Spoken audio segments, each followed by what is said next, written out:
Chapter 161 Start the Melon-Eating Applet. Zhao Shuqi did not finish what he said next. There was a temple there, but it could only accommodate more than 100 people to rest. The two groups together totaled more than 600 people. There are almost 100 people in the Zhaowei Forbidden Army plus the officers escorting them. However, what he has to consider now is naturally the officers themselves. As for the prisoners, they were not within the scope of his consideration. Let's go. Let's stop and eat at the temple ahead. Zhou Fuan did not say sleep. Yu Feng understood that Zhou Fuan meant that when he arrived at the temple, he would let everyone have dinner and rest before continuing on his way. Yes, if their large team of nearly 600 people traveled at night, it would be really dangerous if the rain continued to fall and the road was slippery. Fortunately, there are no narrow roads and steep slopes further on. Ouch. This dog official is really bad. Sumi Bao relaxed his consciousness along the way and could hear many people talking. Naturally, he listened completely to the conversation between Zhou Fuan and several officials, and also listened to the thoughts of several officials. Hee. Bad thing. Let me see if I can make something fun. Suma Bao remembered that before she read the book, she read many online articles. One of the heroines had a melon-eating system. As long as she complained about someone's secrets, many people in the circle she said could hear this person's secret. If she could also activate her mind-reading skills in a different way, and if an official treated them badly, she would tell all the officials about that official's secrets. Hee. Wouldn't that be very interesting? Especially two officials who dislike each other, if they know each other's secrets. Hey, think about the next scene. They all felt so excited. Rabbit. Call Rabbit. It's raining heavily outside, and it's very cold. She's so beautiful, and I don't want to turn into a drowned rabbit in the rain. Rabbit is in her office in the space, enjoying hot drinks and air conditioning, sitting on the sofa and watching TV. The more happiness you want, the more happiness you have. Rabbit, how many points do I owe the system? Sumi Bao asked abruptly. 9,300 points. What? You found the emerald again? The rabbit jumped up suddenly, his eyes shining. If you find the emerald, enter the space and upgrade quickly. Hurry up. Upgrade? You only think about upgrading every day. I owe so many points. How can I pay them back? You have to find a way. Oh, by the way, Stinky Rabbit, I remember you said you can earn points by doing tasks. Right? As soon as the rabbit heard about the task, he immediately turned into a lazy rabbit and collapsed on the sofa. It takes 10,000 points to upgrade from level 5 to level 6. You earn less points by doing tasks. Unless you do big tasks, you won't be able to earn 10,000 points even if you die. When Rabbit thinks about the process of slowly accumulating dozens or hundreds of points for completing a task, his face is filled with despair. Well, according to what you said, it's faster to find emeralds and upgrade quickly. Then you can't just sit here and wait. Aren't you a level 5 spiritual power? You can sense the situation 50 miles around. So you can use your senses to take a look to see if there are any emerald ores around? Sumi Bao suddenly thought. She was so stupid. How could she leave such a big baby unused? She would have to maximize the role of the rabbit in the future. What else? She can't raise idle people. I've seen it. No. Well, it seems that Stinky Rabbit doesn't just do anything. He also knows how to find gems for her. Rabbit, let me ask you. Can I give mind reading another melon-eating option? At first, Rabbit had an expression of I don't want to hear anything. But later he understood what Suma Bao meant, and looked at Suma Bao's expression of you're so stupid. Haven't you used this function before? The rabbit gave Sumi Bao a blank look. You have a really bad memory. You forgot that the mind-reading technology produced by the system has 3 function options: one-way, two-way, and multifunction. Isn't the melon-eating system you were talking about multifunction? You choose to have multiple functions. If the number of people and the distance are limited, it will be okay. You are stupid. Aren't you going to get points every time you open it? I want to ask if there is one like teleportation. Once you open it, you can use it casually, and no more points will be given. Rabbit said, oh. Let me check the system functions. Let's see how many points you get by opening this function at once. Rabbit was excited. Hey, if you could open this melon-eating function, you could amuse the officials along the way. No. In the future, it could be used not only for officials, but also for those disobedient prisoners. Wouldn't it be more lively on the way to exile? I see. It has this function. The mind-reading technology produced by our God of War system will have more complete and diverse functions as the space is upgraded. How many points are needed? Sumibao also became excited. She thought that she could dig out all the gossip about those unlucky officials. 1 piece a day. And add some fun to everyone along the way. How interesting it would be. Well, more importantly, she could also use the gossip secrets of these officials to further control the relationships between these officials. Hee. Isn't it? If she becomes unhappy one day, she will find 2 officials and let them fight. Hee. She felt excited just thinking about the excitement that would follow. Master, do you really want to activate this melon-eating system? After reading the explanation, Rabbit hesitated. What's wrong? Of course, it's going to be opened. How fun is it? It's also good for our Su family. Why not? Of course it's open. Tell me, how many points do you need to open it? It won't be 10,000 points. Right? It won't just be can you open it if you upgrade to a higher level? When Sumibao thought about the power of the system, he immediately had an ominous premonition. It's easy to open this melon-eating system. You don't need points. You can also earn points. Ah? Sumibao's hair stood on end. No. Why is this ominous feeling getting more and more serious? The dog system is simply a scam. It is absolutely impossible to make a loss-making business. How can you not get points? TSK. The more this happens, the bigger the pit will be. Tell me the story. I have already said that our God of War system is the most advanced system. The melon-eating system is a small program that comes with it. You do not need points to start the melon-eating system. And every time you eat a melon, you will be divided according to the level of the melon. You can also earn different amounts of points. Is there such a good thing? It sounds like the kind of thing where you can make money just by lying down. To get to the point. What do you want? Sumibao felt that all her pores were standing up and all her attention was focused. It's not that I want anything. It's that the melon-eating system comes with a condition for opening it. That is, after it is turned on, you must eat 1 melon every day. No less every day. Until the day you turn it off. Oh. So that's it. I'm dizzy. Sumibao couldn't help but laugh out loud. She thought of everything. But she didn't expect that the God of War system also loves to eat melons so much. And it has reached the point where she must eat 1 every day. She really doesn't have fun without melons every day. Chapter 162 Set up a tent. Make a deal. Not to mention eating 1 melon a day. She can do it even if she eats 2 or 3. Hey, look at there are so many people. There are more than 600 of them. How can anyone live without a few melons? If calculated on average, a person can have 3 melons. 1 a day. And she has to eat them for 2 to 3 months. You have to meet people on the way to Exile. Right. She found a few more people's melons to eat. And 1 melon a day was no small thing. Oh, by the way, 1 melon per day. Is there any limit on the audience range? Sumibao almost forgot the most important thing. If she had to have a melon every day and 600 people eat it together, wouldn't it be difficult for her to handle it? No.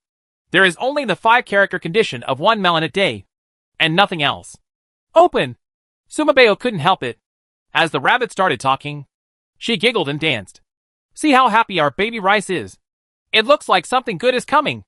7th Aunt Yi Ranqing looked at me Bao smiling with his fat face like a flower. And her mood improved accordingly. I heard a dog officer in front of me suggest that there is an abandoned temple not far ahead. And let everyone stop and have a rest and eat before setting off again. Yi Ranqing's expression changed. She looked at her mother-in-law and Su Jinbei and said, Mi Bao said that an official suggested that we go to the deserted temple in front to rest. And then we continued walking at night after eating. Moreover, the deserted temple was only enough for the officials to shelter from the rain. So everyone could only get wet outside. There's no other way. Since we just need to rest for a while, and have a meal before we have to go on our way, we'll let everyone rest on the donkey cart so that we can catch some rain. Mrs. Su was worried, thinking about Mi Bao saying that the ground dragon would turn over in the middle of the night today. They were still in the epicenter area, and it was raining so heavily. They didn't know how long they would have to walk before they could reach a safe zone. The area ahead is all hilly, and the vegetation is more lush than where we walked. There are no deep ravines or steep slopes, so there should be no natural disasters like landslides. The road is fairly flat, and it only takes 2 or 3 days to walk in the dark. It takes only 10 miles to get out of this hilly area, and there are mountains only a few hundred miles further on. TSK. Sumibao listened to Su Jinbei's analysis. Her eldest brother was really amazing. An ancient man actually knew so much geographical knowledge. It seems that this talented boy, the title of God of War General, is not for nothing. Find a place against the mountain wall, and use the donkey cart to block it. I will take out a piece of rainproof canvas to build a temporary shelter so that we can keep out the rain. As for others, Sui Bao is not the virgin, and she can't control that much. Their families themselves were exiles. Steward Suin was a clever boy. When he heard what the young master said, he immediately opened the corner of the curtain and told Butler Su, who was walking beside him, about Su Jinbei's arrangement. The slave knows. Butler Su responded, I have been an escort for decades, and I have never seen any kind of terrain. With such a terrain, there must be many small caves in front of it. When the time comes, we can find a small cave against the mountain walls on both sides so that the owner can take shelter from the rain. I hope I have better luck and can find a larger cave that I can drive the donkey cart into directly. Sumi Bao heard Butler Su's thoughts. Hey, it turns out that Butler Su used to be an escort. No wonder Grandma said that Butler Su knew Kung Fu and could help his elder brother. It seems that Grandma knows the identity of Butler Su. How could a bodyguard become a slave in the Duke's mansion if he didn't act well as a bodyguard? After all, he is a butler and a slave. You know, no matter how noble a slave is, he is still a slave. How can he be a free citizen?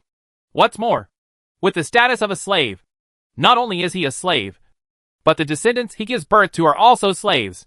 What kind of family is it called to have children? Huh? Why is Butler Su alone? He is already a big housekeeper. It is not difficult to find a wife. Right. At such an old age, he should have a large family of children and grandchildren, according to common sense. Why is he alone? Sumi Bao thought about how Butler Su was written in the original book. Cannot remember. Butler Su is just a supporting character with only a name and a few appearances in the original book. The author didn't write much about it, and she was a rough reader. So how could she remember it clearly? Soon the procession stopped. Sure enough, as Zhao Shuqi expected, at the end of a forest was an abandoned temple. Behind the abandoned temple was surrounded by mountains on 3 sides, with steep walls on 2 sides and a deep ditch on the other. Only the road their team came from led outside.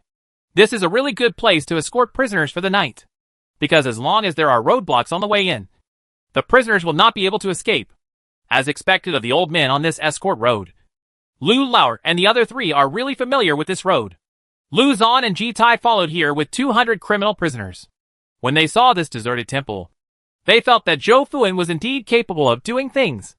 Although the men and horses they brought were stronger than Zhou Fuan's, and their food and grass were more abundant than Zhou Fuan's, but they are not familiar with the road. Besides, their mission was to follow the exiled team and wait for an opportunity to kill the Su Wang family and the remaining princes. Lu Zan led 20 Zhao guards.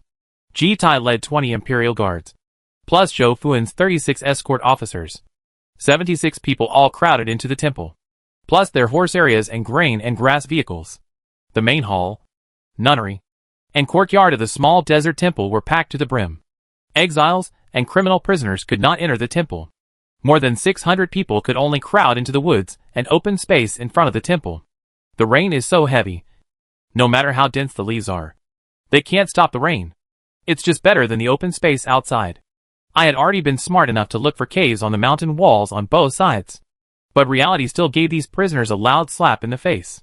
This forest is very large, with gentle slopes and short mountain walls. There are only some small holes where rabbits, birds, and the like can get in. People absolutely cannot live in it. Fortunately, Butler Su acted early. While everyone was looking around, he led the donkey cart and stopped at the corner between 2 mountain walls. He used the donkey cart to block it, creating a triangular space.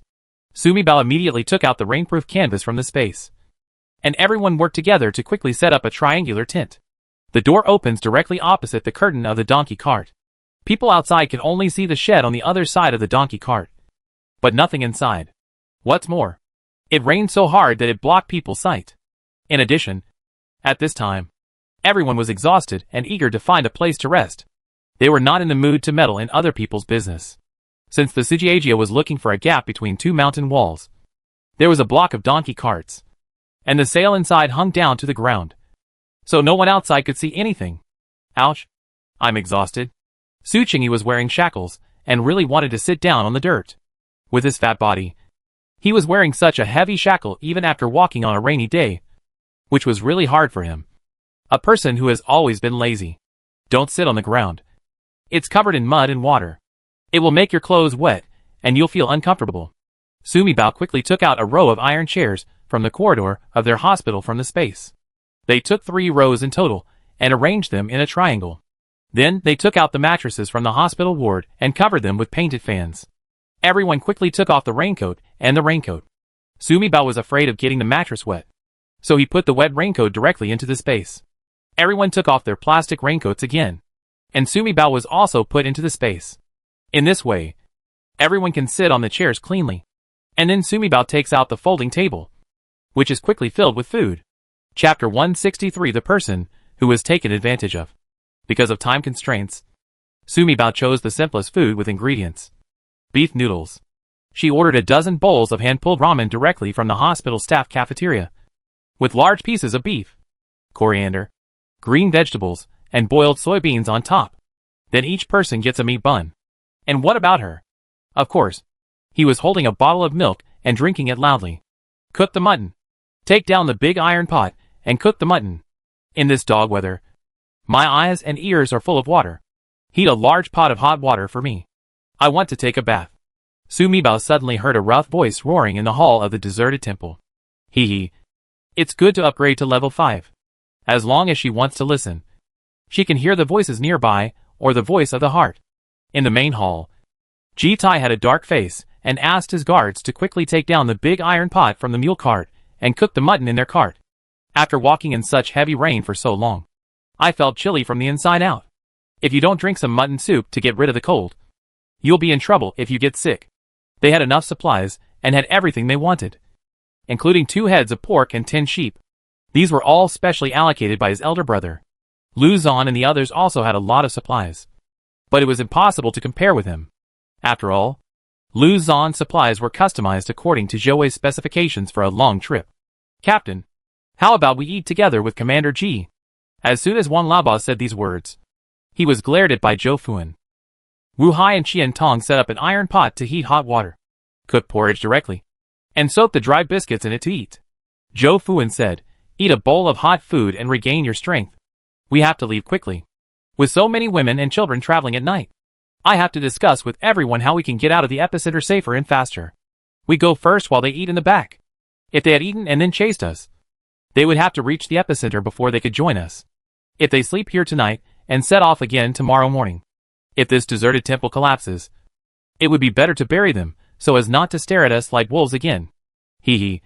Sumibao was happy to hear this. Ji-Tai? He heard a little milky voice. What is the epicenter? The ruined temple collapsed? Buried them? Ji-Tai suddenly turned his head to look at Zhou Fuan. In the entire hall, besides Zhou Fuan, who else could say such a thing? Zhou Fuan? What happened to Mrs. Ji? Why are you staring at me with such terrifying eyes all of a sudden? Is it possible that this guy can still hear my inner thoughts? Ji-Tai frowned and Zhou Fuan said nothing. So what did he hear just now? What was Zhou Fuan thinking? How could he possibly hear what Zhou Fuan was thinking? Could it be that that little girl just now is the deity in this temple? Seeing as he is the most powerful person here, did you give him a hint? If that were the case, Zhou Fuan appears to be submissive on the surface, but he is really dark in his heart. Lu Zhan? What did I just hear? A little voice said that the deserted temple collapsed and buried us? Lu Zhan suddenly remembered that before leaving, he went to see Song Jinji.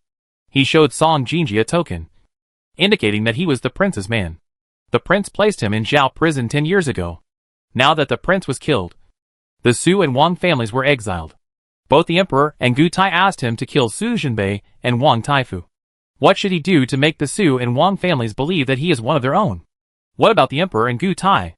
Lu Zhan told Song Jinji that the prince had previously ordered him to contact supervisor Song Tian if something happened to him.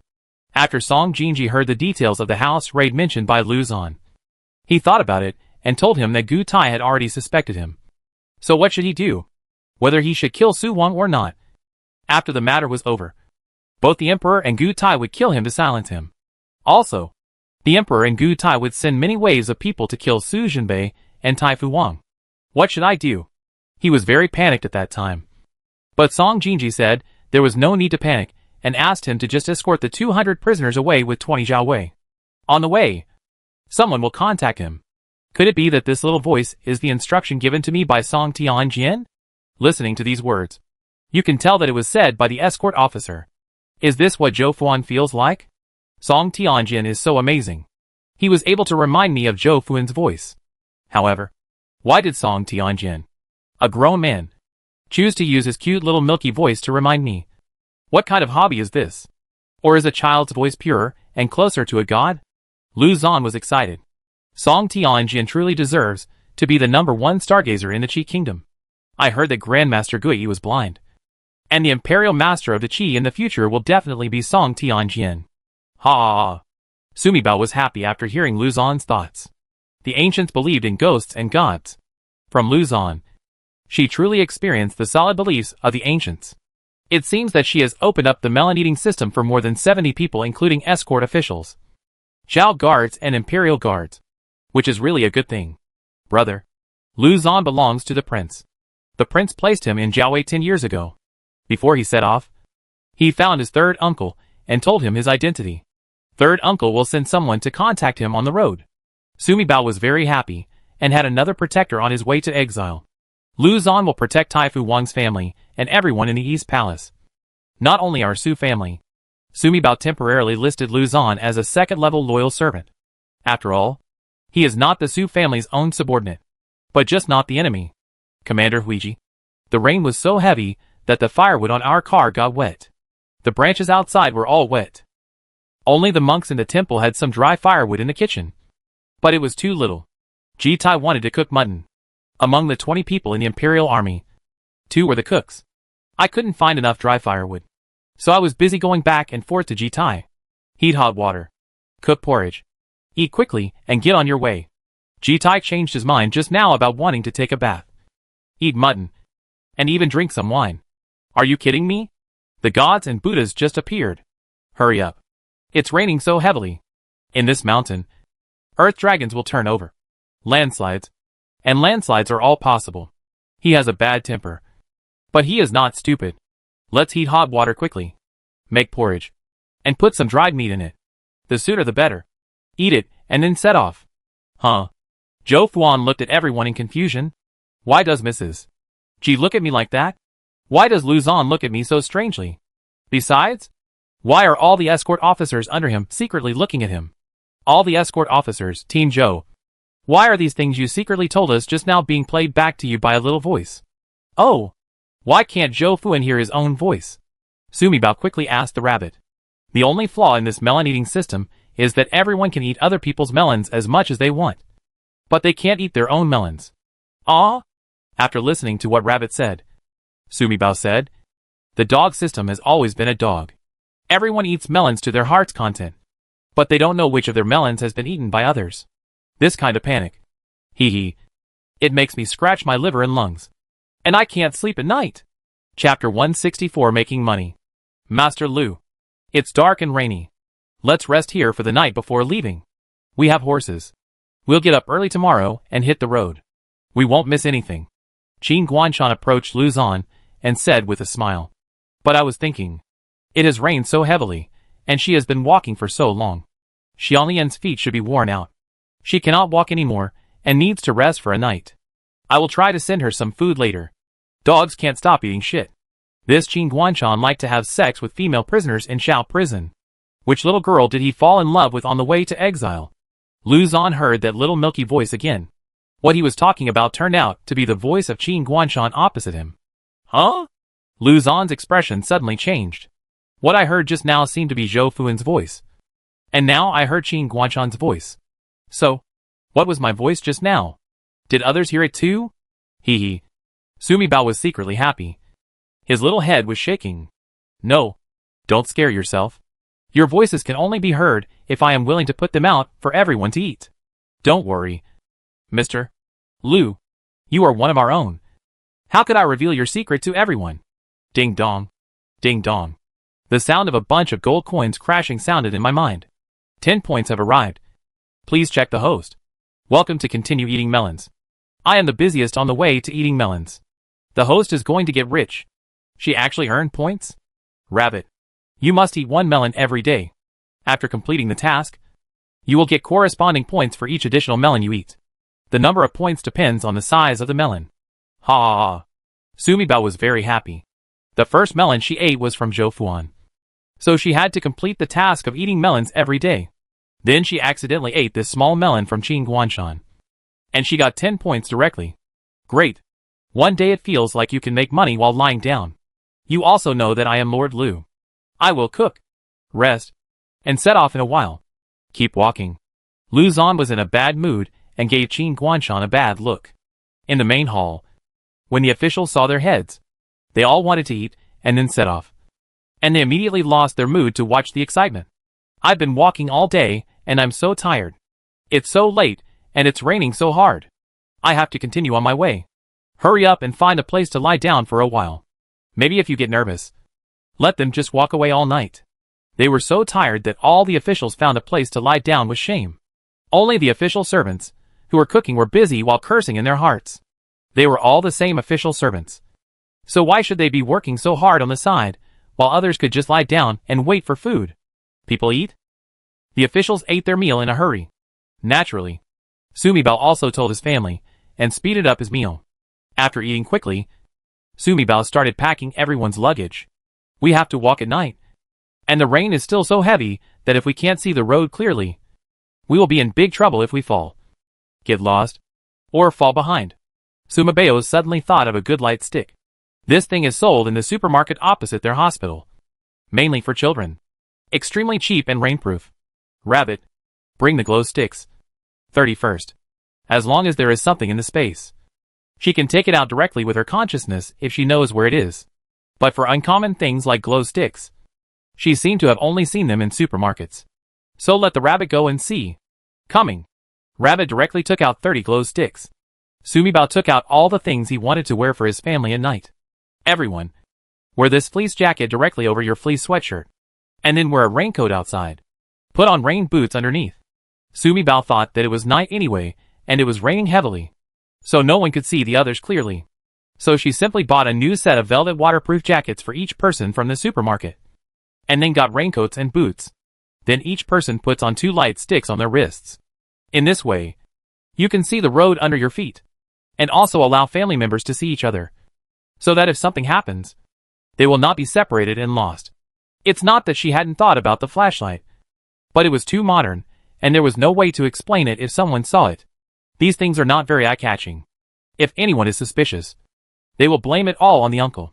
Anyway, the eldest uncle is an imperial merchant. Before leaving, everyone saw that the eldest uncle came to deliver things to their family. Imperial merchants were out doing business all year round. So it was normal for them to buy some rare and weird things. As for their donkey cart, it was simple. She just asked Rabbit to search among the things collected from the house. Took out an angry wind lantern. And hung it in front of the carport. That's it. Oh! Yes.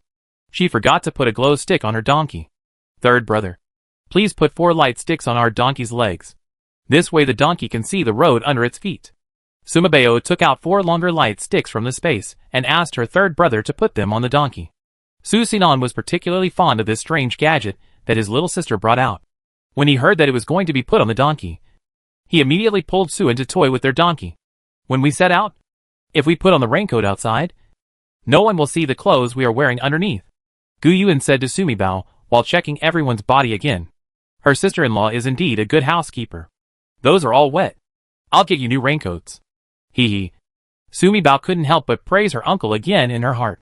My uncle is so awesome. So loving. And so attentive. He even prepared many sets of core raincoats. And also divided into large and small sizes. It was probably because the Exile was a long way, and I was afraid that one set would not be enough on the road. So I prepared a few more. There's no rush now. We'll put on our raincoats when we hear the call to go. After Song Jinha finished speaking, he glanced at Nani Song.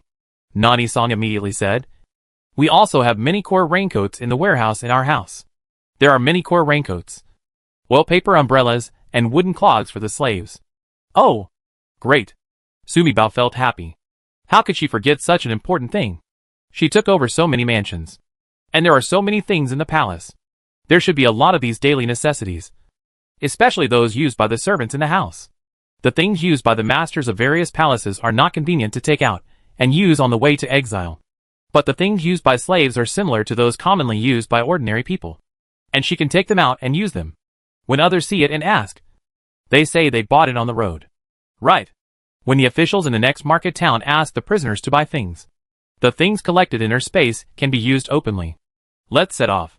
No matter how hard it rains or how dark the sky is, we have to walk 30 miles before we can rest. If we can't finish walking, we have to finish climbing. Wang Laoba stood at the door of the temple, yelling at the prisoners lying around in the rain. Still leaving? Master, I can't walk anymore. I can't see the road. It's raining too hard. Officer, my mother caught a fever due to the rain and can't leave. Officer, my son's neck is almost broken by the shackles. It's such a dark road, and it's raining so heavily. If it gets rained on again, my son will be dead. The prisoners howled. Chapter 165. The third brother is a social cow. You can't walk anymore. Do you want me to carry you on my back? The officers roared impatiently and cracked their whips. The exiles were so frightened that they didn't dare to talk anymore. Just now, the officials were hiding from the rain in the temple to eat and rest. They could only eat a few mouthfuls of dry food outside in the rain.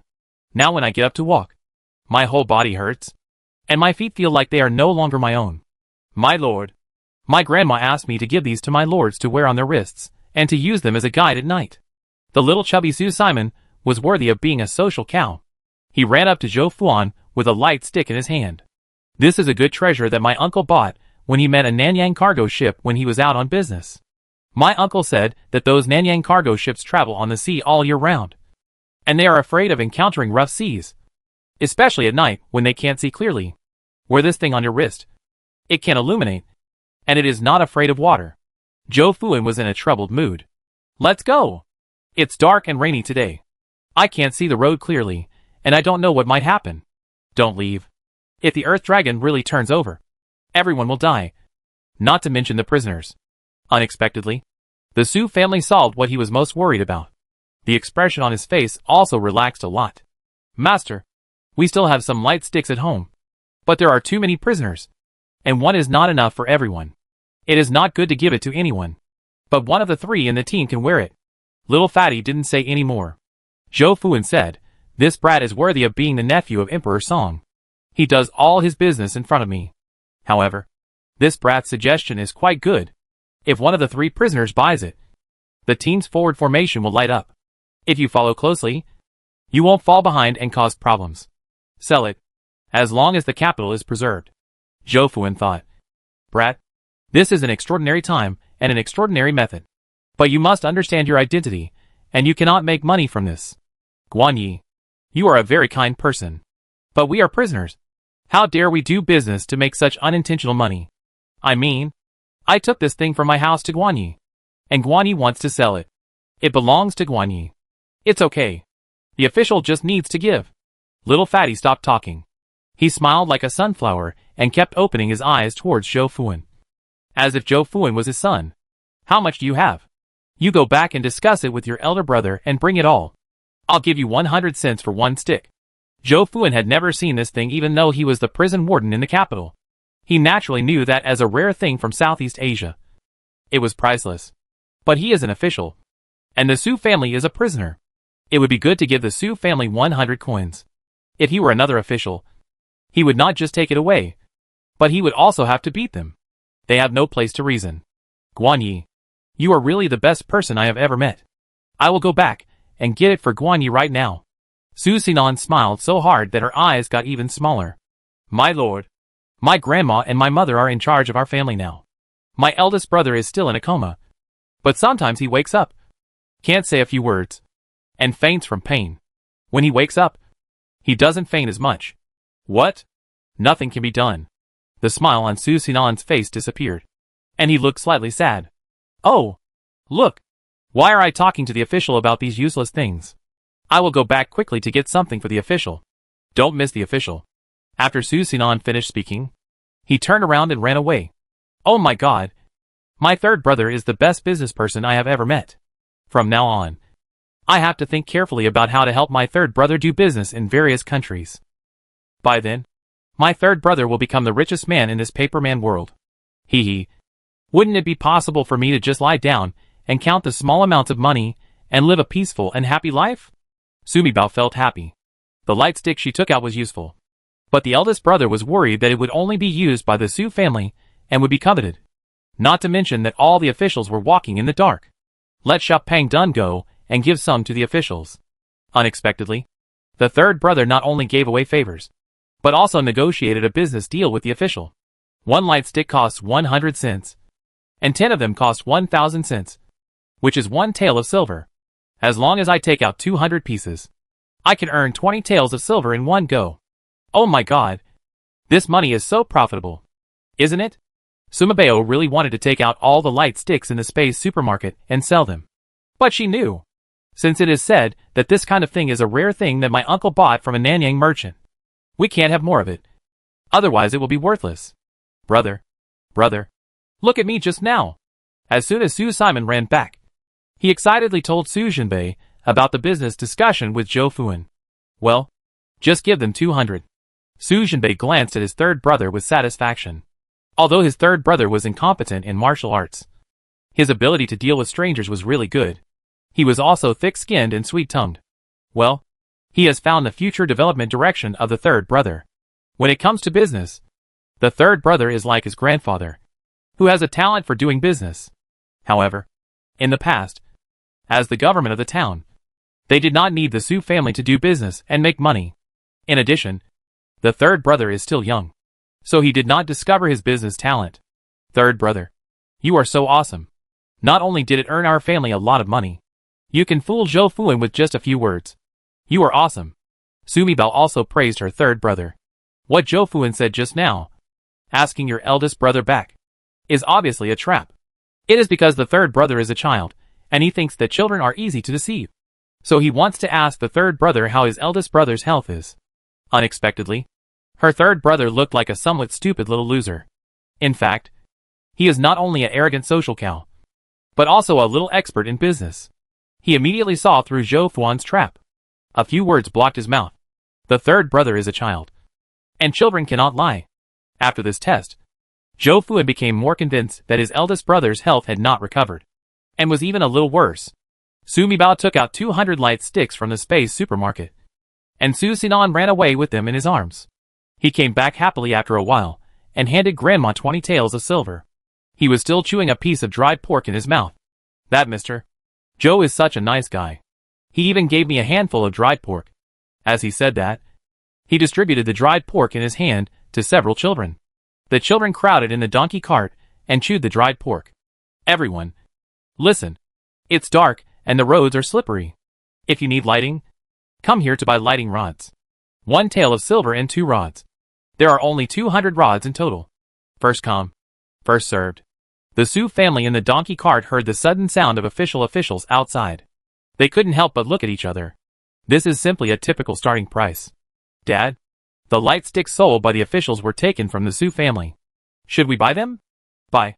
Did you forget what I just told you in the blink of an eye? I haven't forgotten. Dad, you said that we brothers should watch the Su family. Whatever they do, we, the Wang family, will follow suit. That's fine. Sumibao frowned as he listened to the conversation between the Wang family boss and Wang Taifu and his son in the Wang family's carriage behind him.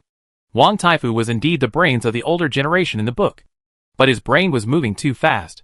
Chapter 166 The painting fan is going to die. Brother, the Wang family has also gone to buy our light sticks. Moreover, Taifu Wang also asked his 2 sons to follow us from now on. Whatever our Su family does, their Wang family will do. I suspect that Taifu Wang knew that you were awake and that our Su family had you in charge. So he let the Wang family follow our Su family. Oh! Su Jinbei just said oh and didn't say much, but his expression was obviously more solemn. Is there any more? Do we want to buy it too? There are still a dozen more. Who made you hesitate? I just asked you whether to buy it or not. And now you are going to buy it again. I'll give you 1 tael of silver for 1. And sell me 6. It's not enough. There are only 3. I'll give you 2 taels of silver per coin. Give me 2 coins. Sumibao kept blowing bubbles from his little mouth while listening to the sounds outside. 200 fluorescent sticks were sold by Guanjai for more than 100 taels of silver as soon as they changed hands. Just like that there are some later ones that were not purchased. Sigh. I really want to take out another 200 sticks right away. Pity. Sumi Bao looked at her third brother with resentful eyes. Alas, her third brother had just said that was all he had to say. If she took it out again, wouldn't it be revealing her bottom? Forget it. The road to exile is long. There are many opportunities to make money along the way. The third brother selling light sticks directly opened up a new idea for Sumi Bao. Look! In the future, when she met corrupt officials on her way to exile, she would not only be able to buy them for 0 yuan. And along the way, she could also sell some supplies in her space to government officials and exile prisoners. Like selling light sticks, so that their family can use some things openly, and at the same time build a good relationship with the officials. Plus make a little money. Although the money may not be much. Mosquito legs are also meat. A person who regards getting rich as a long-term goal must make it into his own hands no matter how much or how little money he has. This is the most correct way to get it. With the blessing of the fluorescent sticks, the prisoners took some rest and ate some dry food to replenish their physical strength. The prisoners rushed all the way. And finally at midnight, after walking more than 30 miles, they arrived at Dahlia's Wing, the nearest village on the official road. Head, there is Dahlia's Wing ahead. We are finally here. Along the way, Zhao Shuqi took care of Lu Lao, who was lying on the mule cart with a high fever and talking nonsense. Wang Laoba was driving the cart, and he had to get off when the road conditions were bad. He pulled the mule cart over, and was covered in mud and water. He was half exhausted. Finally, he saw the familiar village in the rain curtain in front of him. Wang Laoba turned to Zhou Fuan and said happily cried out, "Everyone, stop outside the village first. Wang Laoba, you are familiar with the road. You can take us into the village and talk to the village chief. Stay overnight."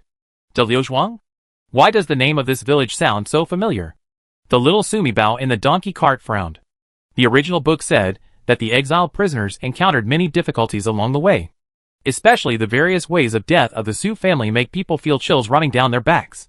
However, what can happen in Dahlia's Wing? A village? I have one more important thing to do tonight. I have to kill that bastard. If he dares to disrespect my mother, I will let him die so hard that even his own father will not be able to recognize him. But, De Liuzhuang? Why did this name make her a little flustered for no reason? Oh! Sumi Bao's heart was shocked. And I remembered. The original book writes about this Dahlia's Wing. The exiled team stayed in Dahlia's Wing. As a result, there was a dispute between the villagers of Dahlia's Wing and the exiled officials. Some villagers died, and several officials died. But the exiled prisoners were the worst. More than 20 people died, and a dozen more were missing. All women and children. Why does she feel flustered? It turned out that the sister-in-law and the painting fan were among the dozen women and children who were lost. I don't know where these villagers knew the identity of their sister-in-law, who was Gu Tai's daughter. Not only was she taken away by the villagers, they were also tied to a high pole and set on fire to death. As a result, Hua Fan exchanged identities with her sister-in-law in order to save her, and was burned to death by the villagers on her behalf. It's over. It's over. Big brother. Something big is going to happen. The painting fan is going to die. He was going to be burned to death. Sumi Bao finally remembered these details in the original book, and was so frightened that she quickly called her big brother in her heart. Don't panic, little sister. What's going on? Speak slowly. The two brothers and sisters sat in the donkey cart and talked directly from their hearts. Others in the donkey cart couldn't hear, so they didn't have to worry or panic. Brother, do you remember what I told you at the end last time? This is a world in a book. I remember that the original book wrote about our Su family being exiled through this village. Sumi Bao quickly told Su Jinbei what she remembered. What to do? We have been walking for most of the night, and the official will definitely stop in this village. And there will definitely be disputes between the two parties later. Why did the official and the villagers have a dispute? No matter what happened, as long as you don't go to the bank to rest, nothing will happen. However, they are prisoners, and the officials will not listen to them. Sumi Bao was so anxious that he almost blurted out, "Okay, why don't I bring you all into the space and teleport away?" But the words were suppressed in her throat, and she did not dare to say them out. The whole Su family is cannon fodder, and they all help to advance the plot in the book. If she takes away the Su family now, the author will probably design a plot to put the Su family in danger. In short, everything must advance according to the plot of the book. Why did the official and the villagers have a dispute? Sumi Bao thought for a while. Oh! It seems that this village is the only village on the official road for dozens of miles. Therefore, escorting officials must pass through this village and often interact with villagers. At the beginning, the two sides were relatively peaceful. The official took the prisoner into the village, and the village chief arranged a place to live. When he left, the official asked the prisoner to leave some money for each family he was staying with. Both parties benefit from each other and live in peace. Later, I don't know which official took the initiative to develop a crooked idea for the little daughter-in-law in the village, and then got out of control. The villagers of Dalia's Wang dare not speak out in anger. After all, the people cannot fight against the officials. However, it is written in the book that this time, someone among the officials actually had evil thoughts on the newly married daughter-in-law of the village chief's youngest son. And the daughter-in-law was still 3 months pregnant. The new daughter-in-law didn't know it, but she was killed twice. The village chief's son was deeply in love with his new daughter-in-law, and he was so angry that he killed the official who had killed his daughter-in-law. So there was a dispute between the two parties in the evening. As long as the new daughter-in-law of the village chief's family is not in the village tonight, or is not seen by the officials, conflicts can be avoided. Su Jinbei listened thoughtfully to his little sister's thoughts. It was raining heavily in the middle of the night, and his new daughter-in-law was sleeping in his own bed. What reason could there be for him to get up and leave in the middle of the night? Sumi Bao frowned. Should I just move my new wife into my space? However, you can only bring people into the space once a day, and if you only have one, you have to spend points to buy the rest. Besides, the new daughter-in-law who was sleeping at home disappeared inexplicably, which was too scary. I'm so worried about my baby. Chapter 167 The Village Chief's Young Daughter-in-Law. This thing is very strange. Even though it was an official job that caused the tragic death of the village chief's family, how dare the villagers fight with officials on a large scale? Su Jinbei felt that what the younger sister said was abnormal. According to the laws of the Daqi dynasty, killing an official was a capital crime. No matter how angry the village chief and his family were, they would not risk the lives of the entire village for a little wife. I remembered that because the villagers of Dalia's Wang had planned to flee the famine at dawn. But when this happened tonight, they simply left early. Sumi Bao thought of what was said in the book that because it hadn't rained, the drought was getting worse. The further north you go, the more drought you get. So the higher authorities have to provide disaster relief and increase taxes and military service. The villagers of Dalia's Wang are already planning to flee the famine. When I met these officials again, my hatred became even more intense, and I simply turned against them, especially those villagers who had been harmed by officials in the past. If they could avenge their families before fleeing, they would of course be willing to listen to the village chief's arrangements. However, there is a problem with the timeline. Sumi Bao fell into immersive memories. According to the development of the original book, Hua Fan was burned to death, and the Exile team continued to move forward. A day later, the Earth Dragon turned over, 10 miles south of Dalia's Wang, all the way to the capital, were all reduced to rubble. Dalia's Wang was the survivor. Although some thatched houses were cracked, none of them collapsed. The damage was minor.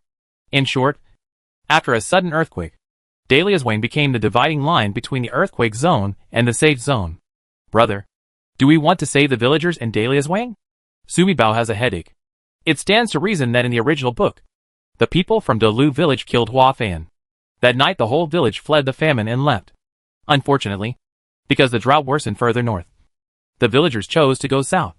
They walked for 2 or 3 hours, and at dawn, they arrived at the deserted temple that the Su family passed by. When they went in to rest, the Earth Dragon turned over. Almost all the people in the village were buried in the mountains. If this matter had happened in the past, there is no doubt that Su Jinbei would have said that he must be saved. But now, instead of answering Sumi Bao's question, he asked another question. Who is that scourge? Disaster? Sumi Bao was confused for a while. Oh, the elder brother should be asking about the official who caused harm to the village chief's daughter-in-law. Right? Lu Lauer. Lu Lauer? Su Jinbei looked at the little sister's dark eyes. Lu Lauer was bitten by a snake and was lying on the mule cart with a fever. Even if he has the heart, he doesn't have the strength to torment the village chief's youngest daughter-in-law? In the original book, Bai Suzy did not let the snake bite Lu Lauer. Sumi Bao and Su Jinbei didn't know that this series of changes actually happened because of their actions, which changed the trajectory of the original book. After Sumi Bao passed through the book, because she told Su Jinbei that the Earth Dragon would turn around 3 days later, Su Jinbei gave King Yan an idea and asked him to immediately ask the emperor to march eastward and leave the capital to avoid the Earth Dragon turning over. It was precisely because of King Yan's eastern expedition that he had the opportunity to poach 2 imperial doctors from the emperor and send them to Su Jinbei. In the original book, King Yan did not march eastward, but was directly demoted to the fief. The only person he sent to protect Su Jinbei was the ghost doctor. Bai Suzy came to Su Jinbei later because of other opportunities. Therefore, in the original book, Lu Laor was not bitten by a snake, and naturally he was fine at this time. So he harmed the village chief's daughter-in-law, which became the fuse of this incident. At this time, these 2 parties, brother and sister, look at me and I look at you. Brother, everything in this world is set. Even if Lu Laor can't move, another person will replace Lu Laor and harm the little daughter-in-law of the village chief's family. Sumi Bao really had a headache. There are more than 70 officials. Who will be the bad guy tonight? I do not know. Bao, let me ask you something. In the donkey cart, the brother and sister were having a heart-to-heart talk when Mrs. Su suddenly called Sumi Bao from her heart. The Earth Dragon turns over. Is this Xuanzi safe? Is it really going to be okay? Sumi Bao once again felt that the mind-reading golden finger given to her by the system was so thoughtful. Now she has a 2-way relationship with her family. Only one-on-one mind reading between her and her family. Just like just now. The conversation between her and her eldest brother in their hearts could not be heard by the family members who were riding in the donkey cart together. Now when her mother calls her, other family members can't hear her. But the melon-eating program she opened with the officials was much more interesting. No matter whose secret she told, all the officials she set up could hear it at the same time. Yes. Milk. We are safe. The Earth Dragon's transformation is based on Dahlia's wing as the dividing point. Then I feel relieved. After all, this is a big village. Looking at the houses we entered along the way, at least there are more than 100 households and thousands of lives. Madame Su let out a sigh of relief. She has been struggling with this matter since she entered the village. If Mi Bao Bao says this village is unsafe, they will have to go further.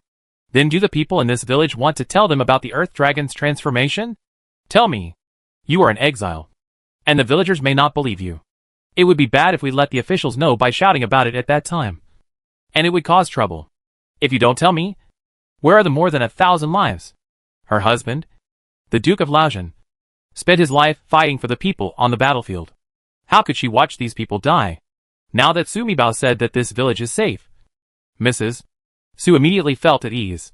Sumi Bao, hee. My grandma really cares about the world. She is an exiled prisoner, but she still pretends to be a common people in her heart. I said Dahlia's wing is safe. But if the people in this village don't want to stay in the village and insist on running to dangerous places to seek death, then you can't blame me. We are official servants. It doesn't matter in the middle of the night. Let's call each of my families to clear the Kong. There are more than 70 of us. And your family is going to greet 2 official servants. Sumi Bao suddenly heard a familiar voice in front of him. TSK. Wang Leba. Do you still want to sleep on the hot bed? I'll do it for you tonight. You are the village chief, right? Free up your house, so that our troops can live there. Ji Tai's rough voice suppressed Yu's voice. The Forbidden Army all lives on heated kangs. So why should we? Jiao Wei. Live in an ancestral hall? They want to freeze us to death. Sumi Bao heard another familiar voice. Xin Guanshan yelling at the village chief unhappily. Aren't you escorting officers? The village chief looked at Zhou Fuan in shock. The leader of the escort was unfamiliar to him. But Wang Laba next to him, Lu Laor lying in the car, and Zhao Shuqi next to him. He was quite familiar with these people. Familiar? The village chief's voice. Ordinary escort officers have caused so much suffering to our village. There are still forbidden troops now. Oh my god. Did I hear you right? And Dao Wei? Jiao Wei. Who kills people and commits all kinds of evil. Can the people in our village survive tonight? The son standing next to the village chief said in his heart, it's broken. I have to go back to the house quickly and hide my wife. Officials like women who cause harm to our village. None of Jiao Wei is a human being. I have to quickly notify a few friends in our village to hide their wives and daughters. Oh! What did I hear? Sumi Bao was excited. The younger voice just now was the village chief's youngest son. The trigger tonight was him and his wife. Chapter 168. My wife had a miscarriage. You are right. Please inform the villagers tonight to hide the beautiful eldest daughter-in-law and young daughter-in-law so that they will not be discovered by officials.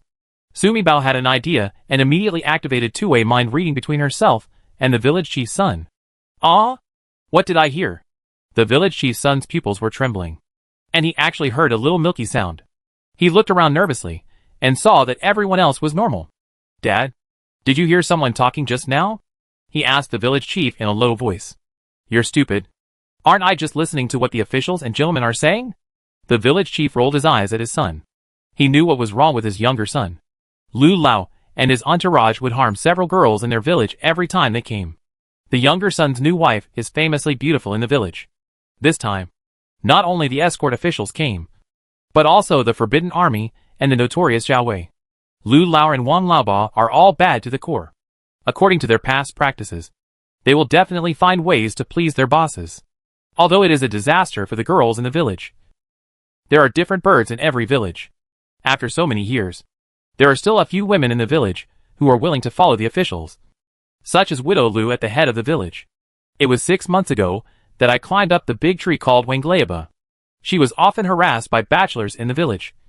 But now not only did the bachelors dare not come to her door, but she often flirted with young men from good families in the village. When the time comes, as long as Wang Laoba and Widow Lu get together, that woman will have no way to stop her. I will definitely tell Wang Laoba which girl in the village has a handsome wife.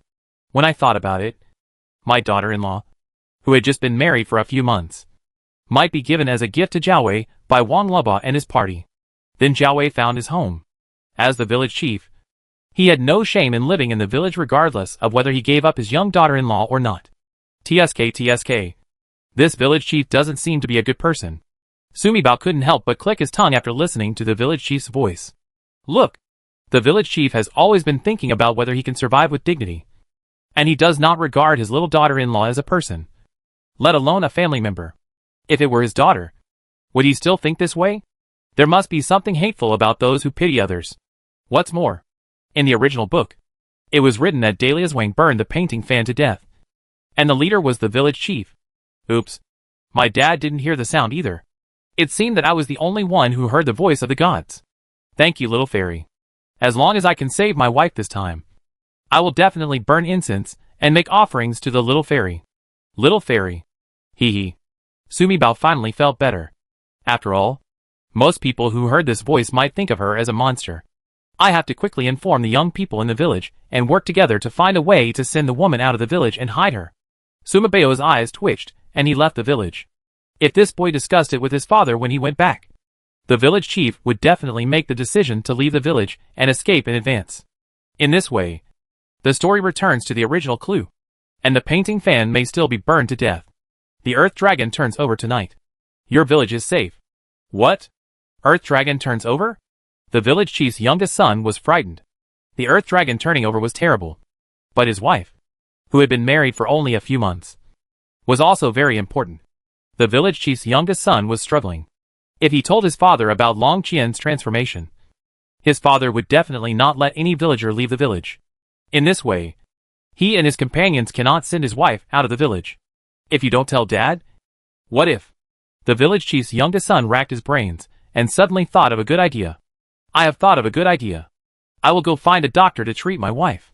After sending the doctor away, I hung a red noodle on the door to announce that my wife had had a miscarriage.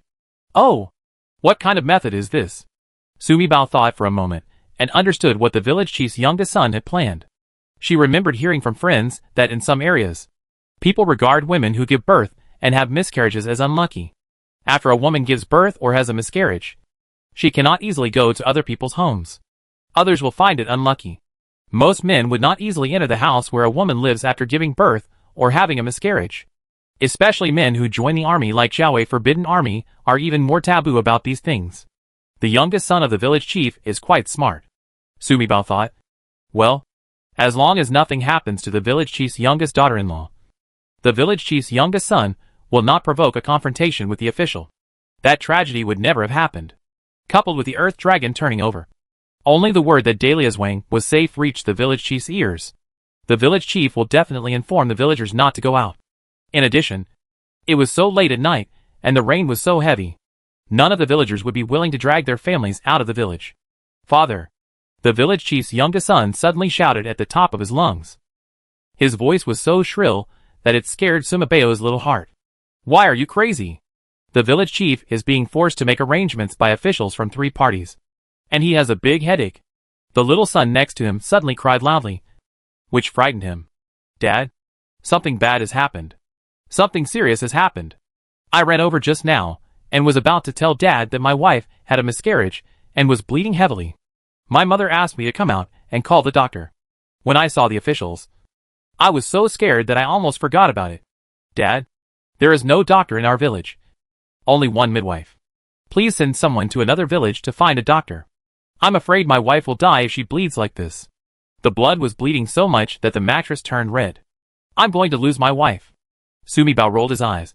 This guy is really crazy. I asked you to act, but I didn't let you show your full potential. You are too exaggerated. What a damn bad luck. Ji-Tai was a rough man, and kicked down the village chief's youngest son. Their guards lived a life of licking blood with their swords. And what they feared most was falling asleep when they met a woman. Especially tonight. Everything is so weird. After walking for so long, the rain made people feel hot inside. After finally entering the village, I haven't even entered the house to rest. It was really unlucky for this brat to give him a morning session. An older imperial guard next to him quickly said to the village chief, Village chief, hurry up and cut down a peach tree to block the door of your house. It's raining heavily and it's dark, so that the brothers can't see clearly when they enter your house and get bad luck. Masters, you see how good this is. Most of our villagers' houses are thatched huts. And the rain is so heavy that the houses are leaking and filled with mud and water. I will take you to our clan ancestral hall. There have been 2 successful candidates in our village. Master, I paid for the building of our Lu family's ancestral hall, which is very clean. I asked each family to bring out their best bedding and lay them with dry straw. The village chief didn't wait for the officer's face to darken, and immediately continued, The biggest advantage of our ancestral hall is that there is a flue inside. When the fire is burning, the floor tiles in the entire hall will be warm. I will ask every family in the village to start cooking, and the cooked food will be sent to the ancestral hall for all the adults to eat. Chapter 169 The Widow is Pregnant. Chapter 169 The Widow is Pregnant. Head, the village chief is right. When it rains, mud is everywhere in rural villages. There are only 2 tile houses in the village. It rains so heavily, and the inside of the hut is not much better than the outside. There are also many small ditches in this village. Brothers don't know the road conditions. Zhao Xuqi, who had been taking care of Lu Lao, came over and told Zhou Fuan about the situation in the village.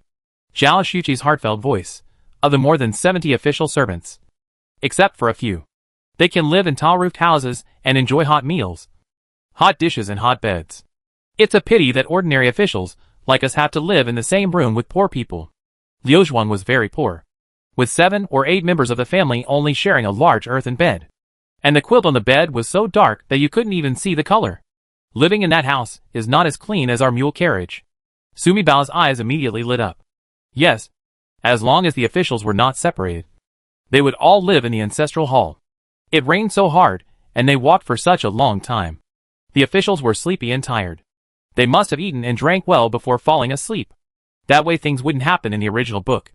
After all, the original book is about officials living in ordinary people's homes. Think about it. Which family doesn't have a young girl and daughter-in-law? Who wouldn't want to take advantage of the benefits right in front of them? If the officials and servants all live in the ancestral hall now, they have to brave the heavy rain and drag their tired bodies to find the girl. Unless, brother, when the officials come to live in the ancestral hall, I can get them some incense to knock them out? Sumibao thought. Wouldn't this save trouble? You have knocked out the officials. Can you still knock out all the villagers? Sumibao didn't understand what Su Jinbei said when he heard it. It took me a moment to realize what the elder brother meant by this sentence. The dispute between the officials and the villagers of Daliaswang is not just a problem between the officials. The villagers of Daliaswang were instigated by the village chief's youngest son to ignite the fire of revenge, which was also a very important introduction. What if she knocked the official officers unconscious? But the villagers attacked the official officers. Although the process is different, the end result is still likely to be the same. After something happens to the officials, the villagers will attack them, the exiles, and it is still possible to take away some women and children. At that time, the story has returned to its original point, and the painted fan is still destined to die. Dad, it's not good to live in the ancestral hall. There are places there. The village chief's youngest son suddenly stopped talking, as if he realized that he had said the wrong thing. How big is your ancestral hall, and how many people can it accommodate? Lu Zan, who had been silent until now, suddenly asked the village chief. After walking for so long, I am almost exhausted. There is a place to rest your feet quickly. We have to leave at first light tomorrow. Living in a villager's house, those dishonest brothers will cause many troubles. This Lu Zan is really good. Sumi Bao felt happy. The brat is really a bad mouther. There is a lot of wine stored in the basement of the ancestral hall, which is decades old. When the officials knew it, they were all tortured. The officials were shocked. What did they hear? It's the same familiar little milky voice. And what she says sounds like. All the officials looked at the village chief. A chill ran down the village chief's back. He felt like he was being targeted by a wolf. He glanced around and saw that all the officials were looking at him. He was not a big girl. So why were they looking at him with such enthusiasm? The main hall of our ancestral hall is very big. When we hold clan meetings, the men in our village have to go in to offer incense and kowtow. There are more than 100 households in our village with more than 1,000 people. There are 561 adult men. The enthusiastic voice of the village chief's youngest son sounded again. Great! According to the instructions of the little god, these officials were indeed happy to live in the ancestral hall. In this way, the women in the village can avoid official duties. Besides, all the men in the village knew this tacitly. And soon every family would hire girls and wives of appropriate age. As long as you don't meet with officials, things will be easy to handle. Live in the ancestral hall. You lead the way into the ancestral hall and serve me. Mrs. G waved her hand and pointed at the village chief's youngest son. I have to take my brothers in quickly and find a warm place to rest. Let this kid take out the wine quickly and drink some hot wine to warm up his body. Damn! I'm almost freezing. As soon as they heard that the ancestral hall could have fires for heating and wine, the imperial army took the lead, and Zhao Wei and the escorting officers all followed the village chief's youngest son to the ancestral hall. The village chief really did not lie. The yard of Lu's ancestral hall is quite large, and the ancestral hall is spacious and can accommodate nearly 1,000 people, with 100 coins per person. You can live in the ancestral hall. Those who have no money can find a place to spend the night in the courtyard. After all the officials went in, the prisoners were about to follow. Wang Laoba blocked the door. Wang Laoba, I can only rest here for 3 hours. I have to get some money quickly and see Widow Lu later.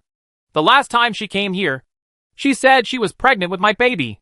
She cried and asked me to finish escorting the prisoner this time, and I would definitely take her home when I come back. Otherwise, in a few months, she, a widow, would become pregnant and be imprisoned in a pig cage.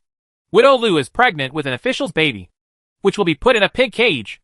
A little voice sounded again, and all the officials who were packing their things and just sitting down in the hall heard it. Mrs. G, I often hear that escort officers harm female prisoners. I've only been on the road for a few days. How could she possibly be pregnant with an official's son? Could this Widow Lu be the former sweetheart of an official who happened to be exiled this time? Wu Hai, Widow Lu. Qin Guanshan took great care of that Lu Xianglian. Lu Xianglian seemed to be a widow. Could it be that these two people knew each other before, were still friends, and were pregnant with a baby? Ha ha ha. Sumi Bao was about to die laughing when he heard Wu Hai's thoughts. Widow Lu. She deliberately didn't say Wang Laoba's name just now, and only said that the widow was pregnant with the official's child. She was just thinking that since Wang Laoba would secretly go out to meet Widow Lu at night, then it will be easier for her. Just teleport out and kill Wang Laoba. It's already midnight, and it's still raining heavily. Gentlemen, please let us go into the ancestral hall to warm up. Okay, my lord. Our master fell into a ravine on the road. The package was carried on his back. We have nothing now. The exiles begged. The captain said that all the exiled prisoners can come in and sit on the east side of the hall. It's 20 cents per person. Yufeng. Wang Laoba glared at Yufeng dissatisfiedly. Our captain has discussed with Dao Wei that we will occupy the east side, and Zhao Wei's 200 criminal prisoners will occupy the west side. After walking in the rain for so long, and then getting wet outside, if a few people get sick and die, who will you earn later? Money goes. After Yufeng finished speaking, he glanced at the Su family's donkey cart inadvertently. Master asked me to take care of the Su family. This is all I can take care of. I think the master must have given the Su family a lot of money before seeing him off. The Su family won't be short of this amount of money. Brother, can we get in? Sumibao thought to himself. If he pulled the car into the hall, it is inconvenient for her to give her family something good to eat. Grandma. Mother. You go in. Go in and quickly occupy the seat by the window. I'm lying in the donkey cart.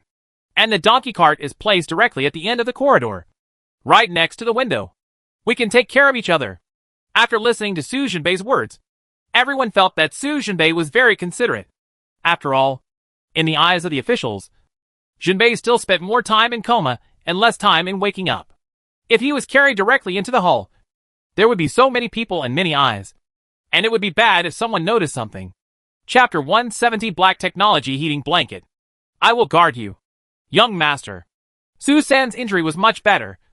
But because he had been in the rain for so long and walked such a long way, the wound on his chest split open. Fortunately, because of the raincoat given by the little lady, the rain did not soak the wound, but it still bled a lot. You go in. The young lady will treat your wounds again in a while. Su San. There are many people in the hall. You have to protect them. When Su San saw that the young master had arranged such an important task for him, he stopped insisting.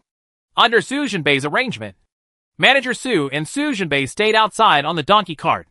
Madame Su and her family paid the money, entered the main hall, and went straight to the window on the east wall designated by Su Jinbei.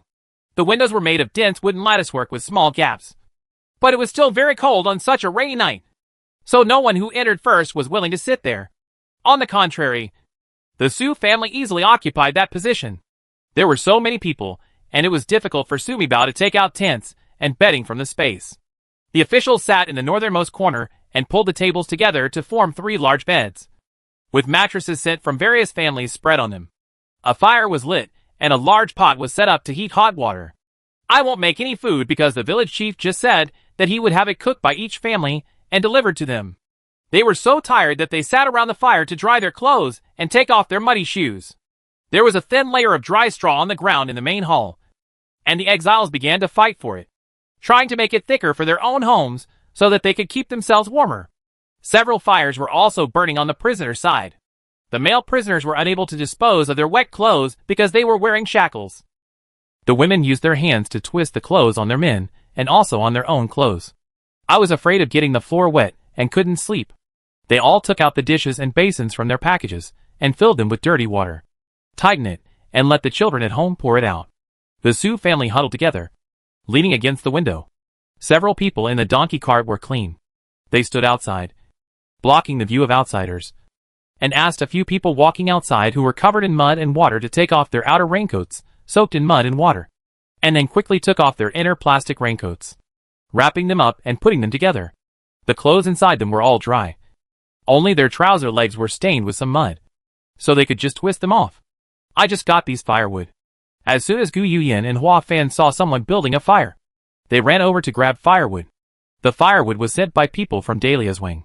The village chief first sent a dozen men to bring in the big pot and several carts of firewood to the official. At the same time, 2 carts of firewood were also sent to the exiled prisoners and convicts. There were too many people, so the prisoner broke his head for a few pieces of firewood. If the officer hadn't whipped him a few times, he would have been killed. Milk. Cover it for me. I'll put some firewood and food in the donkey cart. You'll ask someone to get it later. Sumibao couldn't just conjure things up in front of everyone. Mrs. Su held her in her arms and wrapped her swaddling clothes in King Yan's cloak. This was also Su Jinbei's idea. There are too many people in the hall. The Su family has many women and children. If you don't cover yourself with quilts, you will get frozen. If you bring too many quilts, you will be afraid of being snatched away. You know, as long as no one is killed in the disputes between prisoners, the officials will turn a blind eye and close one eye as if they can't see it. So Su Jinbei asked Mrs. Su to hold King Yan's cloak, so that no matter how greedy the officials or prisoners were, they would not easily snatch King Yan's cloak. Unless you die. Little sister? Manager Su untied the donkey and was unloading the donkey cart. Su Jinbei, who was closing his eyes in the car and listening to the movement in the hall, suddenly felt a warmth around him. When he opened his eyes, he saw Sumibo's 2 big, dark, round eyes, and was startled. So many people, making nonsense. What if someone finds out? For a moment, Su Jinbei's scalp went numb. The younger sister is too willful and bold. It's okay, brother. Don't be afraid. I asked Grandma to cover the baby with a big cloak so that no one would notice that I was gone. Sumi Bao chuckled and started to take things out. It's cold outside. Brother, let me warm you up first. Sumi Bao immediately collected several mattresses from the warehouse of the town government. After a while, you ask Manager Su to surround these in the carriage. Sumi Bao thought that it would be even more wonderful if he could get an air conditioner, electric fan, or electric blanket in the car. Unfortunately, there is no power. Well, I have to figure out how to install a small generator in the donkey cart. In this way, all small electrical appliances can be used in the car. How could I forget such a useful thing? Sumi Bao's eyes lit up. And she suddenly remembered that there were some high-tech blankets in her office that Qin Xiaoyu bought online. Qin Xiaoyu is an online shopping fanatic and often buys things online for her. This black technology blanket can heat up, keep you warm and remove moisture without plugging in the electricity. Qin Xiaoyu has helped her many times. Seeing that she was indifferent, he simply ordered 8 items online and had them mailed directly to her office. Why is it 8? Because 8 is the wholesale price. Ha ha. Qin Xiaoyu said it was easy to use but not expensive, and asked her to give one to each doctor in their office. He also said that she would not cause trouble. With a thought, Sumi Bao took out a black technology blanket from the space, put this blanket on the inside, and covered the original quilt on the outside. It warmed up in a moment. These foods are all for you. Sister-in-law will come to treat your injury soon. Sumi Bao took out a lot of disinfectant and white cloth, and also took out some food. I also specially brought out a cup of hot coffee for my eldest brother. Hot. Refreshing. Sumi Bao knew that with his eldest brother's cautious character, he would definitely stay awake in the donkey cart and keep vigil for them. After all, the eldest brother is in the donkey cart day and night, so he has plenty of time to sleep. Sumi Bao took out a small iron pot and 2 bowls from the kitchen of the Jinhua Palace. Then some more firewood was put out. He also brought out a blanket. I thought that someone would take me to the main hall later. Take an old mattress from the valet's room. Su Jinbei reminded Sumi Bao. Sumi Bao also felt that the blanket was too new, although she also specifically chose a black one. There are several bright red, white, and pink ones inside. They are all Qin Xiaoyu's favorite. Qin Xiaoyu said that girls should use bright colors. Sumi Bao obediently took 2 more old mattresses from the valet room of the Jinhua Palace. At this time, Gu Yuan, Hua Fan, Granny Song and Suan came over. When Sumi Bao saw them coming out, he teleported back.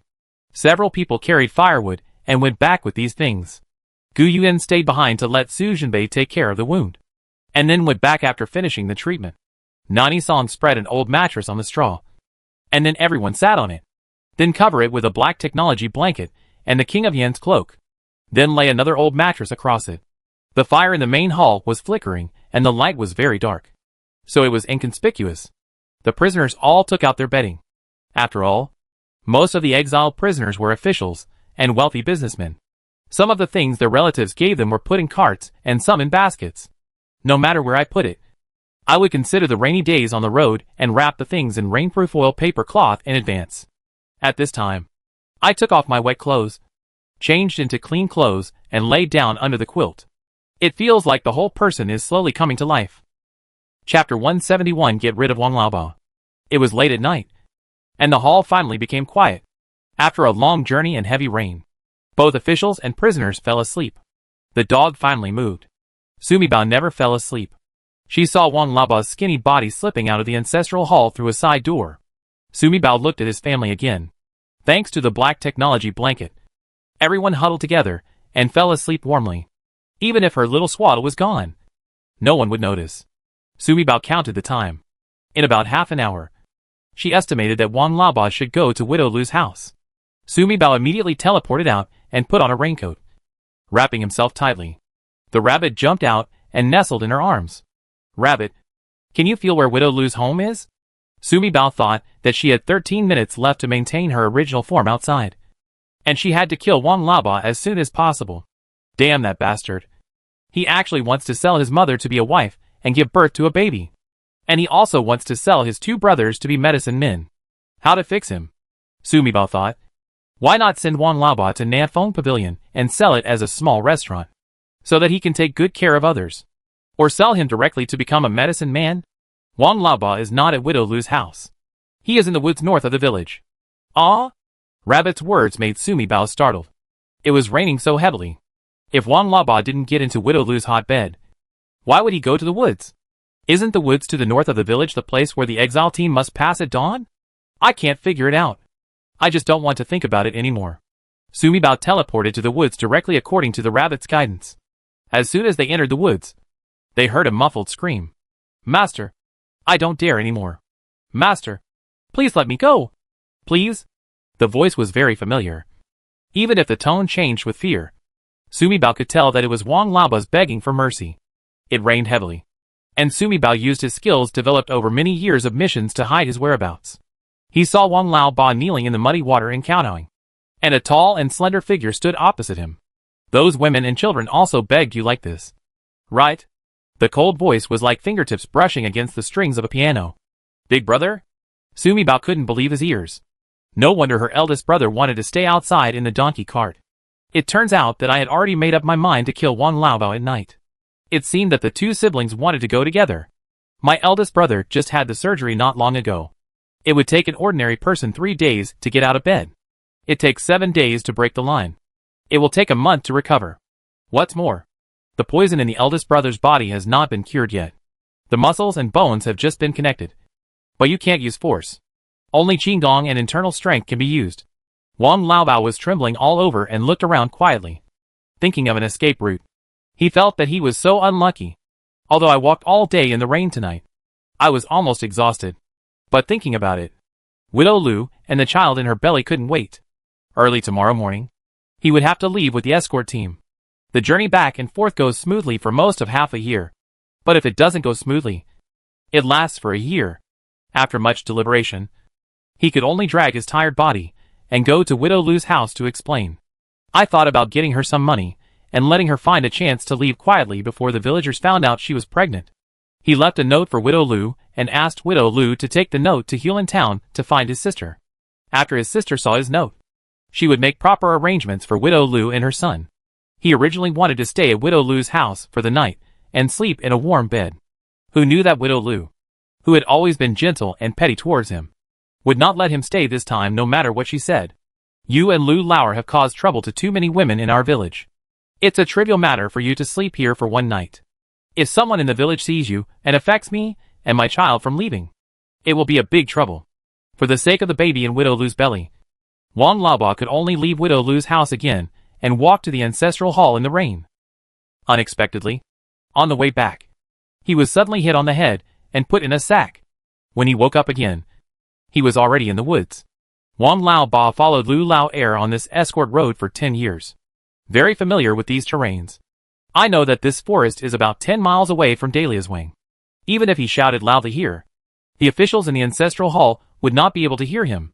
Besides, it's raining so heavily tonight. The sound of rain completely muffled his shouts. He dared to be an official, and his life was in danger. In the night rain, Wang Laoba was thrown into the muddy water. He was covered in mud, and his face was covered with muddy water. He only saw 2 men standing in front of him. At first, Wang Laoba thought the man who put the sack on him was a man from Dahlia's Wing. After all, they and their group have harmed many women in Dalu village over the years. But on second thought, the villagers were not so bold. Could it be bandits from Yulin Mountain? Uncle, are you from Mijiabao?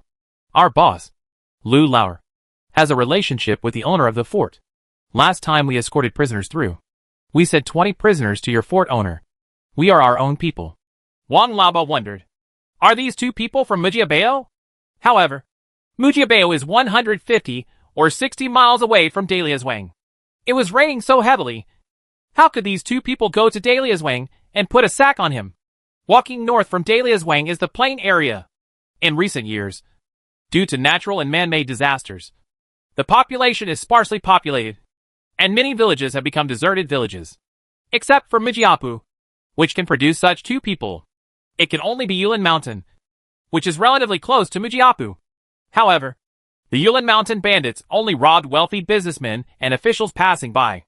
You won't take advantage of the people of Liuzhuang. Uncle, please forgive me for being clumsy. You just mentioned women and children. Did the owner of the wooden fort send you to go to Dahlia's Wing to inquire about information? And want to snatch some women and children up the mountain? After Wang Laobao was thrown to the ground, the two of them kicked him without saying a word and directly kicked him until his whole body was broken and his nose was bruised and his face was swollen. Wang Laobao, who felt pain all over his body, thought he had correctly guessed the purpose of the two bandits coming, and his whole body was shaking with excitement. According to his experience in dealing with Mujiapu over the years, Mujiapa not only buys people from them, but also secretly kidnaps them. Mujiapa? Yulin Mountain? Sumi Bao also became excited after hearing this. Revenge was taken. She wanted to avenge her two brothers, and she must kill the evil castle owner. What's more, in addition to poisons and poisonous weeds, Mujiabao also has many rare medicinal materials. 0 yuan shopping is coming again. Young master, ask your subordinates to send him on his way. Such a familiar voice. Wow. Xiao Jiojio. He saw another slender figure standing next to Su Jinbei, half a head shorter than Su Jinbei, wearing a raincoat. It turns out that the eldest brother came out in the middle of the night not only to deal with Wang Laobao, but also to contact Su Jio. Sword. Su Jinbei only said one word. Su Jio said no more and immediately handed over the sword. This is what the master wants to do personally. No. Please spare my life. I will take good care of the Su family along the way. Me. Noisy. The sword flew with blood. Ah. Is my eldest brother so fierce? He actually cut off Wang Laobao's tongue. Blood gushes out, and Wang Laobao can no longer scream. He could only squirm like a bug in the muddy water. Chapter 172. It must be Su Jio who did it. Damn, Wang Laobao actually dared to flirt with her mother. I originally wanted to torture Wang Laobao, but who made this guy think so viciously? I didn't expect to be intercepted halfway by my eldest brother. What a pity. Suddenly hearing Sumi Bao's heartfelt voice, Su Jinbei frowned silently. He glanced at Su Jio and found that Su Jio's expression had not changed. It was obvious that he was the only one who heard what his little sister was saying. Brushing, brushing, brushing. There was a burst that was so fast that you couldn't see the afterimage of the move. Sumi Bao saw Wang Laobao turning into a ball on the dirt. Hang up. Su Jinbei's voice was cold and cold. Don't let him die too soon. Su Jio skillfully hung Wang Laobao to a crooked neck tree. Have you contacted Su Lu? We have been contacted. We are a group of 22 people and several carriages. All the supplies we have in the capital have been shipped out. Don't worry, young master. Su Lu and I have made arrangements. Su Jio said this respectfully. Paused briefly. Young master. His Royal Highness the King of Yen has left for the Eastern Expedition. The third prince led a team to northern Xinjiang. They were all carriages and 3,000 cavalry. They have already walked in front of us from another official road. Su Jio. Starting from today, please stop following me. Ah? Su Jio fell to her knees on the ground. My subordinate has done something wrong. Please punish me, young master. Sumi Bao's mouth opened wide. How could her eldest brother drive away his confidant at this time? I'll give you another master.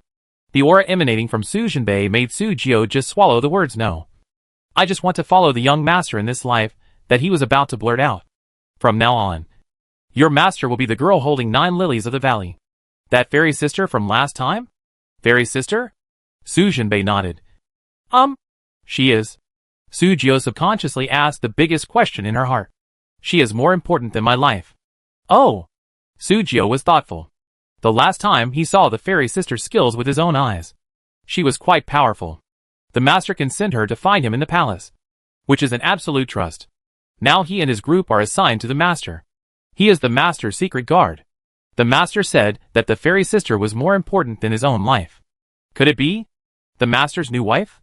It's not right. As far as he knew, his master's newly married wife was clearly the daughter of Taiwei Gu.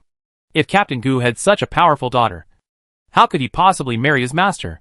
Can't figure it out. Walk. Before Su Jinbei left, he glanced in the direction of Sumi Bao. Although he didn't know how the little sister found this place, he knew that the little sister must also be here for Wang Laobao. Since the little sister didn't take the initiative to appear in front of him, then he could just pretend not to know. Has my eldest brother discovered me? After the two left, Sumi Bao came out of the hiding place. She felt that her eldest brother must have discovered her. At this time, there were only her and Wang Laobao hanging on the tree in the forest. There is no wind. There was only the sound of rain falling. As soon as he saw a figure approaching, Wan Laba struggled. His body hanging in the air twisted into a mess. But no sound came out. TSK. So poor. Sumi Bao came closer and looked at Wan Laba carefully. The four legs were hung with slender fishnet-like threads, which were cut into the flesh. The tendons of his hands and feet were severed. The rain washes away. Even if he is injured like this, he will not bleed to death. Sumi Bao just saw that Su Jiao sprinkled something on Wan Laoba before leaving, which seemed to be some kind of medicinal powder. It should be delayed until Wan Laoba bleeds out and dies. Well, Su Jiao has a lot of good things. Just now, the eldest brother said that she will be Su Jiao's master from now on. Sumi Bao felt excited when he thought about it. She didn't know why her elder brother suddenly gave Su Jiao to her. However, she really liked Su Jiao very much. From today on, she is a master with 10 eunuchs as secret guards. Hey. So happy. No wonder I can't speak. My tongue was cut off and stuffed into my mouth. After walking around Wan Laoba, Sumi Bao was very happy. I can't see that my eldest brother still has such evil taste. When I think of the miserable sight of those people who were sold to Mujiabao by a few bad guys, like Wan Laoba, and became medicine men, Sumi Bao felt that, well, dying like this would be too cheap for him. He reached out and took out a bottle of honey from the space and poured it on Wan Laoba. It would be too lonely for him to die here alone. He had to recruit some insects to keep him company. After pouring the honey, Sumi Bao was dumbfounded and stared straight at what was in Wan Laoba's mouth. That long soft thing is not a tongue. That is? Sumi Bao looked at Wan Laoba's pants in disbelief. There was a hole in that place, revealing an injury. Oh my god. Wan Laoba's mouth is stuffed with Wan Lao air. Big brother? Su Jiao? Who are these two? Oh, it must have been Su Jiao. Her eldest brother looks like a man, with a clear breeze and bright moonlight. How could such a thing be possible? It must have been done by Su Jiao. After all, he is in the palace and is a eunuch, so he should be experienced in doing this job.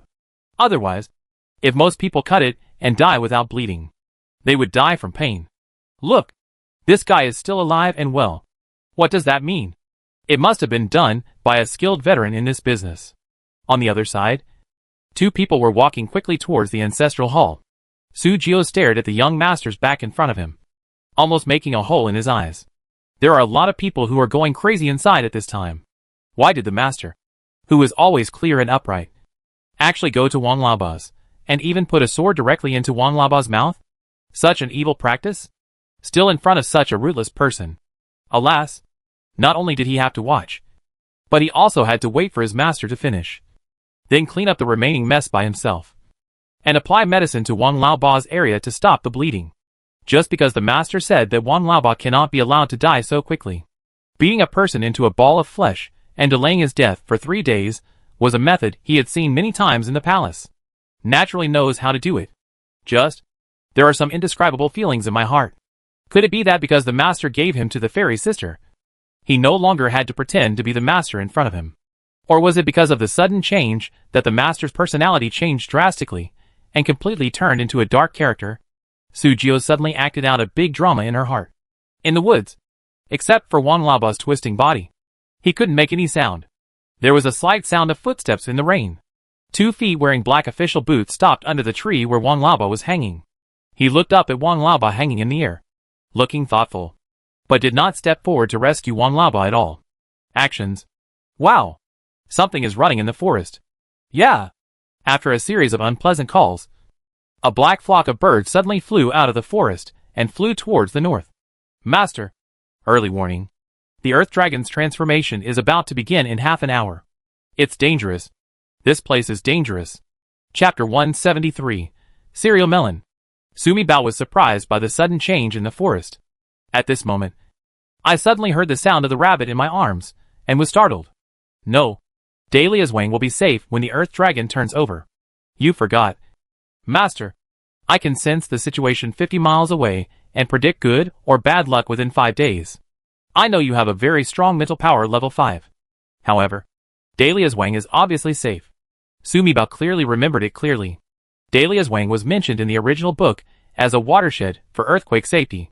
She couldn't have remembered it wrong. Master, you are right. The Earth Dragon turned over, and no houses collapsed and killed people in Dahlia's Wang. But the subsequent landslides and mudslides will drown people. Ah? Sumi Bao was dumbfounded.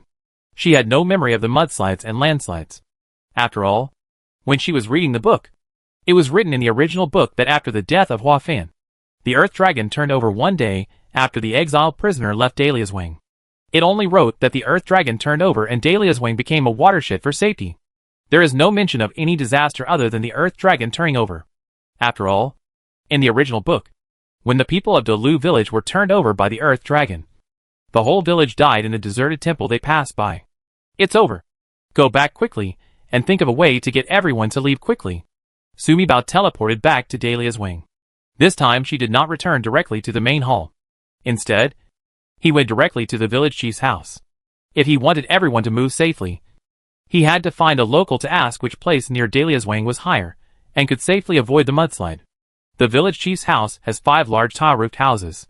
It is the best house in the village. At a glance, Sumi Bao saw a conspicuous red cloth strip hanging in front of the door of the westernmost house. Just about to walk over, the door creaked, and a slim figure walked out. The village chief's youngest daughter-in-law? While reading the book, Sumi Bao saw from a reader's perspective how loving the village chief's youngest son was to his newlywed wife, and how he sadly inspired his father and the villagers to avenge his wife because of what happened to his wife. She looked very sad. I feel that the youngest son of the village chief is really infatuated. At this time, I was in the middle of it, watching the little daughter-in-law who caused the fight between the villagers and the officers and soldiers. After all, Hua Fan's death later had something to do with this little daughter-in-law. Sumi Bao's eyes changed when he looked at his young wife. The young daughter-in-law held an oil paper umbrella and walked to a short thatched house in the courtyard. That's the toilet. My little wife goes to the toilet? Or is that the kitchen, where the daughter-in-law gets up early to make breakfast for her husband's family? However, this hut looks a bit big. After all, the daughter-in-law was the lowest-ranking person in the family in ancient times. She not only had to serve her husband, but also obeyed her parents-in-law and took care of the whole family. It seems that this new wife is not as favored as written in the book. I'm 3 months pregnant, and I still have to get up so early to make breakfast for my husband's family. Sumi Bao immediately stepped aside, just when I was about to think about teleporting into the house. I woke up the village chief's youngest son and asked him, "Meow meow." When the new wife was approaching the thatched house, she suddenly meowed twice. Following the sound, the lights in the thatched house turned on. The new daughter-in-law walked to the door, closed her umbrella, and when she pushed the door open, she was pulled in by a hand. The lights went out instantly. An old hand. At this moment, Sumi Bao saw that the hand that appeared in the light just now turned out to be the hand of an old man. "Eat the melon. Eat the melon. This melon is a bit big and worth 500 points. Go and eat the melon." Rabbit's excited voice. "What kind of melon do you eat? Don't you have to hand in the first melon every day?" Sumi Bao thought. She ate a few melons from officials yesterday. Each one was only worth 10 points. This new wife's melons are so valuable. It's so heartwarming. However, the top priority now is to save people. How can I have time to eat melon? Besides, it's useless no matter how valuable it is. The first one has to be handed over. This melon is a chain melon. The first melon that pops up will be very valuable if you turn it in. Do you want to eat it? It won't delay your efforts to save people. Sumi Bao hesitated. Where is it? She came here and wanted to eat some melon by the way. And thinking about 500 points. She really couldn't bear to lose this melon. Sumi Bao teleported to the hut. There is indeed a kitchen inside. The village chief's family is really a big family. And the kitchen is about the same size as an ordinary person's thatched house, also divided into inner and outer rooms. In the outer room is a conjoined stove. There is a small pot attached to the big pot. There are chopping boards, water bottles, and all kinds of kitchen utensils in the room. Clean up and empty the floor. There are several large tanks inside, containing various grains and other things. Apparently a warehouse for the kitchen. Sumi Bao is now behind several large tanks and tall mats. He pulled up a small wooden bench and sat down. Outside the kitchen, the new wife's sweet voice came out. "The sign of death makes me chew on people when I see them." The monkey is very anxious. She has been feeling a little lazy these past 2 days. Are you afraid she is pregnant? Huh? There is a man outside this new wife. Listen to this. The baby in your belly is not the village chief's youngest son. Looking at the hands just now, this man is too old. Right? My new daughter-in-law's taste is really unique. It's good to be pregnant. I can still let you have a baby at the age of 56. It means that my precious sword is not old. You have to raise this baby for me. We, the old Lu family, are pointing at the baby in your belly. Come to renew the incense. This voice sounds so familiar. When Sumibao heard this voice, his whole body became confused. The voice of the village chief? Not only did the village chief get along well with his new wife, but he also made her pregnant with a baby? This melon tastes quite strong. You have 2 sons, the elder Lu and the younger Lu. How can you say that you expect the baby in my belly to continue the relationship? The new daughter-in-law cooed. The sound of the little fist beating the old man made Sumibao's skin crawl when he heard it. Muxiang, you clearly know that my youngest son is the son of my wife when she got married. He calls me dad. But he is not my son at all. It's good that the eldest son is my biological son. But he actually got something wrong. It's a disease of giving birth to babies. Don't you think God is going to end our Lu family's life? Ding dong. There was a sound of gold coins crashing in my mind. 100 points have arrived. Please check it with the host. You are welcome to continue eating melons. I am the busiest on the way to eating melons.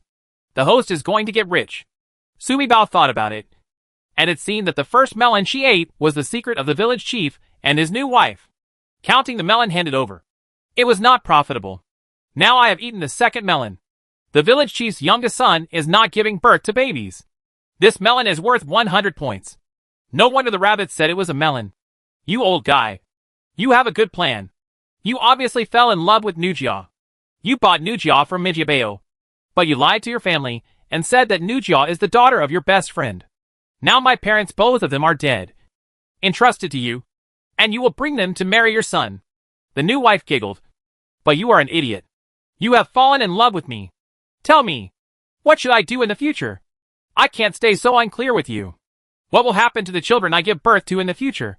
This child after giving birth. What about the future children? Chapter 174, Eating Melons and Winning Money. Oh my god. This is so shattering. Is this woman still thinking about having a bunch of children with the village chief? Sumibao died speechless. Even though this younger son is not the biological son of the village chief, the village chief cannot do such a thing. Doesn't this directly harm the youngest son? Really? This village chief is really stupid. He is not afraid that one day his younger son will also have a baby with his new wife. Wouldn't it be a mess? Don't be afraid. When that brat came to my house with his mother, he was just over a year old and couldn't remember anything. He always thought that I was his biological father.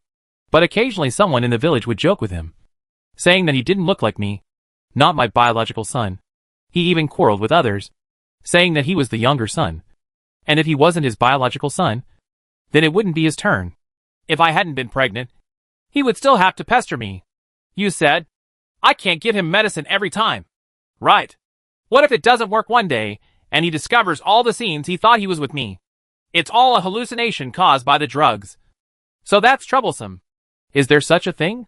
Sumibao suddenly thought that she had just heard the new wife say that she was bought from Mujiabeo by the village chief. Is she the medicine girl from Mujiabeo? Or a medicine man?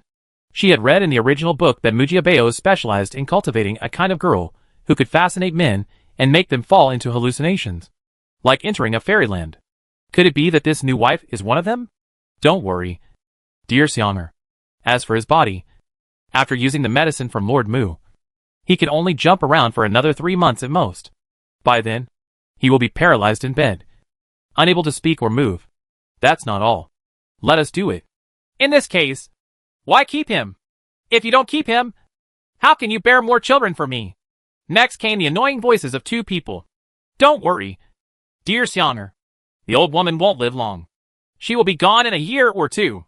The eldest daughter-in-law can't give birth to a child. She has always been timid and cowardly in this family and allowed to be abused.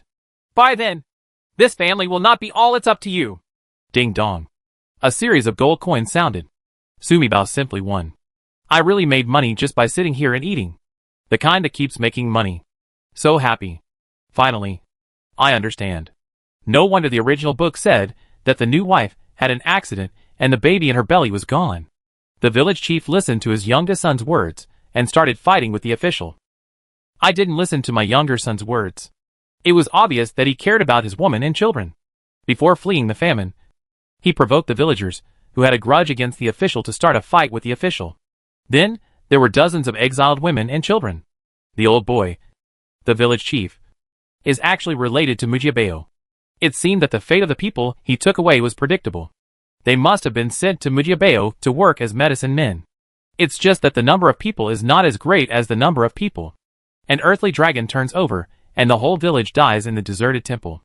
Ah! An unpleasant night bird call. A flock of birds flew over the village chief's yard.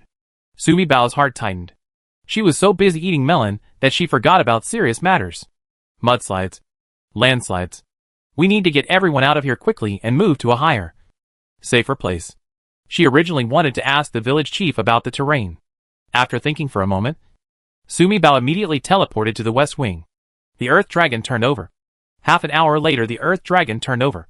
The village chief's youngest son suddenly heard the familiar little voice shouting while he was sleeping. Little fairy? Earth dragon turns over? Mudslide?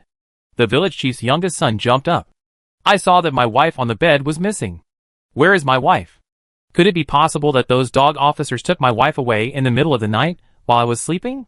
The village chief's youngest son jumped out of bed without putting on his shoes, ran out of the house, ran straight to the main room, and knocked on the door. Father! Mother! Get up quickly. Something bad has happened. My wife is missing. Earth dragons turning over. Mudslides. Any disaster would not frighten people to death. The village chief's youngest son only saw that his wife was missing. Alas!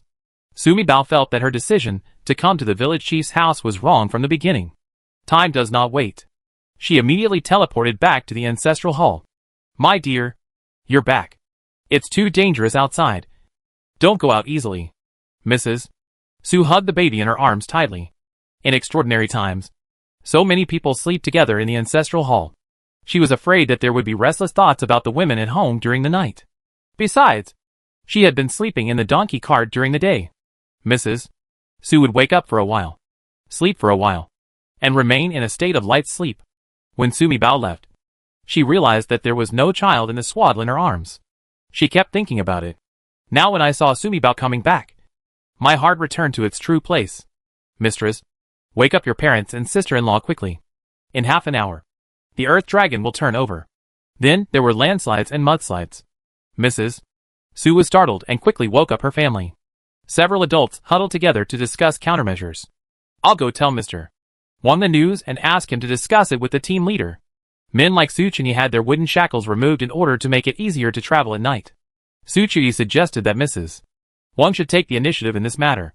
He wants to say that the earth dragon will turn around. And all the officials believe it. No. Su-san. Go find Zhou Fuan and tell him that I'm awake and ask the team doctor to come and take a look at me. Su Jinbei's voice suddenly sounded outside the window. Big brother is back. Brother, are you planning to stop pretending to be comatose? With everyone silent, Su Jinbei naturally understood what his family was worried about. I'm basically recovered. When the earth dragon turns over today, the capital city will be severely affected. Roads will be broken and houses will collapse. They won't be able to send killers to kill me in a short time. If I don't wake up, they will follow these people who want to kill me. Why? What about jumping out? Has her eldest brother started fishing? Brother, there is only half an hour left before the dragon turns over. It is safe for Earth Dragon to turn around and Dahlia's wing is safe. But then came the landslides and mudslides. When the situation was critical, Sumibao's first reaction was to go find her elder brother. When she returned, she found that her elder brother was already in the donkey cart.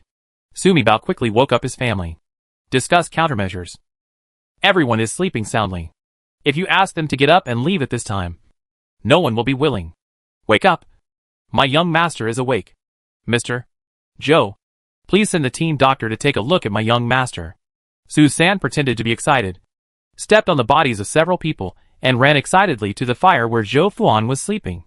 The people who were stepped on woke up and cursed a few words. Too sleepy and tired. I cursed a few times and fell asleep again. There were a few people in the crowd secretly looking this way. Who do you think is awake? Zhou Fuan's eyes were sleepy. If it wasn't a big deal, he would have dared to disturb his sleep at this time. And he would have wanted to kill him with a knife. My young master. The young father-in-law of the Su family. Su-san rubbed his hands. My young master is awake and his fever has gone away. Quickly ask the team doctor to take a look at my young master. Oh! Su-san scratched his head. And as if he suddenly remembered, He took out a piece of silver from his arms and stuffed it into Zhou Fuan. Our uncle brought the medicine. But we just need a doctor to look after him. You said Su Jinbei. Su Jinbei is awake? Chapter 175 Going Up the Mountain. Zhou Fuan seemed to wake up just now. The voice couldn't help but get louder. His face suddenly turned dark. It was over. It was over completely. Su Jinbei was in a coma. And all the people who were interested in him were already making moves in the dark. But for some unknown reason, he has been standing still, as if waiting for an opportunity. Now that he is awake, people from all walks of life are trying to harm him. And they are coming in waves. What should he do? Su Jinbei is awake? Ji Tai also sat up. No way. Did I hear correctly? Lu Zan also came over. By Su Zi. Zhou Fuan was startled for a moment. Then turned to call by Suzy, who was sleeping next to him. Zhou Dianjiu. I'm going to take a look. I'm better at trauma. Ding Gonting squeezed by Suzy away, and was the first to run outside the ancestral hall. The task assigned to them by King Yin was to take care of Su Jinbei. Bai Suzy used a snake to become the team doctor before him. If he doesn't grab some jobs, he will be outclassed by Bai Suzy. He had to quickly go to the corridor outside to see Su Jinbei. There were bursts of unpleasant bird calls, and a group of birds rushed into the ancestral hall from outside, circling and flying above people's heads, making an unpleasant sound. Chi-chi-chi. Groups of rats suddenly jumped into the ancestral hall from outside, as if something terrible was chasing them. What happened? The officers and some prisoners who woke up were horrified to see this. Ah! Team Zhou. It's broken. Something happened. As soon as Ding Gongding left the ancestral hall, he screamed and turned around and ran back. Red? The sky is red. It's terrible. Something is going to happen. The Wang family followed Taifu Wang's arrangements and followed the Su family closely. So when sleeping, they were relatively close to the Su family. As early as when Su San went to call Zhou Fuan, the two Wang brothers woke up, coupled with the chirping of birds and mice. Many people in the ancestral hall woke up. The two brothers of the Wang family have been officials for many years, especially the second son Wang Changlin, who is the minister of Taichung Temple, responsible for the worship of the tombs and temples, the rituals, music, rituals, astronomy, and clothing. Seeing these strange phenomena, I immediately walked to the door of the ancestral hall and watched the celestial phenomena. Master Zhou, the earth dragon turns over. This is the sign of the earth dragon turning over. When Wang Chanlin said this, Zhou Fuan's face turned dark. He has long known that the earth dragon will turn around. Zhou Fuan looked at Yufeng subconsciously, and Yufeng hurriedly came over and said, the earth dragon turned over well. We should be safe here. Is not that right? They hurried through the heavy rain for most of the night. The purpose is to reach Dalia's Wang before the earth dragon turns over. This is a safe zone. The earth dragon turned over. This Dalia's Wang is located in a low-lying area. With such heavy rain, will there be any other disasters? What if there is a flood? Hee hee. Great. I was dozing off when someone sent me a pillow. Sumi Bao was worried. Her eldest brother was responsible for waking up the official. But how could she make peace with the official about the mudslide? Who would have known that two great assists, Ding Gongting and Wang Changlin, would come online immediately? Suddenly, dozens of officials in the ancestral hall heard the familiar little milky voice again. Zhou Fuan stared at Wang Changlin. Do you think there will be a flood? Wang Changlin was suddenly startled. How did the official know what he was thinking? According to the celestial phenomenon and the difference just now, the earth dragon's overturning should be very violent. This village is in a depression with mountains next to it. It hasn't rained for many months, so the plants on the mountains are dead. Now that it rains so heavily now, the possibility of landslides is too high. It's too big. If there is a mudslide, no one in the village can escape. Then why are you lingering? Let's go quickly. Call the village chief over. Ask him to take us out of here and up the mountain. Mrs. G is a hot-tempered and straight-tempered person. Ji Tai frowned. Besides, that little god just reminded me. The earth dragon turns over and water disaster occurs. Master G, do you also think there will be floods? Since there will be, then move quickly. There are many prisoners, and it's not completely dark yet. Going up the mountain is very slow. Lu Zan was anxious. He was worried about the Su family, a group of old, weak women and children. Su Jinbei had just woken up again, and he encountered a mudslide and everyone died. Even if he was determined to save, who could he save? Okay, Since all the adults have said so, let's send someone to ask the village chief to lead the way up the mountain. Zhou Fuan finally understood one thing. That was before going to bed. One of his confidants came over and secretly told him that the officials had just heard what he was thinking. Zhou Fuan then thought about everyone's reactions and looks at him, and then combined it with what he heard from Wang Chonglin's inner voice. Suddenly he discovered something terrible. All their officers could hear that little milky sound coming from nowhere.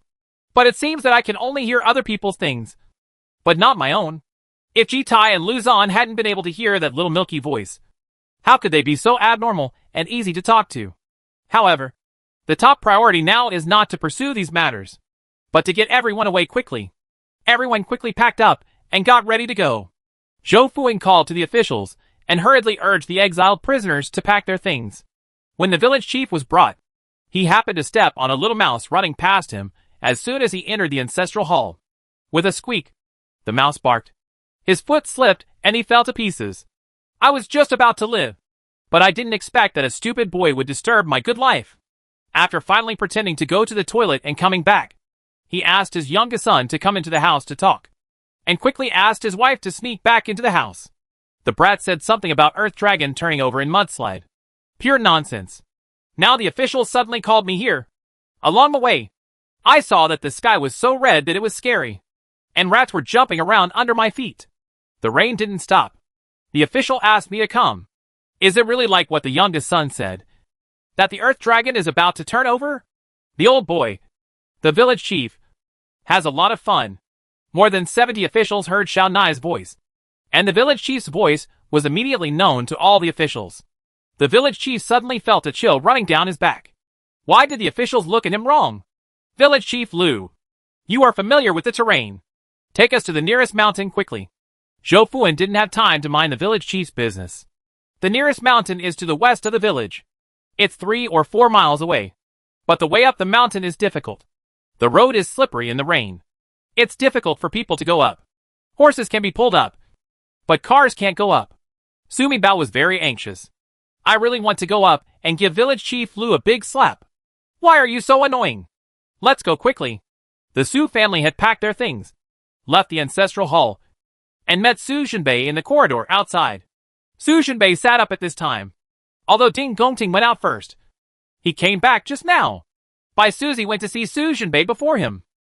Tell them that I woke up, but because of the soul-suppressing nail, I lost all my powers and am a useless person. Su Zhenbei heard his little sister tell him about Bai Suzy's life experience. When Bai Suzy came to his donkey cart, he quickly told him these words. From now on, you are mine. With just these words, Bai Suzy, as smart as he was, immediately understood that the young master of the Su family knew his origins. Naturally, Bai Suzy would not let Ding Gongting get close to Su Zhenbei again. Let's go. Let's go quickly. We've lost the car.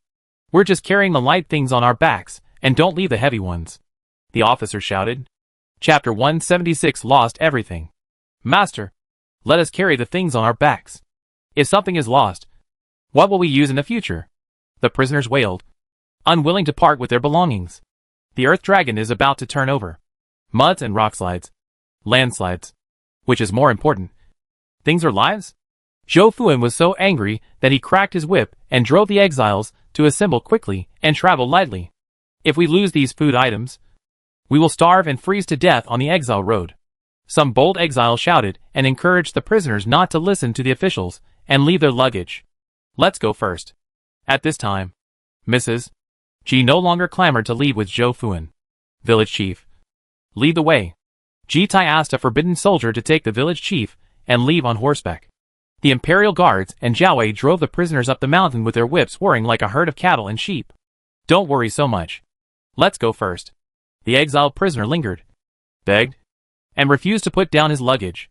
Sima Bao told his family to leave quickly. And while the exiles were lingering, he quickly followed the prisoners up the mountain. The Forbidden Army and Jiao Wei both have horses and can run very fast. The prisoners followed closely behind, all young and middle-aged men. And at the end there were 20 imperial guards and Jiao Wei wielding long whips. The prisoners ran forward. In extraordinary times, we can't control so much. Su San asked everyone to pile into the donkey cart and followed the prisoner closely behind him. The Wang family's carriage followed closely behind the Su family's donkey cart. Behind is a row of various cars. The mountain road was steep and narrow. The donkey cart drove 3 or 4 miles to the foot of the mountain. In the pale dawn, the mountain towered in the heavy rain. The road leading to the top of the mountain was narrow and steep. It can only accommodate 2 people walking side by side. No matter what kind of vehicle it is. Even a small cart cannot pull it up. In addition, it was raining heavily, making it slippery when walking, and there was a danger of falling at any time. Follow me quickly. As long as you climb to the flat ground halfway up the mountain, you'll be safe.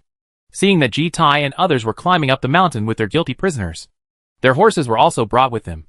But the people pulling the horses were not official servants, but prisoners. Ji-Tai asked some criminals to be selected and asked them to pull their horses up the mountain. As long as the criminals could reach the mountainside safely, the shackles would be removed. Master, the earth dragon is about to turn over. The rabbit's voice reached Sumibao's ears. Sumibao looked at the frighteningly red sky, coupled with the pouring rain, as if it was the end of the world. My heart was also horrifying. Drop the car and follow them quickly. Go. Hurry. Immediately after the earth dragon turns over, there will be a landslide, and the mudslide will quickly submerge the village. Mom, let me hold baby me. Let Hua Fan and Aunt Song help you up the mountain. Song Jinha took baby me from Mrs. Su's arms, while Gu Yuyan and Su San supported Su Jinbei.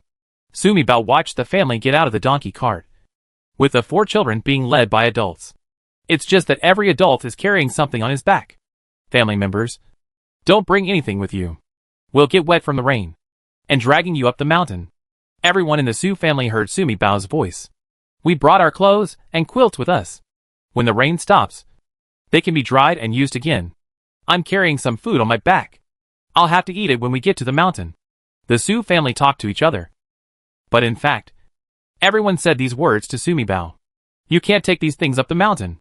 The road will be slippery due to heavy rain.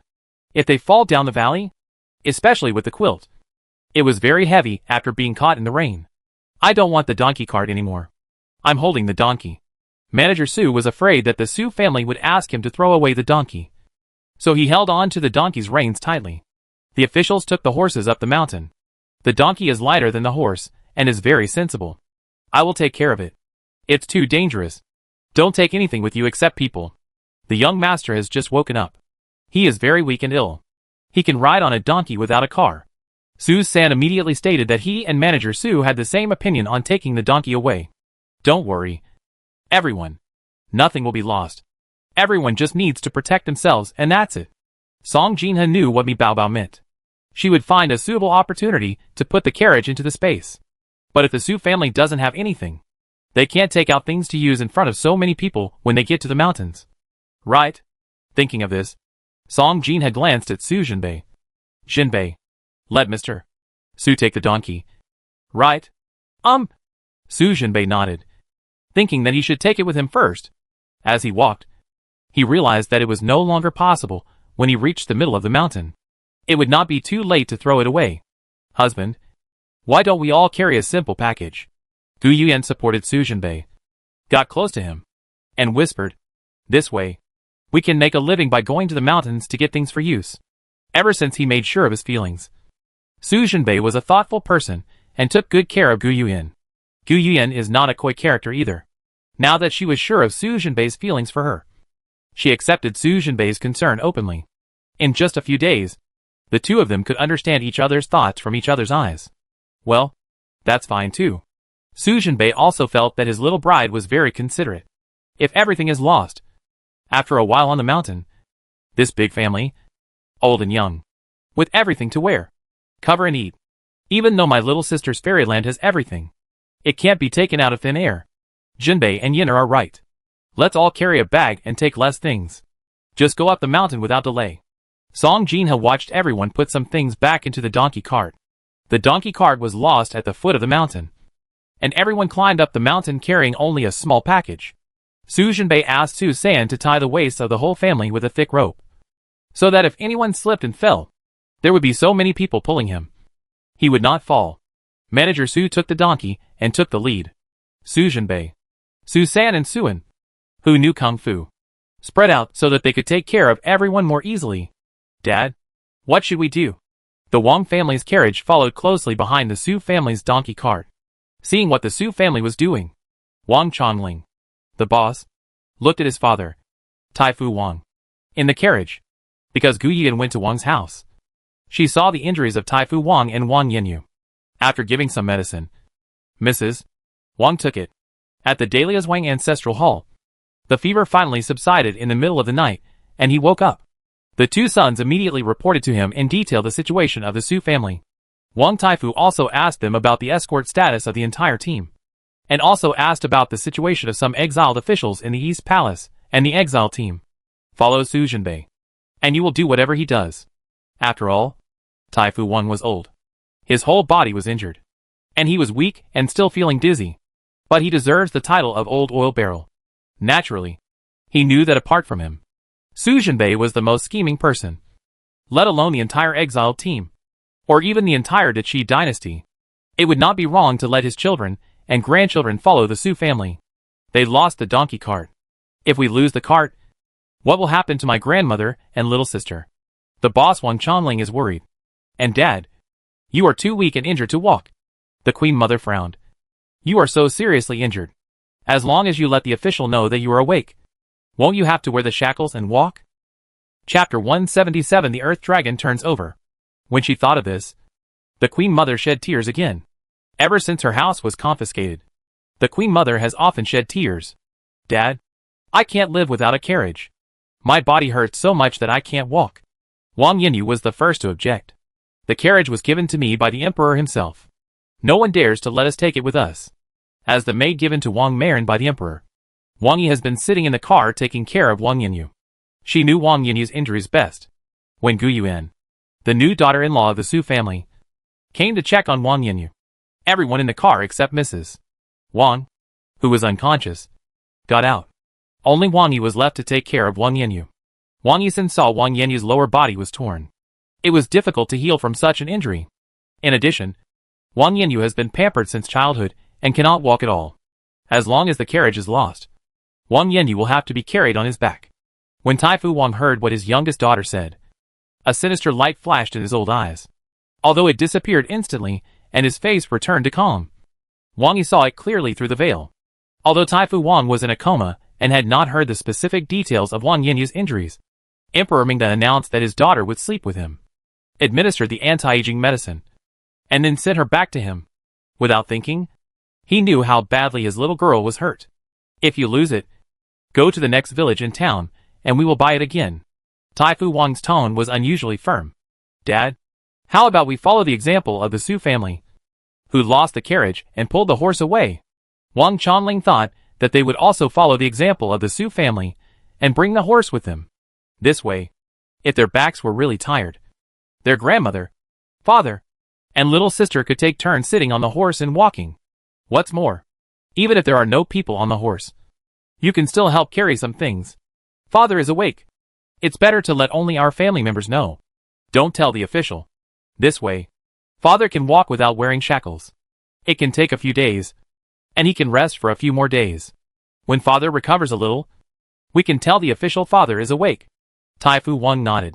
With his current body, he would have to die on the road if he really wanted to wear the shackles again. I carried my father on my back and let Chonglin pull the horse. I let Aunt Feng and my daughter Xiao Xiao support my grandmother. Wang Chonling looked at Wang Yi coldly. Aren't you the maid sent by the emperor to take care of the queen? You carry the queen on your back. If you throw the queen or make her fall, you will accompany the queen on the road. Wang Yi looked at her biological father's cold eyes and smiled bitterly in her heart. Return to the empress? The little ant was just a lowly beauty who was granted a title by the emperor. But she was still demoted. Her father probably feels that beauty cannot be called out. That's why she's called empress. However, what kind of empress is this beauty? Wang Yi knew in her heart that her father was trying to intimidate her. A little palace maid? Okay. Listen to Mr. Wang. Wang Yanyu bit her lip.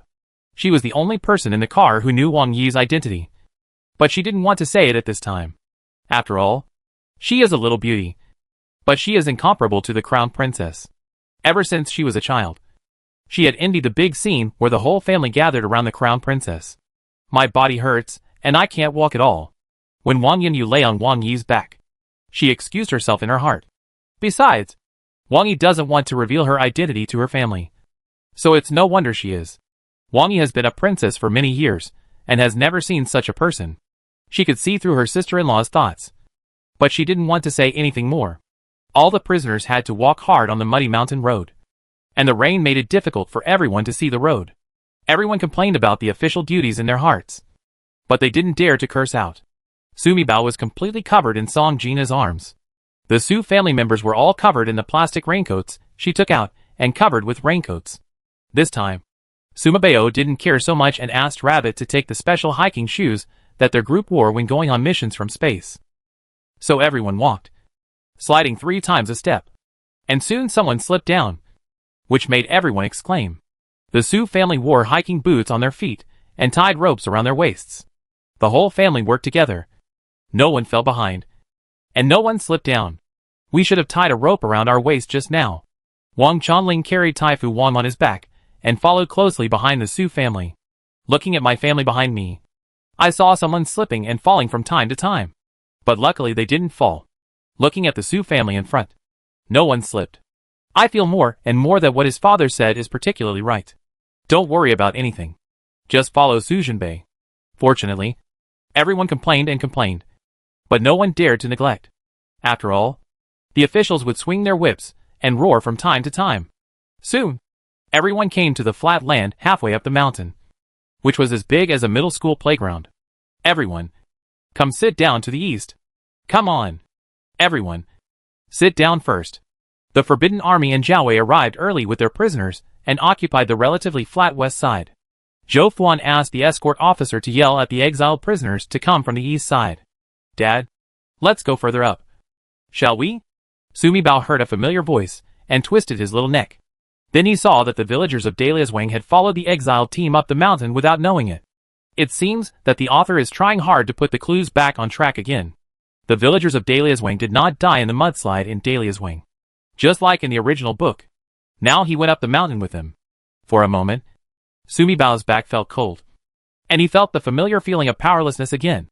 The oppressive feeling of being forced by the plot of the original book. The villagers of Dalia's Wing continued to climb up the mountain, led by the village chief's youngest son. They were familiar with the terrain in the mountains, and knew that there was another platform not far up here. Although it was not as big as this one, the people of Liuzhuang could still squeeze down if they squeezed. The village chief did not leave, but was stopped by Ji Tai. The mountains and forests are dangerous, and you must be led by someone who is familiar with the terrain. Otherwise, you may be trapped in the mountains and unable to get out. Boom. The ground shook for a while. Ah! What's the noise? My feet are shaking. The earth dragon has turned over.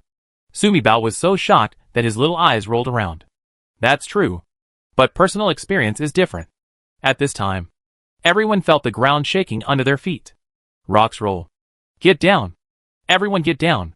The officer shouted. The earth dragon has turned over. Someone exclaimed. And for a moment, a child was frightened and started crying. The horse neighed and couldn't hold it back. Seeing that there were several horses trying to run away, and there were so many people, some of them had to be killed. Rabbit. Suma Bao hurriedly called the rabbit. Aren't you at the 5th level of mental power? Use your mental power to control the horses. Copy that. Master. The little rabbit is very happy to do such a thing. So in the heavy rain, people saw a rabbit jumping out of nowhere, and it jumped restlessly along with the horses. The rabbit was originally white, but as soon as it hit the ground, it became a mud rabbit with mud and water. You can't see the white and gray. Soon the horses calmed down and lay motionless on the ground like people.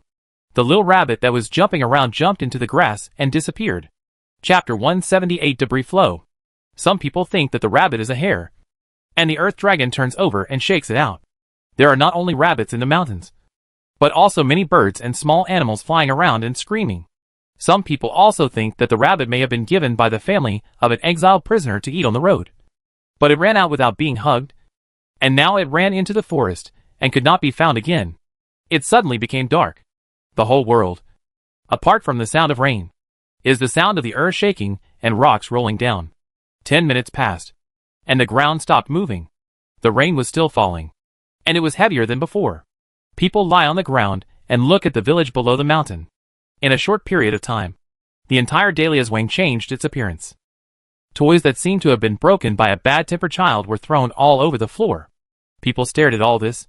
At this time, all the prisoners and officers, without exception, were very grateful for the correct choice just now. If they hadn't gone up the mountain at this time. Boom. There were roars. People's backs were numb, thinking that another wave of aftershocks was coming. The ground beneath him did not shake. But he heard the roar of an evil dragon that seemed to come from the depths of H.L. Then everyone was stunned to see a huge yellow stream mixed with rocks, trees, and the corpses of wild beasts rushing from another place at the foot of the mountain. In the blink of an eye, Dahlia's Wang disappeared from everyone's sight. Half an hour later, the area below the mountainside is completely filled with water, and the mountain becomes like an island floating on the water. If this were still in the ancestral hall just now, Su Qi murmured, looking at his wife and children beside him, breaking into a cold sweat. Rabbit, can you feel that there is any danger in the next few days? Sumi Bao looked at the prisoners and officers lying on the ground, all with a dull look on their face. She asked the rabbit in space worriedly. The mountain forest to the west of Dahlia's Wing stretches to the northwest. I don't know how far it is. Mudslides flooded the official road leading to Exile in the north. There are so many of them, and they can't just stay on the mountain all the time. If you go into the mountains, follow the northwest direction. It is 400 to 500 miles from the capital to Yancheng via the official road. They walked to Dahlia's Wing, and there were only about 200 miles left to Yancheng. Walking diagonally through the mountains and forests, we should be able to reach the boundary of Yancheng in 4 or 5 days. As long as they reach the boundaries of Yancheng, they will be considered out of the scope of Beijing's management. Of course, think about it. In today's capital city, the Earth Dragon is overturned. The walls are falling. The houses are collapsing. And the land is destroyed and people are dying. The old emperor must have been so shaken and frightened that he was in no mood to care about these exiles. The mess in Jing City after the earthquake was enough for him to clean up for a while. Sumi Bao remembered that it was written in the original book that the Earth Dragon turned over, and a third of the houses in the capital were destroyed. More than half of the casualties occurred. But the main part of the palace in the inner city is still there. And a few of the emperor's concubines have died. But he himself is alive and well. As expected, he is the true Dragon Emperor. And his life is very tough. But after this earthquake, the capital city could no longer live. Qin Tianjin made a divination and asked about the fate of the country. God warned that only by moving the capital could the world be settled, and the world settled. In the following months, the Dog Emperor, along with hundreds of officials in the capital, many wealthy businessmen, and a large group of concubines, began a massive movement to move the capital. The direction of Xindu is also north. Dianzhou, what should we do next? The officials surrounded Zhou Fuan, all of them with lingering fears. With so many people, it's not possible to stay trapped on this mountain all the time. Looking at the water under this mountain, we won't be able to do it for a while. Zhou Fuan is also worried. Chu Mingyang is gone, and all 300 exiled prisoners are in his hands. If it is not handled properly, many people will die. And he, the escort officer, will have to walk around even if he cannot afford to pay. After all, the escort has fixed routes and rules. Not only is it required to arrive at the place of exile on time, but the survival rate of the prisoners must also be ensured. Too many prisoners must not die. Bai Suzy, go check Su Jinbei's body. Zhou Fuan suddenly said something to Bai Suzy, who was bandaging the official next to him, and gave him a meaningful look. Bai Suzy naturally understood what Zhou Fuan meant. Everyone is a person who hangs out in the official circles of the capital, and no one is stupid. Who is Su Jinbei? The young general of the Deqi dynasty, and a genius strategist. Regardless of his strength or wisdom, he is definitely the #1 person in the Qi dynasty. If such a powerful brain is not used, what good ideas can they, a group of petty officials, come up with? On the other side, Ji Taidong frowned and looked at Lu Zan with a fierce expression. What to do next? Leave or stay?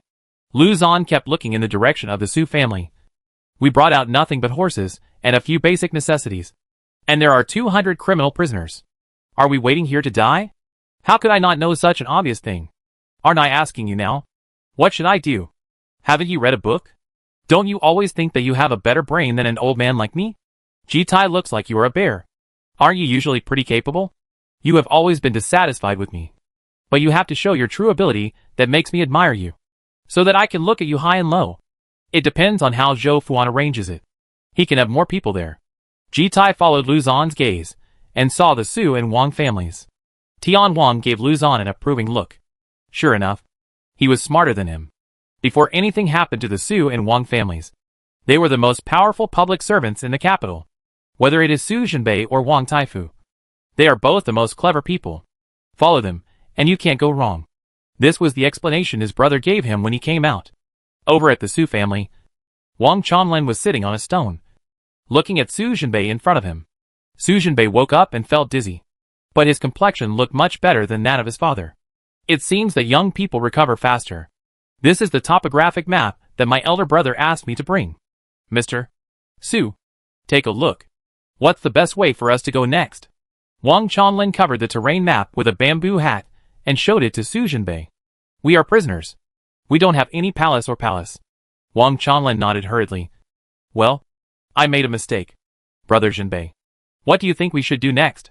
I call you uncle and brother. Why do you call my son brother? Doesn't this mess up the generational hierarchy? Su Qingyi next to him was unhappy. His father, Duke Shenhua, and Taifu Wang were sworn brothers, so naturally he and Wang Chonlin should be called brothers. Wang Chonlin is still a minister of Taichung Temple who is in charge of etiquette. Why can't he even be called by a proper title? Jinbei is also my father's disciple. As for this, I naturally have to call him brother. Qingyi brother. We each call him his own. There is no conflict. Listening to the scene of these men randomly recognizing their relatives, Su Mibao felt the Wang family is really good at things. And they are the best at these things. When you need someone, call him brother. When no one is needed, cross the river and fold the bridge and slip away easily. According to the rain conditions, road conditions and mountain conditions, we cannot wait on the mountain for the rain to stop and for the water to subside. Su Jinbei thought about what the little sister said just now. 3 days later, there will be another earth dragon turning over and aftershocks here. When he went up the mountain, he observed it carefully. According to the terrain observation, the flat land they were on would be hit by rocks falling from the mountain, making them uninhabitable. Su Mibao naturally tells the rabbit to sense danger. Besides this, there are some. Su Mibao told Su Jinbei in time. According to this analysis, we can only go towards the mountains and north. Right? Chapter 179 forgot to get the antidote. Wang Chonlin stared at Su Jinbei's face, and when he nodded, his face immediately wrinkled into a bitter melon. We are old and young. We need to walk in this mountain forest for more than 200 miles. We need to walk in this mountain for 5 or 6 days. We have no food or water, and there are wild animals. Bai Suzi brought all these words to Zhou Fuan. After Zhou Fuan listened, he thought for a while. Let's go. No matter how difficult it is, we have to go. No matter what happens later, it's better than waiting to die here. After Zhou Fuan decided, Ji-tai sent someone to ask for news. When Ji-tai and Lu Zon learned about Zhou Fuan's arrangement, Ji-tai waved his hand. Lu Zon also nodded. Well, let's follow Zhou Fuan into the mountains and take the mountain road to Yancheng. Lu Zon thought for a while and then said to Mrs. G, the earth dragon turned over just now, and there was another mudslide. It doesn't feel safe here. It's too close to the mudslide just now. We'd better take people to walk further into the mountains. Choose a flatter place with more rocks and less soil. Or lush forests. Place to rest. Lu Zon thought more than Mrs. G. He felt that the rain was too heavy, and he had been on the road day and night for the past 2 days. Not to mention the prisoners. They Jiaowei couldn't bear it either. What's more, the prisoners they escorted from Zhao Jian were not like the exiled prisoners escorted by Zhou Fuan. They had no relatives or family members to send money, clothing and food. In the past few days, these prisoners have been wearing large shackles and chains, wearing only thin prison clothes, with their faces exposed to the heavy rain. Except for those who escaped, all the remaining prisoners had wounds on their bodies. In addition, the rain soaked their wounds. Many of them had fevers and their injuries worsened. What's more, these criminals were fed poison pills by Captain Gu, which caused attacks every 3 days. Do you have the antidote with you? Lu Zon suddenly thought of this. These prisoners must take the antidote once every 3 days. Otherwise the poison will take over, and they will roll on the ground in pain, and be unable to walk at all. Ji Taung snorted. Those fools who ran away will know how stupid they were to run away when the poison pill takes effect. Lu Zon frowned. Those who escaped plus those who were seriously injured and died. On the way up the mountain, a few more slipped to the bottom of the mountain. The number just reported was only 163. Mrs. G. Please hurry up and send someone. Bring the antidote and give it to the prisoner while cooking dinner. Ji-Tai looked at Luzon in surprise. What are you asking me for? The prisoners belong to your Zhao prison, and the poison comes from your Zhao prison. Of course, the antidote is also under the control of your Zhao prison. What do we ask the Imperial Army to do? Luzon, let me remind you. Our Imperial Army is to serve the Emperor. We are pretending to be an escort. But our mission is actually to find an opportunity to kill the Su and Wang families. This mission should be the same as yours. These prisoners are your responsibility, and your life and death are under your control. It has nothing to do with our Imperial Army. Before departure, didn't I tell you that I put the antidote on your Forbidden Army's supply truck? Luzon had a bad feeling in his heart regarding the bag containing the antidote. He was worried that someone among the prisoners would steal the antidote. After all, there were many criminals in the world. There are many people with good skills. He then took another step and mixed the antidote bag into the Forbidden Army's supply truck. Because the Forbidden Army supply vehicles are all covered with oil paper cloth. They look the same from the outside, and people who don't know the inside story can't tell the difference at all. When setting off, he clearly told Mrs. G, isn't this idiot Ji-Tai not paying attention at all? Originally, he was always careful in his work, and even sent a Jiaowei to look after the car. Who knows? That Jiaowei ate something bad yesterday and always had diarrhea. He lost sight of it and couldn't recognize which car it was. He only found out about this when he asked Jiaowei just now. Although he was unhappy, he still thought in his heart that fortunately, he had told Mrs. G before setting off. Ji-Tai knew which car theirs it was in. When he said he was going up the mountain, the antidote also flashed through his mind. Because he was short on time, he also felt that no matter how stupid Mrs. G was, she should know the importance of the bag of antidote. What's more, it's just a bag of antidote, and it's not heavy. It will definitely be mixed in the supplies, and people will carry it up the mountain. If he went to get it specifically, and was seen by a criminal with an intention, he would cause trouble. That's why he didn't go get the antidote. Didn't you say that you need to pack lightly when going up the mountain? It's enough to carry some food and clothes. Why? Do you still want my brothers from the Forbidden Army to carry things for you, Jiaowei? Mrs. G glared at Luzon with disdain and asked, who do you think you are? You want to make my people work? You have such a big face. It was over. Luzon's eyes suddenly turned dark. Looking at the flood at the foot of the mountain, a chill rushed to my forehead. The time for the criminals to take the antidote is tonight. If there is no antidote then, what if these criminals turn against each other? Luzon didn't dare to think about it anymore. After all, their method of controlling prisoners is the antidote. What else? Among these prisoners there are very powerful criminal thieves. There will be no antidote for them then. Mrs. G, are there any doctors among the 20 Imperial troops you are leading? The 20 Imperial guards I am leading are all elites. We are responsible for killing King Su's family, and the remnants of the prince along the way. We will return to the capital after our mission is completed. What are we bringing the doctor for? Ji-Tai thought to herself. The Emperor's order for us is to follow the Su and Wang families all the way to Xiangqiu. When the Su family and others get the Su family's army token, we will directly kill the Su family and the prince's remnants, and we can return to Beijing directly to resume our lives. After passing Yancheng and walking 200 miles to the north, we will reach Xiangjuan, where Xiangqiu is located. We are all riding horses, so there is no need to bring a doctor. But you, Luzon, not only have to join us in killing the Su and Wang families, but you also have to lead these criminals. Mrs. G didn't know what kind of order Gu Taiwei had given Luzon. After the execution mission is completed, will these prisoners be taken to Xiangjuan prison on the spot? Or should they all be poisoned? In Ji-Tai's view, according to their usual style at Zhao prison, the possibility of poisoning them all is the highest. He was originally a tool man who was buried with him. He would die whether he took the antidote or not. You Jiaowei are so vicious and hypocritical. Why would you prepare an antidote for the dead?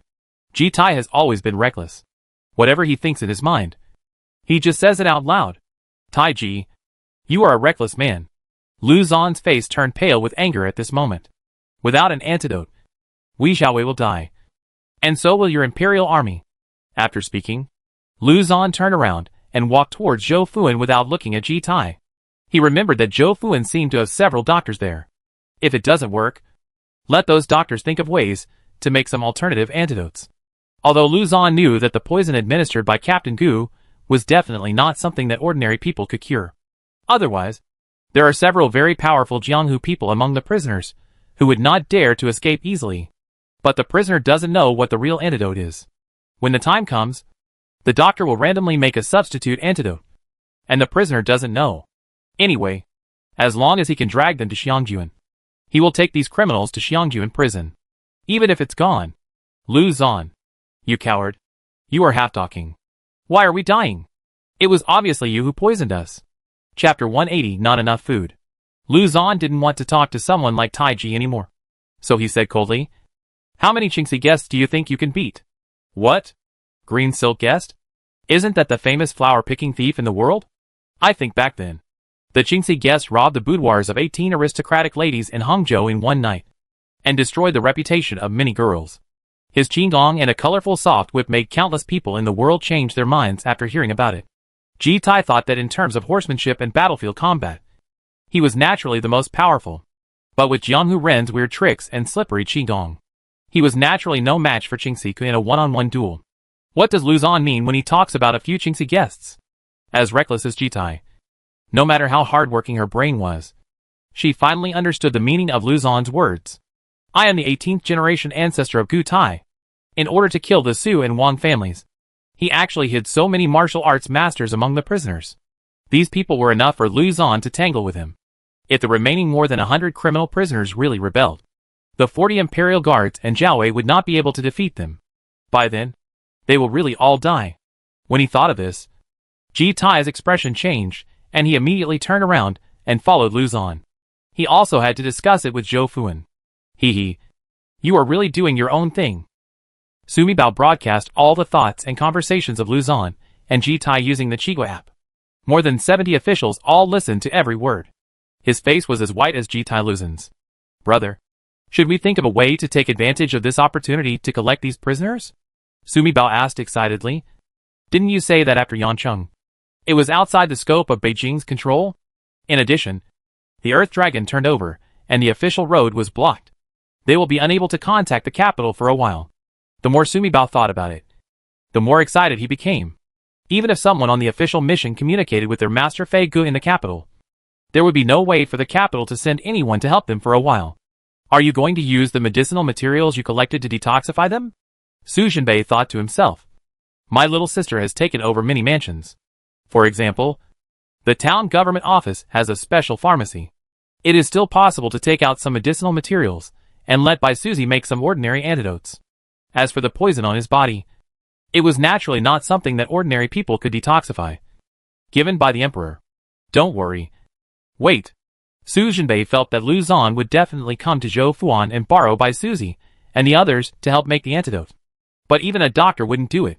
They all traveled up the mountain lightly, carrying only basic daily necessities. How could they make an antidote without any medicinal materials? The Su family sat together and listened to Su Jinbei talking. If others didn't know, they would think it was Su Jinbei talking to himself. But the Su family knew that they were communicating with Mi Bao Bao. There are medicinal herbs in the mountains. If you walk further into the mountains, you should be able to collect medicinal herbs. Gu Yuan, who had been staying by Su Jinbei's side, whispered something when she heard this. Yes, sister-in-law, you are a doctor. At that time, you can lead everyone to collect herbs and sell them to the officials. Or negotiate terms with the officials. For example, don't put shackles on us Su family men in the future. Or don't give us Su family women tethers. Etc. Sumi Bao's little eyes narrowed in laughter. Don't we have 2 doctors on official posts? There's no need for us exiled prisoners. Gu Yuyan was a little depressed. Now they have nothing but a donkey and a simple wrapping. Even if my little sister has good things, now she is on the mountain. Not like at the foot of the mountain. She has a donkey cart to ride on. And she also has a place to stay at night. Able to avoid others taking out things. Now that there are so many people together, we can't let my little sister get food and supplies in front of everyone in this mountain. Right? That's too dangerous. They should think of more ways on their own. And use less of their little sister's abilities if they don't need them. It's okay. Yenner. There are so many of us. We all have hands and feet. As long as there is something edible in the mountains, we won't starve to death. Song Jinha looked at his daughter-in-law's worried face, and knew that this daughter-in-law was worrying about the food and clothing of the whole family again. Just like her role as the wife of the head of the Jinghua Palace. No matter where she is, she will habitually consider the food and clothing arrangements for the whole family at the first moment. Lu Wenxiu also taught Yin'er how to be a good daughter-in-law of Su's parents when she was young. Yin'er is just like her, habitually putting herself in the role of the head wife to think about problems. This made Song Jinha even more pleased. Hey, there is only one doctor now. And Bai Suzi is still the eldest brother.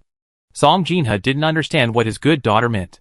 But at this time, Zhou Fuan was surrounded by Lu Zan and Ji Tai. One big and two big. What did you say? Dr. Ding is missing? Lu Zan came to see Zhou Fuan. First he wanted to discuss with him what to do about the route, guards, and so many prisoners as he walked into the mountains. What about food and accommodation? The second step was to explain to Zhou Fuan that Dao Wei wanted to use 2 doctors from Zhou Fuan's team to exile the prisoners. After returning to Beijing with this affection, Zhao Wei will naturally return the favor. Zhou Fuan is also worried. The more than 300 exiled prisoners he brought with him were originally required to receive morning and evening meals twice a day. Although it is just a black nest for each person, plus a bowl of wild grass soup. You can count the millet in it. The officers themselves ate white flour steamed buns with vegetables and meat. If a prisoner wants to eat, he has to spend a lot of money to buy it. This is also a common means of making money by escorting officials. But when we went up the mountain just now, we couldn't bring a car with us.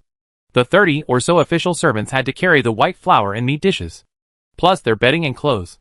Everyone is already carrying a big package. In this way, the officials could not manage the prisoners at all. Zhou Fuan adopted Lu Lao's suggestion and selected some young and strong exiles to carry these things for official duties.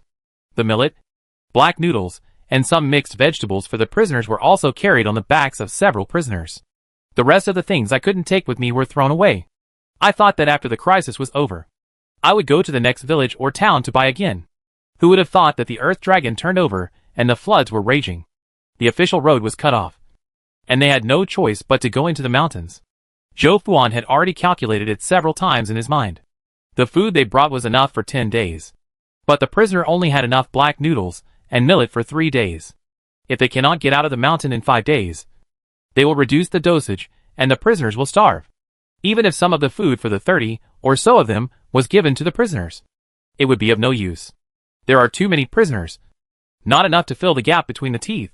What's more, after walking such a long way, the prisoners were kept in the rain, and the women and children couldn't hold on any longer. Many of the prisoners were already suffering from fever. Without food, Zhou Fuan didn't dare think about how miserable he would be next. At this time, both Lu Zan and Ji Tai came to him. Lu Zan asked him to find a doctor to help make an antidote, and Ji Tai asked him to give some food to the Forbidden Army, because Ji Tai and his party only had 21 forbidden soldiers in total, and they all have horses. When going up the mountain, their horses were led by themselves. Each horse had a large bag hung from his body, filled with their supplies. Chapter 181 No More Salt. After all, Ji Tai's brother gave him enough money and supplies. Several large cars full. But they had to leave the car behind when going up the mountain, and they couldn't bring some unnecessary supplies with them. Ji Tai has always been simple-minded and thought about getting through this hurdle. They have horses, and when they get to the next village or town, they can buy cars and supplies directly. I never thought that I could only go into the mountains now. Our Forbidden Army should be more economical with food and supplies. It will be no problem if we can last for 20 days. Ji Tai looked at Lu Zan and Zhou Fuan very proudly. He knew that the supplies brought by Zhao Wei and the escort officials were far inferior to them. I estimate it will last about 3 to 5 days.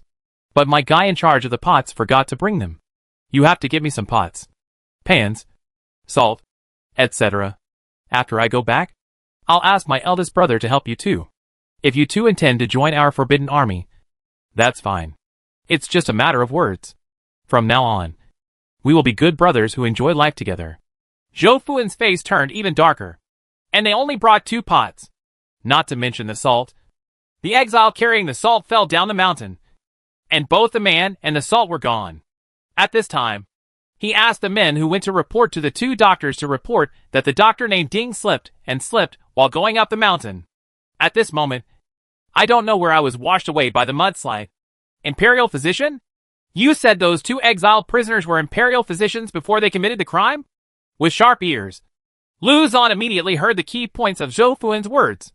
If these 2 doctors were Imperial doctors, then although the antidote they prepared could not compete with the antidote pills given by the Tai Wei, the effect of the medicine would definitely be much better than that made by ordinary barefoot doctors in the countryside. Well, yes. They were Imperial doctors in the palace before committing crimes and going to jail.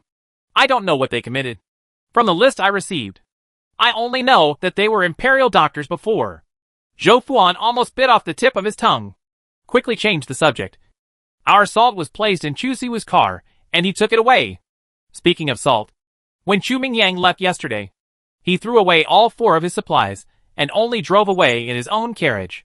But when leaving, he pointed to the vehicle containing supplies, and asked the 4 officials to move some things for him, and put them into the secret box under the carriage. Chu Mingyang's carriage was specially made for traveling on the Exile Road. It is divided into 2 floors, with people sitting on the upper floor and goods on the lower floor. When Chu Mingyang asked the officials to carry things, Zhou Fuan didn't care. After all, Chu Mingyang is the 3rd-generation ancestor. He is the only one who gives money and things to others lavishly, and he will never take other people's things for cheap. Chu Mingyang's 4 trucks of supplies were thrown to him. How could he take his things? In the evening, we stayed at the Dahlia's Wang Ancestral Hall, and the food was brought to us by the people of Dahlia's Wing. They didn't cook, and they didn't notice that the salt was gone. It wasn't until he arrived at the foot of the mountain, abandoned the car, picked up some important supplies, and carried them back up the mountain, that his subordinates reported that Zhou Fuan discovered that their bag of salt was gone. I think that when Chu Mingyang pointed at something and asked the official to carry it into his car, he pointed too casually and pointed at the wrong thing. Either the officer made a mistake. Anyway, in one sentence, Chu Mingyang took away the salt bags of the officials. Lu Zhan, how much salt do you have left? At this moment, both Zhou Fuan and Ji Tai turned to look at Lu Zhan. Our salt. Lu Zhan opened his mouth, and it took him a long time to speak.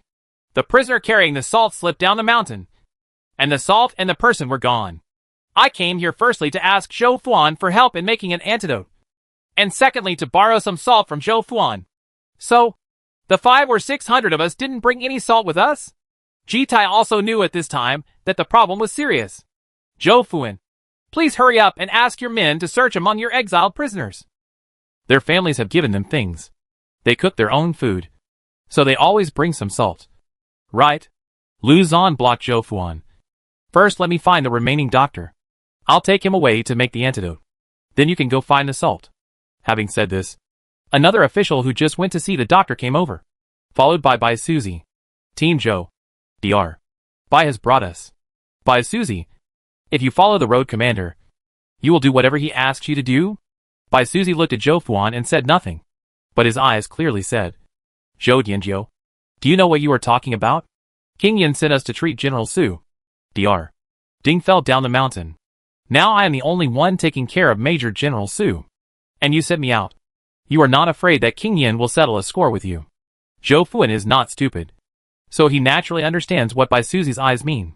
Commander Lu is just lending you to make some medicine. You still have to stay with us. Otherwise, if so many exiles and officials get sick, they will all be treated by you in the future. Zhou Fuan's words not only spoke to Bai Suzy's heart, but also showed his attitude to Lu Zhan. I'm just lending Dr. Bai to you for a while, but he's still mine. Zhou Fuan turned around and left. He was now determined to have someone search for any of the exiled prisoners with salt. There was no salt, and there were 500 to 600 people in this mountain. If they didn't eat salt for a few days, he really didn't dare to think about the consequences. No. Captain. Not found. Captain. We searched everything. Nothing. With the reports from the officials, Zhou Fuan's heart fell to the bottom. In fact, he did not doubt that the exiled prisoners would hide salt secretly, because the exiled prisoners also told the truth. Since their exile, they have only seen their families once in Shiliding.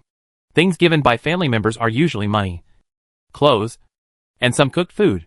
Almost no one gives away things used for cooking, because according to the rules of exile, the exiles were not allowed to take cars before leaving the capital.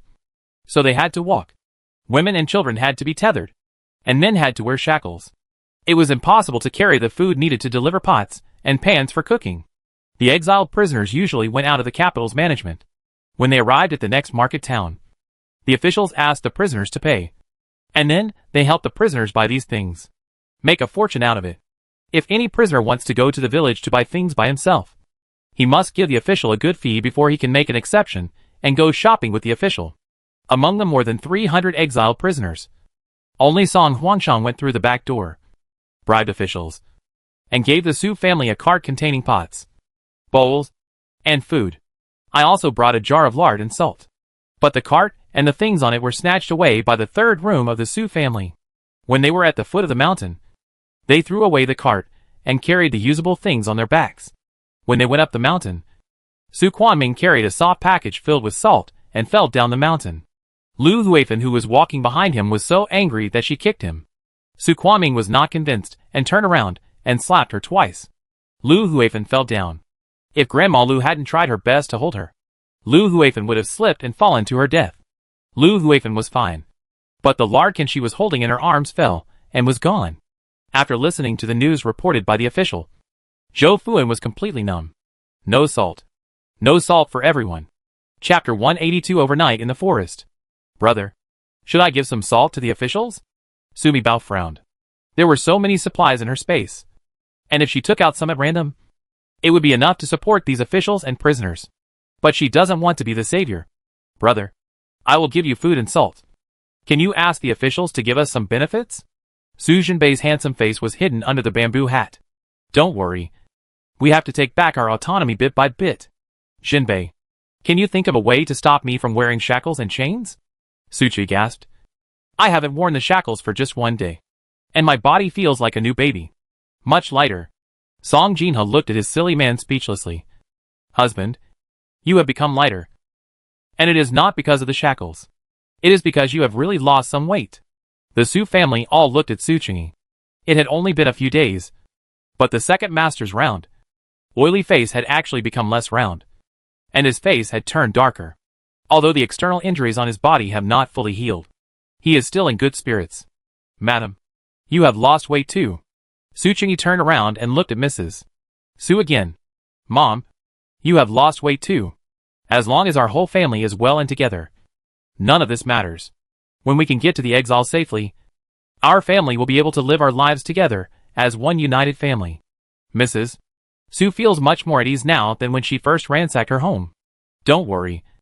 As long as I'm here, I won't let anyone lose a penny. Sumi Bao quickly brought everyone food from the space. At this time, everyone was crowded on the mountain, and Sumi Bao only took out chocolates and candies. Sumi Bao was held in Song Jinha's arms. She was now wearing a baby onesie bought in the supermarket, wrapped directly in a small mattress. Both arms are exposed. With a move of his hand, all these things appeared in Song Jinha's arms. Song Jinha pushed the thing into the hand of Su Sinan beside him and winked at him. Su Sinan immediately twisted his fat body, nimbly got next to the Su family, and stuffed a chocolate and candy into each person's hand. Everyone must be careful after entering the mountains. Our whole family must follow closely together. Su Jinbei explained to everyone. The seventh aunt is riding on the horse with the little sister in her arms, and the fourth brother Jin Chuan is sitting behind the seventh aunt. I won't ride a horse. Jinbei, you are seriously injured. You ride a horse. Yi Ranqing didn't want to. Jinbei, your body. Mrs. Su looked at her eldest grandson worriedly. The eldest grandson was injured too much, although the soul-suppressing nail was taken out. How could he walk with such a serious injury? Neither can the younger daughter-in-law, who is more than 6 months old and still showing signs of miscarriage. Su Jinbei nodded. Mrs. Su held Yi Ranqing's hand. Qing, be obedient. You ride a horse. You have to think about the child in your belly. The road is slippery due to heavy rain, and there are puddles and traps everywhere in the mountains that you can't see. If you slip again, Mrs. Su did not dare to say anything further. Mother. Yi Ranqing wanted to say something else, but Mi Bao Bao's little milky voice sounded in his ears. Aunt Chi, please hold me and ride the horse. If the eldest brother says it's okay, he will be fine. You ride first today, and I will give you a chance to get a shot later. If you fight for 2 more days, the child will be saved. Thinking of the dead husband, and then thinking of the posthumous child in the belly. Yi Ranqing nodded with red eyes. She was a girl who was born a bandit. Since she married into the Jinghua Duke's mansion, her mother-in-law has never treated her harshly, and none of her sisters-in-law has looked down upon her. Yi Ranqing felt indescribable warmth and sadness. Lao San, Lao Wu, and Suan, please find an adult to follow you closely. Auntie is weak and Aunt Su is injured, so someone needs to take care of her. As soon as Su Jinbei finished speaking, Gu Yuyan interrupted. Hua Fan, you follow Su San. I will take care of your husband. Su Jinbei nodded and glanced around everyone again with a serious expression. When you enter the mountains, no matter whether you encounter wild animals or natural or man-made disasters, don't panic. We must focus on the horses and stay together tightly. We must not be scattered. Let's go. Get up. Come on. Follow me. As the official shouted, the crowd started to move again. This time, everyone escaped a disaster. They felt lucky to have saved their lives, but also felt confused about being penniless, having little food to drink, and going into the mountains without knowing their future. Throughout the day, the atmosphere in the entire team was extremely low. I spent a day stumbling in the mountains. In the evening, the group of people had completely entered the depths of the mountain forest. The vegetation and woods here are lush. The rain has also lightened up. Stop. We'll camp here tonight. When they reached a flat mountain col, the official shouted and asked everyone to stop and set up camp. After all, walking in the jungle after dark is very dangerous. Go and find out if there is a cave nearby that can accommodate people, preferably a larger one. Shou Fuan was in a low mood and sat down on a stone. He twisted his foot, and the pain was severe. He was thinking about Chu Mingyang again, and Chu Mingyang said he would wait for him in Yayang town. They entered the mountain and took a big detour to Yancheng. They had already bypassed Yayang town. I don't know what the damage situation is like in Yayang town. If something happens to Chu Mingyang, Zhou Fuan sighed inwardly. He would have no way to deal with it. Brother, I can find a nearby cave. Should we go? It's finally time to take a break. Although she was being held by Aunt Seven, being on horseback was not as good as being in bed. Sumi Bao desperately wanted to find a more confidential place, get some food for everyone, and change clothes. But he had been wet all day, not even wearing a raincoat. We are prisoners, and the officials will not let us leave alone, unless we are close. Su Jinbei frowned. They were exile prisoners, so of course the officials had to watch them. But this is a deep mountain, and it is difficult for hundreds of people to stay safe together. The dozen or so people in the Su family are old, weak, sick and disabled, so the officials are naturally not worried about them escaping. Even if he ran away, he wouldn't be able to survive in this mountain. But he wouldn't be kind enough to let them leave alone. 3. There are 3 caves on the left front. There are 2 adults and 1 child. Our family can live in the smaller one. 3 caves? There are 500 to 600 people here. The largest cave can accommodate 500 people. Another can accommodate 200 to 300 people. And a smaller one can only accommodate 1 or 20 people. The caves Sumi Bao mentioned were all discovered by Rabbit using his mental power. I'm going to find the official. Come on, son. Su Qingyi patted Su Simon's fat head and said to everyone with a smile. The 2 of us went to the official and told him that we would find them a big cave that could accommodate hundreds of people. We would live in a small cave, and the official would make a lot of money. The Su family watched as the 2 Shikai put their arms around each other and walked away with their fat bodies twisted. Master, we have found the cave. Is Zhou Fuan worried after hearing the reports from his subordinates? An officer under his command said that the Imperial Guards had found a cave that could hold 50 or 60 people and had a quarrel with Dao Wei. At this time, he suddenly saw 2 fat prisoners, one big and one small, walking towards him and smiling with bodhisattva-like expressions on their faces. Chapter 183 No Dry Firewood and Herbs. Can you find the big cave? Zhou Fuan didn't believe it after hearing what Su Qingyi said. Everyone in the capital knows that this second Master Su is a good-for-nothing. Among their more than 70 officials, there are many old officials who have been exiled all year round. There are so many people looking for a large cave that can accommodate hundreds of people, but they haven't seen it yet. Can he be found as a loser? It won't do me any good if I lie to you. Sir? Sir, I can help you find 2 big caves. But can you let me find a small cave next to you to live in? Su Qingyi didn't wait for Zhou Fuan to speak, and immediately put his smile on his face. We have many women and children in our family. There is also a pregnant woman. And there are so many wounded people. The whole family does not have everything. Living in a big cave I am mainly afraid. Su Qingyi didn't finish his words.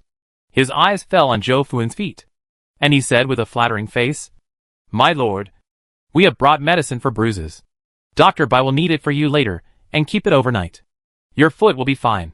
Su Sinan had been holding a smiling face next to him, and now he smiled brightly at Zhou Fuan. "Master, my father is right.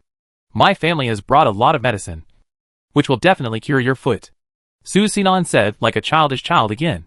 "My grandma is mainly afraid that my aunt will give birth at night and be seen by so many male prisoners in the big cave, and her reputation will be lost. Officer, you don't know?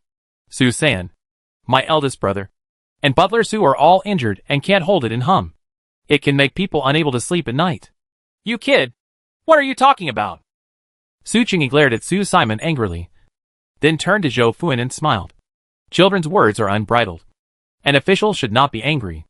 Zhou Fuan understood what he was saying and couldn't help but take another look at this famous loser in the capital. This second Master Su is very kind to his mother, wife and children. If you can find a big cave that can accommodate more than 300 of us, I will agree to your request. Hey. Su Qingyi successfully completed the task. When he returned, the two of them avoided the official's eyes and couldn't help high-fiving each other. Just when the Forbidden Army and Jiao Wei were about to fight over the cave, the official sent by Zhou Fuan to follow Su Iri to find the cave came back. When he heard that he had actually found two big caves 1 mile away, Zhou Fuan immediately sent someone to notify Ji Tai and Lu Zan. He also took the lead in setting off with more than 300 exiles and moved into the largest cave, which could accommodate about 500 people. Ji Tai and the others then moved into a smaller cave next to them with their guilty prisoners. The small cave closest to the big cave where Zhou Fuan lived was a little higher up the mountain wall. Zhou Fuan was very trustworthy and allowed the Su family to live alone. The cave is not big.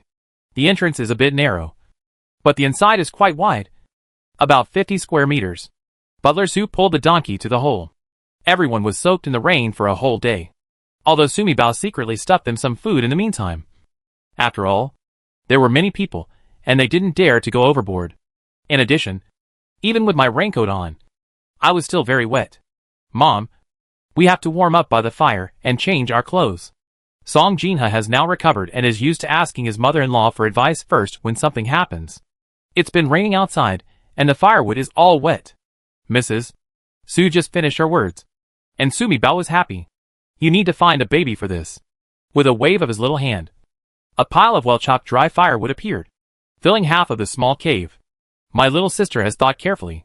"Dad, go back to Tianzhou and tell him that we found dry firewood left by the hunter in this cave, and ask him to send someone to pick it up." "Brother, do you want me to go to the nearby small cave and release some food? They still have some dry food on their backs, so it shouldn't be a big problem to carry them for a day. Let's wait and see." In the big cave, Zhou Fuan was worrying about firewood. More than 30 officials were sitting outside the cave, and more than 300 exiled prisoners were crowded inside the cave. The cave was spacious, and the prisoners began to clamor for a fire to dry their clothes. Some of them spread out the quilts wrapped in oilcloth, took off the children's wet clothes, wiped their bodies, and stuffed them into the quilts. The adults were all wearing wet clothes, were injured, sick, and hungry. They all staggered and sat on the ground. "Boss, if those prisoners don't light a fire to cook themselves, they will be half sick in the morning." Wu Hai was worried, wondering how Su Zhenbei, who lived alone in a small cave, was doing. Although he was awake, his injuries were so serious. If there was no fire to keep him warm, how could he report to the Queen Mother if he died? After searching the entire cave, there is only this pile of dry firewood, which is not enough for us to burn for one night. They are prisoners. Do you think they are officials? Lu Lao's face looked bad. The snake venom in him was gone, but he was very weak after being showered for a day. Wang Laobao left the team without authorization. When he returns to Beijing, I will report him to the Earth Dragon and die. Zhou Fuan is now the most annoyed by Lu Lao heir. He was originally counting on these three old officials to lead the way. But what happened? Lu Lao was bitten by a snake, and Wang Laobao ran away without saying hello again last night. There is really no discipline at all. Wang Laobao must have gone to find his sweetheart last night. Isn't it because Dilong turned around and left in a hurry? He might be with the villagers of Dahlia's Wing? Wait a little longer. When we get to Yancheng, Wang Laobao, they should be waiting for us there. Zhao Shuqi laughed along with him. I was also scolding Wang Laba in my heart. Why can't I control my 2 ounces of meat? After a tiring day, I sneak in to see a photojournalist in the middle of the night. They didn't come back early after going there. They must have been tired from the night, and got up late in the morning. I don't know if he left with the villagers of Dahlia's Wing, or if he fell asleep, and was drowned in the flood at Xianghao's house. Oh! How annoying. We have to find some dry firewood to light a few fires. Call by Susie, and ask him to think of ways to get some herbs, and boil a few pots of medicinal soup for everyone to drink. Bai Susie grimaced after hearing this. There are no herbs. It's raining outside. The forest is big. And it's dark. I can only take 2 people to search nearby. Use whatever we can find. Right? He came in as an exile. With only a small, simple package and no medicinal ingredients. Of course. Except for some medicine he secretly hid on his body to treat Su Jinbei's injuries. Boss. This man said he has some dry firewood. Su Qingyi came in with a pile of firewood and briefly explained the situation. Zhou Fuan immediately happily asked his officers to take a few male prisoners to pick up firewood. Dr. Bai. What are you doing? When leaving the cave, Su Qingyi happened to run into Bai Susie and asked him whether he was going to dig herbs in the mountains. After returning to the cave, he told Su Jinbei. Hundreds of exiled prisoners suffered from external injuries, were exposed to rain, and suffered from wind and cold. What herbs are needed? Sumi Bao silently asked the rabbit in the space. Are there any fresh herbs in my space? For treating colds and colds? Yes. The shop you bought from your mother's dowry has 2 medicine shops. There are several baskets of fresh herbs in the back hall that have just been collected and have not been processed yet. Chapter 184. A scratch on the handsome face. Are you talking too much to show off that we have medicinal herbs? Seeing Su Qingyi's eyes dodge, he looked guilty. Song Jin had glared at him fiercely, and she knew that if her husband didn't fight for 3 days, something would happen. Don't I want to get closer to the officials and get them to give us more benefits? Su Qingyi. He has always been afraid of his wife. We found a big cave for them. And you can see that they were willing to let us live alone in a small cave. We gave them some dry firewood. And they were very polite. It was just some dry firewood. And I don't think it's easy to bring it up, and won't let it go in the future. Regarding the matter of our Su family not wearing shackles, wouldn't it be easier if I could give them some herbs? Su Qingyi squeezed Song Jinha with his fat body, stretched out his hand into her arms. Come, Daddy. Give me a hug. My good girl. But Sumi Bao directly heard what her father was saying at this time. With my good daughter here, not to mention herbal medicine, even opening a pharmacy is a trivial matter. Sumi Bao couldn't help but roll his eyes. The baby can't roll his eyes. He can see his eyelids twitching. Rabbit. In such a big mountain, aren't there any herbs for treating rheumatism and colds around here? Guarding a huge mountain, Sumi Bao was really reluctant to use the herbs in her space. After all, there will be more places where herbs will be used in the future. I found that there are some duck grass and weeping pot grass nearby, but it would take a day to collect enough for hundreds of people. Sumi Bao's face fell. Okay. She could only console herself by saying that there were several large pharmacies in her space, as well as the Emperor's pharmacies, and several pharmacies in the mansions of high-ranking officials. She is not short of medicine. It's just that most of those medicines are finished products. It's not easy to use it at this time. After all, does she still want to keep the fresh herbs in her space and grow them? She came here with a Red Star town. By the way, when she has time, she has to go into the space to see if she can plant herbs in it. She remembered that behind the gas station opposite her hospital was a large field of nearly 10,000 acres. Hongqing town grows wheat in winter and soybeans, corn and other crops in summer. The land is fertile, and the harvest is quite good. It should be okay to grow herbs on such land. Right. A basket of fresh herbs appeared in the cave, and she took out some prepared dried medicines. When combined, they were just right for treating rheumatism and colds. Dad, please give this herb to the official. Just say. Before Sumi Bao finished speaking, Su Qingyi laughed so hard that the fat on his face trembled. I know what to say. Su Qingyi put Sumi Bao into Song Jinha's arms. I'll go right away. I'll make sure to negotiate with the officials this time. We old Su family men will no longer wear shackles. Su Qingyi picked up the basket and left. For such a fat person, he walked very fast. This time, even the fat little Su Sinan didn't follow. When the water is hot, everyone should change out of their wet clothes first. Use a clean cloth dipped in hot water to wipe the mud off your body. And put on clean clothes. Then make some rice porridge and eat it warm. A small iron pot was placed on the fire. This was also the time to throw away the carriage. After everyone discussed it, in addition to letting Aunt Chi and the three of them ride the donkey, they also put 2 baskets on the donkey. Everyone also carried a small package on their back, so that whatever they took out could be explained reasonably. Song Jinha saw that the water in the small iron pot was hot, and wanted everyone to use the hot water to wipe off the mud on their bodies. Mom, this is too little. Inconvenient. After a while, I will get everyone a big basin and put in hot water for bathing. A large family of more than a dozen people, old and young, boiled water in such a small iron pot to wipe themselves. Sumibao felt it was too frustrating. Wouldn't it be foolish to leave this little fairy like her alone? Hee hee. I was stupid too. As soon as Sumibao finished speaking, he remembered. Doesn't she have system benefits? You can bring people into the space for 1 hour at a time a day without paying points. She took her family directly into the space. On the floor of her office in the hospital, there was a public restroom with a shower room next to it. After taking a shower and changing into clean clothes, she took her family to eat and visit the supermarket. Hee hee.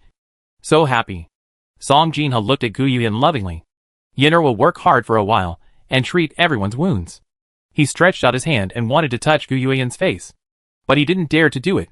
Yinner, the wound on your face has been soaked in water. You need to deal with it quickly.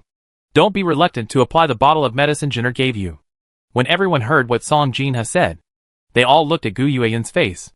Sumibao also followed everyone and looked at Gu Yuyan's face. In just a few days, the wounds on Gu Yuyan's face had healed, but the mark left by the deepest wound was still very obvious. Gu Yuyan was originally a beautiful woman with a thick face and fair complexion. The mark was soaked in water, making it look even more ferocious. Gu Yuyan lowered her head. Sadness flashed in her eyes, but it was only for a moment. When she raised her head again, the emotion in her eyes had restrained. Well, I'll put it to good use. A stabbing sound. Everyone was stunned. Sumibao's little mouth opened and closed, and she couldn't even utter the baby words "ah." Under the dim light of the dancing firewood in the cave, Su Jinbei's handsome face, which turned all living beings upside down, had a scar in the same position. Blood flowed down half of his face. It didn't look ugly, but it showed a kind of extremely broken beauty that had been destroyed. Feeling beautiful. In Su Jinbei, he actually picked up a piece of firewood and scratched his own face with the sharp end. Ah, my beautiful brother is disfigured. Brother, you killed my little heart. Sumibao suddenly burst out into a shrill baby cry. I don't care. I want my beautiful brother. Husband? Gu Yuyan couldn't say anything. She just choked and called her husband. It's just superficial. Why bother? Su Jinbei watched calmly as Gu Yuyan said this, then reached out and took Sumibao from Song Jinha's arms, crying too loudly, causing a lot of snot and tears. It's not beautiful anymore. Brother, I finally figured it out. You and King Yin are the same. Both are crazy people. And you look exactly the same when you go crazy for love. Sumibao stopped crying and pouted her little mouth. Look! Back in the dungeon, King Yin cut his own thigh with a knife in order to let the imperial doctor treat his eldest brother. At this moment, the eldest brother also scratched his handsome face in order to reassure his sister-in-law. These two are indeed good friends. One more critical than the other. I just don't know what King Yin will think when he finds out that his eldest brother scratched his pretty face in order to make his sister-in-law feel at ease. Husband. Tears welled up in Gu Yuyan's eyes. She held it back, and finally slid down her face. Since her mother's death, she has always been a strong person and has never shed tears like this in front of others. Everyone is here. This cave is really big and warm. A familiar and annoying voice suddenly sounded. Chapter 185. Who is your family member? Su Chungyang stuck his face into the cave and smiled mischievously. The Su family turned around and saw Su Chungyang jumping into the cave. Behind him, people from the third room of the Su family ran in one after another, swarmed around the fire, and squeezed out the children from the second room of the Su family, who were warming themselves in front of the fire. Went. Su Quanming smiled affectionately at Mrs. Su, sister-in-law. Look how big your cave is. Our whole family can live in it without being crowded. Lu Huifan, who was sitting next to him, stretched out her hand to open the lid of the pot and shouted, Isn't that right? Second sister-in-law is really capable. She found such a good cave and lit such a big fire. Second sister-in-law. The water in the pot is boiling. It's time to put in the rice. After walking for a day. What's the matter? It's mud and water. I'm so tired that I only have half my life left. Sister-in-law. Please let Jinha get more rice. How can we walk tomorrow if we don't have enough food for so many people? The people in the second room of the Su family looked at the group of people in the third room and were speechless. How could there be such a thick-skinned person in the world? The two of them had obviously quarreled. And they stink more than enemies. How come in the blink of an eye? The people in the third room seem to have lost their collective memory and are directly in the same family as the second room again? Sumibao pouted and spat at the second roommate. So shameless. Who is your family member? Mrs. Su looked at the children, who were pushed aside by the people in the third room. And her face sank. Su Kwaming. How did you come, and how did you leave? Don't ask me to get up and drive people away. Sumibao stopped spitting and turned to look at her grandma. She knew that her grandma was an old lady who was very good at handling things. Second sister-in-law. Let the past matter go by. Even if we, the third room people, are ignorant and did something wrong. Today I will bring everyone from the third room house to help the second room house. Second sister-in-law. If you are angry, beat me. I can scold me. Huafan, and I will never fight back. We are all a family. But you can't. Second sister-in-law. Look at all the people in our third room dying. Right? As soon as Su Kwaming finished speaking, Lu Huafan hurriedly took over. Second sister-in-law. I was not sensible before. I have always followed you and never suffered. I didn't know that life outside is so difficult. Now the third child and I both know that we were wrong. You don't remember the faults of villains. Just forgive me. Us? We will definitely listen to you and do whatever you ask us to do. Before Mrs. Su could speak, Lu Xianglian wiped her tears and said, Grandma, sister-in-law, you don't know that my sister and brother-in-law have suffered a lot these past 2 days. If you don't help me, my sister and brother-in-law will really die. If nothing else, the people of the Su family really couldn't bear it in the face of the ancestors of the Su family. Here we go again. This dead old Bai Lianhua. How come she has something to do with her everywhere? Sumibao rolled his eyes at Lu Xianglian, who was crying. She looked at the people in the third room of the Su family. And everyone in the second room of the Su family also looked at the people in the third room, who had barged in calmly. 11 people, except for 4 or 5 women carrying small packages, holding a wet quilt and a roll of straw mat. Everyone else has nothing to offer. All of them had mud on their bodies and faces. And they looked like mud monkeys crawling out of a mud pit. Their noses and eyes could not be seen clearly. Even if they were not acquaintances, they would not be able to tell who they were. 2 people missing? Sumibao noticed that 2 people were missing from the third bedroom. After taking a look, it looked like Su Qingwen's wife and her son were missing. Could it be that when those 2 people went up the mountain, they slipped down? Lu Xianglian. You said that the Su family cannot watch the Su family die. But you are not a Su family, right? A voice sounded coldly, like a knife without temperature, which caused pain all over Lu Xianglian's body. Yi Ranqing. You are a widow of a dead man. No one else said anything. So why are you so prominent? Lu Wanlan pushed the car for a few days, got soaked in the rain this day, and felt very angry. As soon as he heard Yi Ranqing talk about her mother, he immediately fired at Yi Ranqing. I died as a man. Didn't your mother also die as a man? To sum up, your mother died earlier than me. I am a widow. And she is an old widow. Lu Xianglian was most afraid of people saying she was old. Yi Ranqing's words made her face twitch. If it weren't for the mud on her face, it would have turned blue and purple. Ha ha ha. The villain in Sumibao laughed wildly. When it came to criticizing people, she admired her 7th aunt the most. No matter the occasion or who the other person is. As long as you dare to fire first. Her 7th aunt can fire back and make your face full of blood. Xianlian. Water. Come back soon. If you don't speak, no one will treat you as mute. Grandma Lu quickly winked at her daughter and granddaughter, then turned to look at Mrs. Su. Her old face turned into a chrysanthemum smile. In-laws, you are a family. Your bones are broken, but your tendons are still connected. This is different from the past. Look at so many exiled prisoners and criminal prisoners outside. Just like yesterday. If something happened, you still have to be a family by yourself. Flesh and flesh are reliable. Aren't they? TSK TSK. The family is still reliable. Sumi Bao raised her little head and looked at her eldest brother, who had been holding her and sitting silently since the third room came in. Gu Yuyan didn't pay attention to the person in the third room. She had been treating the wounds on Su Jinbei's face. Su Chongyang saw Gu Yuyan's snow-white hands moving carefully on Su Jinbei's face, like a butterfly, which made him feel itchy. No wonder people say that beauty is seen under the lamp. This little lady Su Jinbei, with her small waist and those small hands, it's really hard to hold her. TSK. What a pity. There is a big scar on my face. However, if you put a face covering on her, she will definitely be a big beauty. And it should be more delicious when you eat it like this. Su Chongyang was thinking about this, and he couldn't help but slip out. My nephew's wife is really a wonderful person. And my eldest nephew is really lucky. Nonsense! It is unbearable. Sumi Bao would not coddle a bear like Su Chongyang and directly conveyed his thoughts to Su Jinbei word for word. With her eldest brother's shady and defensive personality, she believed that Su Chongyang would not survive tonight. With Su Qingliang's bad character, he really deserved to die early. To prevent him from causing trouble later, you have to be on guard at all times. You have a mouth to let you eat, not to spit out feces. Su Sinan received the look from his eldest brother, and the little fat man jumped over nimbly.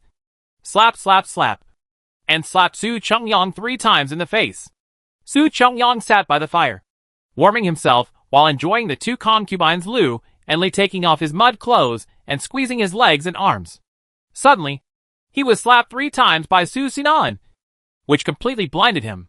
Little fatty Su, you are looking for death, he reacted, pushed the 2 concubines away, and rushed towards Su Sinan. After Su Sinan slapped her 3 times, she hurriedly hid behind her grandma. Chapter 186. Before leaving, take a look at the firewood. Su Qingliang's big hand stretched out and slapped Su Simon directly, and was about to touch Mrs. Su's face. Su Quanming yelled, Leon, stop! Su Qingliang's hand froze in the air. When he saw Mrs. Su, who was only 1 person away from him, he wanted to smile. But as soon as the smile came out, it froze on his face and could not spread it. Leon, as an uncle, how do you speak? You must speak the whole thing, and don't swallow half of what you say. It is common sense that your little nephew misunderstood. Children are impatient and hit others. As an uncle, you must learn to tolerate focus. After Su Quanming finished training his son, he turned back to Madame Su and smiled to please her. Second sister-in-law. You see, Nan beat his uncle as a nephew. Leon, as an uncle, neither scolded him nor taught him a lesson. I originally said that our third wife was the only one who didn't know how to educate his son. Second sister-in-law. You in fact. Children are all the same. How can there be children who don't make mistakes? We as parents can't watch our children every day. Second sister-in-law. Look, in the past, when my children did something wrong, you just turned it over. We don't care about the past. From now on, the 2 families will become 1 family, and we will help each other and live well. Okay? Steward Su. Su-san, call me out. Mrs. Su's face sank. You, the second wife of the Su family, are really ruthless. You can only cross the river or break the bridge if you use people. Xia Pinger snorted coldly, her pretty face filled with contempt. I used my man's life to pave the way, but now I don't even spare us orphans and widowed mothers. What nonsense are you talking about? The 4 generals died for the country. Zhu Xia didn't say anything. You? A concubine? Are you talking about your man? Yi Ranqing is indeed the best at talking. Xia Pinger choked to death with just 1 opening of her mouth. The man Xia Pinger was talking about was not Su Qinwen, but her daughter's father, the original man. Hey, it's strange what Xia Pinger said. It was obvious that she had never regarded Su Qinwen as her man. What's the trick here? Suma Bao couldn't remember. After all, Xia Pinger is a minor supporting character in the original book, and her former man is even more cannon fodder among cannon fodder. The original book didn't have much writing about these 2 people, especially her man. The author only mentioned it a few times in the book. It's impossible for someone like her to read a book at a glance and remember it. Get out of here! Get out of here! Didn't you hear my mother telling you to get out of here? Song Jinha listened to his mother-in-law's words and saw his eldest son sitting there, feeling cold all over his body. He immediately rushed forward to chase people away. Snapped. Butler Su reached out and picked up a piece of wood to chop firewood and hit the ground a few times. Makes a scary noise. Su Kuan-ning and Su Chungyang looked at each other and saw fear in each other's eyes. After all, they are the only two men in their third room, and they are both rookies who don't know kung fu. Seeing that he really pissed off the second roommate, they started to take action. The two of them were not strong enough for Su San to fight alone. It turned out that they were not afraid and came to the door quickly. Due to his thick skin, Su Kuan-ning also believed that the second roommate of the Su family would not really kill them all. After all, for so many years, their third bedroom has been dependent on the second bedroom. I don't know how much glory I got from the second room, and how much trouble I caused for the second room. After all these years, hasn't the second wife also taken them with her? No one drove them back to their hometown. On the road of exile, between life and death, a family is always the same as Su. It is impossible for the people in the second room to really watch the death of the people in the third room. Now that they saw that the situation was not good, the two of them immediately became scared. Let's go! Second sister-in-law, don't be angry. We're leaving now. When you calm down, I'll come back to say hello to second sister-in-law. With that said, Su Kuan-ning turned around and left. When the people in the third room saw it, all the family members were gone. Look at Su San. Butler Su looks fierce. Everyone was scared. Shrinking his neck cowardly, he followed behind and walked out. However, still unwilling to give in, Lu Huifan held 2 pieces of firewood in her arms and ran out. Several other women followed suit and ran out after grabbing 2 pieces of firewood. Su Mibao was speechless. Fortunately, she hadn't taken out anything else just now. There were only these dry firewood in the cave. What are they doing here? Are they coming to our house to borrow firewood? Su Qingyi came in from outside and happened to meet someone from the third room running out. Look at the women holding a few pieces of firewood in their arms. Su Qingyi was a little surprised. Third uncle is here. Mother. Just now you didn't ask them for our cart. And the things on our cart. Whether they give it or not is one thing. We have to ask for it. We can't let them think that they want us. It's a matter of course that you have things at home. Otherwise, if you give me firewood this time, I don't know what you will get next time. The women of the Su family looked at each other, and they all saw in each other's eyes that Su Qi was right. Next time he comes, they will have to pay for the cart and the things on it. Yes, my husband is right. Next time they come again, let them pay for it. No less than smashing their faces. Su Qingyi nodded towards Song Jinhe, feeling that what his wife said was absolutely right. Yuan, Dad wants to discuss something with you. Su Qingyi's face was a little embarrassed. When Song Jinhe heard this, he immediately frowned and looked at him. Su Qingyi, what kind of trouble did you get for Yenner? I told you a long time ago that with your bad mouth, you will have no one to guard you every day, and you will kill yourself sooner or later. I'm warning you. No matter what you promise, don't harm our family Yenner. Do it yourself. Madam, it's not like you don't know. I can't do anything. Su Qingyi's fat face turned into a flower as he pinched his throat and said the jingle sound. All the Su family members tacitly turned their heads away from their useless good-for-nothing Mr. Su. Didn't I just slip up when I went to deliver the herbs? I said that the herbs in our house were just dug near the small cave where we live. I said this because the herbs were too fresh, and I was afraid of officials. Be suspicious, Su Qingyi said with a flattering look. The doctor named by Susie looked at the herbal medicine and said that it was suitable for treating colds and colds. The official Zhou glared at me. And when I got excited, I said, our ancestor Yenner was an imperial doctor and knew how to treat patients. Of course. Recognized the herbs. Then what? Song Jinhe stared at Su Qingyi. Then you betrayed Yenner and promised to let her go to the official to see a doctor? There is nothing better than a wife who knows her husband. Sure enough. Su Qingyi nodded fiercely, with a look on his face. Madam, you really understand me. I made an agreement with the official first that from now on, the men of our Su family will not wear shackles. When we get to the next village, the official will allow us to send someone to go shopping with him. I think we will buy a carriage by then. My mother and several children have a ride in the car again. Song Jinhe really hates the fact that iron cannot become steel. You said you are a grown man. Why do you always do things so carelessly? Yenner is a young girl. You asked her to treat a group of officials, just in case those people have some evil intentions. Tell me. Can't. It won't. Su Qingyi shook his head repeatedly.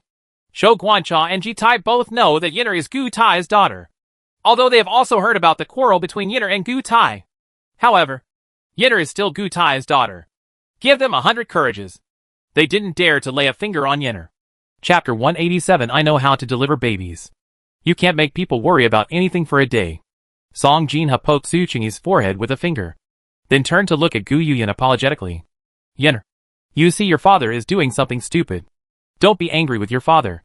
I will let your father find the official again, and won't let you go to help. Dr. Bai can do it by himself. We just send me some more herbs. No. Mother. I'll go. Dad is right. There will be another conflict between the Gu family and I. In the eyes of outsiders, I am still the daughter of the Gu family. Ji Tai, Lu Zan, and Zhou Fuan are all Gu Taiwei's people. Of course they won't do anything to me. Song Jinha looked toward Su Jinbei. Su Qi also looked at Su Jinbei with a smile. Jinbei, your wife is right. Look, the official sent by Team Zhou to pick up Yinner is waiting outside the cave. If you don't want Yinner to go, I will follow the official back. At worst, I'll go to Team Zhou if you say a few nice words in front of me. The worst you can get is a few scoldings and a few whips. Dad, you are an idiot. Who says you are careless? No, you have quite a lot of cares. Su Mibao complained. Naturally, she didn't dare to let her elder brother hear this. Warm yourself by the fire and change your clothes. Su Jinbei only said a few words. And then everyone remembered that they were still wearing half-wet clothes. They were really troubled by the people from the third room of the Su family. And they forgot about it. Yes, Yinner. You see? My mother is really out of her mind. You are still wearing wet clothes. Go in, and have a good time and change into clean clothes. Gu Yuan felt warm in her heart. Since her mother's death, she had taken her younger brother to live under the hands of the stepmother of the Gu family. In the eyes of others, she only saw disgust and sympathy. Since entering the Su family, although the Su family was ransacked and exiled as soon as she entered, everyone in the family treated her very well. Especially her new husband, who has never asked his wife to obey her parents-in-law and regard her husband as her first priority like those children from princely families, feels that it is natural to wrong her daughter-in-law and be filial to her parents. Since Su Jinbei woke up, his preference for her has been obvious in every word and deed. I'm going back to my official duties right now. I'm the one who talks too much. I'll take care of it. Madam. Jinbei. Don't worry about me. Su Qingyi's fat face fell down, looking pitiful. He only moved his mouth, but did not turn around. You will never grow up in your life. And you don't look like a father at all in front of your children. Mrs. Su felt sorry for her son. But the trouble was caused by her son. So she couldn't just tell her grandson's wife to wipe her son's, but... Haha. I'm going to die laughing. My cheap dad is really troublemaking and cowardly. This is because I am afraid of being whipped when I go back. But hey, my eldest brother really doesn't give my father any face. He is strong enough to protect his wife. Well, I like this kind of big brother. Our elder sister-in-law is such a good person. So her elder brother must love her so much. However, I can't watch my father being whipped by officials. Although my father is a coward, he still loves us very much. Dad, just wait. I'll change my clothes and go with you to see the doctor. Gu Yuan looked at her father-in-law's cowardly look and found it extremely cute. She wanted to laugh in her heart. But she was a daughter-in-law and a new daughter-in-law, so she could only hold back her laughter. Real? Su Qingyi's little eyes immediately lit up. Take a step forward. I know that our family is good at looking beautiful. We won't watch my father being beaten and scolded. Having said this, he turned to Su Jinbei and snorted. Huh? You're much better than this brat. I really hurt you in vain. Then he turned around and smiled at Gu Yuan. Yuan, from now on you are not my father's daughter-in-law. You are his daughter. I love you just as much as our baby me. I don't want that brat anymore. I wish I had you two daughters. Su Mibao, haha. Fortunately, my father is not completely insane. And he still knows that I am his biological daughter. Su Sinan, why was I still shot while I was lying down? Dad, I didn't make you angry. Just throw your eldest brother away. Why did you throw me away too? How could you forget that when we went to see the official together just now? You said that I was your most caring little treasure? Gu Yuan changed into clean clothes and came over. Su-san, you go with the young lady. Yes, young master. Su-san accompanied Gu Yuan and left. The brat wouldn't let him go with Yuyan. So Su Qingyi happily pestered his wife. Hurry up. Clean up the cave. Cook. Take a shower. And change clothes. Get some rest early. If it doesn't stop raining tomorrow, you'll have to walk in the rain.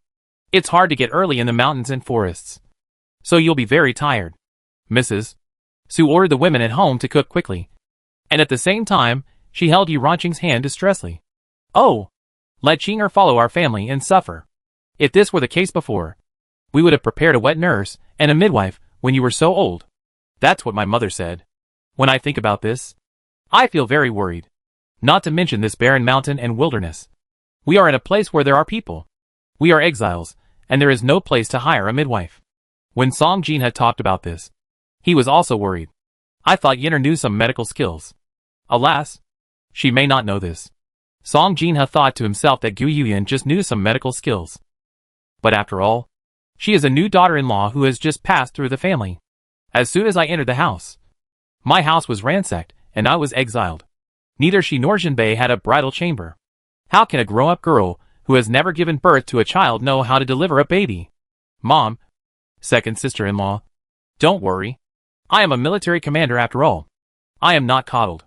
This child will be 7 months old tomorrow, and he will be born on the road. By then, you and mother, as well as sister-in-law and grandma, just watch and deliver my baby. After all, Yu Ranqing was a military commander and was from a village background. She speaks straightforwardly and is not shy like a house lady. How can that be possible? Brothers and sisters, you don't know? Giving birth to a child is not a trivial matter. Although I have given birth to several babies, I can't deliver them. Neither can Grandma Song. Mrs. Su and Aunt Su looked at each other, and Aunt Su smiled sheepishly.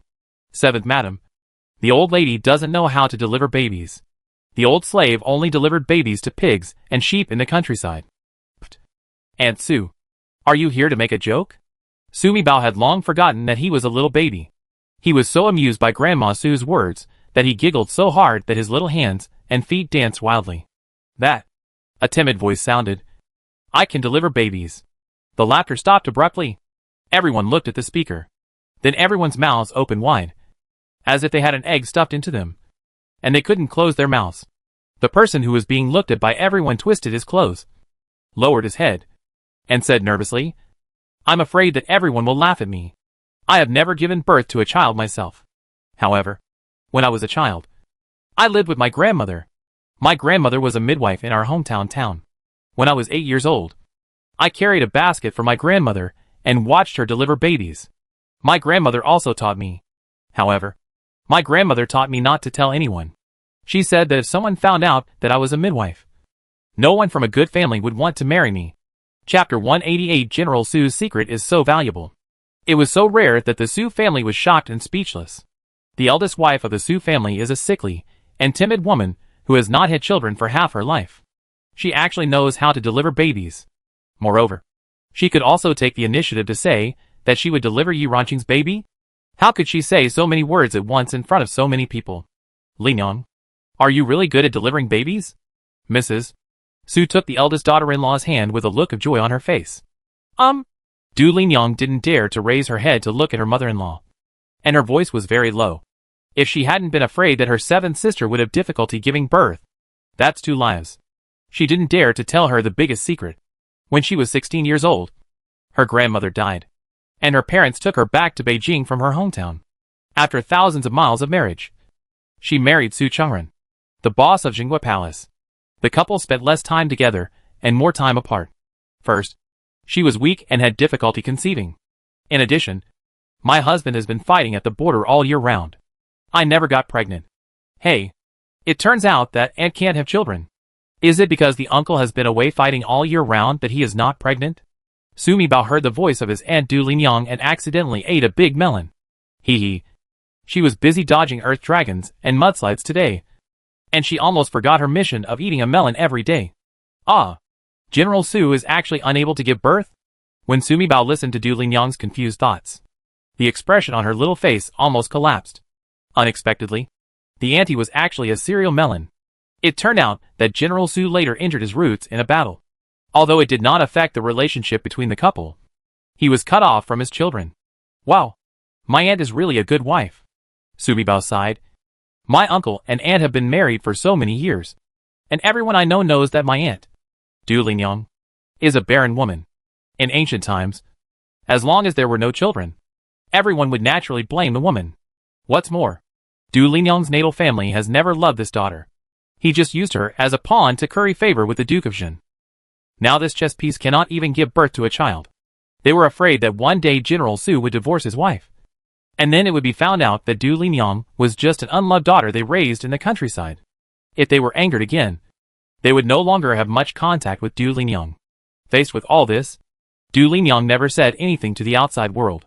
Even to her mother-in-law, she didn't tell the truth regarding the important matter of being able to deliver a baby. Before her death, her grandma took her hand and asked her to promise that no one would know about it for the rest of her life. Du Linyang herself knew that the noble ladies in the capital's aristocratic circles looked down on her secretly, because the Jinhua Palace gave her a bit of a thumbs down. If those people knew that she knew the midwifery skills that only a slave could do, they would laugh at her even more. She didn't care. She was just afraid that her husband's reputation would be damaged because of her. Brother, let me tell you, he can't give birth. Sima Bao immediately shared the big melon with her grandma. It's the uncle who can't give birth. But we can't let the grandma blame her for not having children. Madame Su was shocked and couldn't believe the truth she heard from this little girl. But she understood that what her sweet-me Bauer said must be true. Linyang, I've suffered a lot from you these past years.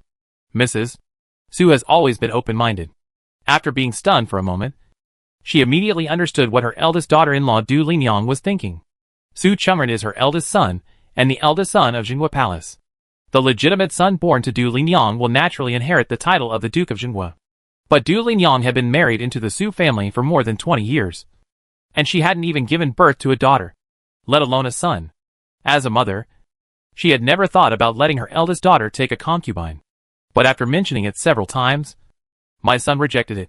In addition, her son had been away from the house for many years. Later, when Su Jinbei, the eldest son of her second wife, succeeded to the throne, she gave up the idea of letting her eldest son take a concubine. But she didn't like this eldest daughter-in-law very much, even though she didn't have any experience with her. Now that Sumi Bao has revealed the truth, it turns out that his eldest son was injured in the war. Linyang, the child, has really suffered for so many years. Linyang, Mi Bao Bao said that the boss is just missing. When we arrive in northern Xinjiang, we will try our best to find him back.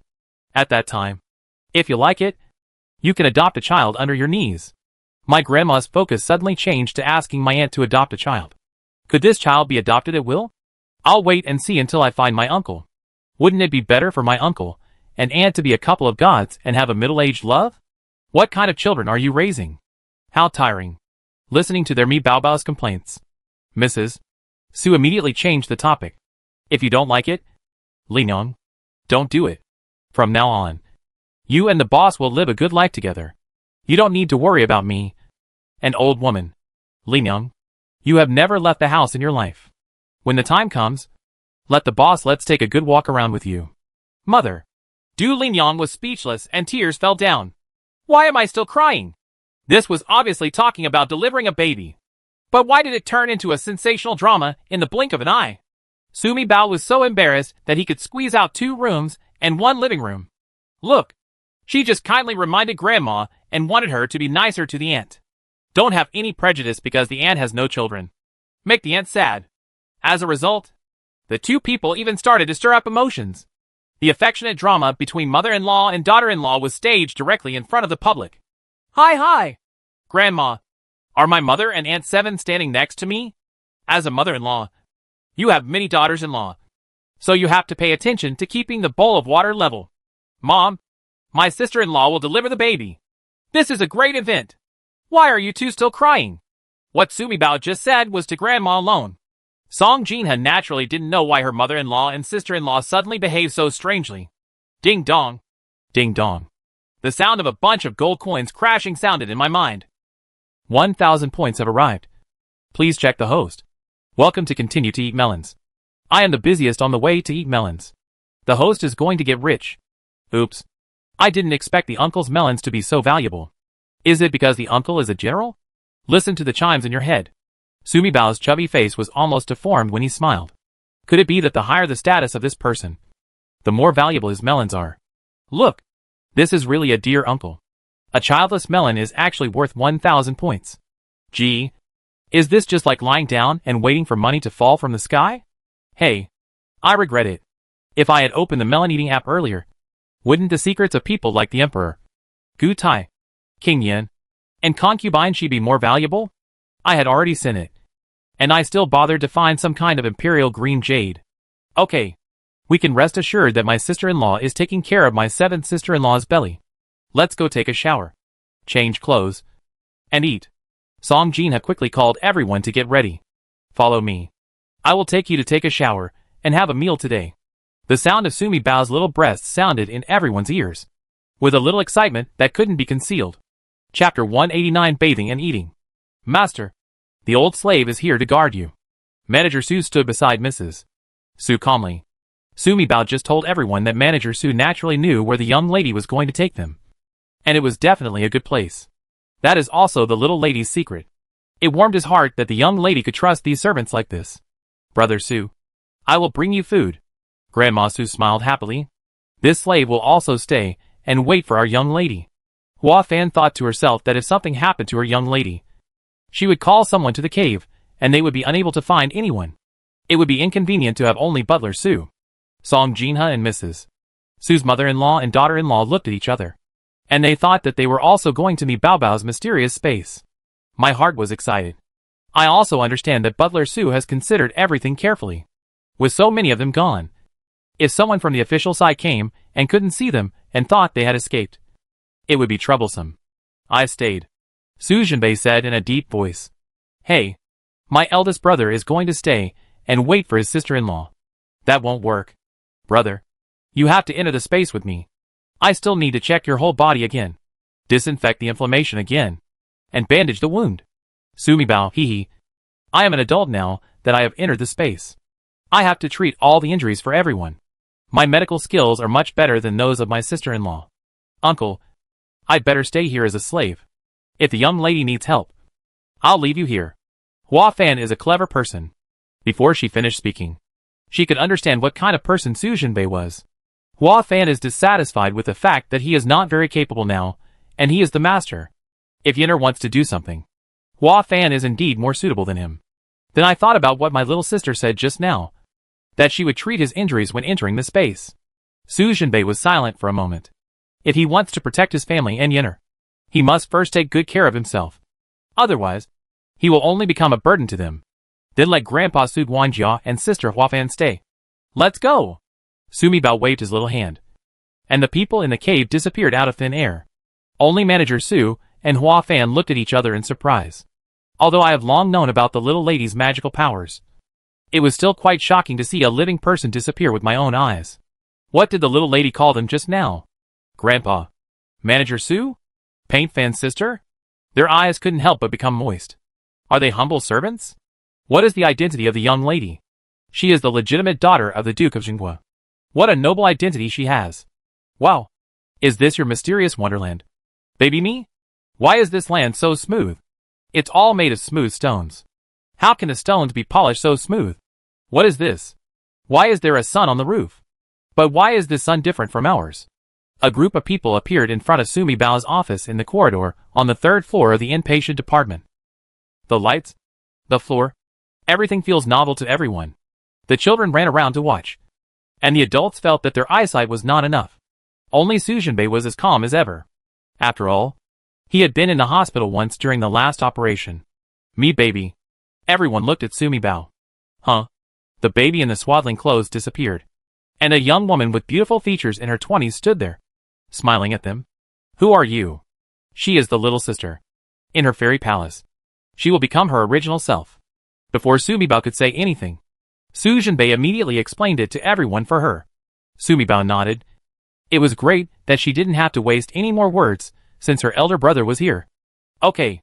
Everyone. Come here first. Let's take a shower first, and then go to eat. Bringing multiple people into the space at one time is free for only 1 hour. With so many people taking a bath and changing clothes, anti-inflammation of wounds, and then going to eat, time is very tight. Open it like this. Sumi Bao first took his eldest brother and his group into the men's bathroom and showed them how to use a bath, as well as the use of shampoo and other items. At the same time, I took some hospital gowns and put them on the benches outside, and told them to wash them and put them on. Then do the same job again in the women's bathroom. Because of her presence, the women followed suit and quickly got started. Women naturally love to be clean, and everyone is very interested in different things for washing their hair and face. Sumibao also took a quick bath. These few times in and out of space, she discovered a secret about herself. That is, she will transform into her original self when she enters the space. Then she takes a bath and eats. After leaving the space, the little baby himself was cleaned and fed, including that she used to go to the toilet in the space. But when she went outside, she pooped and peed less outside as a baby. Sumibao washed them first, and put everyone's clothes into the hospital's large washing machine. After the whole family took a bath and changed into hospital gowns, she immediately took everyone into the clinic and quickly checked everyone's wounds. She would deal with the serious ones, and let the family members help each other apply anti-inflammatory water for minor ones. Replace the gauze. After finishing all this, half an hour passed. Let's go and eat. Sumibao took everyone to the staff canteen on the first floor. Braised pork, saliva chicken, braised beef offal, dry pot cauliflower, spicy and sour potato shreds, braised chicken legs. All the meals left everyone stunned. So many, all hot. As a senior foodie, Su Qingyi's mouth watered when he looked at the various foods on Shishia's rows of plates. Dad, it's true. They're all for food. Meat. Lots of meat. Shilu. Su Sinan also shed tears. If you don't speak, no one will think you are dumb. Song Jinha raised his leg and kicked Su Simon. The stinky man and the stinky boy in her family looked like they were both worthless. It was really embarrassing to watch. Mom, look. There are your favorite wontons. Grandma. And your favorite old hen soup. Hey, Dad. There are also big pieces of braised pork that we both like best. Sumibao glanced at her third brother, a good-for-nothing foodie. The little fat man in a hospital gown was drooling looking at so much food. It's hard for him to remember clearly what his family likes to eat at this time. Whatever you like to eat, just hold the plate and pick it up yourself. Sumibao picked up a dinner plate and showed everyone how to pick up the food. Baby me, if we all eat like this, it won't affect you. Song Jinha frowned. There is no such thing as a free meal. No matter how little fairy me Bao Bao is. There are limits. Right? Baby me. Your mother is right. There are so many of us. We are bathing, wearing other people's clothes, and eating so many good things. You don't know how? Grandma. Mother. Don't worry. This is my space. Well, yes. It's the immortal mansion you said. Everything in it belongs to me. You can eat and use it as you like. It won't have any adverse effect on me. Sumibao thought to himself. If not for time constraints, I would have to take everyone to visit Hongqing town. The thought of shopping made Sumibao's heart tremble. By the way, she couldn't use the last precious half hour to eat. She had to take everyone directly to the supermarket and let everyone buy what they needed. Chapter 190, taking the whole family to the supermarket. As for food, go and choose your dishes. Once you've chosen, bring them to the table over here, and you can eat them. Sumibao asked everyone to choose dishes. And she called Rabbit. Rabbit. Master. I'm here. After everyone has selected their dishes, can I just take the dishes out of the space on a tray and deliver them to the cave? Sumibao thought to herself. If she uses this space, she can bring things directly into the space from outside. Then, if she is in a space and people are not allowed to go out, can she get her things outside? Sure. Sumibao happily hugged the rabbit and kissed it. Great. After everyone selected the dishes, she went directly to the cave first. Then we will take everyone directly to the supermarket. After the kiss, she looked at Rabbit's intoxicated expression, and her expression froze. She clearly remembered that the rabbit was female. But why did she look at this guy's expression? Like a scumbag looking at a beautiful woman? Sumibao doesn't have time to talk to Rabbit about these useless things right now. She quickly walked over, packed up a few portions, and put them on the table. She also specially packed a lot of fruits, soy milk, coffee, milk tea and so on. In 5 or 6 minutes, everyone had their meals ready. Bring it over. Sumibao waved his hand, and all the dinner plates disappeared. Looking at everyone's puzzled looks, especially Suchi and Su Sinan, father and son, had exactly the same aggrieved expression. Sumibao couldn't help but be happy. We have more than 20 minutes to go back. I also want to take everyone to the supermarket to buy some clothes and daily necessities. We can't spend time on eating. Don't worry. I will take the food out and put it in the cave. I will go back later. Let's eat again. Clothing? Daily necessities? What is a supermarket? Is it a place like a market? Everyone had many questions. But even the children didn't ask any questions at this time. Everyone looked at Sujinbei. You have been here once. Do you know what a supermarket is? Sujinbei was speechless. He didn't know anything after the last surgery and anesthesia. He hasn't been to the supermarket either. Set off. Time was tight. So Sumibao led everyone quickly out of the hospital, crossed the road in front of the hospital, and walked into the large supermarket opposite.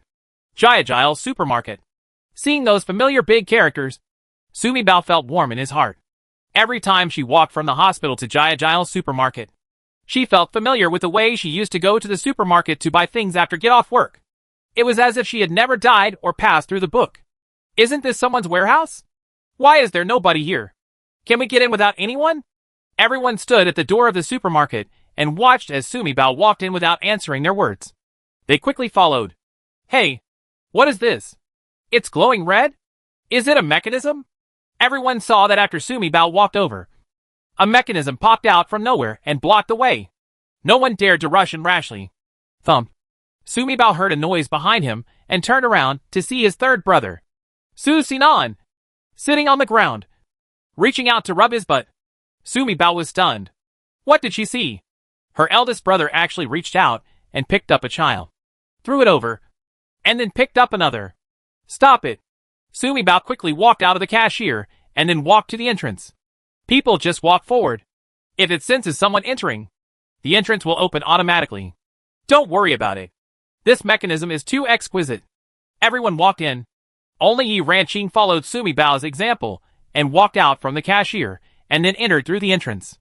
Ant 7. Let's go! Everyone went in to see something. Sumibao saw that Yi Ranqing was still there.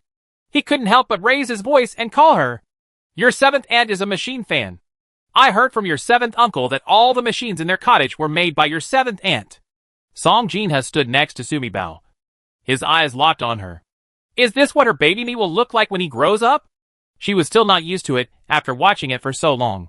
Finally, I couldn't help but ask. Mi Bao, is this what you will look like when you grow up?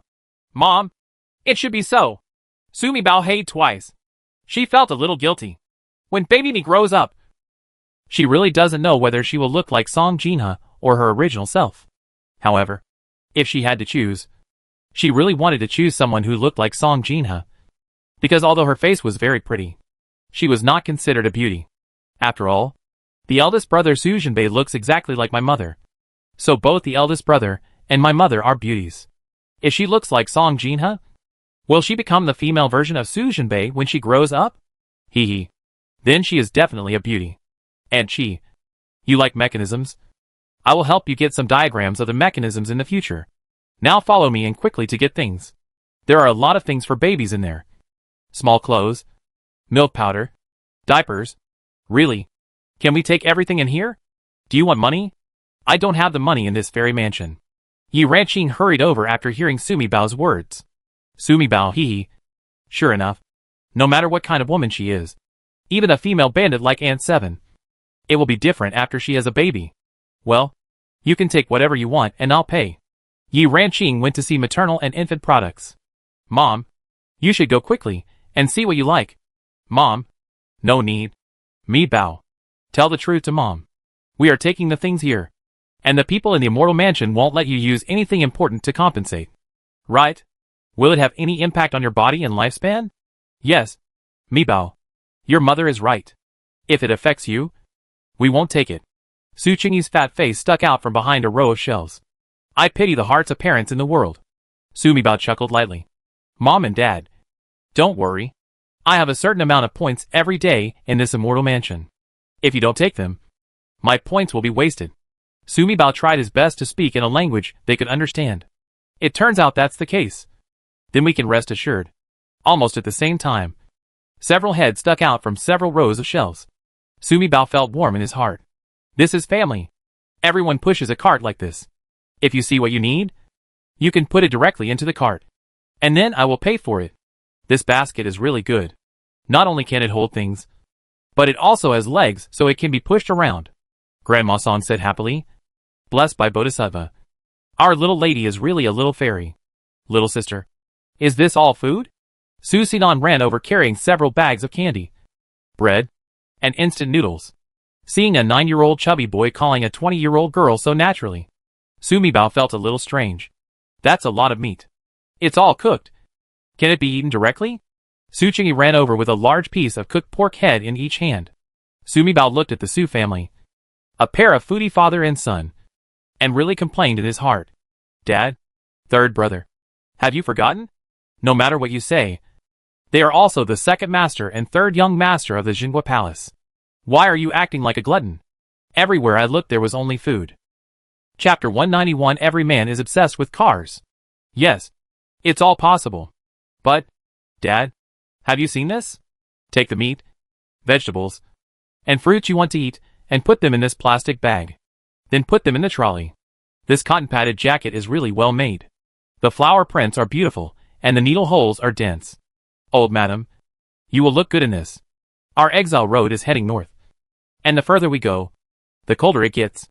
Sumibao saw Grandma Su holding her grandma and standing in front of a row of floral cotton vests priced at 19.9 in the supermarket. Sure enough, no matter where this floral cotton vest goes, it is the favorite of middle-aged and elderly women. Little sister. Rarely. Sumibao actually heard her eldest brother Su Jinbei calling her. Oh! How could she forget? Sumibao picked up a mirror from the shelf and ran over. Brother. Look at you. Are you particularly handsome? Su Jinbei looked at the thing in the little girl's hand. It was smooth and shiny, with the face of a young man inside. He looked familiar, yet strange at the same time. Little sister. Do you think the person here is me? Yes. This is a mirror. It is used to reflect people's faces and comb their hair. Oh! By the way, it's just like the bronze mirror you use. But this mirror is made of glass. It's clearer. Su Jinbei suddenly realized that no wonder he felt that the people inside looked familiar. It turned out that the bronze mirror could not see people clearly, so he could only see roughly. No wonder it's so clear. It turns out this mirror is made of colored glaze. It's a very precious thing. When Sumibao listened to Su Jinbei talking about liuli, he remembered that the ancients called glass liuli. To the ancients, it was a very precious thing. Ah! There are so many glass cups. Second brother and sister. Come and take a look. All kinds of cups. They are even carved with flowers. Suddenly I heard Du Linyang calling Song Jinha. Sumibao stroked her face speechlessly. She could imagine that the aunt must be standing in front of the glass and bowl shelf at this time. Glass is not a valuable thing here. Everyone has a lot of it in their homes. Mirrors, cups, bowls, etc. are all used in the windows of the house. Even Su Jinbei's heart trembled when he heard it. Well, his little sister is a little fairy. Little fairies naturally use many fairy objects in their homes. Brother, do you like this thing? Sumibao pointed to the stroller on the shelf, alongside rows of hammers, screwdrivers and other tools. Some don't know what to say. Sure enough, men are all machine freaks. I touched it, and it turned on its own. I think if this thing can be used on the battlefield, our Su family army will have fewer casualties. Sumibao didn't understand how her elder brother could use something like a bicycle on the battlefield. This is a bicycle. When you ride on it, it's like riding a horse. You can walk. She brought down a big kid's bike. He rode 2 steps to show Su Jinbei. Su Jinbei's eyes widened instantly. Can you lead by yourself? I want to ride. The 5th child, Su Ruoyuan, was looking at various toys on the shelves nearby. I turned around and saw it and ran over immediately. Sumibao stood up. Su Ruoyuan sat on it and kicked his legs apart. All strollers have training wheels, so children can ride on them without falling down. Uh-huh. Little sister. This is good. If I can ride this iron horse on the Exile road, I won't worry about tired feet. Everyone watched Su Ruoyuan riding something. The men came to see what was strange, while the women continued to look at the thing. From time to time, he poked his head in to discuss what kind of things to wear on the road so that the children and men would suffer less. Things should not be too conspicuous. If others see them, it will cause trouble for me. Bao Bao. This bicycle is not unusual. You have to use your legs to pedal. Although it is convenient, it cannot be ridden far, and the legs are tired. Electric bicycles are even more convenient. People only need to ride on it, and they can walk without pedaling. Electric car. Where is it? There are many in the hospital compound. Both three-wheeled and two-wheeled. There are also cars. Sumibao suddenly shut up, because she saw several men surrounding her. Whether they were grown men or little boys, their eyes were shining with excitement. Sure enough, no man in this world can escape the temptation of a car. If so, it can only be that the car is not attractive enough. Baby me, Daddy wants to see that electric car. Can it really run by itself without any help from anyone? The fat flesh on Su Qingyi's face trembled with excitement. His focus is on not contributing. Sumibao really didn't want to deal with her lazy and greedy father. Little sister, let's go see the electric car. Su Jinbei said the word electric vehicle very emphatically. There were still 20 minutes left, and these men refused to take anything and insisted on using such precious time to watch the electric cars. We have to leave in 21 minutes. Are you sure you want to see the electric cars instead of shopping? Electric car. Su Jinbei didn't hesitate. Automobile. Su Ruoyuan jumped excitedly. Su Jinchuan didn't speak, just smiled. But there was a bright light in his eyes. Su it is a servant, but he is closer to Su Jinbei. Su Qi and Su Simon, father and son, looked at each other and then said in unison, "Go see the electric cars." All right. Sumibao could only helplessly say to her mother and the others, "I'll take Dad and eldest brother out to look at electric cars. You continue to buy. When I call you, you can come out to the cashier and I'll pay the bill." Then Sumibao saw the scene that left her speechless the most. Her father and her third brother rushed to her mother's side, pushed their 2 carts filled with meat and snacks to Song Jinhe, asked her for help, and pushed them to the cashier. And Yi Ranqing. She also pushed her trolley in front of Mrs. Su. "Mom, you can help me push it to the checkout later. There are already some small things for babies in the pushchair." Yi Ranqing ran over and followed closely behind the men. Sumibao sighed. Her 7th aunt had maternal love, but not much when it came to the car. After leaving the supermarket, Sumibao discovered that they did not need to return to the hospital compound. There were several customers' electric scooters riding in front of the supermarket. There are 2-wheelers and 3-wheelers. There is also a 4-wheel vehicle used for supermarket deliveries. This is a 2-wheeled electric vehicle, so you can move around. Sumibao opened a 2-wheeled electric bicycle and showed them how to ride it. Then, the tricycle was demonstrated. Finally, all the men's eyes were on the delivery truck. "Brother, come up with me." Sumibao has given up on persuading these men.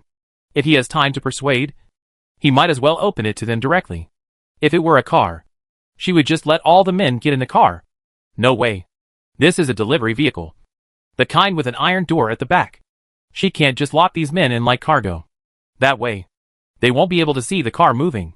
Su Jinbei got into the car and watched as Sumibao made one operation and the car started to move. He finally couldn't hold it back and opened his mouth wide. Ha ha ha. She could see her eldest brother, who was extremely sinister, showing the idiotic expression of an ordinary man for the first time. Sumibao felt that the 20 minutes wasted was worth it. How come you can drive away from anything? Su Jinbei looked at Sumibao. His little sister was so powerful. Sumibao. Hee hee. She is a special aged military doctor. Not to mention ordinary vehicles. She can also drive tanks and airplanes. Okay. Chapter 192. Didn't the young lady come back? However, she didn't want to say these words.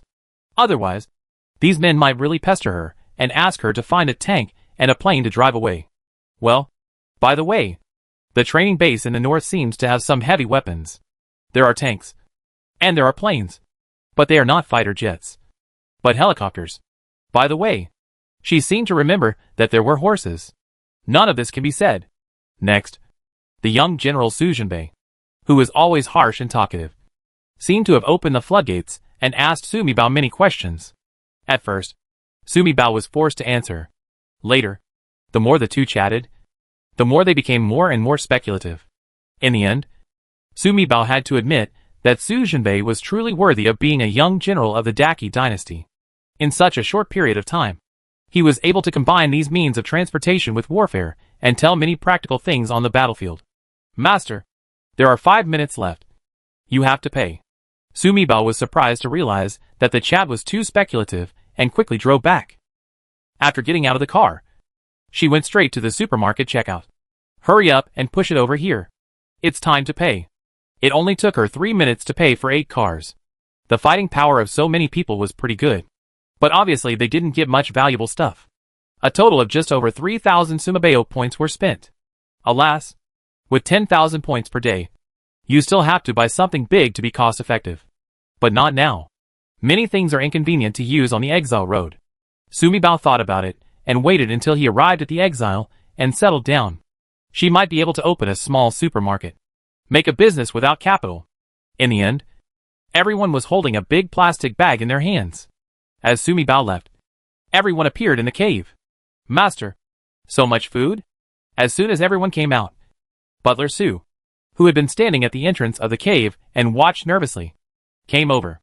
I have been standing at the entrance of the cave, holding the door, for fear that someone would come over and see the food here and cause misunderstanding. The food is almost cold. Mother, let everyone eat quickly. Mrs. Su nodded, and everyone immediately picked up the trays and started eating. After all this time, I was really starving. Not back yet? Su Jinbei sat on the stone, holding a tray, not eating as fast as everyone else, as if he couldn't feel the aroma of the food on the tray. He frowned and asked, "Don't worry about the painting fan, madam. We went there just now." Butler Su naturally knew that the young master was asking about the young lady. He answered directly, but his expression was a little strange. Su Jinbei naturally noticed it, and his expression changed. Brother, space and time remain unchanged. Sumibao now turned into a little baby again, and was held in Song Jina's arms. He immediately explained to Su Jinbei the fact that time and space does not change. In other words, in the eyes of Manager Su, they just left for a while, and then came back. We have to travel tomorrow. Eat well, and go to bed quickly. After Song Jinha saw that everyone had finished eating, he asked Sumibao to put the trays into the space. Then he ordered everyone to clean up the cave and find a place to sleep. Everyone put the purchased things into packages and put them away. I'll come. I'll make beds and quilts for everyone to sleep on. With an independent cave, Sumabeo naturally did not want to wrong his family. Immediately waving his little hand, he did the same thing as he did at the inn that day, and brought out a few beds from the slave room of the Duke of Jinghua. This won't work. If someone breaks in and sees it, there's no way to explain it. If this bed has no legs, it won't be easy to get through. Song Jinha looked at the bed worried. It's still raining lightly outside. It's better for everyone to sleep on the floor of the cave. It's too cold. But a bed suddenly appeared in a cave in the wild, which was too scary. If you want a bed without legs, it's easy. Sumibao waved his little hand, and 2 mattresses appeared in the cave. This legless bed is so soft, so comfortable. Su Sinan sat down and didn't want to get up. This time Sumabeo was smart. As soon as she entered the space, she turned on the electric blanket on the bed in her office. It happened to be hot at this time, so Rabbit took out the electric blanket and bedding on her bed from the space. It was placed on the mattress. Everyone sat on it, and immediately felt the warmth. On the man's bed was the black technology heating blanket that he had taken out. Sumibao took out a few more quilts, and everyone, men and women, squeezed onto 2 large mattresses and slept. Now everyone has just taken a shower, and is wearing new fleece pajamas bought from the supermarket. Me Bao Bao, please take out 2 pieces of clothes from everyone in our house. Song Jinha was careful, and she asked Sumibao to take out 2 pieces of each person's clothes from the Duke Xinggua's mansion. Choose one to wear over your pajamas. In this way, you can add prison clothes directly on top of your clothes tomorrow. This is not like being in an inn, where there is no door. If there are straw curtains, hanging a few can block people's view. And Su and Mrs. Su were chatting. Grass curtain? Song Jinha's eyes lit up. There were many straw curtains in their government palace. He quickly asked Sumibao to take 2 straw curtains from the space. Su Qingyi and Butler Su took action to hang the straw curtain, separated inside and outside. This way, if the bed is inside, even if someone breaks in rashly and is blocked by the straw curtain, Sumabeo can still have time to put the bed and things into the space. I brought this for everyone. I thought it wouldn't rain tomorrow, and the road would be muddy. It would be uncomfortable to walk with wet shoes, and it would be easy to slip. After Du Linyang said this in a soft voice, she opened the plastic bag she was carrying and took out a dozen pairs of shoes, large and small. Rain boots? Sumibao found that the ant was very attentive. Each person had a pair, and the size was based on everyone's feet. Or velvet rain boots. There is a pair of socks in each. Sister-in-law. You are so thoughtful. These shoes are really good. Yi Ranqing picked up the rain boots and saw that they were smooth on the outside and did not stick to mud. It's just that someone discovered the shoes after wearing them in broad daylight. It's hard to tell. Let's make some pairs of straw sandals and wear them inside the straw sandals. That way no one can see them. Nani Song was smart and immediately thought of a good solution. This is a good idea. Everyone's shoes are wet today. Tomorrow many prisoners will think of wearing straw sandals instead. But there's no hay to make shoes with. We have it in the small warehouse next to our servant's room. Listening to everyone's chatter, Sumi Bao immediately waved his hand and asked Rabbit to take out the hay used to make shoes from the small warehouse. The women immediately started knitting straw sandals with enthusiasm. After listening to Mrs.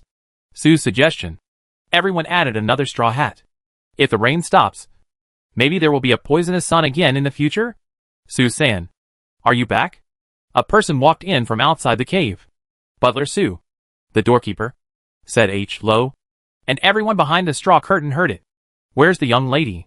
Isn't the young lady back? The official said she is back. Chapter 193 Stopping Gu Yuyan halfway. Su-san looked at Butler Su in surprise. The young lady came back first. I didn't see her on the way. Hua Fan just said that she was worried and went to greet the young lady. Why didn't you see both of them? Butler Su felt bad. It wasn't a long way. And there was no way that Su-san hadn't met either of Hua Fan and the young madam. Did someone stop me on the way to see a doctor? Song Jin had glanced at Su-chan angrily. Look, it's all your fault. With such a heavy rain, both officials and prisoners got sick a lot.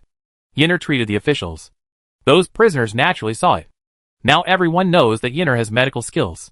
Yes, Yinner will be busy in the future. Mrs. Su said in a deep voice. A good old man can't do it. Officials are sent to him.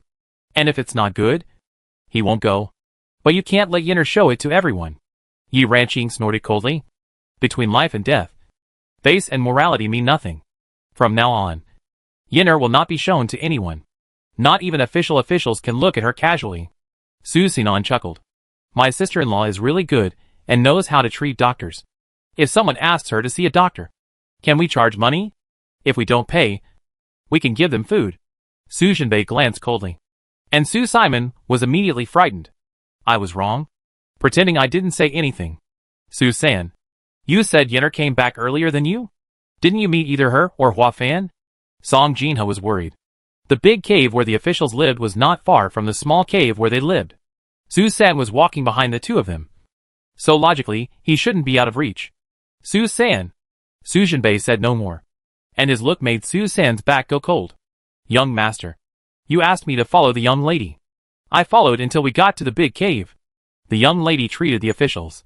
Some of the officials had fevers. Some had injuries. One had a broken rib and was bleeding profusely. To treat the official who was bleeding heavily, the young lady said that she still needed some herbal medicine. On the way here, she found it in the forest ahead, under the big poplar tree with a bird's nest. Tinjo asked me to take an official to pick it up. Why did you go? Su Jinbei's voice was cold and his face was expressionless. But with that look in his eyes, Su-san had followed his master for so many years. So he naturally knew that this was a precursor to his master's anger. Because the young lady mentioned that place several times. None of the officials remembered the big poplar tree with the bird's nest. Because the young lady walked with us. It was a little different from the way the officials took. The officials couldn't find the young lady, and said I was the only one who could find the big poplar tree. Also, the young lady told me about the appearance of the herbs several times. And I couldn't tell the difference. So I just happened to know it. Butler Su looked at Su-san with a solemn face. Are you not using your brain and blurting out? You know, that's why Captain Zhou asked you to go. So you can't turn it down. You know clearly that the task assigned to you by the master is to protect the young lady. How can you leave, and leave the young lady alone? Where do people stay? Butler Su really hates the fact that iron cannot become steel. He didn't even understand how Su-san had become the #1 secret guard around the young master after so many years. Such a brainless guy. At that time, the young lady was treating the official who had a broken rib. I thought there were so many officials and hundreds of exiled prisoners in the cave. With so many people, no one would do anything to the young lady. Su-san scratched his head. When I came back, I saw that the young lady was not there. When I asked, Captain Joe said that Ji-Tai was going to make a lot of antidote pills, and he couldn't handle them all by himself. So he asked an official to take the young lady to Ji-Tai's place. Su-san, you said Yinner went to Ji-Tai's cave? Song Jinho was a little anxious now. Their small cave is next to the cave where Zhou Fuan and others live. But the cave where Ji-Tai and Luzon live is a certain distance away from here. After listening to Captain Zhou, I hurried to the cave where the Imperial Army lived. When I got there, Bai Suzy said that my wife helped him make some, and there was not much left. He could finish it by himself. So let him, the young lady is back first. Su-san looked at Butler Su uneasily. You said the painting fan also went to see the young lady? He had an ominous premonition in his heart. He had never heard of Hua Fan from Zhou Fuan or Mrs. G.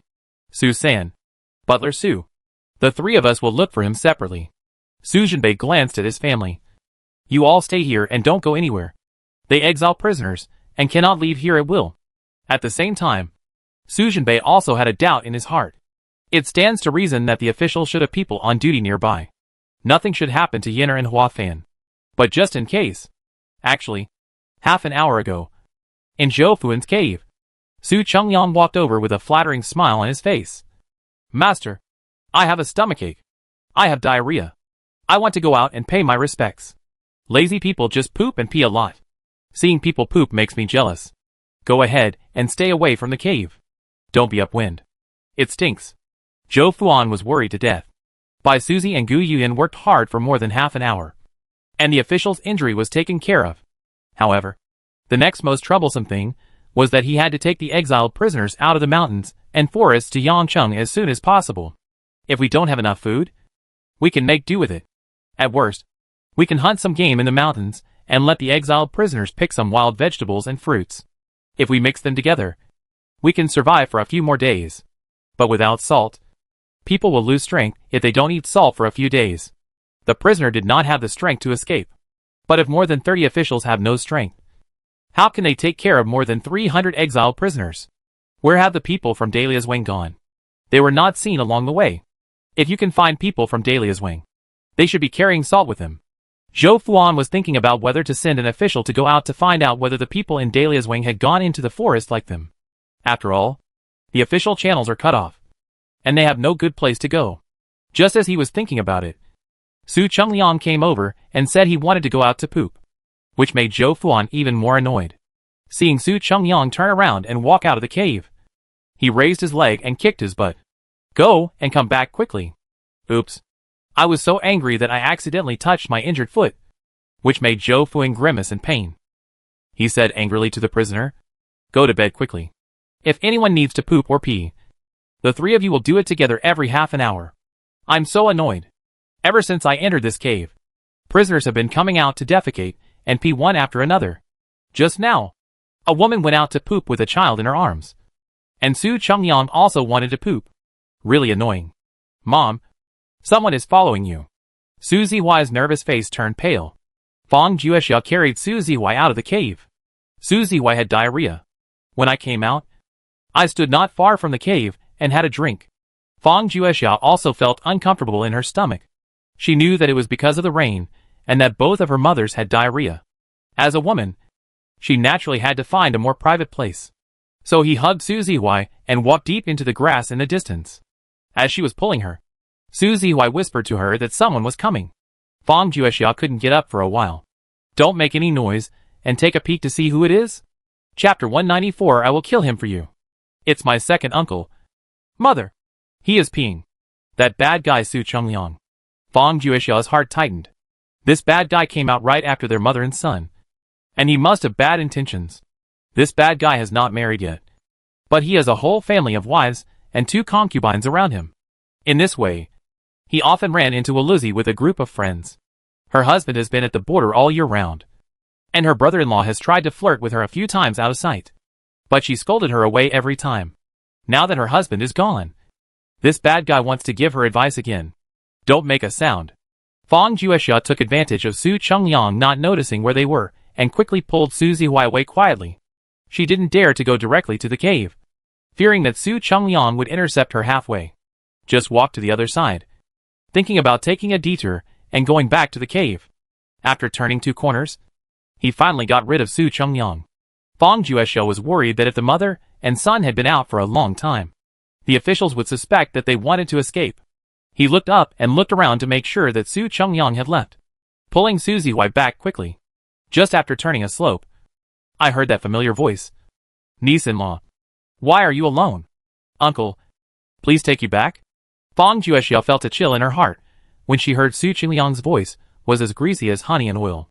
She pulled Su Zihuai to lie down on the hillside, and when she parted the grass, she saw that Su Chengyang was blocking Gu Yuyan a few dozen meters ahead. Broken. Fang Juexiao knew that Su Chengyang hated Su Zhenbei the most. There is a chance that this could harm Gu Yuyan. Not only could Su Chengyang take revenge on his second wife, he could also hook up with Gu Tai. After all, no matter what, Gu Yuyan is still Gu Tai's biological daughter. People like Su Chengyang are like flies, and they can't move even if they see a little blood. Zihuai, lie down here and don't move. Mom, go find someone. Fang Juexiao pulled Su Zihuai away and walked dozens of meters away. She let Su Zihuai lie down in a dense grass. She hurried to the small cave alone to find the second roommate to rescue Gu Yuyan. Fang Juexiao knew very well that even if she wanted to save Gu Yuyan, she couldn't let Su Chengyang know that it was her who reported the letter. Otherwise, given Su Chengyang's unyielding character and her mother-in-law's preference for doting on children, she and her son were in danger. Fang Juexiao ran halfway and happened to meet the painting fan who came out to look for Gu Yuyan. He quickly told Hua Fan what had happened. She took the painting fan to the place where her son was hiding, pointed the painting fan in the direction of Gu Yuyan, and immediately took her son back to the cave. Scene: the small cave where the Su family lives. Several people from the Su family were going out to look for Gu Yuyan and Hua Fan. So when they walked to the entrance of the cave, they saw Hua Fan holding Gu Yuyan walking towards them. Gu Yuyan, her hair is messy and her clothes are torn. Her face is covered in mud and blood. Hua Fan, no better than Gu Yuyan. Yenner. Song Jin's legs went weak, and he almost sat on the ground. Su Zhenbei had already passed by everyone. Rushed over, took off his long gown and put it on Gu Yuyan. Don't be afraid. I will kill him for you. Regardless of his injuries, Su Zhenbei picked up Gu Yuyan, turned back to the cave, and carefully placed Gu Yuyan on the bed. Little sister, please take Yenner to wash up and change her clothes. Su Zhenbei's handsome face was gloomy, and the newly scratched mark seemed to be about to split again. Husband, I'm fine. I just received 2 slaps. And the fan came in time. There was medicinal powder on the fan, which blinded his eyes. He ran away in fear, and no one dealt with him. In a few days, his eyes will be healed. Blind. Although Gu Yuyan has always been strong, she is still an 18-year-old girl after all. And this happened before she and Su Zhenbei consummated their marriage. He said it was okay, but his body was shaking violently. Hands and feet are cold. Okay, brother. I'll take my sister-in-law to take a shower and let her have a hot meal. Put on new clothes and then send her out. Don't be anxious. Sumi Bao thought that if he brought his sister-in-law into the space this time, he would have to spend points. However, after what happened to my sister-in-law, I naturally can no longer think about points. Hua Fan, you can follow me. Gu Yuyan called the fan softly, in order to protect her. Hua Fan was kicked several times by that dog and his head hit the stone wall. She had to take Hua Fan to Xiaomei Xianfu to have Hua Fan check to see where it was injured. I spent points and brought people into the space. Sumi Bao first took Hua Fan and Gu Yuyan for examination. Gu Yuyan was fine. Hua Fan had multiple soft tissue injuries on her body, and one of her ribs had a bone fracture. The most serious injury was to her head, where the back of her head hit the stone wall. There was a bump on the outside and a hematoma on the inside. It doesn't seem to be a big problem at the moment. I need to take medicine to reduce inflammation, but I'm afraid there will be sequelae such as headaches and forgetfulness. When Gu Yuyan heard what Sumibo said, she immediately blamed herself. It's all my fault. If it wasn't for protecting me, the painting fan wouldn't have hurt me so seriously. Young madam, how can this be your fault? If you want to blame it, you can only blame Su Chengyang for being a bad person. He has come to this point, and he still dares to harm others. Hua Fan finally breathed a sigh of relief. She didn't care about her own injuries. She was just worried that the young lady was injured. Fortunately, she was always careful in her work. When her house was ransacked, she brought some poison made by the young lady for self-defense. The original intention of the painted fan was to prevent officials. After all, the young lady was too beautiful. and she was afraid that those officials would be careless and take advantage of their young lady. Unexpectedly, without guarding against official duties, the people in the third room used it. I wonder if the fourth aunt will be discovered by her mother-in-law when she goes back. Su Chen-wen, the eldest son of the third wife, was the fourth eldest brother in the entire Jinghua Palace. Outsiders called him the fourth general. So Gu Yuan followed the second roommate of the Su family, also named fourth aunt Fang Juexia. She didn't show up. Su Chengyang didn't see her, so he shouldn't suspect her. This Su Chengyang is too crazy. Sister-in-law, you still call him uncle? He is so bold that he dares to touch you here. Su Mibao was angry. Anyway, he will harm us sooner or later. If we find an opportunity, just kill him. Su Mibao thought to himself that Su Chengyang would be a big disaster sooner or later. After all, it takes 1,000 days to be a thief. But there is no way to guard against a thief for 1,000 days. Anyway, it is almost out of the Emperor's sphere of influence now. Coupled with the Earth Dragon turning over, no one should have time to care about them during this period. If you kill a bastard, no one will notice. Right? What's more, Su Chengyang is still a prisoner. If you die, you will die. Officials will not investigate the cause of death of a prisoner at this time. Sister-in-law, Hua Fan, how do you want Su Chengyang to die? Little sister. Gu Yuan shook her head. You are a little baby. This is not something you should worry about. Don't let that dirty person's blood stain my little sister's hands. A bad person is a bad person. If you don't find trouble with him, he will have to find trouble with you. Sima Bao heard the quarrel in the cave. Location, Su family cave. The old couple Su Quanming and Lu Huifan came to the door with their youngest son Su Chengliang. Chapter 195. I want to see you blind with my own eyes. Second sister-in-law, your family is really bullying others. As soon as Lu Huifan entered the cave, she shouted at Mrs. Su. This time, it was completely different from what it was like just now. Lu Huifan seemed to have a huge advantage. He sprayed directly at Mrs. Su. Look, when we came here just now, you didn't want to accept us. That's okay. On this exile, everyone is looking out for themselves. Our whole family is useless. You think we are a burden. Okay. We won't get involved with you. You let us go. Second sister-in-law, do you want us to leave? Lu Huifan called her second sister-in-law one after another, with a look of grievance on her face. But you absolutely shouldn't have said so many unpleasant things to my face. In the blink of an eye, you made my son's eyes look like this. Su Quanming supported Su Chengliang and stood behind without saying anything. After Lu Huifan took the lead in shouting, Su Quanming coughed heavily and spoke. Second sister-in-law, don't blame Huifan for speaking harshly. You see, Chengliang's eyes are swollen like this. This is the road of exile. If you are blind, wouldn't you be waiting to die? No matter how bad Su Quanming is, he is still a man and can still speak much better than Lu Huifan. One sentence directly hit the point. Isn't that right? Second sister-in-law, please tell me that your second wife has always been full of benevolence, righteousness and morality. You think our third wife has no rules. But look, if you say you want to beat me, we will beat you in front of you. You guys are doing it behind your back. If Chengliang is blind, won't he destroy our third bedroom? When Lu Huifan said this, she slapped her butt and jumped high. We only have 2 sons in the third room. The eldest one followed you and died. Now there is only Chengliang left in our room. You still want to use this vicious method to kill him. How can you compare to us? Hatred and hatred will force us to have 3 bedrooms and a single house. Su Chueming's face turned gloomy when he mentioned Jiwu. Ahem. Su Chengliang listened to his parents' quarrel for a while, but didn't hear a reply from the second roommate.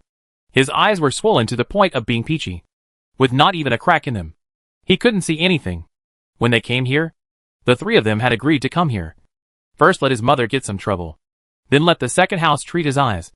And finally let the second house pay for his losses.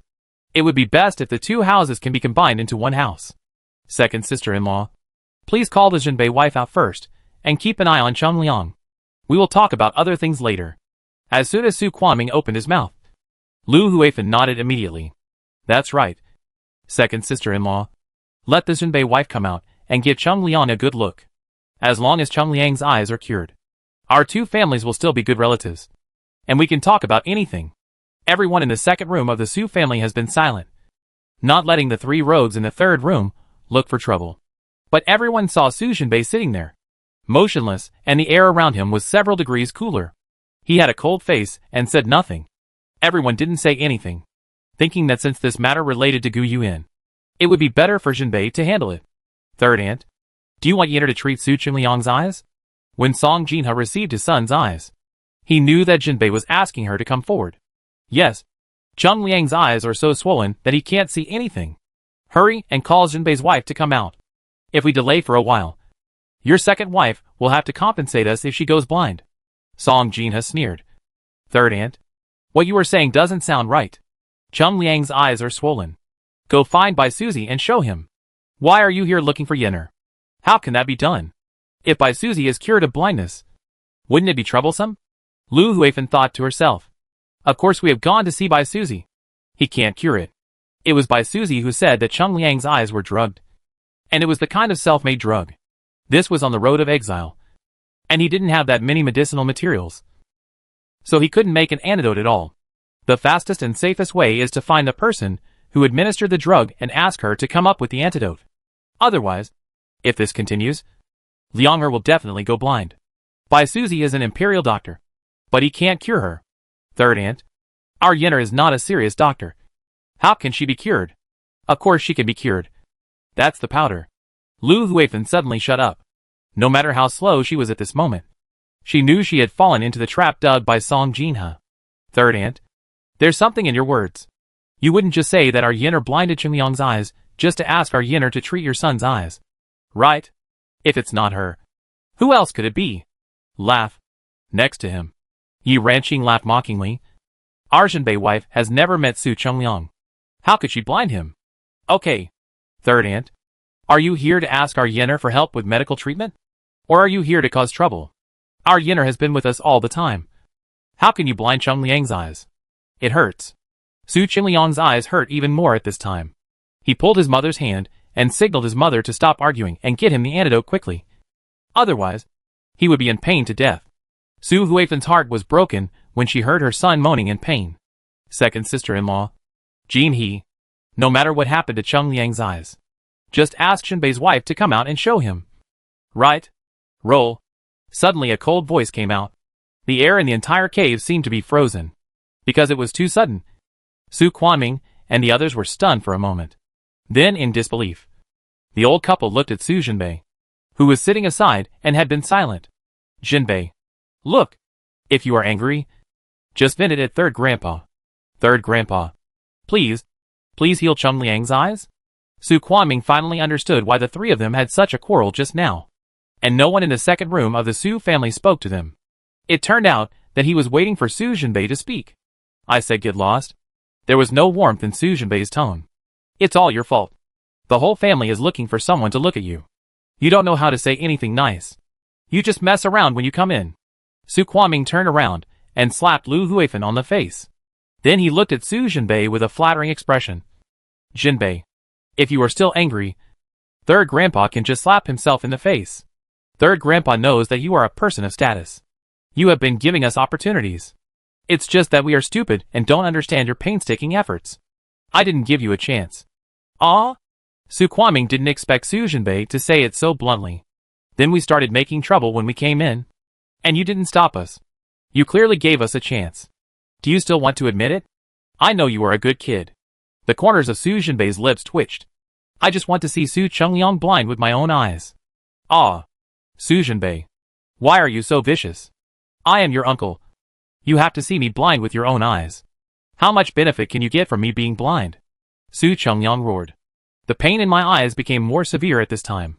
Chapter 196 Wrong Wishful Thinking. The straw curtain hanging in the cave was open from the inside. And Gu Yuyan walked out with Sumi Bao in her arms, and a painting fan. Su Qingliang, if you want to prevent your blindness, I have a solution. Su Jinbei's eyes swept over Gu Yuyan, and saw that she had changed into clean clothes. He knew that the younger sister had already taken care of her and the painting fan.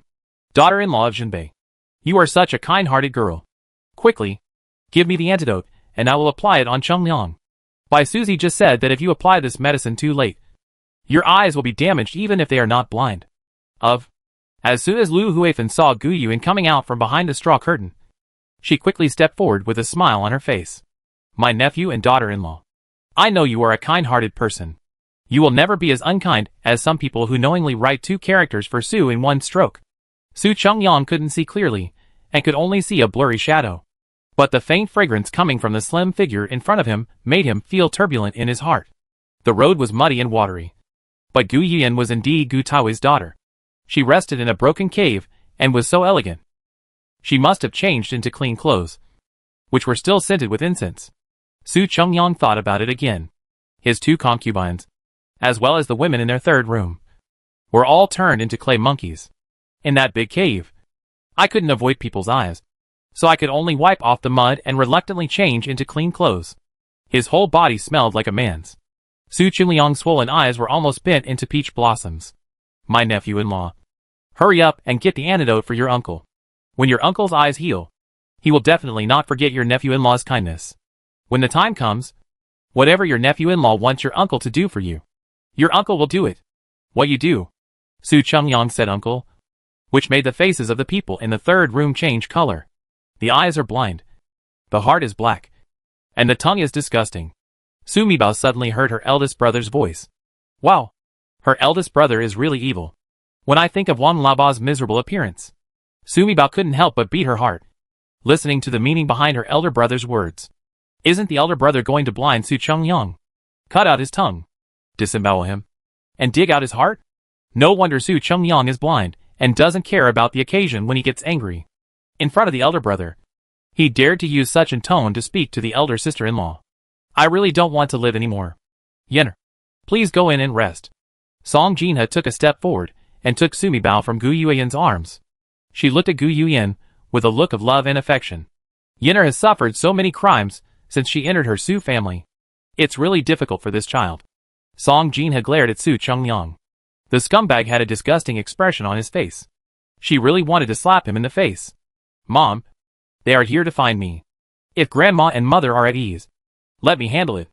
As soon as Gu Yuyan was brought out by her little sister, she heard her husband's words. Knowing my husband's attitude makes me feel very warm. If an ordinary woman encounters this kind of thing, her husband's first reaction will be that the woman has lost her virginity and lost her ugliness. He would choose to let his daughter-in-law swallow his grievances and not say anything, and he would have to blame her for the fault. But the mother-in-law and husband were not like this. The first thing they thought of was whether she was injured. Now her husband directly stands up for her. Ever since Gu Yuyan was a child, she had never been so cherished or cared for by anyone. No one can bully anyone in our family. Mrs. Su gave Gu Yuyan a firm look. Good boy. Whatever you want to do, just do it. Remember? No matter when the time comes, our family will help you. When Mrs. Su said this, her eyes lightly swept over Su Quanming. For so many years, for the sake of my old father-in-law, I have always taken good care of my third wife. Unexpectedly, I actually raised a creature that eats everything and doesn't know how to be grateful. Your grandma is right. Yener, you are the eldest daughter-in-law of our second room in the Su family. If someone bullies you, he is bullying our entire second room. Song Jinha, mother-in-law, is completely discouraged by Sanfang. I no longer want to care about the life and death of the people in the third room. Jinbei had been silent all this time, probably because he wanted the third Fang man to show his ugly face in front of his mother-in-law. In this way, the mother-in-law will not be too sad if Jinbei deals with the third bedroom. TSK. TSK. Grandma and mother are so powerful, good at protecting shortcomings.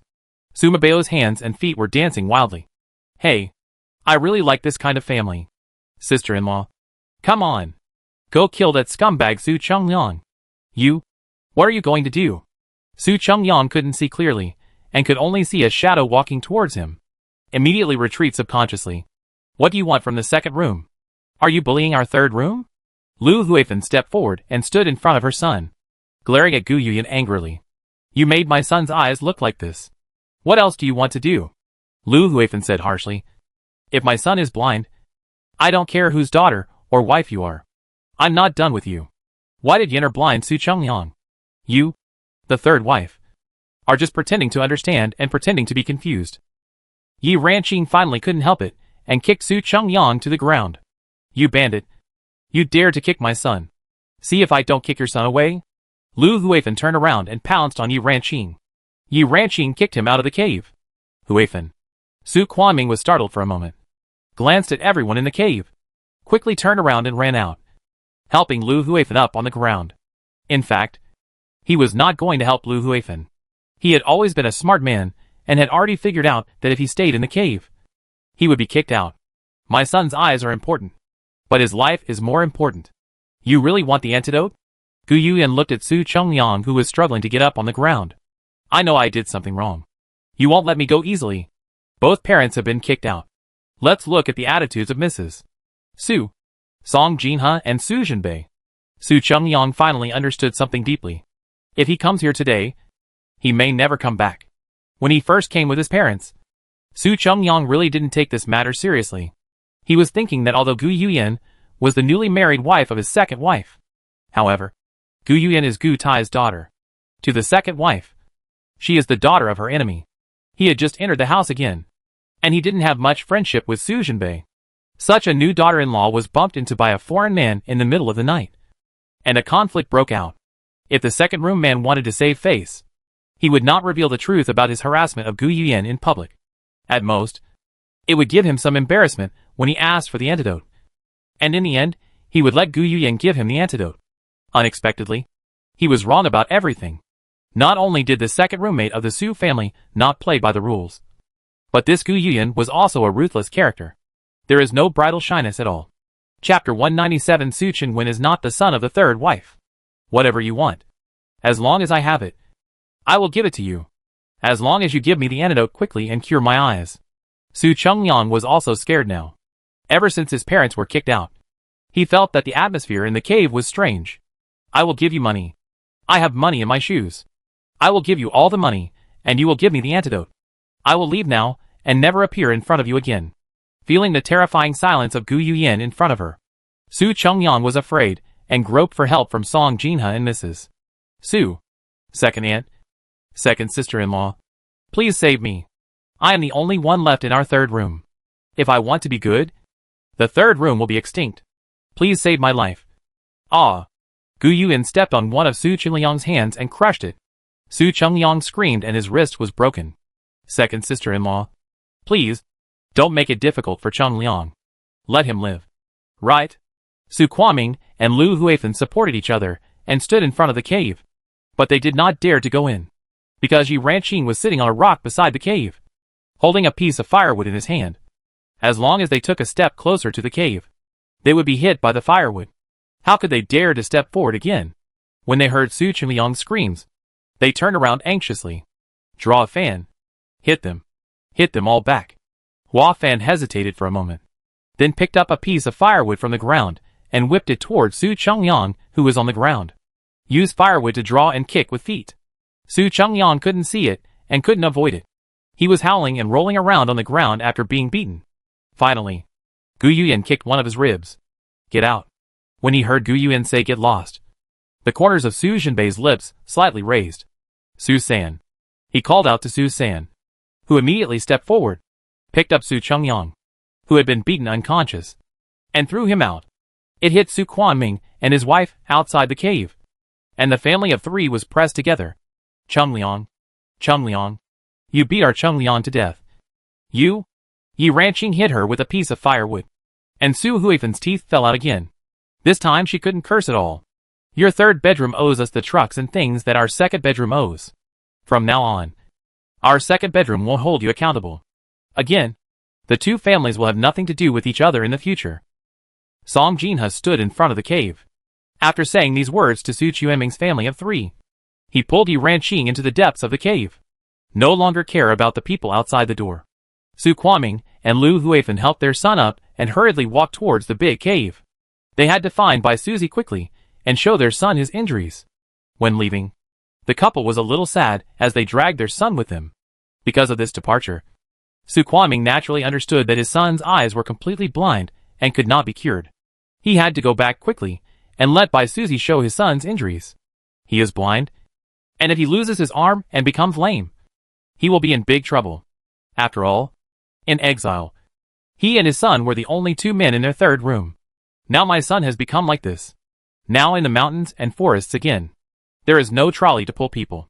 When he thought about it, he might have to carry his son on his back and walk in the mountains and forests. Su Chueming's legs began to feel weak. We have to travel tomorrow, so everyone should go to sleep. As usual, Butler Su had to stand guard at the entrance of the cave, and he wanted to watch over the donkey. Su-san refused to sleep inside, so he sat by the fire. Everyone retreated behind the straw curtain. I saw a few cubs already asleep. Fortunately, we hung up the straw curtain just now. Otherwise, the people in the third room would have seen it, and we would have caused trouble again. Song Jinha bent down to pick up the straw sandals on the ground. Everyone had knitted a lot just now, and each of them still had a pair left. It's so comfortable to sleep without shackles. A large mattress for men and a large mattress for women. 2 mattresses separated. Su Qingyi climbed up and looked at Su Jinbei sitting aside. You can sleep inside. I'm not a good sleeper. Don't press your wounds in the middle of the night. Your wounds haven't healed yet. Dad, you go to bed first, and I will meditate. Su Jinbei didn't sleep, so he sat to one side and meditated. Your injury hasn't healed yet, so don't practice in such a hurry. Rest first. After Su Qingyi finished speaking, he looked at Su Jinbei, who had no reaction, and felt that his words were in vain again. He wasn't angry either. Anyway, he had long been used to this way of getting along with his son. Jinbei, the third room cannot be cut off. Song Jinha put Sumibao on the bed, and Mrs. Su slept with Sumibao in her arms. She thought for a while, then walked over and patted Su Jinbei on the shoulder. Su Jinbei said nothing. Song Jinha really had no choice. She had just heard from Mi Bao Bao about Jinbei's plan. She was also annoyed that Su Chungliang could do such a thing to Yinner. And she also wanted to kill that scumbag. I just heard Mi Bao Bao say that although Song Jinha felt that Jinbei's methods were a bit too vicious, Su Chungliang did deserve to die. Only, Song Jinha had no choice but to tell Su Jinbei again. The third room cannot be cut off. Hey, why does my mother keep saying that the third bedroom cannot be cut off? This is not right. Sumibao was anxious to eat the melon. If Su Chungliang died, Lu Huifen's 2 sons would all die. But it would be wrong to say that Saifang has lost its innocence. Isn't Su Qingwen's son Suzy Y still alive? Eat the melon. Eat the melon. The big melon is coming. This melon is a very valuable one. The rabbit's joyful voice suddenly sounded in his mind. Sumibao hasn't reacted yet. Su Qingwen is not your third uncle's son. After thinking about it, there was really no way. Song Jinha could only whisper this secret to Su Jinbei. Ding dong. There was a sound of gold coins crashing in my mind. 2,000 points have arrived. Please check it with the host. You are welcome to continue eating melons. I am the busiest on the way to eating melons. The host is going to get rich. Oh my god. Sumibao's little eyes are almost smiling. Su Qingwen is worthy of being a general on the battlefield. And the mystery of his life experience is actually worth 2,000 points. This was the most valuable melon of all the melons she had eaten so far. If she keeps going like this, her debt to the system will be paid off soon. Maybe in a few days, she will become a points tycoon. Su Jinbei looked up at Song Jinha suspiciously. Su Qingwen, the 4th general of Su, is not the child of the third room.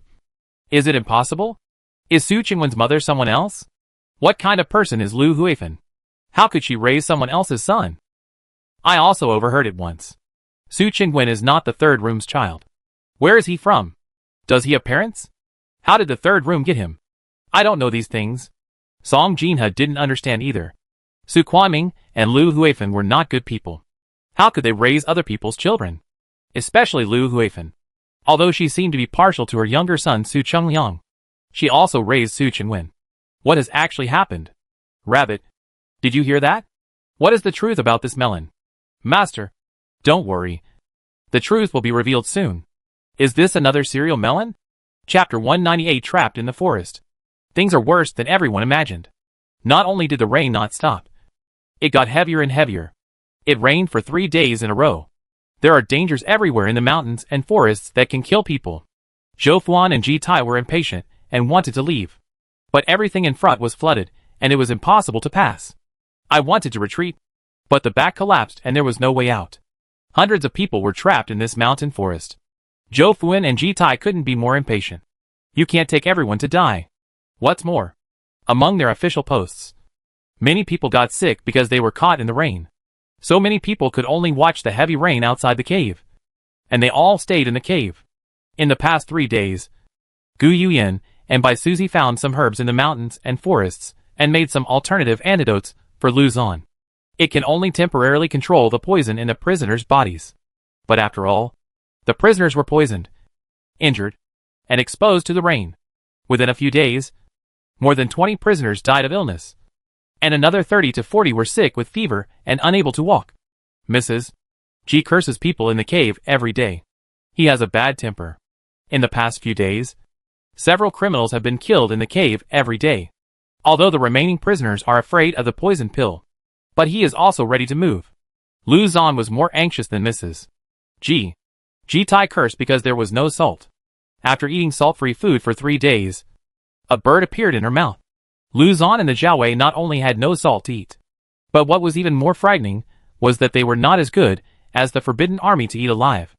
Others still had dried meat to eat, but their brothers could only eat dry food.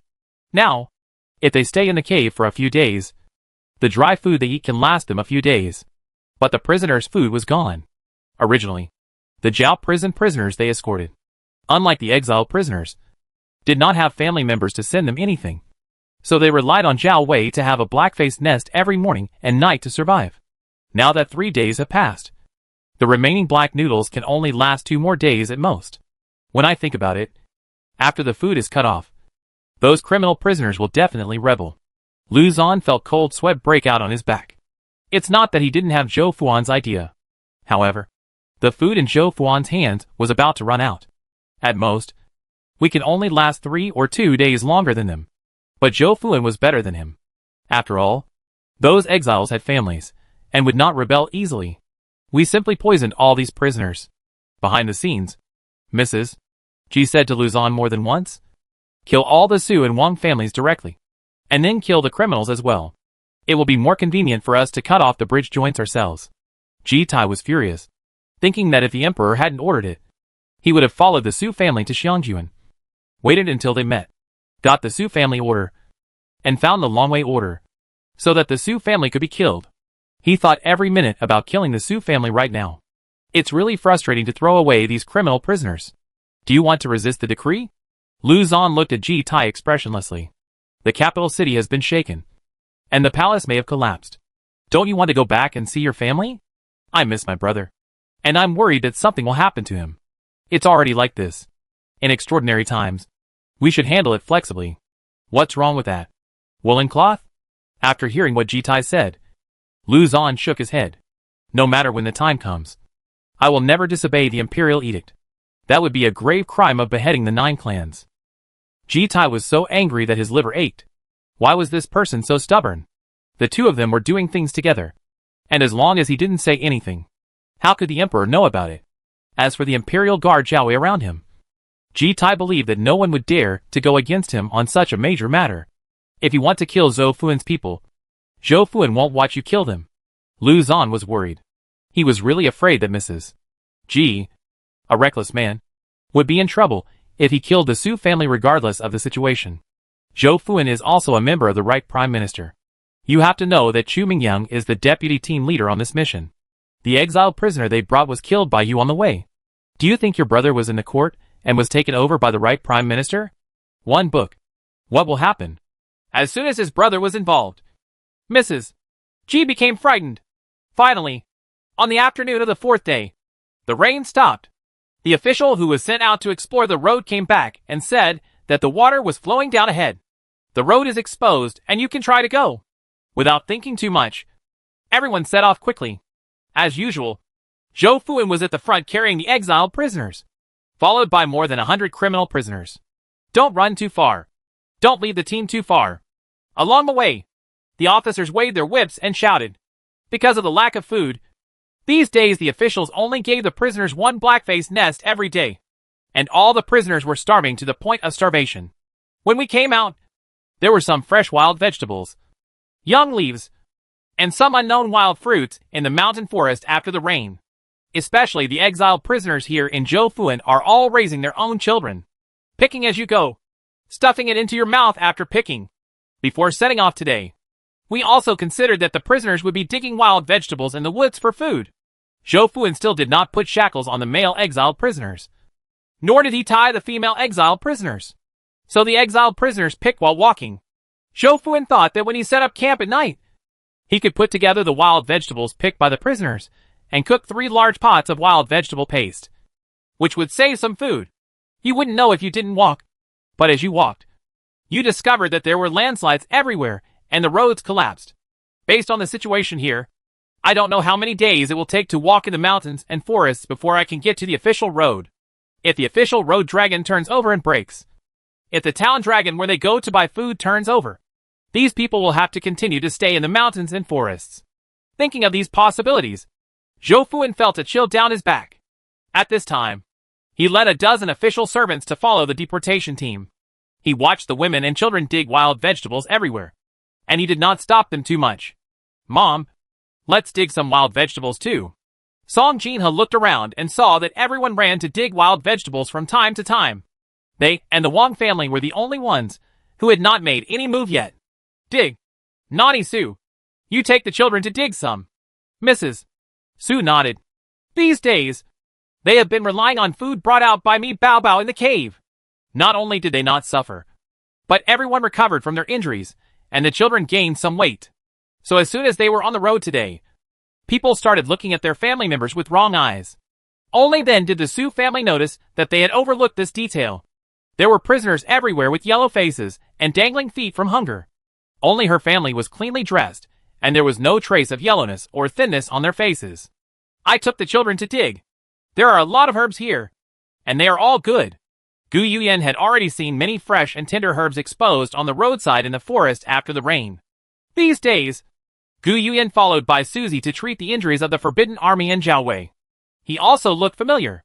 The official was still very kind to Gu Yuyan. Zhou Fuan also agreed to Gu Yuyan's conditions and went on the road later. On the way to Exile later, the men in the second room of the Su family would no longer need to wear shackles, and the women would not need to be tied. Chapter 199 No Way Ahead.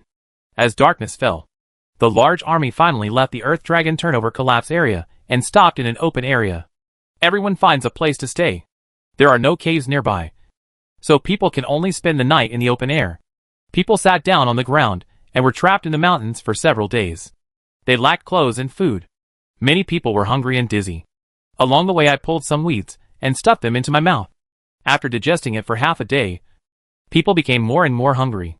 Let's set up a tent, get some dry firewood, and cook some hot porridge. Gu Yuan picked herbs along the way and first found a large, flat rock. Let the Su family hurry over. The sun was shining brightly for half the afternoon, and this area was covered with sand and gravel, and there was no accumulation of water. It's just that the ground is very wet. I brought out 2 outdoor tents and set them up for everyone to sleep in. Sumibao couldn't wait to set up camp for everyone. Su Jinbei looked at Sumibao in his mother's arms and shook his head. Song Jinha said seriously, "We discussed it.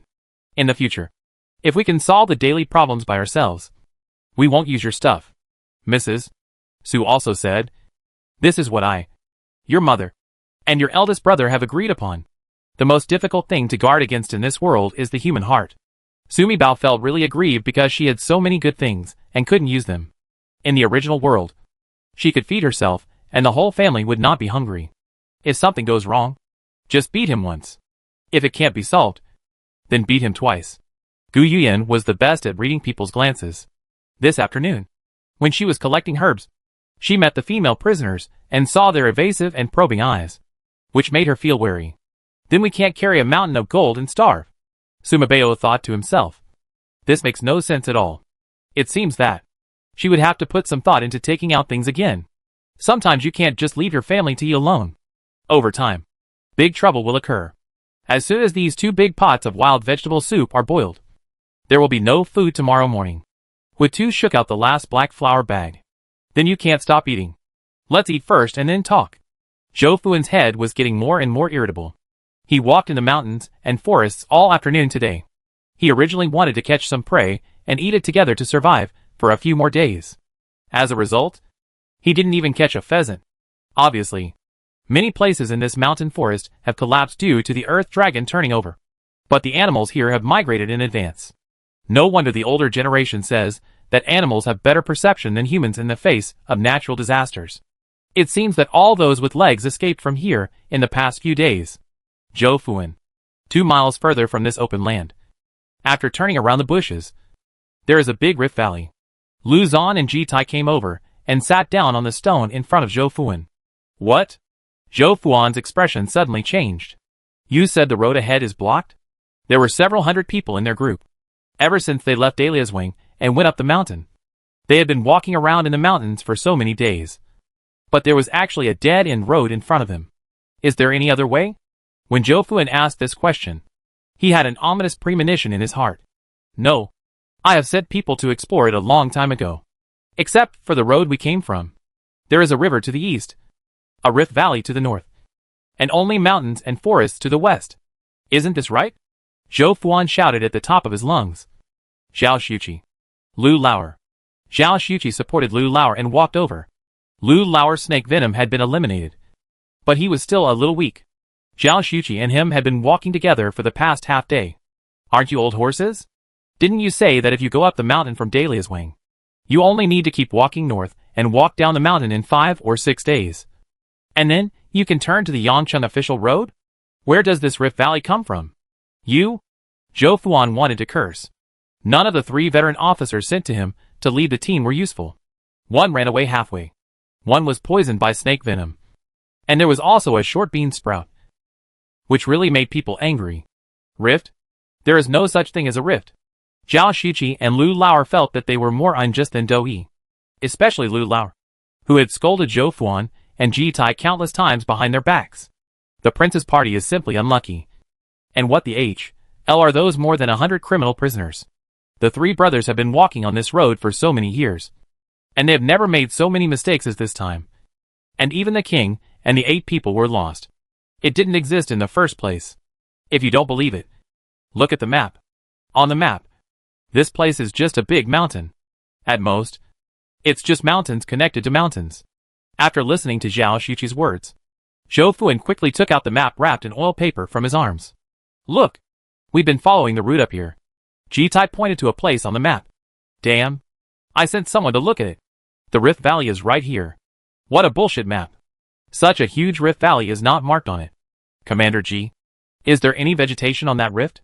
Is it a newly cracked one? You've been kicked in the head by a donkey. How can this valley be cracked again? What can make a big rift valley suddenly appear? Mrs. Ji stopped talking. And they looked at each other with a chill in their hearts. The Earth Dragon turned over a few days ago. And the entire Dahlia's wing became Zigua. All official roads were broken. And mountains and forests collapsed everywhere. Unexpectedly, a large rift valley was created. If such a big Earth Dragon turns over, how many places in Daki will be affected? In the capital city, which is the epicenter of the earthquake. Can anyone still survive? Everyone looked ashen for a moment. If the capital city is destroyed by the earthquake, how far can these officers and soldiers, with more than 300 exiles and more than 100 prisoners, go without supplies? Soon, Ji Tai, Lu Zan, and Zhou Fuan were all together. Several leaders gathered in a jointly built tent to discuss countermeasures. None of the prisoners paid much attention to what the officers were doing. They rested for a while, and then all got busy. They each looked for a place, and wanted to build a shack for the night. I also searched in the nearby woods to see if I could find some food. The place where the Su family chose to pitch their tent was underneath a flat sandy field, leaning against 3 big trees. And not far away was a turbid river. Su Qingyi led a group of men to chop down branches and prepare to build a shack like other prisoners. Su Zhenbei sat on a big rock and looked at the river not far away. Gu Yuyan and a few women were washing wild vegetables by the river. And the children were picking up small fish and small stones by the river embankment.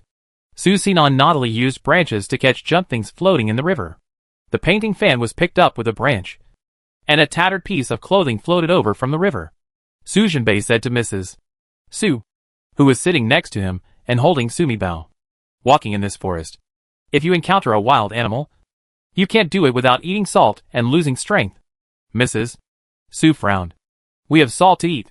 But if we are the only ones eating it, people will find out soon. We cannot take this risk. We are still like everyone else. Eat less salt and oil. Little sister, please take out some salt. Su Zhenbei's eyes suddenly lit up. I have a way for everyone to eat salt.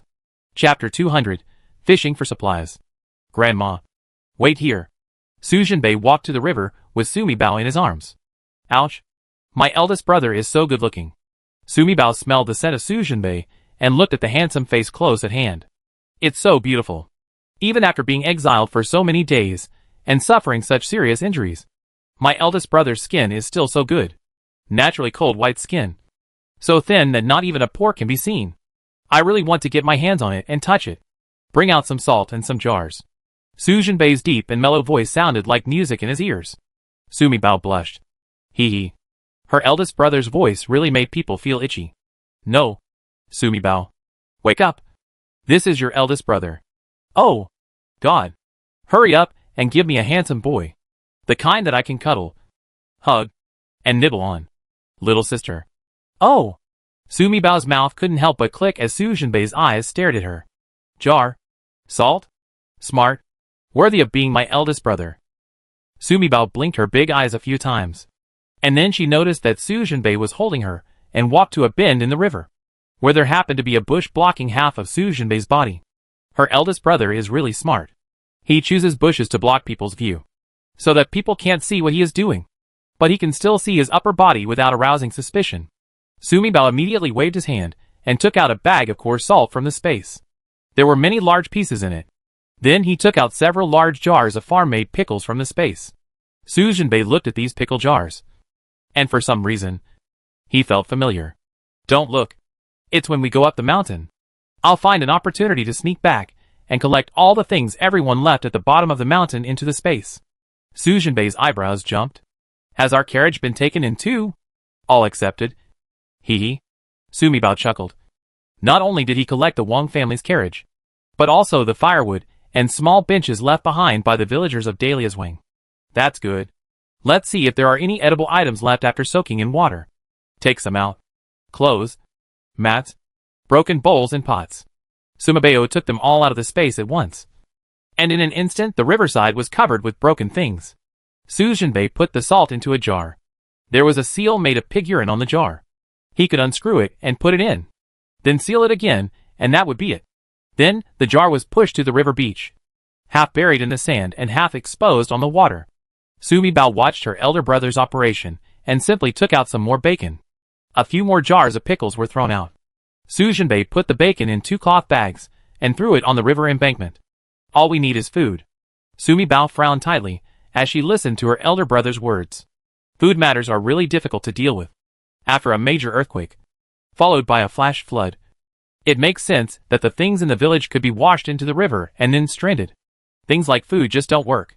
After all villagers, whether they are fleeing famine or going up the mountain, will bring the last food from home in addition to clothes and bedding.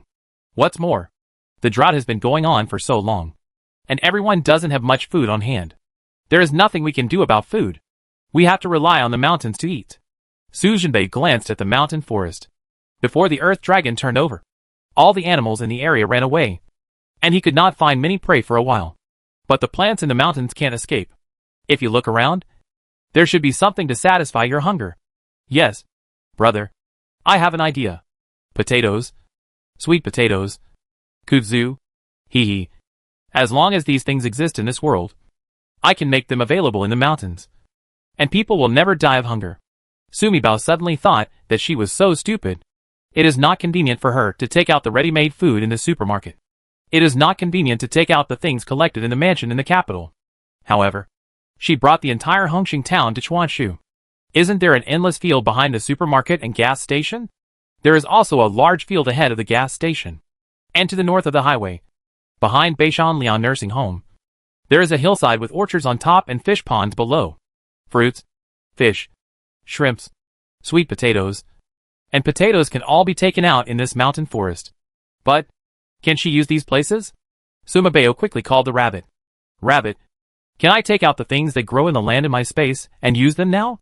The system opens to Area A at level 5. You can only use the things in Area A. Sumibao quickly drew in his mind where Area A was. Hongqing Town Central Hospital, gas stations, Jiajile Supermarket, and the large field south to the Shiguang River are all in Area A. The things in the field south of the hospital are in Area A. I can use them. Do I need points? Master, your memory is really bad. Let me tell you again. The rabbit pursed its 3-petal mouth proudly. Everything you collect in this world does not require points. But it is a one-time use. Once you use it, it is gone. Everything you have in the original world. As long as you open the area, you can use points to buy it. And you can restore it after you use it up. You don't need points for your own personal items. You can use them as you like, and they can be recycled. Well, you can move 2 acres of potatoes and 2 acres of sweet potatoes to me and put them in this mountain. Calculate how many points you can get. This thing is not expensive. You will be charged 100 points per acre, for a total of 400 points. You originally owed the system 9,300 points. During this period, you earned 3,800 points by doing tasks. After deductions, you now owe the system a total of 5,900 points. Wow! Sumibao discovered the melon-eating applet for the first time. It is really a very good and conscientious program. Not only can you eat melons, but you can also make money. She had just worked hard in the past few days and had paid off most of the debt. Does this mean that as long as she works hard and continues to eat melons, not only will she be able to pay off the debt soon, but maybe after a while, she will be able to level up just by eating melons? Brother, are you fishing for junk here too? Su Simon ran over with his little book boy Suin. As soon as he saw Su Junbei playing with the things floating in the river with branches, he immediately screamed, "There are a lot of things here, and they are all still usable." When Suin saw the things here, he immediately shouted to the people over there.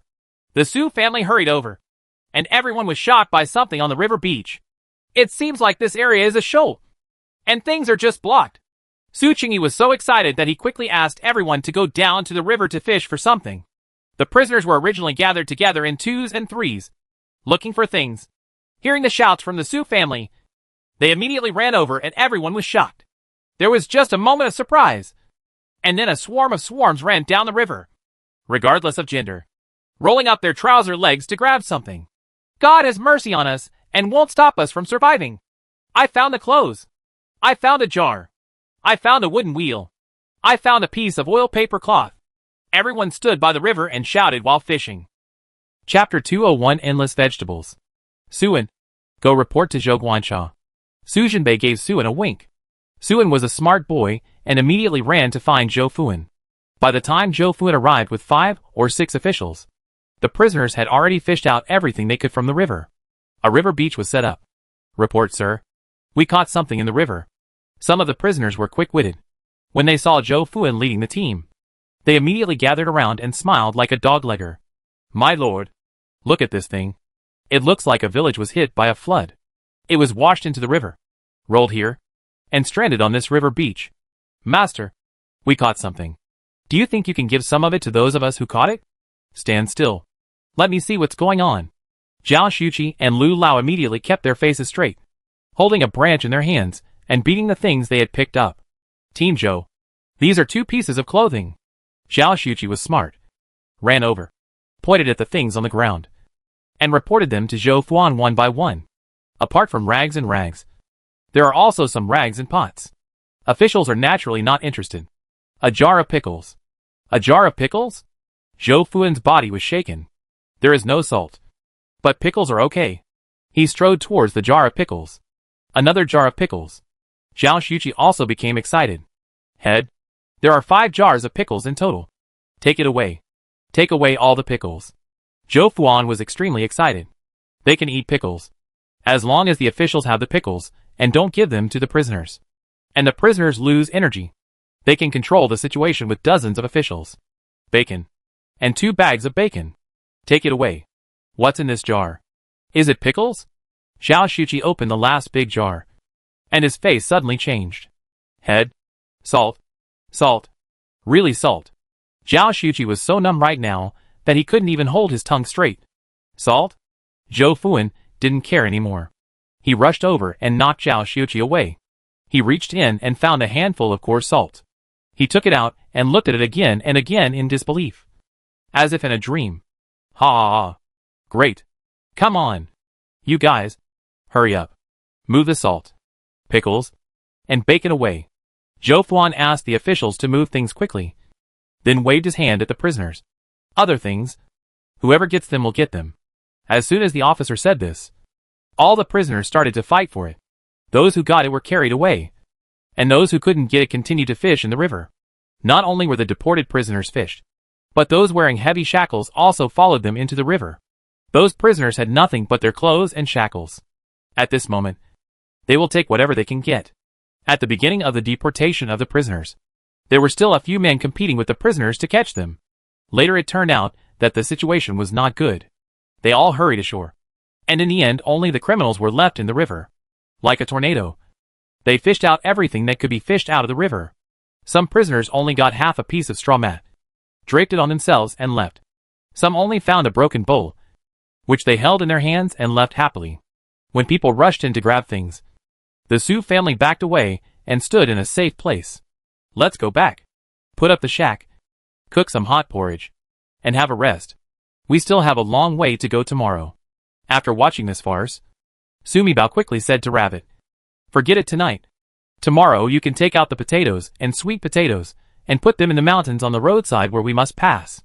Sumibao couldn't imagine how much the rags would be looted if they found edible potatoes and sweet potatoes tomorrow.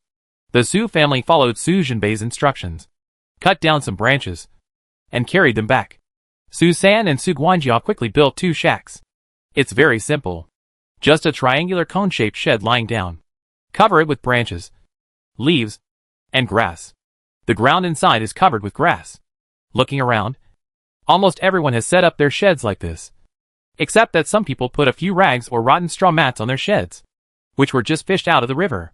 Sumibao took out a few pieces of military green waterproof canvas from the space, mixed them in, and put them on. They were blocked by leaves and branches so that no one else could see them. Inside, she took out a few climbing mats directly from the supermarket and put them on. Then they put the bedding inside, and each man and woman had a hut. With so many people crowded together, it was quite warm. As for dinner, it was Su San who brought it with an iron pot. According to the amount of 1 bowl for 2 adults and 1 bowl for 4 children, we received a small half pot. There is no blackface nest. At this time, it is not convenient to set up a pot to cook outside. Sumibao bought 30 steamed buns directly from the hospital canteen. Everyone ate steamed buns and drank wild vegetable soup. So he got into the shack and rested. There is no car now, only a donkey. This donkey has now become Butler Sue's worry. He didn't let go for a moment, holding the donkey rope in his hand. He was afraid that if he wasn't careful, the donkey would be beaten to death and eaten by some prisoner. Worried about the day when there would be no food, the officials took the donkey away, killed it and ate it. Therefore, Butler Sue does not sleep in the shack now. The donkey is lying next to the shack, so he sleeps next to the donkey. He was covered with a core raincoat, and the donkey was covered with a straw mat. Come on, let's go see what's planted in the fields to the south. She can enter the space once a day without points and maintain her original form for 1 hour. She has not used this benefit today. Sumibao doesn't want to waste it. Seeing that everyone was almost asleep, she immediately entered the space. She stood in the hospital courtyard and pushed an electric two-wheeler. The little rabbit still jumped into the basket, and she was about to ride out. Hey, I remember there are a lot of vegetable fields in front of the family courtyard of the hospital.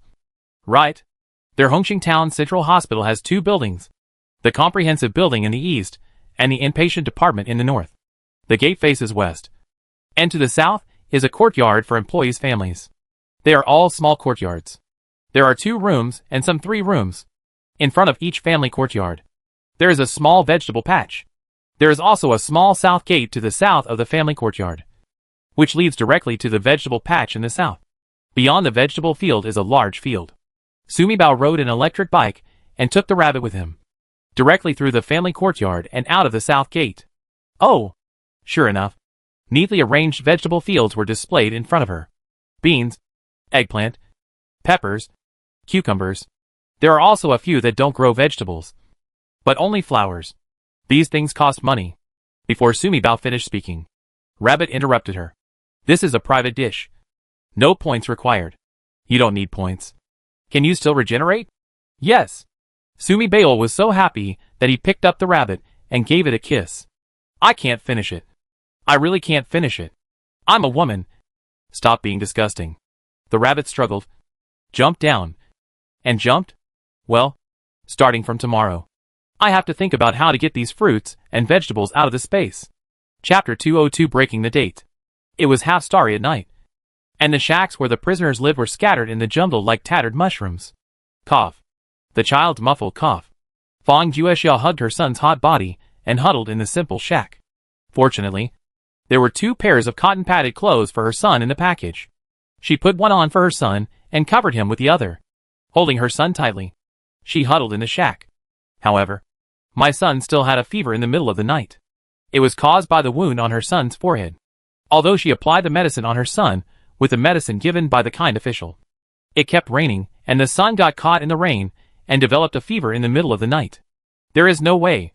Fang Juexia put her son in the shack. She took the broken silver in the package and her bag of jewelry. She was going to find the official and ask the official to send by Susie to see a doctor for her son. Mother ZY. Is ZY sick? Fang Juexia had just climbed out of the shack when an old woman came out of the shack next to her. Aunt Wang. ZY has a fever. I'll go find the official and ask Dr. Bai to take a look at the child. After Fang Juexia separated, she was worried that she would be bullied as a widow with a child. He kept carefully observing the exiles around him. I want to find a reliable and honest family to be a companion with. Taifu Wang has a distant relative living in Wangjiazwang on the outskirts of Beijing. Taifu Wang committed a crime and implicated 9 clans. 38 families in Wangjiazwang were also exiled. Fang Juexia has been following Wangjiazwang people. After going back and forth, I became familiar with the people in Wangjiazwang. Aunt Wang is also a widow.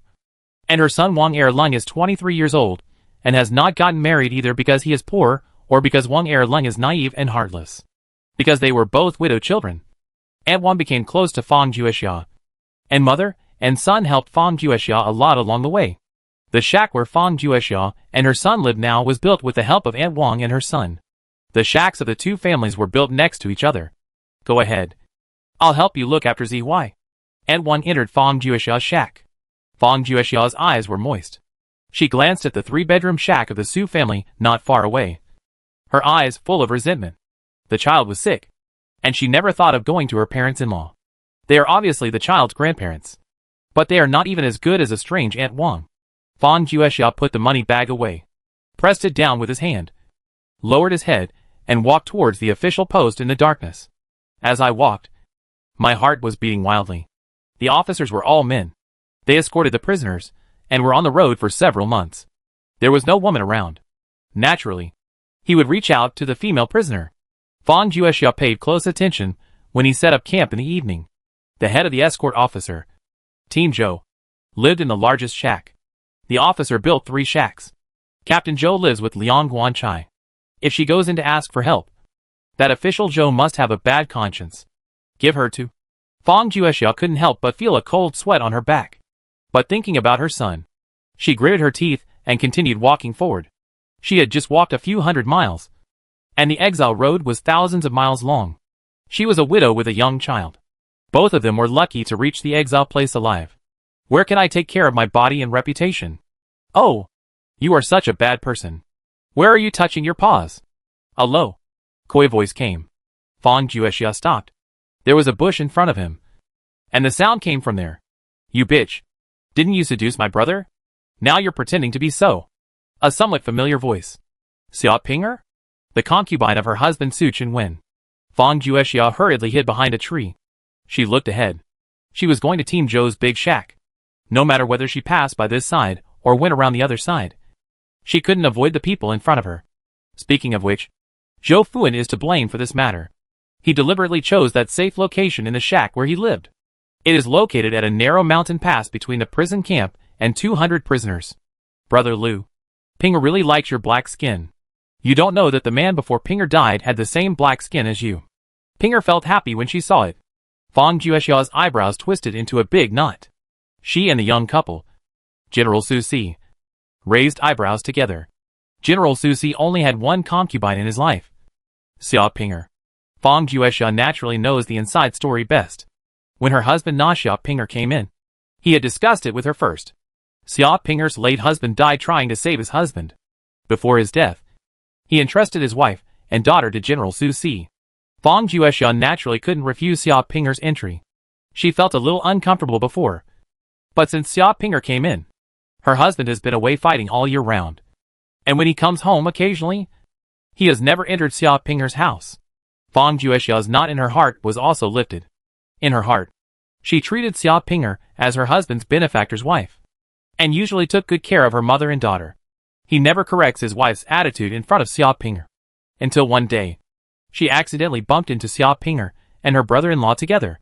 She struggled with that scandal for a long time, wondering whether she should tell her husband. Later, she found out more inside stories about Xia Pinger. Even more confused. Until the Su family was ransacked and exiled, and her husband died in battle. She hid everything about Xia Pinger and never told anyone. You're a bitch. You're just sweet-tongued. You're good at coaxing rough guys like us.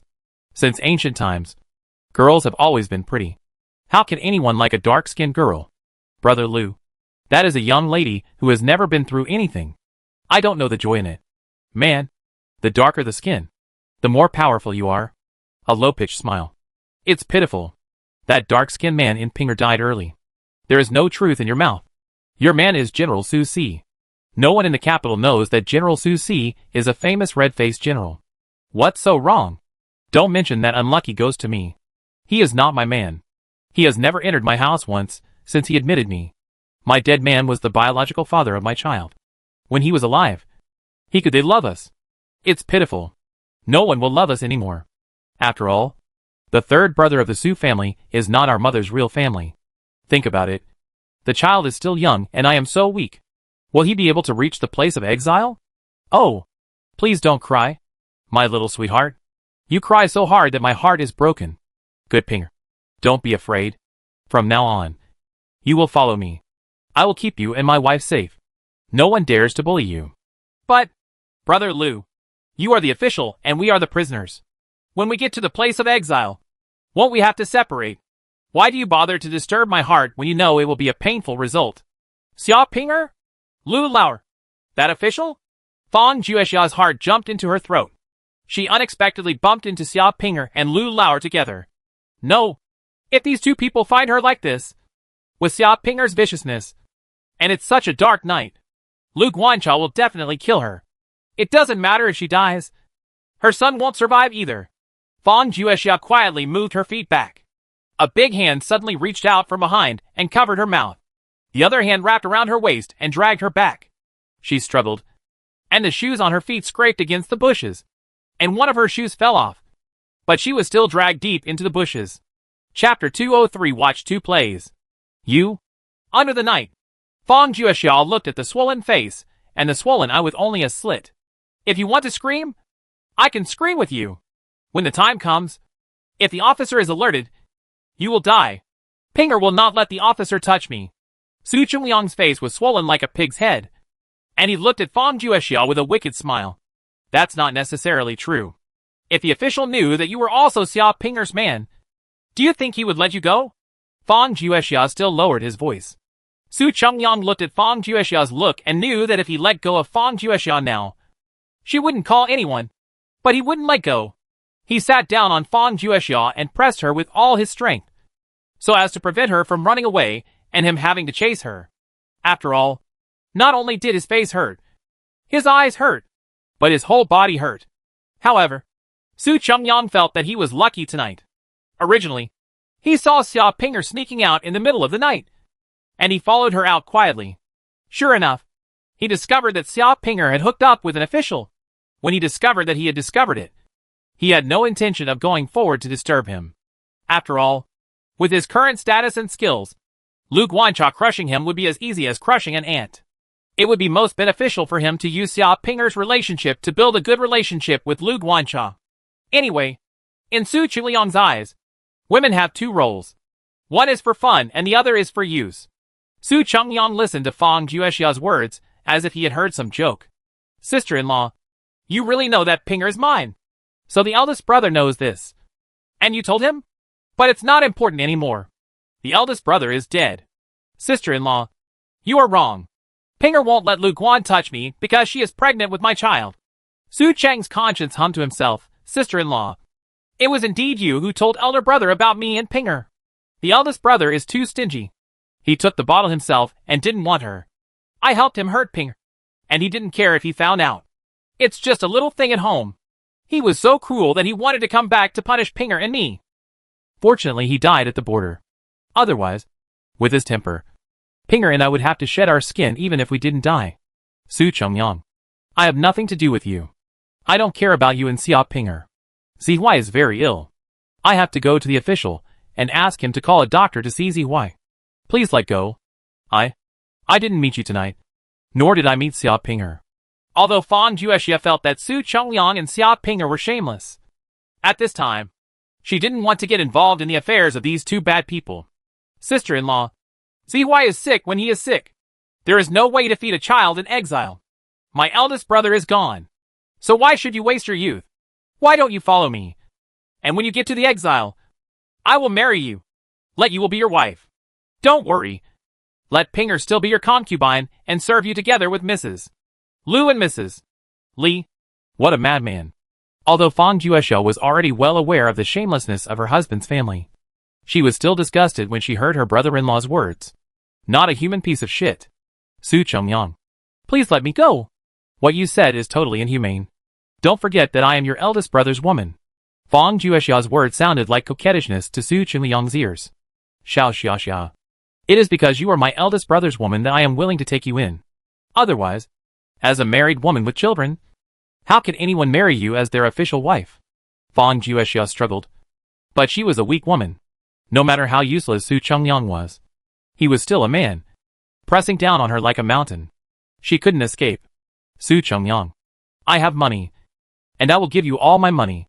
Let me go, and let me go to find a doctor for Zihui. Otherwise, you and I will go to find a doctor for Zihui first. Wait for Zihui once your illness is cured. I'll promise you everything. Okay? Fang Juexia knew that if she didn't persuade Su Chengliang tonight, not only would she be doomed, but the child would be so seriously ill that he might not be able to survive. The mouth is soft and the tongue is flat. You can say whatever you want. Sister-in-law, I don't believe these useless words. I only believe that if you are sincere, then you must become my woman now, so that you can be with me. One heart. Shameless. Fang Juexia finally understood Su Chengliang's intention. This kind of person is a person who is extremely rotten and has no morals at all. He himself is not a human being. So naturally he looks like monsters to everyone.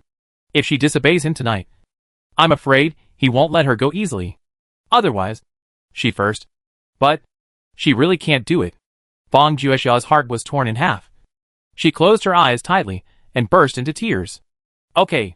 Stop crying and let me love you. Then you should stop crying and laugh. I am the man who loves women the most. I don't believe it. After you go back, you and the Pinger sisters will talk about caring about yourself and ask her if I am the most considerate man for women. Su Chengliang's big pig-headed face came closer. Boom!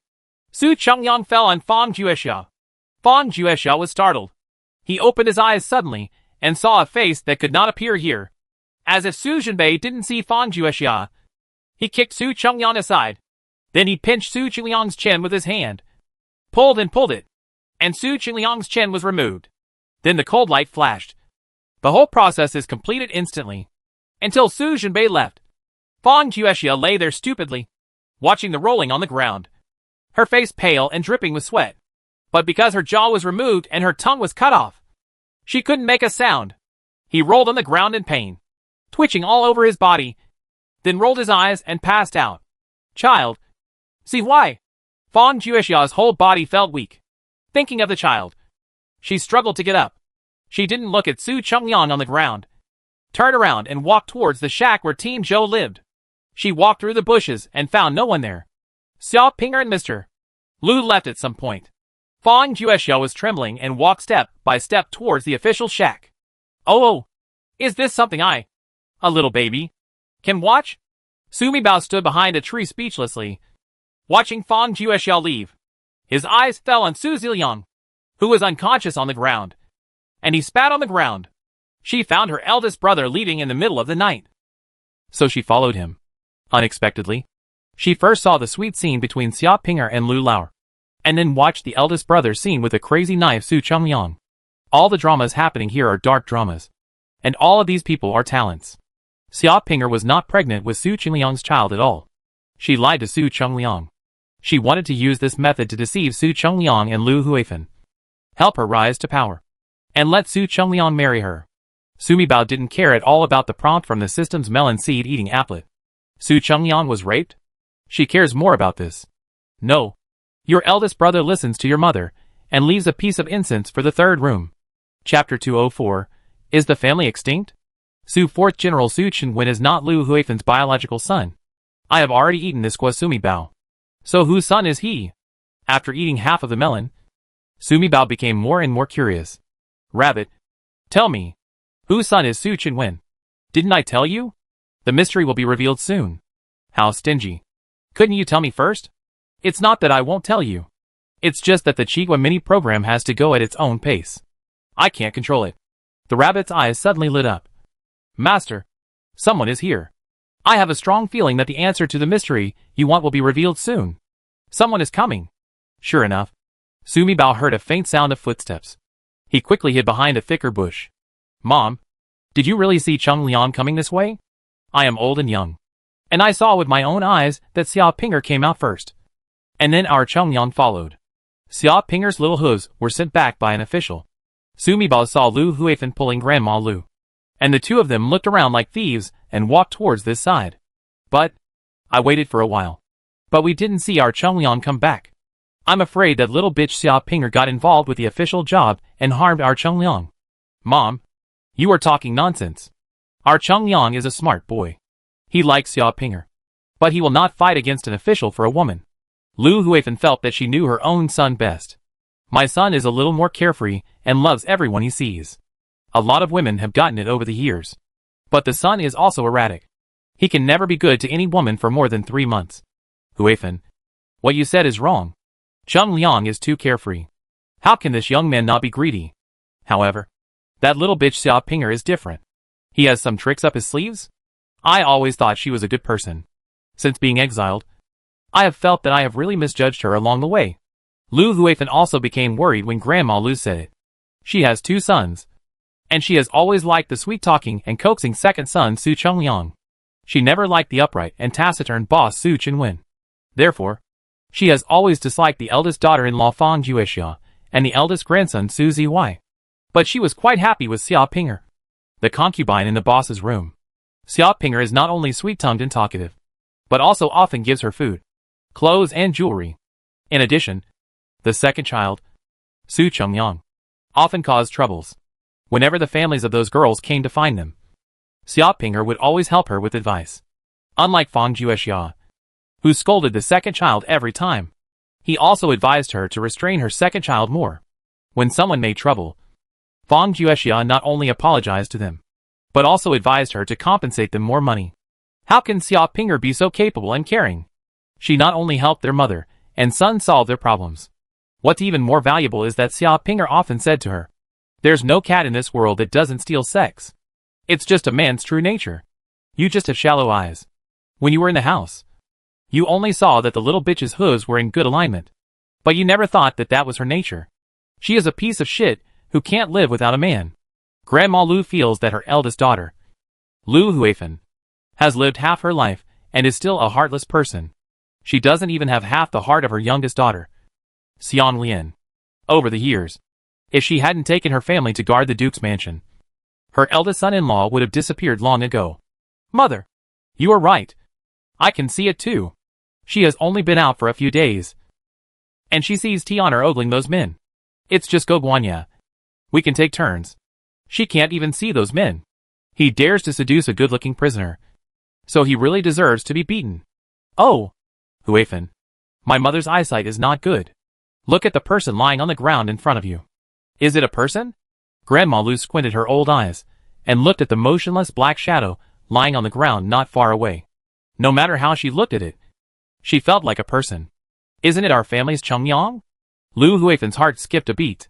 Although she listened to her mother's words, she was worried about the second child and came out to find someone. But from the bottom of her heart, Lu Huifen still felt that even if Xia Pinger seduced the official, she would not do anything to her son.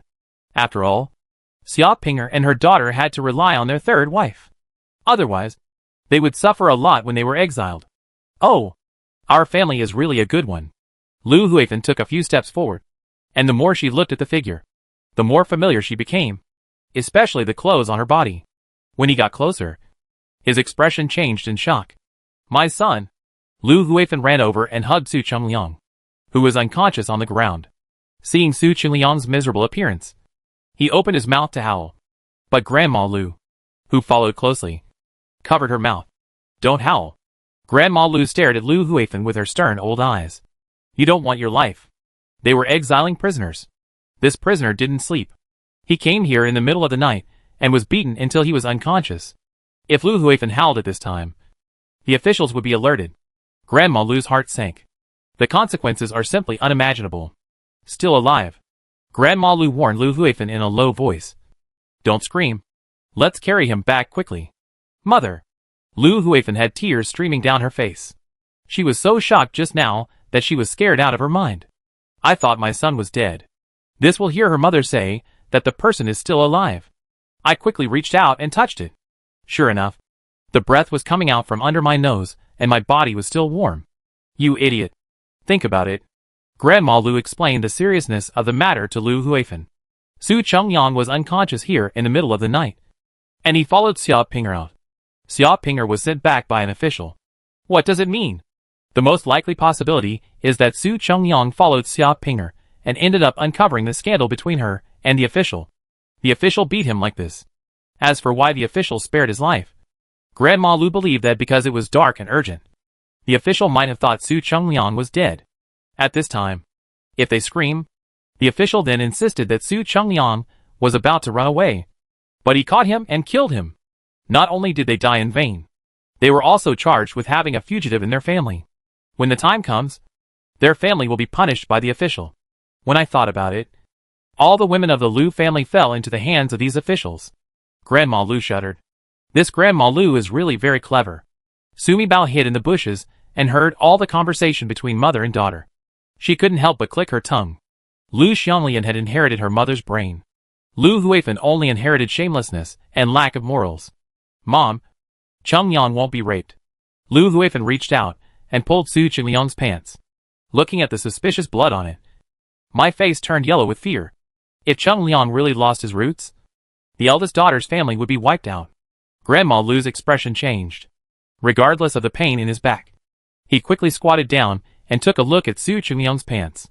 Immediately, he was so frightened by the bloody flesh on his thigh that he rolled his eyes and almost lost his breath. Destroyed? Chapter 205 Exchange of Sons. If Qingliang is really killed. Grandma Lu sat down on the ground, her old face looking like she was mourning for her heir. Hee hee. Sumi Bao laughed wildly in his heart. Her eldest brother cut off Su Qingliang's thigh meat, not the root. It was so bloody that Grandma Lu was blinded by it, scared to death of this bad thing. Really, she was growing fond of her eldest brother. Mom, don't do this. Lu Huifan looked at her son, who was covered in blood and unconscious, and felt like a fire was burning in her heart. When she goes back, she will definitely not be able to spare that bad guy Xia Pinger. Let's help Qingliang up first. Mom, please help me. I have to carry Qingliang back quickly. Let his father find a doctor to check him. It's gone. Fun. It's gone. Grandma Lu muttered to herself as if she was possessed by a ghost, her old face gloomy. Mom, don't scare me. Lu Huifan is aggressive, rude, and not very thoughtful. But she was filial to her mother. She has known since she was a child that her mother is thoughtful and considerate. And her sister is as thoughtful as her mother. She can hit and scold, but her mind is not as good as that of her mother and sister. In these years, when her mother was in the house, she relied entirely on her mother to help her with her calculations, so that she could control Su Quanming. In so many years, it was the first time for Lu Huifan to see her mother so depressed. She was worried and moved at the same time. I feel that her mother really feels sorry for her son Su Qingliang. Mom, although I don't like the boss these years, he is my son after all. Now he is no longer a good man. I will discuss it with the master when I get back. Tomorrow I will think of a way to take ZY over and keep him by my side. Lu Huifan looked at her bloody son. The boss is gone. When the time comes, ZY will be fostered under Qingliang's knees. This is considered satisfactory. Speaking of this, his face turned cold. If that useless thing Fang Juexia stops us, then we will find a way to let her die. Huh? It's not a small matter if someone dies on the way to exile. What's more, she was a widow like Fang Juexia, who had no family to care for her. If you die, you will die. If they don't care about their parents-in-law, no one will care about it. Anyway, Su Zihui was still young. Without his father and mother, he could only live with them. When the time comes, it would be better if he is obedient. If he is disobedient, marry him a wife when he is 17 or 18. And then kick him out when he gives birth to a great-grandson. Fun. It was my mother who harmed you. Grandma Lu burst into tears. Boss, he is not your biological son. What? Mother, are you old and confused? Su Huifan almost suppressed her voice. Mom, you forgot. When I gave birth to my eldest son, you delivered the baby yourself. How could the eldest son not be my son? Su Huifan wasn't that thoughtful. So she instinctively shook her mother's head to see if something happened to her dick, which made her confused. You know, when she and Su Kuoming got married, they were still living in their hometown. He did not come to the capital to look for relatives. When she was young, she was even more aggressive and pregnant. Because of a quarrel with Su Kuoming, she ran back to her parents' home in anger. Unexpectedly, the fetal force moved and the eldest son, Su Chenwen, was born in her parents' home. Although it happened suddenly, it was still late at night. Fortunately, her mother, Grandma Lu, can deliver babies. Most of the children in nearby villages were delivered by Grandma Lu and Aunt Ma from the next village. Fun. You had a quarrel with your son-in-law. So you ran back to your parents' house in the middle of the night to induce fetal bleeding and gave birth to a child. However, the child died at birth. It's coming. It's really coming. When Sumi Bao heard this, his heart almost jumped out of his chest. Shigua finally got the follow-up. As expected, General Su Chenwen was not Lu Huifan's biological son. What? Lu Huifan was dumbfounded. Mom, are you saying that I wasn't the one who gave birth to the eldest son? Well, the child you gave birth to was indeed a son. It's a pity that his life was short, and he died as soon as he was born. Speaking of the past, Grandma Lu looked remorseful. It's also my fault. When I saw you giving birth to a stillborn baby and bleeding profusely, my mind went crazy. Grandma Lu sighed. You were bleeding profusely. I was so scared that I lost my mind. I couldn't even care about the child. I quickly went to the village herb collector to buy you hemostatic herbs. You were also lucky. So I not only bought the hemostatic herbs, a small ginseng saved you. But Grandma Lu thought that because the child was born prematurely, he would be as weak as a kitten when he was born. She only cared about her daughter, scolded her son-in-law in her heart, and complained that the little boy was born at the wrong time. So she just put the newborn child into the quilt next to her, and went out to find herbs to save her daughter. When she hurriedly rescued her daughter, and went back to take care of the child, she found that the child was no longer alive. The child was born prematurely, and it was too cold, even though he was dead when he was born. If nothing happens to you, and mother can think of a way to save her, maybe the child will not die. TSK. This Grandma Lu is so scheming. Sumi Bao clicked her tongue. It was obviously her own poor handling that led to the child's death. She was afraid that her daughter would blame her, and lie to her that she was giving birth to a stillborn child. My biological son is dead. But, mother, the boss is him. Lu Huifan was confused, and couldn't figure out what her mother meant by what she said. My mother said that the child she gave birth to died. But she remembered it very clearly. When she woke up, she saw her son wrapped in a small quilt and lying next to her. Her mother brought a bowl of eggs with sugar sinners and asked her to eat them. At dawn, my mother rushed to her husband's house with people and beat Su Kuoming. He said that Su Kuoming had no conscience and married a girl from their Lu family. But the girl almost died, and forced Su Kuoming to write a letter of guarantee in front of the clan elders.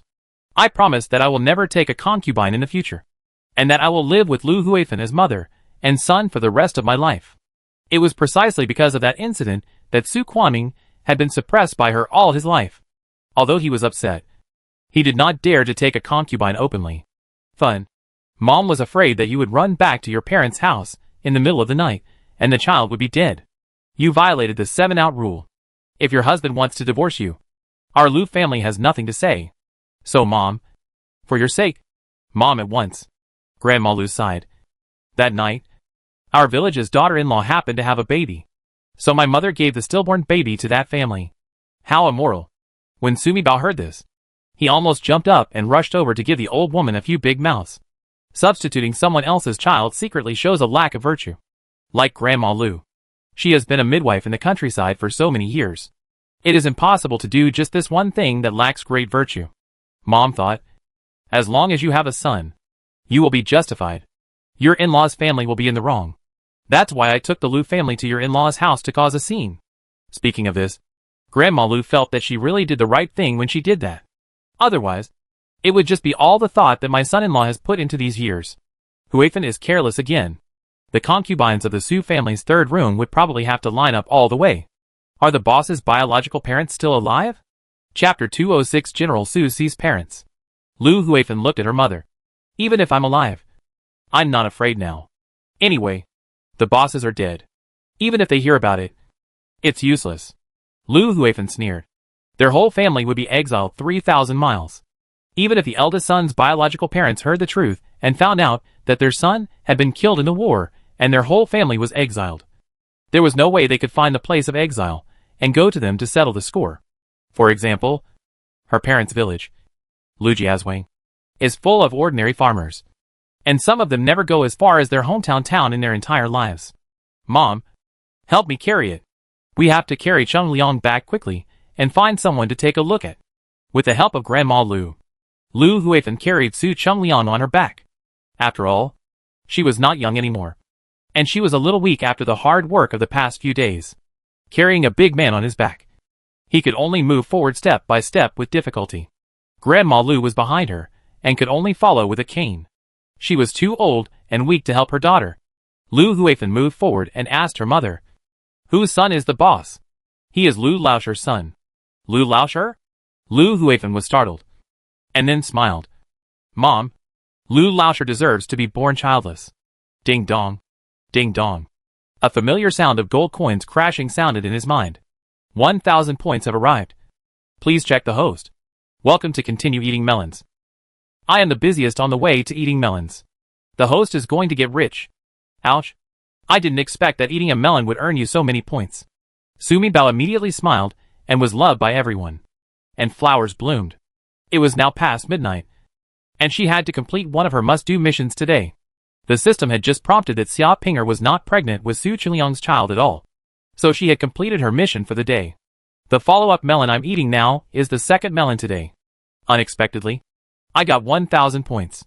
Judging from her experience in winning points by eating melons in the past few days, this follow-up General Guasu is the son of Lu Laosher. Since it is worth 1,000 points, there must be a follow-up. Sumi Bao quickly followed quietly behind the two of them. Anyway, the two of them walked too slowly and talked in low voices, so they didn't notice that she was following behind. Who made that old guy Lu Laosher look so hard? Your father was arrested by the government because he was caught stealing cattle. They were all fellow villagers from the same village, and the cattle they stole were not from our village. Everyone else pretending not to know. He told the official that he had seen it. Grandma Lu spit on the ground. Although I traveled a lot with someone, I only squatted for half a month and ransomed your father out. But your father couldn't stay in the village anymore, so he left his hometown and went to other places to make a living. Yuan said that once he stood firm, he'd come back and pick up our mother. As a result, she didn't come back. She died somewhere else. When Grandma Lu mentioned this past incident, her eyes seemed to be quenched with poison. Lu Laosher harmed your father, and his wife gave birth to a child. Please come to me. I wanted the child to suffocate in his mother-in-law's belly. But when I thought that the child you gave birth to died, I left the child alone. Life. Lu Huifan nodded. She was only 10 years old when her father left home. Growing up, her mother had told the two sisters more than once that they must not forget this grudge when they grow up. But on the surface, her mother and Lu Laosher's family were still harmonious. After all, Lu Laosher's family is a big family in Lujia village, with Lu Laosher's 8 brothers. Her father was an only child. Once her father left and her grandparents died, her mother would only be left with her 2 daughters. She would be asking for trouble if she wanted to fight with the Lu Laosher family. But Mom did this wonderfully. Even though Lu Laosher had many brothers, he could do it too. But his mother-in-law gave birth to 7 daughters in one breath, and finally gave birth to an 8th son. A son, but he was stillborn at birth. This made Lu Laosher and his wife lose their status in the big family, and everyone in the village looked down upon them. Lu Laosher's wife was a powerful woman, and she often taught Lu Laosher's wife and several daughters. Oops, this old witch is really vicious. Sumi Bao clicked his tongue. But General Su Forth's biological father, Lu Laosher, was really too short-sighted. You have a grudge against someone, Yet you still dare to let someone deliver the baby to your wife. Mom, you said his mother-in-law gave birth to a stillborn child. Didn't Mrs. Lu suspect that you had tampered with her? Lu Huifan felt that Lu Laoshi was honest and heartless. But his wife, Mrs. Lu, was powerful. She is no ordinary old woman who can take care of several daughters-in-law. Lu Laoshi harmed her father, and during those years, her mother often did things behind her back, trying to get it back from Lu Laoshi. But it was all because of Mrs. Lu's prowess that her mother failed. That person who always knocks on doors is very scheming, but she is reluctant to spend money to hire someone to deliver the baby to her daughter-in-law. A proud smile appeared on Grandma Lu's face. Lu Laoshi's mother-in-law also had difficulty giving birth. Lu Laoshi went to ask the midwife next door, but she was afraid of taking risks and asked for a tael of silver before she would come to deliver the baby. How could Mrs. Lu be willing to spend so much money? What's more, this daughter-in-law is still only capable of giving birth to girls. She immediately asked Sister Lu Laoshi to invite Grandma Lu. Grandma Lu and sister-in-law Lu Laoshi were girls from the same village, and they married into Lijiazwang at the same time. It was already close. Mom, you are so awesome. Lu Huifan looked at her mother with stars in her eyes. The change of her mother not only relieved her danger, but also avenged her father. Lu Laoshi caused his mother to lose her man, and her mother caused Lu Laoshi to lose her son. Tit for tat. When it comes to hatred, I don't hate Lu Laoshi, but I hate Huang Qionyang the most. Grandma Lu gritted her teeth. Who is Huang Qionyang? Sumi Bao followed the two of them, and saw that he was getting closer and closer to the Su family's three-bedroom shack. This melon was still a series of large melons, one after another, and he couldn't finish them. You don't know? You were still young at that time. Huang Qionyang is Lu Laoshi's mother-in-law. Grandma Lu was out of breath after walking this distance. My mother hates her because she is related to her. Grandma Lu thought that Huang Qionyang was her aunt's daughter. Their cousins married into Lijiazwang together. The Lu Laoshi family that Huang Qionyang married into was not only a big family, but Lu Laoshi was also tall and capable. On the other hand, the man she married was an only child. He had been spoiled since he was a child, flirted with women, stole chickens and teased dogs, and was thin and ugly. What kind of big melon is this? Sumi Bao almost died laughing when he heard the truth revealed by Chigua mini program. You deserve it. This is how evil people will be punished. It turns out that the person the matchmaker originally told Grandma Lu was Lu Laoshi. Grandma Lu is very thoughtful, while her cousin Huang Qionyang is honest and virtuous. When she heard that her cousin's partner was a single child, her family had 3 large tile-roofed houses. Although the person she was introduced to had a big family, the man had many brothers and a powerful mother-in-law. So he secretly found a matchmaker and gave him some benefits, so that he could privately exchange their wedding invitations. As a result, I didn't expect to get married. And then I realized that I was smart but was misled by my cleverness. She stole her cousin's rotten man, but gave her cousin a good man who knew how to live. Chapter 207 Discussing Adoption.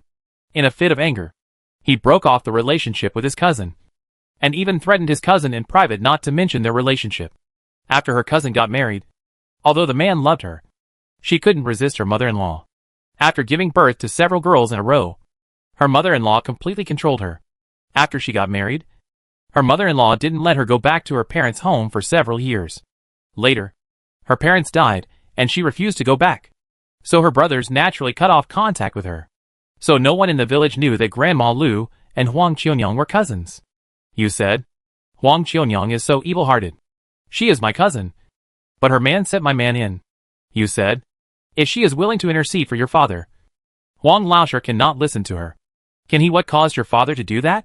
She deserves to have no son in her life, and no one will break the pot when she dies. Lu Huifan also felt that her mother had done the right thing by robbing Huang Qionyang's son. Now Su Qinwen is dead. A good death. It was considered revenge for her father. No wonder I don't like the boss when he beats the kid. He's not like Cheng Liang, so I like him no matter what. It turns out that I thought I didn't like the boss's character. It turns out that he is not my biological son. He is not in his blood. Close. Lu Huifan finally found a reason for her partiality. Every grandma likes her grandson, and I don't like that brat Zihui either. Looking at him, I would rather be happy than looking at the little girl Xiaopinger brought. It turns out that he is not my biological grandson at all. At this point, Lu Huifeng suddenly realized that the boss was not her son. In this way, she only has one son, Su Chengliang. Is Su Chengliang injured now? Mom, Chengliang is dead. Our 3-bedroom house is ruined. No matter how fierce Lu Huifeng is, she still knows the consequences of their 3-bedroom house ending. You shut up. Grandma Lu looked at the shack not far ahead. Do you want to shout so that the whole family knows? Grandma Lu looked around like a thief. Don't tell your son-in-law that the eldest son is not your son. After you go back, discuss with your son-in-law to bring the eldest daughter-in-law and Zihui back. Just like you said at the beginning. Let your son-in-law bring Zihui to Chengliang's knees. Mom, you are so confused. Zihui is not my grandson. What will he do in the future? Grandma Lu stared hard at herself. This brainless girl. Don't even think about it. If the son-in-law finds out that the boss is not his son, Chengliang will be cut off again. What do you think the son-in-law will do? It's natural that I'm sad because I'm going to be homeless. But it's like this. Hiding it from him is not a problem after all. Lu Huifeng felt sad that her son had lost his roots, and such a big thing had happened. She felt that no matter how much her mother loved her, she could not fully understand her sadness and despair. Only Su Quanming. They are husband and wife. And Su Chengliang is their son. He and she should be equally sad inside. You are confused. I am not an old one. You are over 50 and cannot have children. But a son-in-law can take concubines. When the time comes, young concubines will be brought into the house one by one. As long as the son-in-law can afford to raise them. It is not a good idea. Give birth to as many sons as you want. Thump! Lu Huifeng was horrified. She had been domineering at home for so many years. And her mother and sister helped her to keep Su Quanming under control. In addition, since their 3rd brother came to Beijing, they lived with the 2nd brother in the Jinghua Palace. In the Jinghua Duke's mansion, both the old duke and his sons have only one wife and no concubines. She had already forgotten this matter in her mind. Mom, you have to save me. I know you must have a way to save me. Ha ha. Sumi Bao laughed to death. Lu Chengliang fell to the ground like a piece of junk. Lu Huifeng's first moment was not to see her son, but to hold Grandma Lu's hand and ask for help. It seems that Lu Huifeng's love for children is also watery. As soon as self-interest is involved, it is immediately shown. The 3rd room of the Su family is really a bunch of selfish ghosts. Ouch! Su Chengliang groaned and woke up. Uncle, what happened to you? A slender figure walked out of the shack, looked straight at Su Chengliang on the ground and pounced. What did you do just now? You are a harmful person. Now you are showing off. Lu Huifeng felt uncomfortable. And when she saw Xia Ping, she became even more angry and rushed forward. Snapped. It's just a big ear brace. Come in. Why are you so crazy? Grandma Lu was so shocked that her face turned black. Mother-in-law, why did you hit me? Xia Pinger was startled, took a step back, and stepped on Su Chengliang, who was lying on the ground. He fell down on Su Chengliang. Su Chengliang woke up from the severe pain, but his jaw was removed and his tongue was cut. He couldn't scream at all. His whole body was twisted and convulsed like a pile of rotten meat. Ah! Xia Pinger fell on Su Chengliang. When she saw Su Chengliang, who was like a piece of rotten flesh, she turned pale with fright. She struggled to get up, but accidentally caught Su Chengliang's mouth, and a soft thing fell out of Su Chengliang's mouth. Xia Pinger screamed, clattering, startling the night birds on the tree to fly away. Who? The officer on guard duty in the distance shouted, and then heard the officer blowing his whistle. Someone is running away. Whizzing. 3 arrows were shot in this direction. It's too busy to watch. Sumi Bao flashed into space instantly. Master, don't shoot. It's me. It's us. We are not fugitives. Lu Huifeng shouted while desperately pulling Su Chengliang on the ground and pulling him into the shack. Go away. Despite her age, Grandma Lu cherished her life the most. As soon as she saw the arrow, she hurriedly hid in the shack. He bumped into Xia Pinger, who was also desperately trying to get into the shack. Grandma Lu resented Xia Pinger for causing the disaster. Knocked her away. Go into the shack yourself. Xia Pinger couldn't care about anything at the moment and reached out to grab Grandma Lu's leg. She was so frightened by the bloody Su Chengliang that her legs weakened. Wow. Several women scrambled to get into the shack. The shack was poorly built and collapsed. What happened? Su Quanming was woken up by the impact. He was sitting among a pile of branches, rubbing his sleepy eyes. He was tired for most of the day, and he fell into a dead sleep. I have no idea what happened to my family. Bold? Who dares to run away? Just as everyone in the third room of the Su family was in a hurry. 2 night watchmen ran over. The leader is Lu Lao, and the other is Wu Hai. Master, our shack collapsed in the middle of the night. The official was shocked. When Xia Pinger saw Lu Lao, she felt much at ease. You didn't sleep in the middle of the night. And there were so many people wandering around. Even if you were shot and killed as a fugitive, you wouldn't be wronged. Lu Lao glanced at Xia Pinger and saw that she was safe and sound. Look at the Su family in chaos. There was also Su Chungliang lying on the ground, covered in blood and writhing. One of the 3 arrows just hit Su Chungliang's left leg, and Xia Pinger stepped on his right leg. What happened to him? Wu Hai's suspicious eyes fell on Su Chungliang. Did he run away in the middle of the night and fall off the cliff? Wu Hai's eyes turned cold. We are not blind. You won't say that his injuries were just caused by the collapse of your shack, right? Chapter 208. Not letting people sleep in the middle of the night. It's her, my daughter-in-law. She had a stomachache in the middle of the night and went out for convenience. But she never came back. Our family was worried. So I asked Chung Liang to go out and look for her. Unexpectedly, Chung Liang didn't come back even after he left. Lu Huifan was too scared and looked at Wu Hai's terrifying eyes. Trembling with fear, I subconsciously told the truth. Mom, what are you talking about?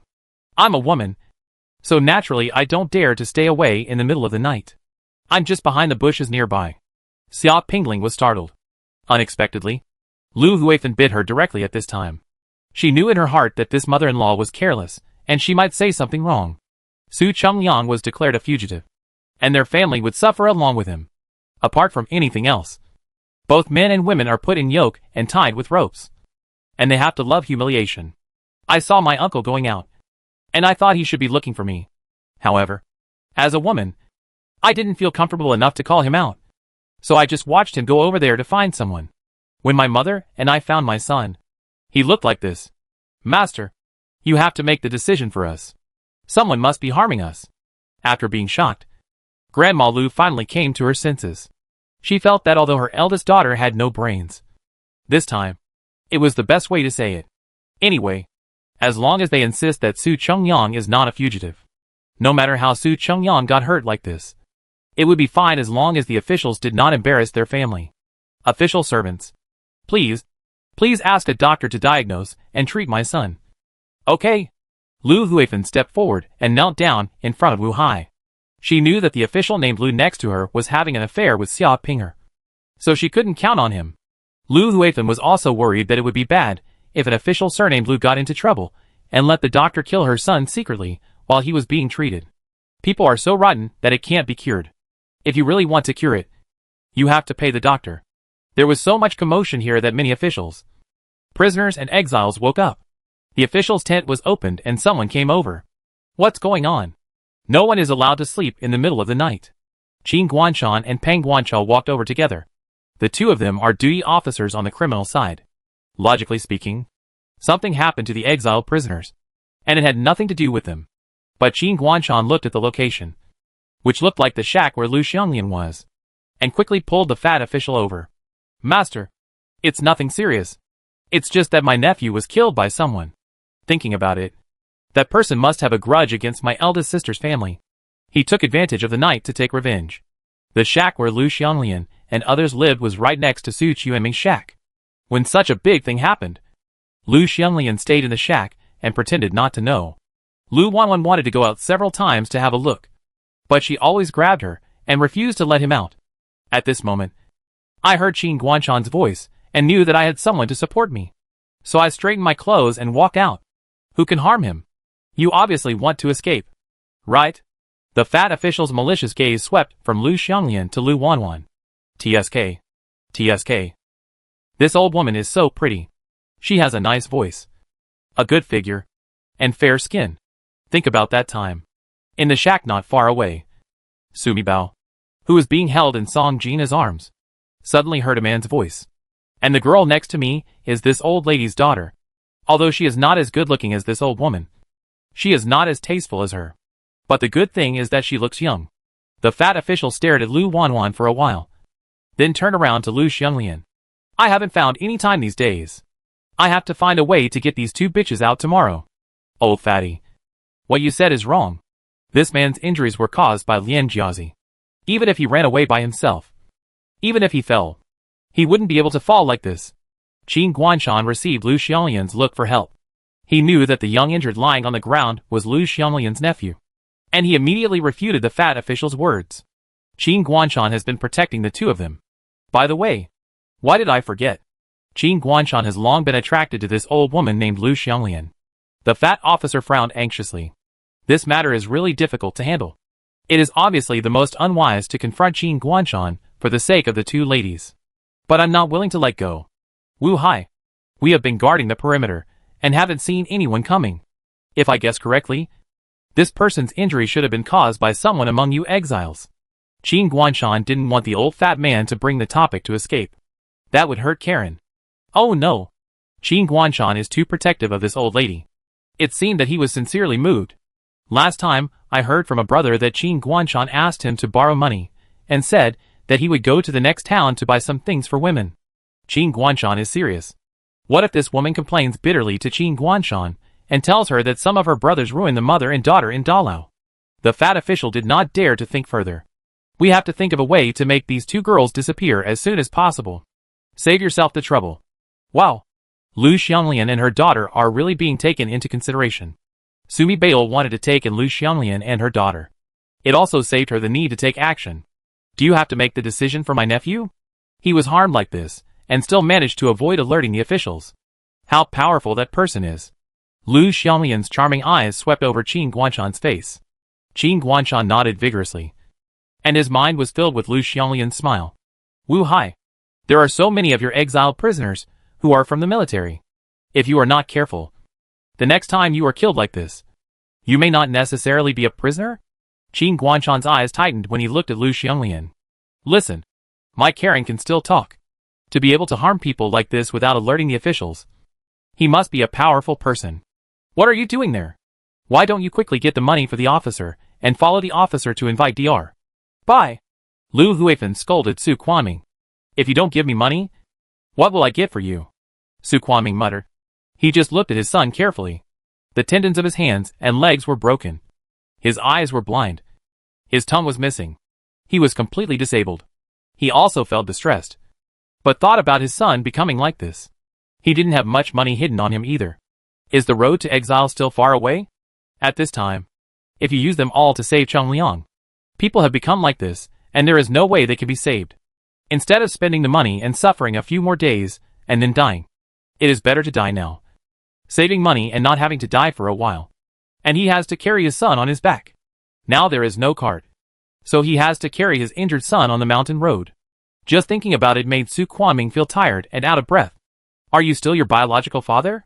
Do you want to see your biological son die with your own eyes? Lu Huifan really wanted to go up and scratch Hua Su Chueming's face. But at this time, there were several officials in front of her, and she didn't dare. No. You seem to have one missing member of your family. Right? The fat official smiled, but his eyes were shining with bloodlust. Oh, I remembered. Your family is missing the little wife holding the child. Did she run away with the child? Chapter 209. The wolf is coming. There are not many people. Sir, there are only so many people in our family, Lu Xianglian said with a smile. I can't remember it wrong. It's just that the little wife holding a little boy is missing. Xia Pinger hurriedly interjected. Is the little daughter-in-law the official mentioned is my husband's legitimate wife Fang Juexiao? The child she is holding is my husband's legitimate son. Yes, that's the little wife. What are you guys doing? Where did you take that little lady? Old fatty. Are you being too strict? Qin Guanshan and Lu Laor said in unison. Then, they looked at each other and felt disgusted with each other. Whether he escaped or was injured, it's all our exile team's business. It has nothing to do with Yu Xiaowei Imperial Guards. Lu Laor was dissatisfied with fat official Chai and Qin Guanshan taking care of their affairs. General Su Force's legitimate wife has separated from the third room of the Su family. She and her children no longer live in this shack. Wu Hai. How do you know? Qin Guanshan. Fat official Chai and Lu Laor all looked at Wu Hai in confusion. How could Wu Hai know such a small detail? Is he too attentive to prisoners? They made trouble before. I took care of it, Wu Hai explained. Bring the money and follow me to find a doctor. Lu Lauer looked at Su Quanming. Lu Lauer, this little lady Xiaopinger is mine. And her little girl is mine too. They are exiled prisoners. And their money is naturally mine. This is my territory. These two idiots from the Jiaowei Imperial Guards, with their claws stretched out really long, have taken over our team. At this time, Fang Juexia, the young lady they said was missing, was kneeling in Zhou Fuan's tent. You said you called me by name? Why did you insist on entering my tent? There was no way ahead. Zhou Fuan and others met to discuss for a long time, but they couldn't come up with a solution. When he returned to the tent, he tossed and turned, unable to fall asleep. So as soon as Fang Juexia approached the tent, he discovered it. He watched helplessly as this woman got into his tent. This woman got into his tent regardless of life or death. He had never seen any exiled prisoner who was so bold and not afraid of death. Officer, Lord Zhou, please save my son. He has a high fever. If the fever doesn't go down, he will die. Fang Juexia took off her clothes and, my husband is General Su Si of the Duke of Xinghua. He died in the battle in northern Xinjiang. Now we are the only orphans and widows left. As long as you are willing to save my son, sir, I will give you whatever you want. The wife and children of Su 4th General Su Qinwen. Zhou Fuan was shocked. Under the burning oil lamp, he looked at the woman in front of him. All 9 generals of the Su family are heroes. His wife and children are now. Zhou Fuan said in a deep voice, you put on your clothes, and I will let the doctor treat the child. Guanyi. Fang Juexia cried with joy and crawled forward a few steps. For your great kindness as an official, I will repay you like a cow. You are a prisoner under my leadership. So naturally I can't ignore you. Zhou Fuan calmly retracted his feet. He couldn't say clearly that he respected General Su as a hero. Zi Bang couldn't bear the tragic end of his wife and children. But he couldn't say these words clearly. Let's go. I'll take you to find Bai Suzi and ask him to come with you to have a look. Zhou Fuan put on his cloak and just walked out of the tent. Ouch. A wolf howl pierced the night sky. Zhou Fuan's expression changed. Wouldn't they be so unlucky? Along the way ahead, I didn't see any decent prey in the jungle. It is only said that the animals were frightened by the earth dragon turning over and escaped from the epicenter in advance. It took a lot of effort to get here. It was dark, and I hadn't had time to fully explore the surrounding situation. When he and Ji Tai and others were discussing a way out just now, they said that there should be wild animals in the deep valleys and dense forests in the mountains. If they really couldn't find a way out, they would send people to form a team to hunt and save some food first. This is really what I'm afraid of. In the middle of the night, the wolf came. The wolf is coming. It's the wolf. Everyone in the campsite was awakened by the sound of howling wolves. Everyone quickly dressed and walked out of the shack. The wolf is coming? Sumi Bao frowned. Logically speaking, a few wolves were nothing in front of so many of them. She didn't get the rabbit's danger warning either. Wolf, wolf. Ah. Help. Bursts of footsteps came from the distant mountains and forests. The sound echoed in the mountain forest, as if many people were running this way. Is there a wolf? The Su family also woke up. Rabbit. Baby Sumi roared at the rabbit. Is there any danger? Aren't you able to predict good and bad luck within 5 days, and sense the situation 50 miles away? There are wolves here. Are you asleep? Master. I'm not asleep. It's a wolf coming. Well, let me see. There are quite a few. There are about 100 gray wolves. Hundreds? Sumi Bao wanted to give the rabbit a slap. Aren't 100 gray wolves dangerous? How far away? How far is the wolf from our camp? Who is being chased by the wolf? Sumi Bao asked the rabbit repeatedly. The wolf is still more than 20 miles away from its base. The people being chased by the wolf seemed to be a group of villagers. More than 20 miles? More than 100 wolves? Sumi Bao was greatly shocked. Brother, it's broken. A wolf is coming. There are about 100 of them. More than 20 miles away from here, chasing a group of villagers and running towards us. The Su family members were all stunned when they heard Sumi Bao's voice. Can't be so unlucky? Dad, go find Yu Feng quickly and ask him to explain the situation to Zhou Fuan. Su Jinbei frowned slightly. When he went out to deal with Su Chengliang, he checked the surrounding situation. There is no road ahead. However, he let Hai Dongqing contact Su Jiao. Thinking about it, Su Jiao will arrive soon. Everyone, quickly pack up your things and get together. We are going to find a forest with taller trees and try to climb as high as possible. Don't be accidentally injured when we kill the wolf later. Su Jinbei arranged things in an orderly manner. My eldest brother is a proper general. What a management elite. The Su family couldn't understand what Mi Bao Bao was mumbling about. But they could only understand that Mi Bao Bao was praising her eldest brother. It's broken. Master. There are wild boars. The rabbit suddenly barked. Who are you trying to scare to death? Where did the wild boar come from?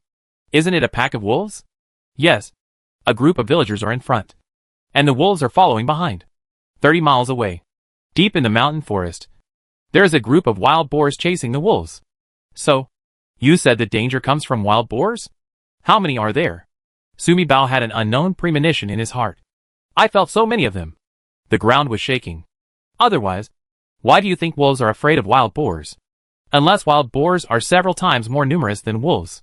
Sumi Bao's face turned pale. It's broken. Brother. The wolves were followed by a herd of wild boars. Which were numerous. Probably much more than the wolves. It's over now. Sumi Bao was really worried. When the wild boars and wolves come, she could indeed bring the entire Su family into the space. But if so many prisoners were exiled, it would be over. Otherwise, she could simply take this opportunity to teleport away with the Su family. And then run away directly? Chapter 210 Wild Boar and Wolf walking together. Zhou 2. Something serious has happened. Yu Feng rushed over. Zhou Fuan stood outside the tent, with more than 30 officials standing beside him. Everyone looked very ugly. Thank you very much. Bai Longzhong. Feng Juexia didn't expect that even if the wolves were coming, Lord Zhou would actually ask Bai Longzhong to go with her to treat ZY. My heart is filled with gratitude. It's my duty as a doctor to treat people. Madame Feng doesn't need to say thank you. It's just that the consultation fees still have to be paid. Bai Suzy carried the medicine box on her back and followed Feng Juexia to her shack. He is now young Master Su's. It was his duty to help the Su family heal their injuries. But it cannot be shown openly yet. What did you say? Say it again? Zhou Fuan looked at Yu Feng in disbelief. Boss, what I said is all true. There are wild boars behind the wolves. There are so many of them that we people can't hold them back. Huge amount of? Well, there are many. There are hundreds of wolves. And there are many more wild boars than wolves. Otherwise, the wolves would not be chased by the wild boars. Zhou Fuan's eyes straightened when he looked at Yu Feng. No way. We won't carry it like this. Right? There are only a few wild rabbits along this way. How come so many wolves and wild boars suddenly appear? Is it possible that because the earth dragon turned over, all the beasts gathered together? So we have encountered a beast's den? The officials were all talking. They are just ordinary official servants. And most of them only know some three-legged cat kung fu. When encountering wild boars and wolves, they are only used as food. Zhou Fuan frowned. His mind was spinning rapidly, and he couldn't find a good way to avoid danger. He looked at the more than 30 officials around him, and the only weapon they had was a big sword. At this time, Zhou Fuan didn't doubt the authenticity of Yu Feng's words at all. The last time the Earth Dragon turned over was Yu Feng who said it. Zhou Fuan is also an old man in the Yamen.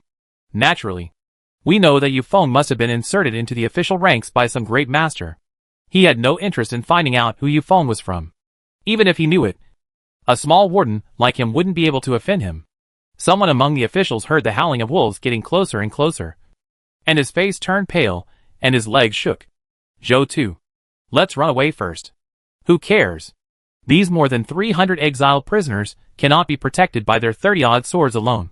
It's better for them to run away first and leave these prisoners behind, so that they can ward off the wolves for a while. You all want to change from an official to a prisoner? Zhou Fuan's eyes swept across the officials coldly. The officials couldn't help but shrink their necks. The exiled prisoners are all dead, and the escort mission failed. Even if they have the chance to go back, they will still be punished. Maybe it will bring trouble to the family. We can't leave the prisoner behind. So let's run back with the prisoner quickly. Right? Are you sure you can run on 2 legs better than 4? You can't fight. You can't run. Then, a timid official actually burst into tears. Go up the tree. Go to the forest with big trees, and ask all the women and children to climb up the tree. The men will stay and form a team, with broadswords on the outside, and hold on until dawn. The wolves should retreat. A cold voice sounded. Zhou Fuan turned around and saw the handsome official Qian Tong. He wasn't familiar with this person, didn't talk much, and was not gregarious. He knew very little about this man. Give me my order to get the prisoner up quickly, and go back to the forest we passed by when we came here. There are many trees."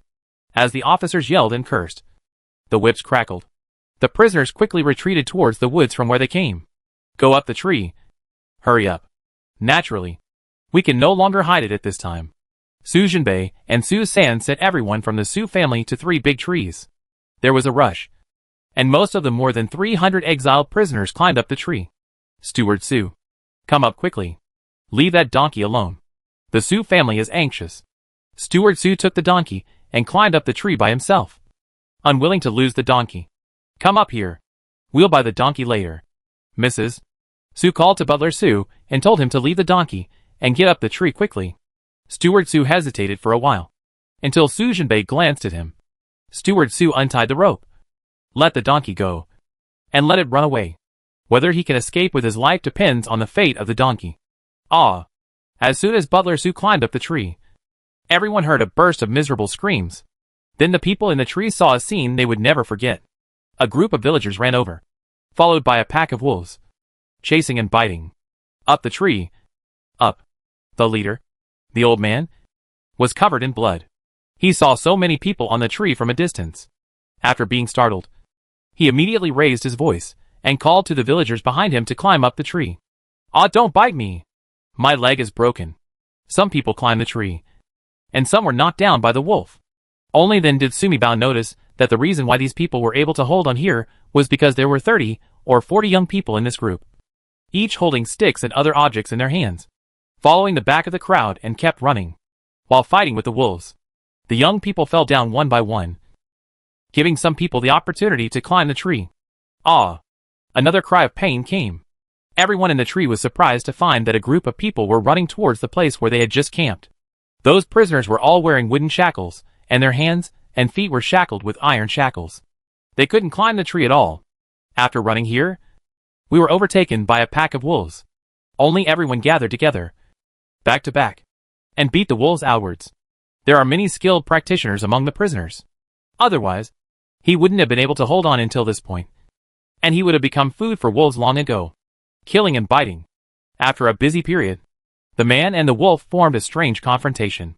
The exiles were lying on the trees, and the convicts were sitting together, speaking unanimously to the outside world. In addition to the corpses lying on the ground in 2s and 3s, the wolves also adjusted their formation. 50 or 60 wolves surrounded more than 100 criminal prisoners, defending but not attacking. The remaining wolves wandered around in the woods in 2s and 3s, looking for people who fell from the trees to eat. Has this wolf become a spirit? Everyone was surprised. It's not that he's become a sperm, but he's waiting. Su Jinbei's voice sounded. He was currently standing on the big tree where the children of the Su family were staying. It is 7 or 8 meters above the ground. The children sat in the fork of the tree above him. He looked into the distance and frowned. What can a pack of wolves understand? Are you still waiting? A mocking voice sounded from a nearby tree. Understand boars. Su Jinbei ignored the man and just stared at the distance where the wolves came. Boom, boom, boom. It was deafening and the earth trembled. Wild boar. So many wild boars. I had been short of food and salt for many days, and suddenly I saw a group of wild boars. It was so dark that you couldn't see any edges in the darkness, and everything you looked at was black pigs. Kill. Wild boar meat is fragrant. Whoever kills it gets it. Ji Tai's voice sounded, and he was very excited in the dark forest before dawn. Chapter 211 Save Me. Ji Tai and Lu Zhan also retreated here with more than 100 criminal prisoners, but there weren't that many trees for them to climb on. Commander Ji, please remove the shackles for them? Lu Zhan frowned and watched as more than 100 prisoners crowded together, swinging the chains in their hands to hit the gray wolf that jumped up. But after all, they were wearing shackles, and wooden shackles. If these prisoners were not all young men with good physical strength, more people would have died during the run just now. At this time, Mrs. Ji was not so harsh. There are 40 of them, the Forbidden Army in Jiaowei, and more than 30 horses. If you leave these people behind and run away directly, you can still escape on the official road. But this is in the mountains and forests, and even if there is a horse, it cannot run fast. They have good skills and weapons. If they want to kill more than 100 wolves, they still have a chance of winning. But there were countless wild boars following behind, so it wasn't enough. Take off their shackles and wooden shackles, and let's go to that steep slope. We'll be in front, and let them cut off the rear. As expected of someone who had marched and fought before. Mrs. G quickly found a favorable terrain. Not far from the woods. There was a steep slope that could accommodate several of their officials and horses. Let these criminals stay in the middle of the slope and hit them with big rocks. How many more arrows do you have over there? Not many. About 10 per person. The earth dragons turned over and walked away in a panic.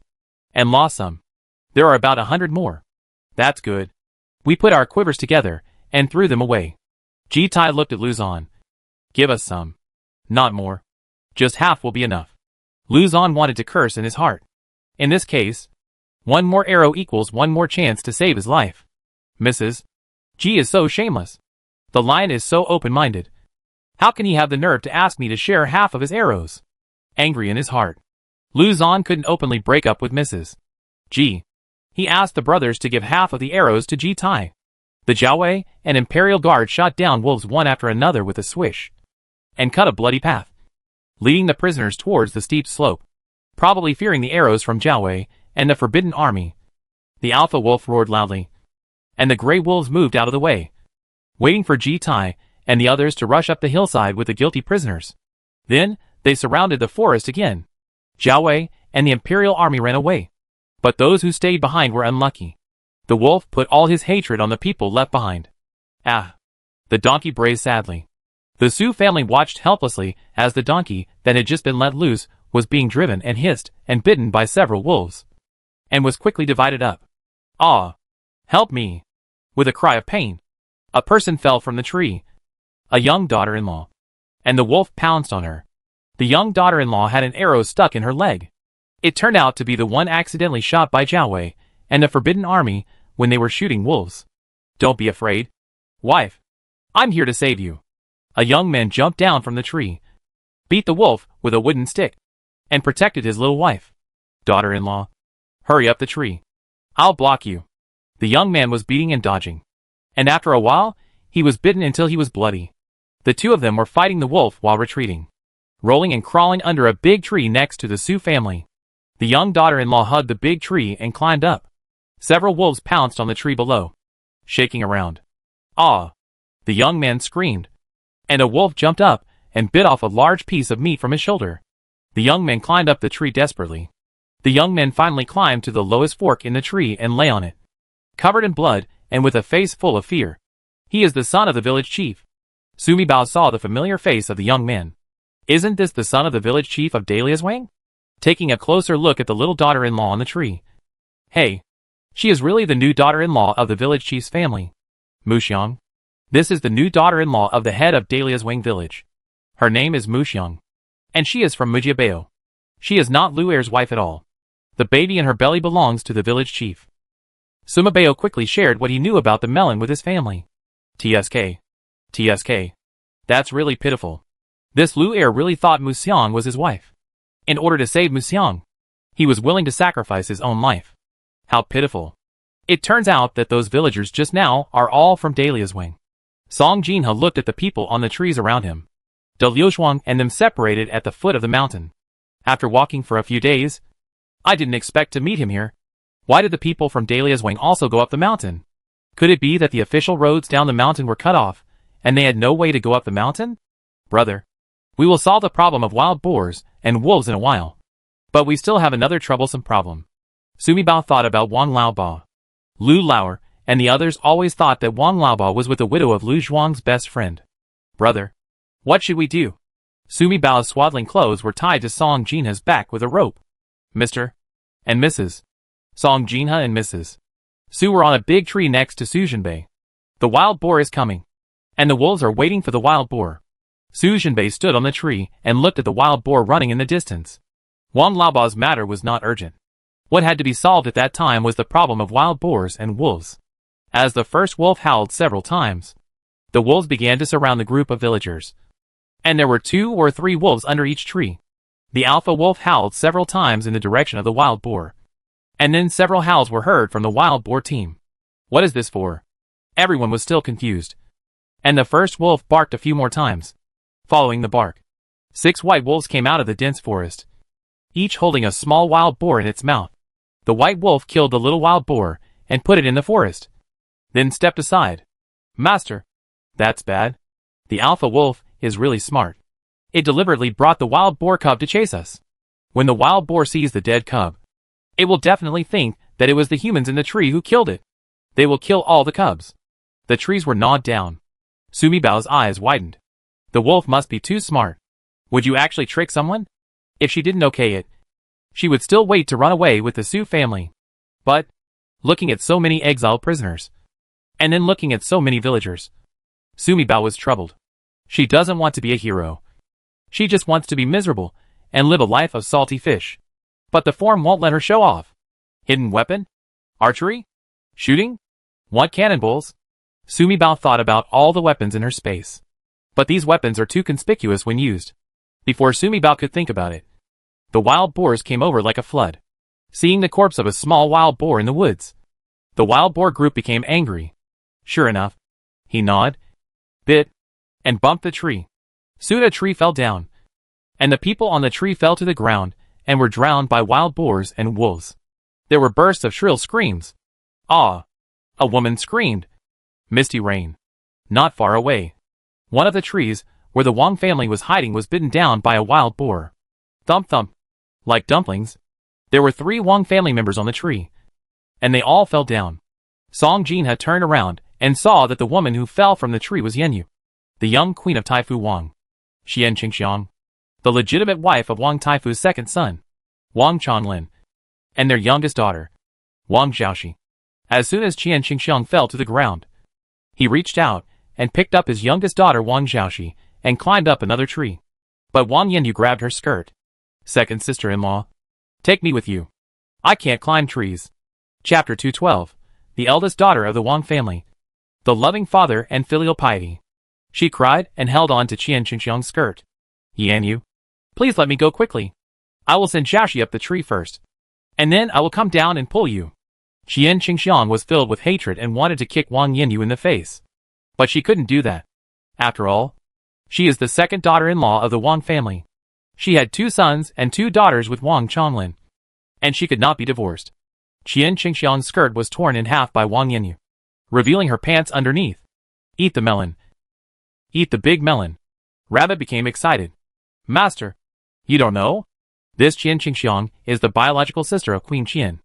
In the past, in the Wang family, she often fought with her sister-in-law Zhao Wenqian because she was Queen Qian's sister.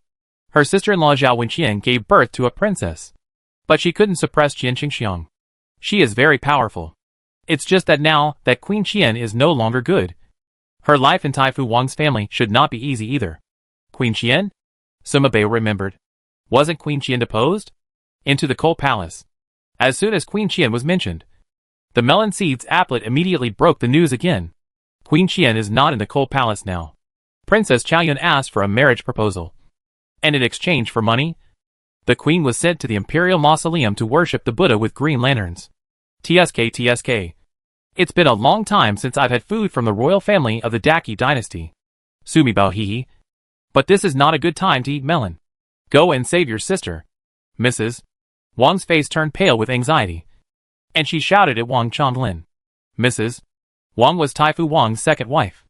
After marrying, she gave birth to Taifu Wang's second son, Wang Changlin, and his firstborn, Queen Yenyu. At this time, when he saw his beloved little daughter falling, he shouted anxiously, Daughter-in-law, please lift your sister up first. She can't climb trees. Her mother-in-law's shout made Qian Qingxiang want to curse even more. It was hard enough for her to climb a tree with a little girl in her arms. Also beware of wolves pouncing on you and biting you. Let her put down her little daughter and ask her sister-in-law to climb the tree first. She is not stupid. Damn, old woman. Your daughter is a daughter. I am also a mother. I have to save my own daughter first. Mom, my legs are weak, and I can't get down. Wang Changlin is a civil servant. It's okay to ask him to compose a poem, but to ask him to serve in the military, he is really not good at it. The pack of wolves and wild boars under the tree, with blood and dead people everywhere, frightened him to death. His body was so weak now that even if he fell, he wouldn't be able to get up. How can we save people? Mrs. Wang looked at the Wang family members on the left and right trees. They were either old people or women and children. There are only 2 men in a big family. The boss Wang Chongling and the second boss Wang Changlin. Ah! Save me! Mother! Father! Wang Yanyu tore Qian Qingxiang's skirt. But Qian Qingxiang still ignored her, and climbed up the tree with his little daughter in his arms. The mother and daughter lay down on the branch of the tree. And Qian Qingxiang thought in horror. Fortunately, she was not as dignified and polite as her eldest sister when she was not out of the boudoir. She was relatively naughty. She climbed trees, and went to the house to dig out bird eggs. She did all these things secretly. Pass. I don't know how many times I was beaten and scolded by my old mother at home. Now that I think about it, I'm really lucky. The three wolves came around. Wang Yanyu was so frightened that her face turned pale. At this time, she no longer cared about being sad that she was being crippled. Nor did she pretend that she was weak and didn't want to move. She desperately grabbed the tree and tried to climb up. But she couldn't climb trees. There was no way to climb up. You are sent by the emperor to serve the queen. You go and save the queen. Mrs. Wang's eyes turned red. She turned around and saw Wang Yi on the tree, and kicked her down. Snapped.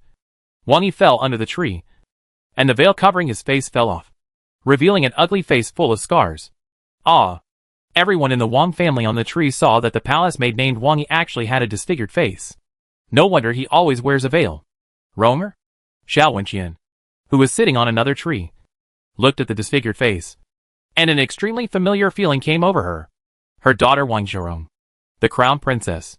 Didn't the three members of his family, the prince and the little emperor's grandson, die in the East Palace fire? Why are you here? Her face? Others may not recognize her, but Zhao Wenqian is her mother. No matter how disfigured Wang Zhirong was, she could still recognize her. This was clearly her biological daughter. Master, it's Romer. Our Romer. Our Romer is not dead. Zhao Wenqian cried with joy. Romer is not dead. Wang Chongling, who was on the tree, was also surprised. After looking carefully, he saw that the disfigured palace queen under the tree was his eldest daughter Zhirong. Romer, don't be afraid. Dad is here to save you. Although the Wang family was confiscated and exiled, it was all because of the prince's case. But Wang Chongling was a loving father who truly loved his daughter. He is a civil servant, and his health is not very good. But at this time, as a father, he jumped in without hesitation. He stood in front of Wang Yi and Wang Yanyu. Romer, hurry up the tree. Dad will stop you. Hiss. The two wolves rushed towards them. Wang Chongling turned his head intelligently, and almost bit his throat. Hurry up the tree. Wang Yi carried Wang Yanyu up the tree. Wang Yanyu could no longer climb trees. She was also a 10-year-old girl, and her skills were flexible. Supported by Wang Yi, he climbed up hurriedly. Wang Yi turned around and rushed towards the wolf that bit Wang Chongling. A cold light flashed, and at some point, she took a dagger in her hand and cut the neck of a wolf. But another wolf bit her arm. Romer, hurry up the tree. Dad is here. Wang Chongling tried his best to block the wolf, and told his daughter to leave quickly. I'm here to help you. Dad and sister, don't be afraid. Another girl in blue jumped down from the tree. About 15 or 16 years old. Wang Xiaoxiao, Wang Chongling's concubine. 16 years old. Born to Aunt Feng. I heard that this girl doesn't like red makeup, but likes to dance with swords. She learned some kung fu from the nursing school in the mansion. Because of this, she is often the sisters in the house laughed at me. Song Jin has said these words habitually. She said these words not only to Sumi Bao, but also to Gu Yuan. The eldest brother Wang Taifu's family is quite united. Sumi Bao clicked his tongue. Taifu Wang's family was strict. He also became an official through literature. Wang Xiaoxiao, a concubine, actually learned kung fu. This is not tolerated in ordinary people. From this point of view, Wang Chongling and Zhao Wenqian are still a good couple. Especially this Zhao Wenqian, who can be so tolerant to a concubine. No, good people still get rewarded. Zhao Wenqian was tolerant to the concubine. And now the concubine did not hesitate to jump down to save her father and sister. On the other hand, Wang Chongling's family, the second oldest, didn't dare to go down the tree to save his wife and child. Sumi Bao looked at Wang Xiaoxiao under the tree. She was really good at martial arts. She held her father Wang Chongling's iron chain in her hand and swung it, killing all the wolves in front of her.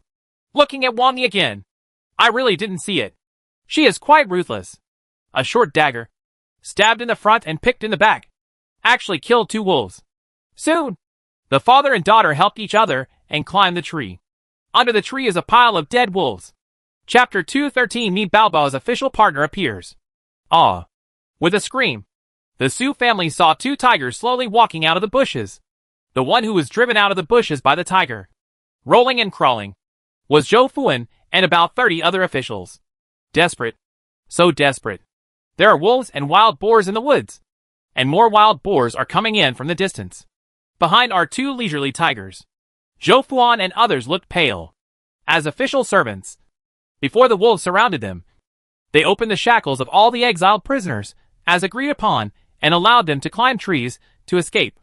They felt that with knives in their hands, more than 30 people would be safer together. So I ran to hide on a cliff 2 miles away.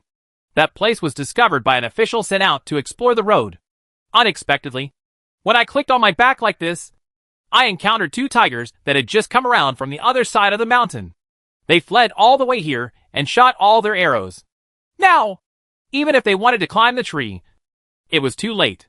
The officials could only gather together, all the knives pointing outwards, forming a bright circle of knives, regardless of whether it was a wild boar or a wolf. As long as it rushed over, it would be hacked to death with random knives. But this is only temporary and cannot last long. Ji Tai, Lu Zan, you guys are shooting! Zhou Fuan shouted to Ji Tai and others on the hillside. Dian Zhou, just these few arrows can't accomplish anything. We can't even take care of ourselves. You wish for yourselves the best of luck. Ji Tai shouted with a raised voice, his words somewhat adding insult to injury. I'm poisonous. Do you want to put out poisonous smoke? Liangzi, who was lying tightly on the tree next to her and had been pretending to be dead and silent, suddenly looked at Su Jinbei and whispered, Do you want to poison us all? Su Jinbei glanced at Liangzi, and Liangzi's back was chilled by the cold eyes. Alas, he had too few venomous snakes. If he had summoned many venomous snakes, he could have killed these wolves and wild boars. Liangzi thought sadly. So many wolves. So many wild boars. Sumi Bao looked at the wild boars and wolves under the tree, and all he thought about was that they were all meat. Especially the wild boars. There were so many of them. If she could give her space to raise them, not only would she not have to worry about eating fresh pork on her way to exile, but she would also have meat to eat in the exile. Moreover, these meats are available in this world, so taking them out will not arouse any suspicion. Rabbit, can I take in all these boars and wolves? Sumi Bao thought that she only had one chance every day to take people to space for an hour. So can she bring wild boars and wolves in? Master, what good thing do you want to do? Rabbit rolled his eyes at her. Living animals cannot enter your space yet. Even if you really bring these things in, they will still pop out an hour later. Living thing? Dead? Sumi Bao's eyes suddenly lit up. Yes. She was so stupid. What she wanted was the meat of wolves and wild boars. And wouldn't that mean death? If she kills all the wild boars and wolves, will she be able to enter her space? Her space also has a freshness preservation function. In this way, no matter when you take it out, it will always be fresh meat.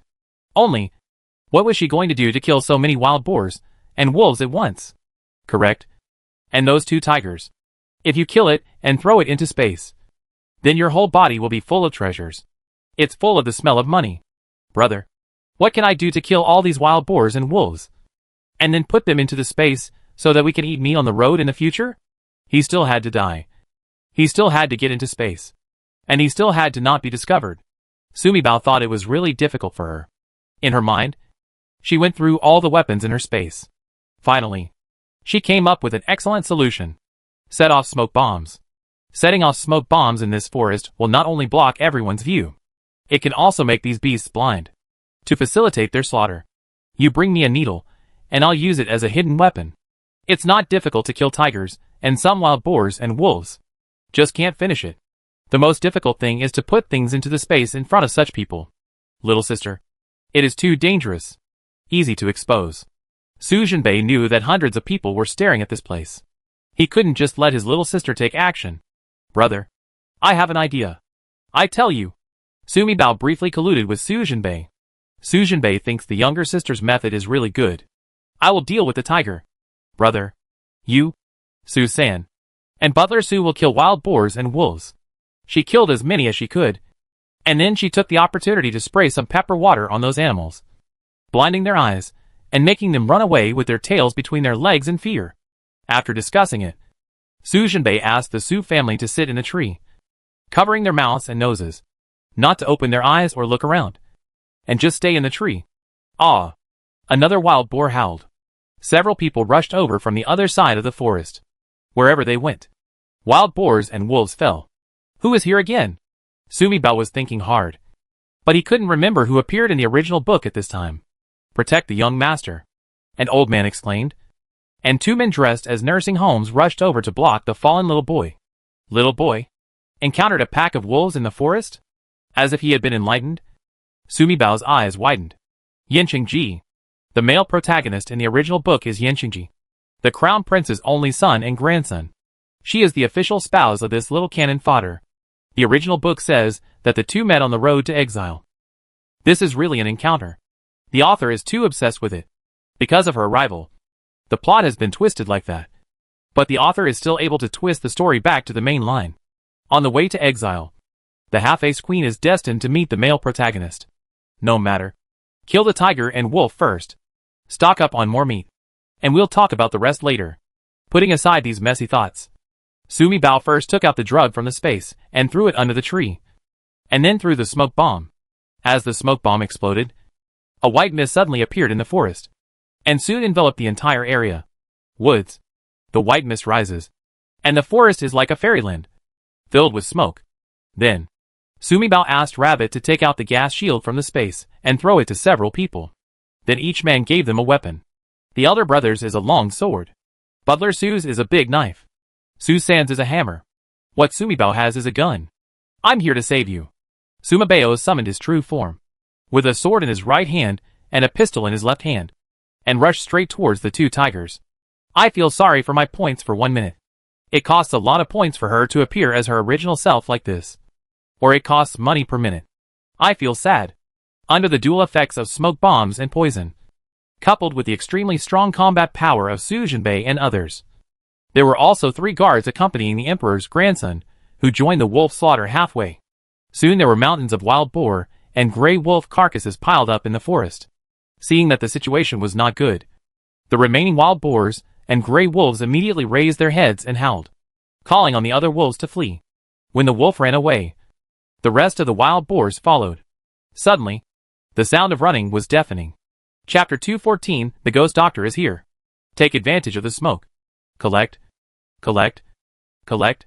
Sumi Bao has started a wild harvest mode. Of course, she's not stupid either. She only accepted 1 tiger into the space. The wild boars were harvested more, and the wolves were only harvested half. When the sound of animals running hooves finally disappeared, the painful roars of injuries disappeared. Silence. Deathly silence. When the smoke dissipated a little, people could barely see their surroundings clearly, and they couldn't help but take a breath. Oh my gosh! So many gray wolf and wild boar carcasses. And a huge tiger. Major General Su, looking at the carcasses of animals on the ground and the people covered in blood. Su Jinbei stood under the tree. Zhou Fuan came over with his official servants.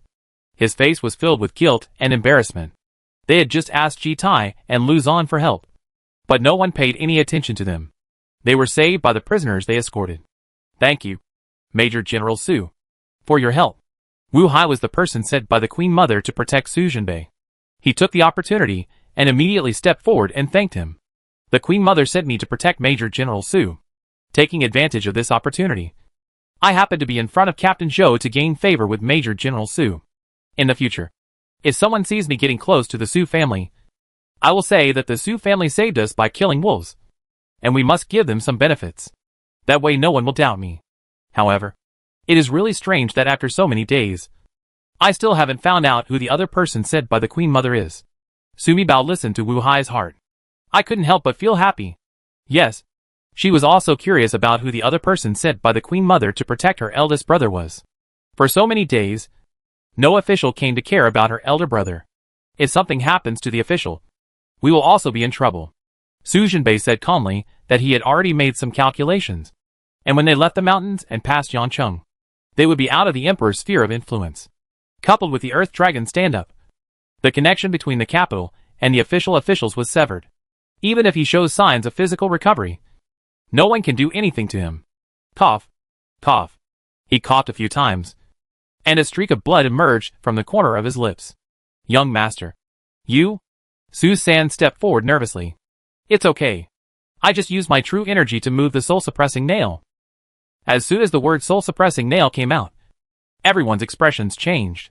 Su Jinbei was hit by 6 soul-suppressing nails, so the escorting officer naturally knew about it. Just like this, a man, with a few men, actually sniped and killed so many wild beasts. This skill is too terrifying. However, when I think about it again, the famous god of war general of the Qi dynasty can now vomit blood even after killing several beasts. I can't help but feel sad. When we get out of the mountain, buy a donkey cart for Major General Su to ride on. Zhou Fuan originally wanted to say that from now on, the men of the Su family will no longer wear shackles, and the women will no longer be tied with ropes. But when I thought about it, I had already reached this agreement with Miss Gu last time. When the words came to his lips, it turned into asking the Su family to buy another donkey cart to ride in. There is no need to put shackles on the men of the Su family. If the Su family really wanted to escape, Major General Su took advantage of the chaos and escaped with his family. We officials have too much time to take care of ourselves. How can we escape from them? Sumi Bao. Hee hee. Zhou Fuan is wrong if he thinks so. The Su family will not run away. I don't even think about it. Even if I escaped from Zhou Fuan, Lu Zan and Ji Tai were still watching him. Her eldest brother was not stupid. He took the Su family to escape and was looking for death. Just gave Ji Tai a reason to kill them. Of course, at this time, she understood that Ji Tai would not take action at this time. He has not yet completed the task assigned by the Emperor. But it is still possible to torture the Su family. We can't kill so many beasts. The main reason is that they are so powerful. Su Jinbei glanced at the people under the tree not far away. Zhou Fuan glanced at the few people. A thin and dry old man. A middle-aged Confucian scholar. 2 young men. And a child. Several people were covered in blood, and their hair was unkempt. Where did you guys come from? How did you get into this deep mountain? Zhou Fuan then remembered that the tiger he saw just now was attracted by these people. To be able to survive being chased by 2 tigers. These people are not ordinary people. My old man is a wandering doctor. A country doctor in the countryside. I am not with these brats.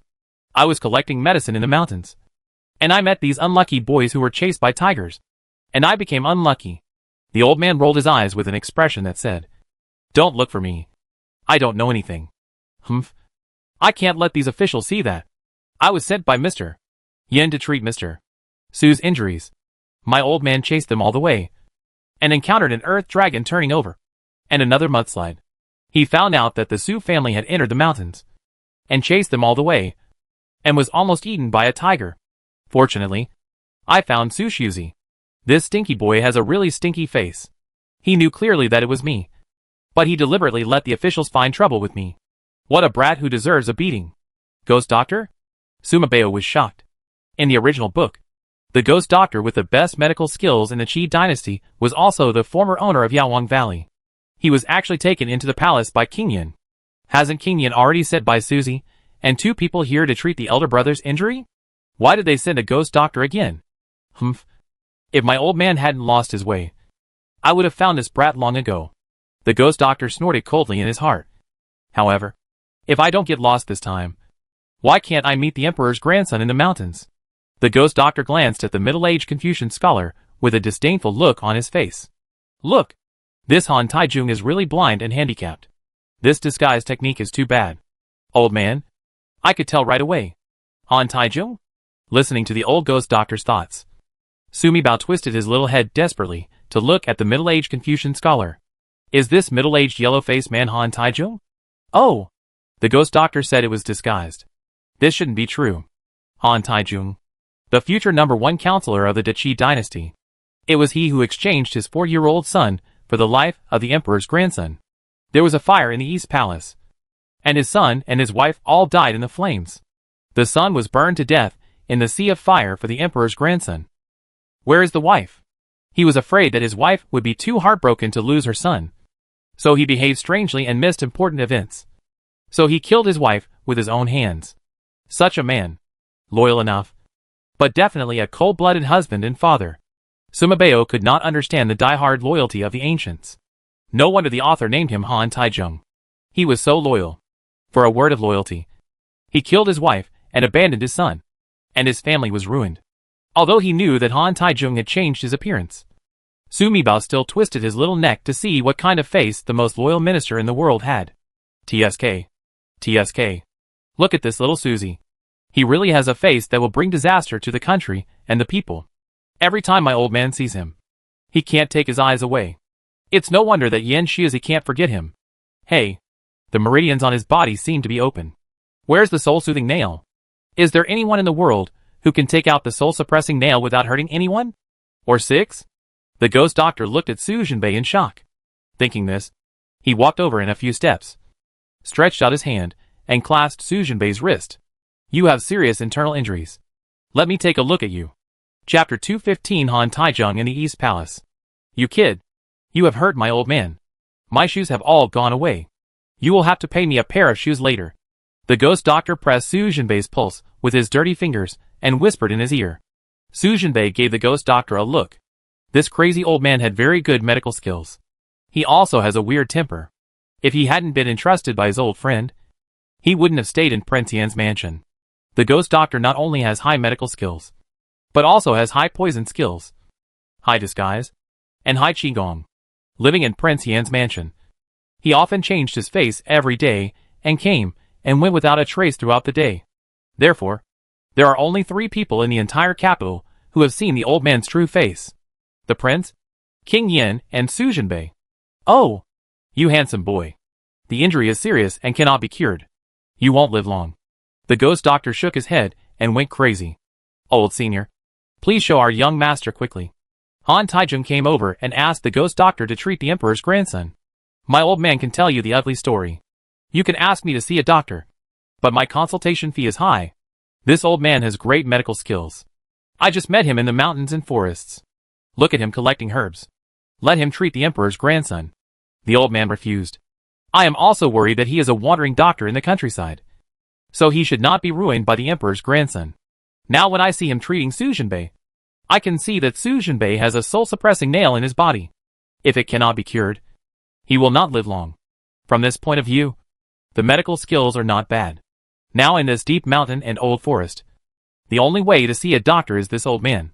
This Han Taijun doesn't know the ghost doctor, but he knows my elder brother. Su Mibao listened to the voices of several people. As long as the old miracle doctor can take good care of our young master, our master will give you whatever money you want. Our master is a wealthy businessman in the south of the Yangtze River, and he has a lot of money. He married 3 wives and 26 concubines, and only had this one seedling. If the old miracle doctor can take good care of our young master, he will not have to worry about money in this life. Han Taijun smiled and bowed, speaking to the ghost doctor, but looking at Su Jinbei. On his deathbed, his prince asked him to take his grandson to seek refuge with the king of Yin. The old emperor had already made up his mind, fearing that the remnants of the East Palace would contact King Yin.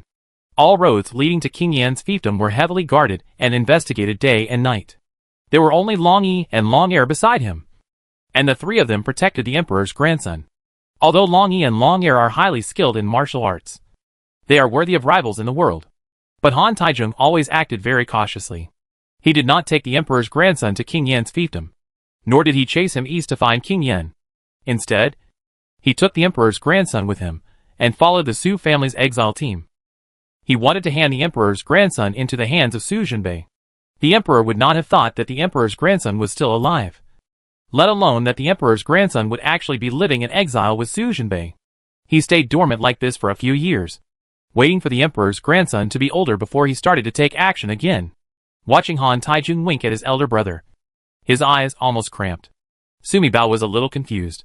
Since the ghost doctor and Han Taijun came to see his elder brother, they would have to tell him about the emperor's grandson sooner or later. But she really didn't want to meet Yan Qingji. When I think of the little dumpling under the tree in front of me, he will marry her when he grows up, and he will kill his eldest brother and kill her in a heartless and unjust way. She felt chills running down her back. The author is so obsessed with it. Is she really unable to escape this fateful outcome? So what's the point of her wearing a book? After frowning for a while, Su Mibao suddenly had an idea in his mind. Huh? Besides her, there is another variable here. The Crown Princess Wang Xiaorong. The emperor's grandson's biological mother is not dead. The emperor's grandson will not grow up to become such a cold-blooded and perverted guy. And the eldest brother, as long as she is here, The Su family will not die tragically like in the original book. The eldest brother will not turn black. If the eldest brother doesn't go dark, there won't be those who hold power for revenge, control the court and dare not let go of power, which will lead to the final disaster of death. What's more important is that she doesn't have to marry into the palace, and not be the queen of Yanqingji. Right. She thought about it. And after Yanqingji and his mother recognized each other, she worked hard to arrange a marriage between him and Wang Jiaoxi, so that Wang Jiaoxi could become the queen. Wouldn't this break the deadlock? After thinking about it, Sumi Bao became excited. Brother, this man is Han Taizhong. The child he brought was Yanqingji, the emperor's grandson. They were all disguised. The ghost doctor recognized them. The emperor's grandson? Su Jinbei was shocked. What King Yin said to him, and the scene of the prince entrusting him with an orphan, came to his mind again. The prince has passed away, and his only son, the grandson Yanqingji, is also the closest nephew of King Yin, so he has to ask about it. Brother. The soft and waxy sound of her milk soothed the heat in Su Jinbei's heart. He quickly regained his composure. My old man can't see your kid's illness well. I can only give you a few pills to relieve your pain. The ghost doctor took out a small bottle of pills from the package he was carrying and stuffed it into Su Jinbei's hand. Pay the consultation fee. My old man never accepts credit. Thank you, old gentleman, for the medicine. I wonder if the money is enough. Everyone in the tree came down. Gu Yuyin came over and handed about 1 tael of silver to the ghost doctor. Then you're welcome, old man.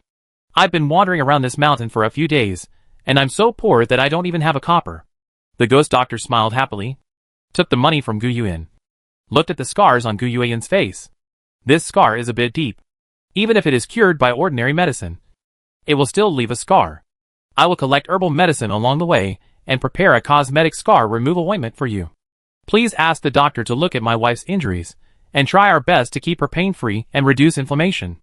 As for the scars, go away if you can. If you can't go, don't worry about it. TSK. Who said my eldest brother talks little? When I met my sister-in-law, I didn't have any details and explained it to her several times. Look, this is almost a direct confession. I don't care about your appearance. I love you as a person. As long as it's yours, everything is good. The corners of Sumi Bao's mouth twitched, and he couldn't help but laugh. But this occasion was really not suitable for joking, so she could only endure it with all her strength. And it was very hard. Mr. Zhong, can you come and see our son quickly? He is about to die. Lu Huifan ran over crying and reached out to hug the ghost doctor's thigh. How could a ghost doctor be approached by a woman? Immediately getting out of the way, Lu Huifan couldn't hold her foot back and threw herself to the ground, leaving her in the mud. This Su Chongyang is really lucky. They were all screwed up like that, and yet they are not dead yet. With so many wild boars and gray wolves, many good people died. Pian Su Chongyang, the bad guy who only dragged his breath, became a person who could not die. Mr. Zhong, you and Mrs. Su will bandage the wounds of our officers. From now on, you will follow our large army when walking in this forest. When you reach your destination, it will not be too late to leave. It's only been a few days since we set out, and we've already encountered so many things. I still don't know what I will encounter in the future. Bleeding is a trivial matter, and life and death are not guaranteed. After these days of torture, Zhou Fuan felt that there were indeed too few doctors in their team. Before, there were only 2 doctors, Bai Suzi and Gu Yuan. Normally it's fine. But when something big happens, like today, when there are more prisoners and officials injured, Bai Gu and the 2 of them will be overwhelmed. Thank you, official. My old man is a road fool. He always gets lost and can't get down the mountain. I feel relieved when I follow the official. Official, you see, my old man didn't bring any dry food. Can you take care of 3 meals a day? Okay, it's all up to you. Sir, what's your surname? I don't know what my last name is, so the officials can just call me Lao Longzhong. If you find it inconvenient, you can just call me old man. Chapter 216. Zhou Fuan is enlightened. The old man, the ghost doctor, is so scheming that he doesn't even know what his last name is. Yet he can still say this. Hee. You are so shameless and have such a strong psychological quality. Sumi Bao gave the ghost doctor a roll of his eyes. The ghost doctor suddenly felt as if a pair of eyes were looking at him. I looked around and found nothing out of the ordinary. However, there is a lingering, weird feeling in my heart. Miracle doctor? Can you take a look at our son? Please, miraculous doctor. As long as you can save my son, I will give you whatever you want. The ghost doctor glanced at Lu Huifan with disgust, turned around and left. Officer, I'm going to bandage you right now. You can find someone to be my helper and pound the herbs for me. The ghost doctor walked very fast, as if a ghost was chasing him. Lu Huifan ran forward 2 more steps, but she didn't dare to catch up anymore. She was afraid that the officers would just take a knife and chop her down. Boss, how do you divide these prey? Wu Hai looked at Zhou Fuan. There are also many injured prisoners among our prisoners. After our officers have taken care of them, would you like the doctor to take a look at them too? Wu Hai bit the words our prisoner very hard, and then cast his eyes intentionally or unintentionally towards the hillside in the distance. He glanced at Ji Tai and others who had just come down and were walking this way. Should we discuss it with Commander Ji and Commander Lu before we split? Give them points? Discuss? The smile on Zhou Fuan's face disappeared, and his cheeks were sore from clenching his teeth. It was so dangerous just now. Almost all of their 30 or so officials were injured. He begged Ji Tai and Lu Zan for help, but Ji Tai refused to lend a helping hand. If the Su family hadn't taken action, all of the 30 or so officials would have died tragically in the mouths of these beasts. After this incident, Zhou Fuan deeply realized that they, officials and exiles, seemed to have an antagonistic relationship between escorting and being escorted. In fact, it is also a life and death relationship. If the exile prisoners died or escaped, they would be in trouble. When their officials died and disappeared, the exiles would forever become blind migrants without household registration. It was precisely because he understood this deeper meaning that Su Jinbei rescued them and the exiled prisoners regardless of their serious injuries. Looking back at Ji Tai and Lu Zan, one of them is the Forbidden Army and the other is Zhao Wei, and they have no direct relationship with their criminal department. After all, he was from the criminal department and was not under the control of these 2 departments. So what if Ji Tai and Lu Zan have higher official positions than him? It's not like he's his direct boss. So after all, he has no control over him. Brothers, peel off the tiger's skin for me. Mrs. Ji waved her hand. He pointed to the wolves and wild boars and said, "We don't want wolves. We can carry more wild boars and have a good meal tonight." Having said this, Ji Tai looked back at Lu Zan, who was following closely behind. I remember there were 2 cooks among the prisoners. I called them over and asked them to cook. Then I salted a few heads and left them for the brothers to eat in the mountains these days. Mrs. Ji cursed and cursed. Damn it. I've lost everything. Even a bird is fading out of my mouth. Shall we ask the prisoners to collect some wolf carcasses? Lu Zan looked at the wolf corpses lying on the ground. They would not eat these things. They were meaty and fishy. As for wolf skin, they don't know how to tan it.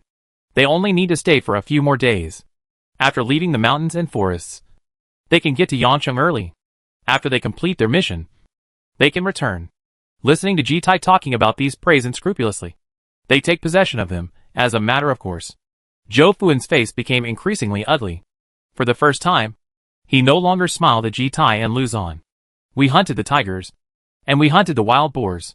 Commander Ji, your imperial army is well equipped. Unlike our Qin Shui Yamen, we are all running out of food now. Zhou Fuan's tone was calm. Commander Ji, Commander Lu, you 2 adults won't compete with us petty officials for food. Right? The corners of the mouth are raised, but there is no smile. If 2 adults want to rob them, we only have a broken knife and a bunch of wounded soldiers. So we really can't rob them. These words are unpleasant to hear. Ji Tai had never heard these words before. He stared at Zhou Fuan dissatisfiedly. You took the wrong medicine. Why are you suddenly talking in a weird way? Can the 30 or so of you eat so much prey? Besides, we have shot and killed many gray wolves before. Normally, Mrs. Ji would not bother talking to these low-level officials. But now, when I think about it, they are indeed in the wrong. After all, they didn't care when Zhou Fuan asked for help just now. Wu Hai, take a few people with you and see which prey have arrows from the adults. Some of the prey belong to the adults. We will hunt the rest, not one less, and bring them all to our camp. You? Ji Tai stared. Zhou Fuan didn't speak. He just smiled. But there was no warmth in his smile. What's the point? If I died just now, it was all your fault. Now I still have the nerve to snatch my prey. Nonsense. No one in the Forbidden Army or Zhao Wei has any shame. Zhou Fuan suddenly thought that if Chu Mingyang were here, Ji Tai would have stood by and watched the crisis just now. Chu Mingyang would definitely jump up and scold Ji Tai's whole family, including the Forbidden Army, with utter curses. At this time, Ji Tai was snatching prey, and Chu Mingyang must have been too cruel to Ji Tai to dig a hole and bury him. Wu Hai. It's enough if we take 10 wild boars and the tiger. The rest will be divided among our prisoners. Wu Hai was a smart person. When he heard this, he immediately turned to the prisoners and shouted, "Divide the meat. Take 10 wild boars to our camp. The rest are all yours." After hearing this, the exiled prisoner could not stand. No matter men, women, old or young. Swarms of swarms came over, lifting and dragging. Zhou Fuan. You are cruel. Just wait for me. Mrs. She had never suffered such a loss before, and her face became even darker with anger. You guys. Whoever is grabbing it belongs to whom? Turning around and waving at the prisoners. The prisoners were startled for a moment, and then they rushed towards the prey like crazy. Soon the exiles and prisoners became one and the same. Along the way, the exiles were very afraid of prisoners. At this moment, everyone has nothing to eat and is about to starve to death. Who cares about the crime, and the prisoners are not terrible. Men have their own tricks. Women have their own tricks. And children have their own tricks. Although the exiles seem weak, they are mostly a family and united. The prisoners were young and strong, but they fought alone. For a while, the two sides were locked in a fight. Half an hour later, a new camp was set up. Zhou Fuan chose a good campsite this time, leaning against a steep slope with water on the other side. He then had someone dig a trap in front of it. Everyone built their own shacks. After a while, the aroma of meat wafted over the camp. After being exiled for so many days, the exiles couldn't even eat enough to eat black noodles, let alone meat. And they didn't even see any oil stars. So many wild boars and gray wolves. When I pulled them just now, I counted 32 wild boars and 36 wolves. That's a lot of meat. The official even picked 5 women to marinate the bacon for them. Chapter 217. These 2 ribs are best picked. Usually, the police officers are very cruel. But now I see that they are also humane people. They only kept 10 wild boars, and we prisoners divided 22 wild boars. And the gray wolves were all given to us. Isn't it? In total, about 17 or 8 of us will get a wild boar, and 10 people will get a gray wolf. This meat alone is enough for us to eat for many days. If there is more salt, I would also like to make bacon, so you can take it with you and eat it all the time. In the camp, the exiled prisoners were cooking and laughing happily. The Su family shack is even more lively. Mom, you are so powerful. No other mother is as powerful as my mother. The obese middle-aged Uncle Su Chi pulled a fat pig leg and looked at Mrs. Su with admiration. Old Mrs. Su was rolling up her sleeves and using a sharp butcher's knife.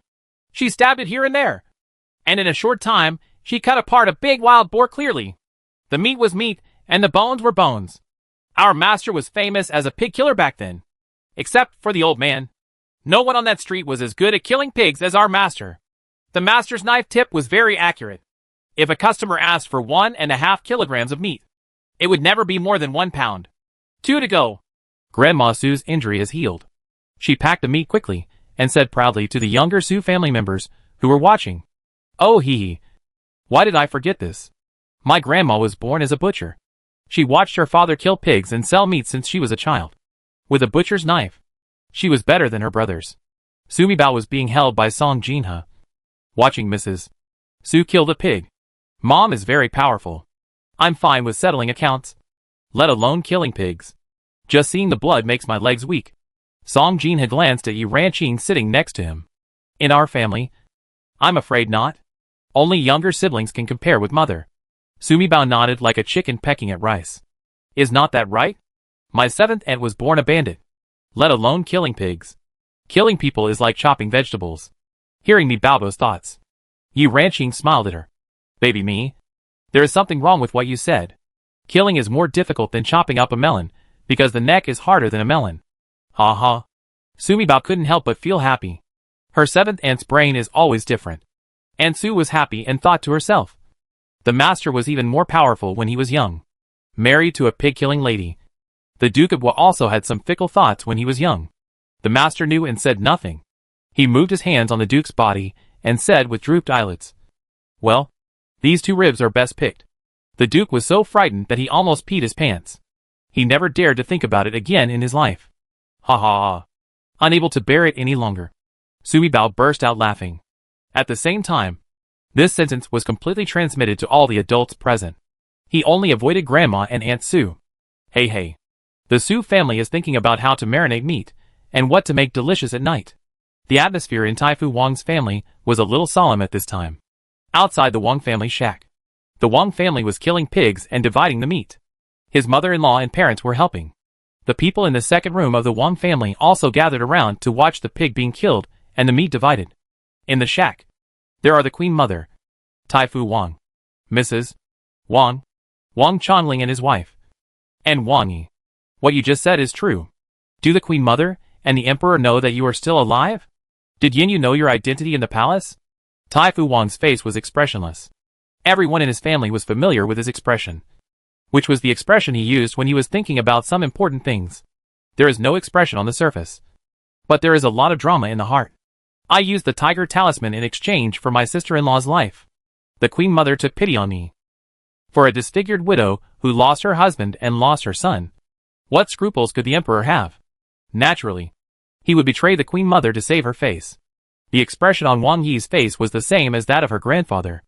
As expected of someone who had been a princess for many years, she had already developed the ability to keep her expression on despite the landslides in front of her. What you mean is that the car and those things were all rewarded to you by the Queen Mother. What happened to our Yin Yu at all? What kind of tiger charm did you use to save our Yin Yu? Are you so kind? Mrs. Wang was the first to disobey Wang Yi.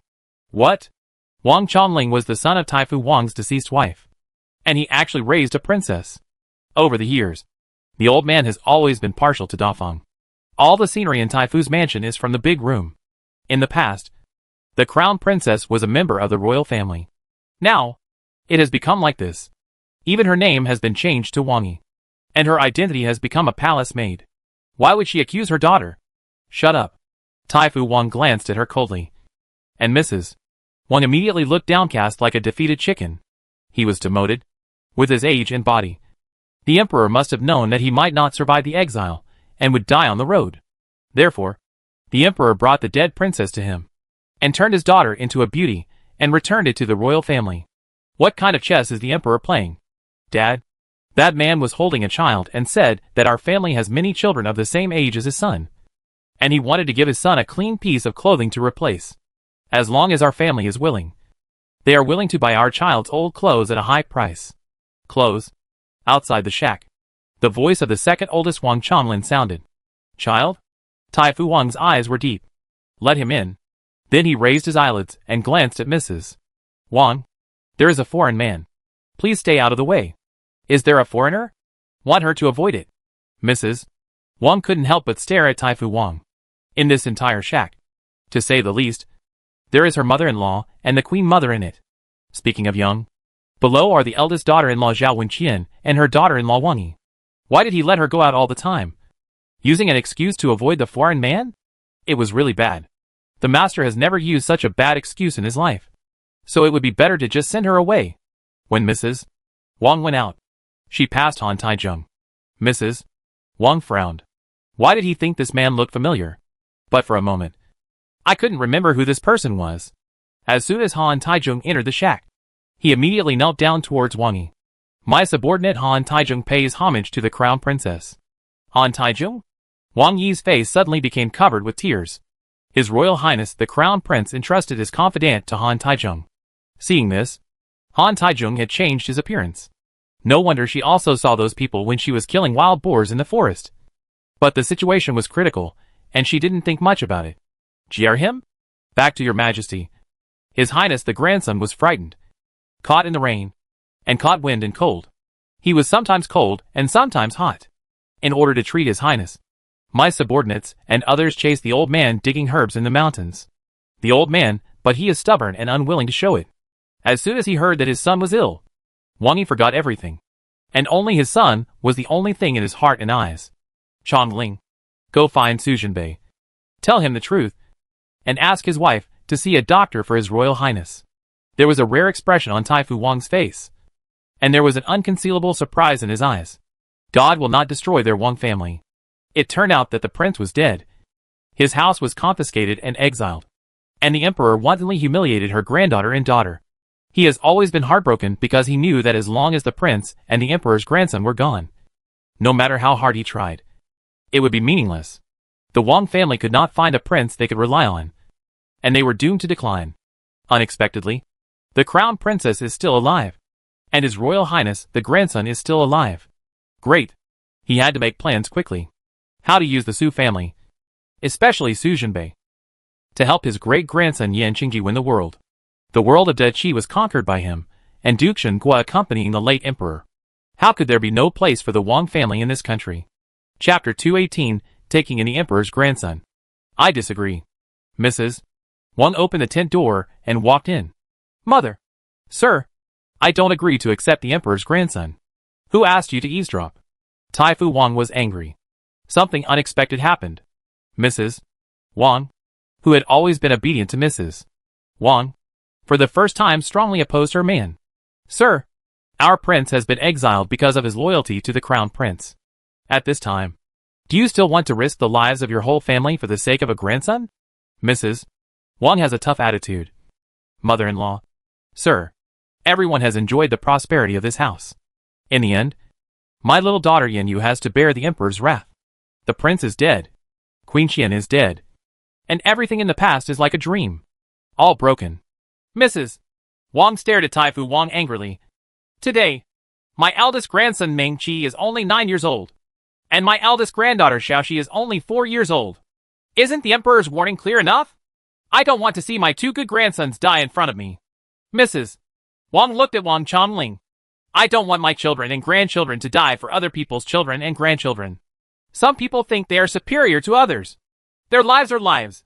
But the lives of my children and grandchildren are not lives. Right. Daughter-in-law. As soon as the Queen Mother opened her mouth, she was blocked by Mrs. Wang. If you insist on harboring a dead person, then I have nothing to say. I want a letter of resignation and leave the Wang family with my children and grandchildren. Set up my own business. You, in the entire life of Taifu Wang, whether he was giving orders in court or at home, no one had ever dared to disobey him like this directly to his face. He was so angry that he pointed his finger at Mrs. Wang. His mouth was trembling and he was speechless. Mother-in-law, you and I have been shrewd all our lives. I think you can see some things more clearly than me. Our prince was exiled. How many people did the emperor send to watch us along the way? Not to mention others. Just Mrs. G. If you dare to take in the emperor's grandson, Mrs. G will kill our Wang family on the spot. At this point, Mrs. Wang snorted coldly. Master, I know that you have been far-sighted and strategizing all your life. However, if you are good at calculation, there is a truth that ordinary people understand. That is, when a scholar meets a soldier, there is a reason that cannot be explained clearly.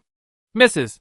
Wang didn't say any more, but everyone knew that her next words should be, when Taiji killed you, you reasoned with him. Do you think it was your mouth that was faster?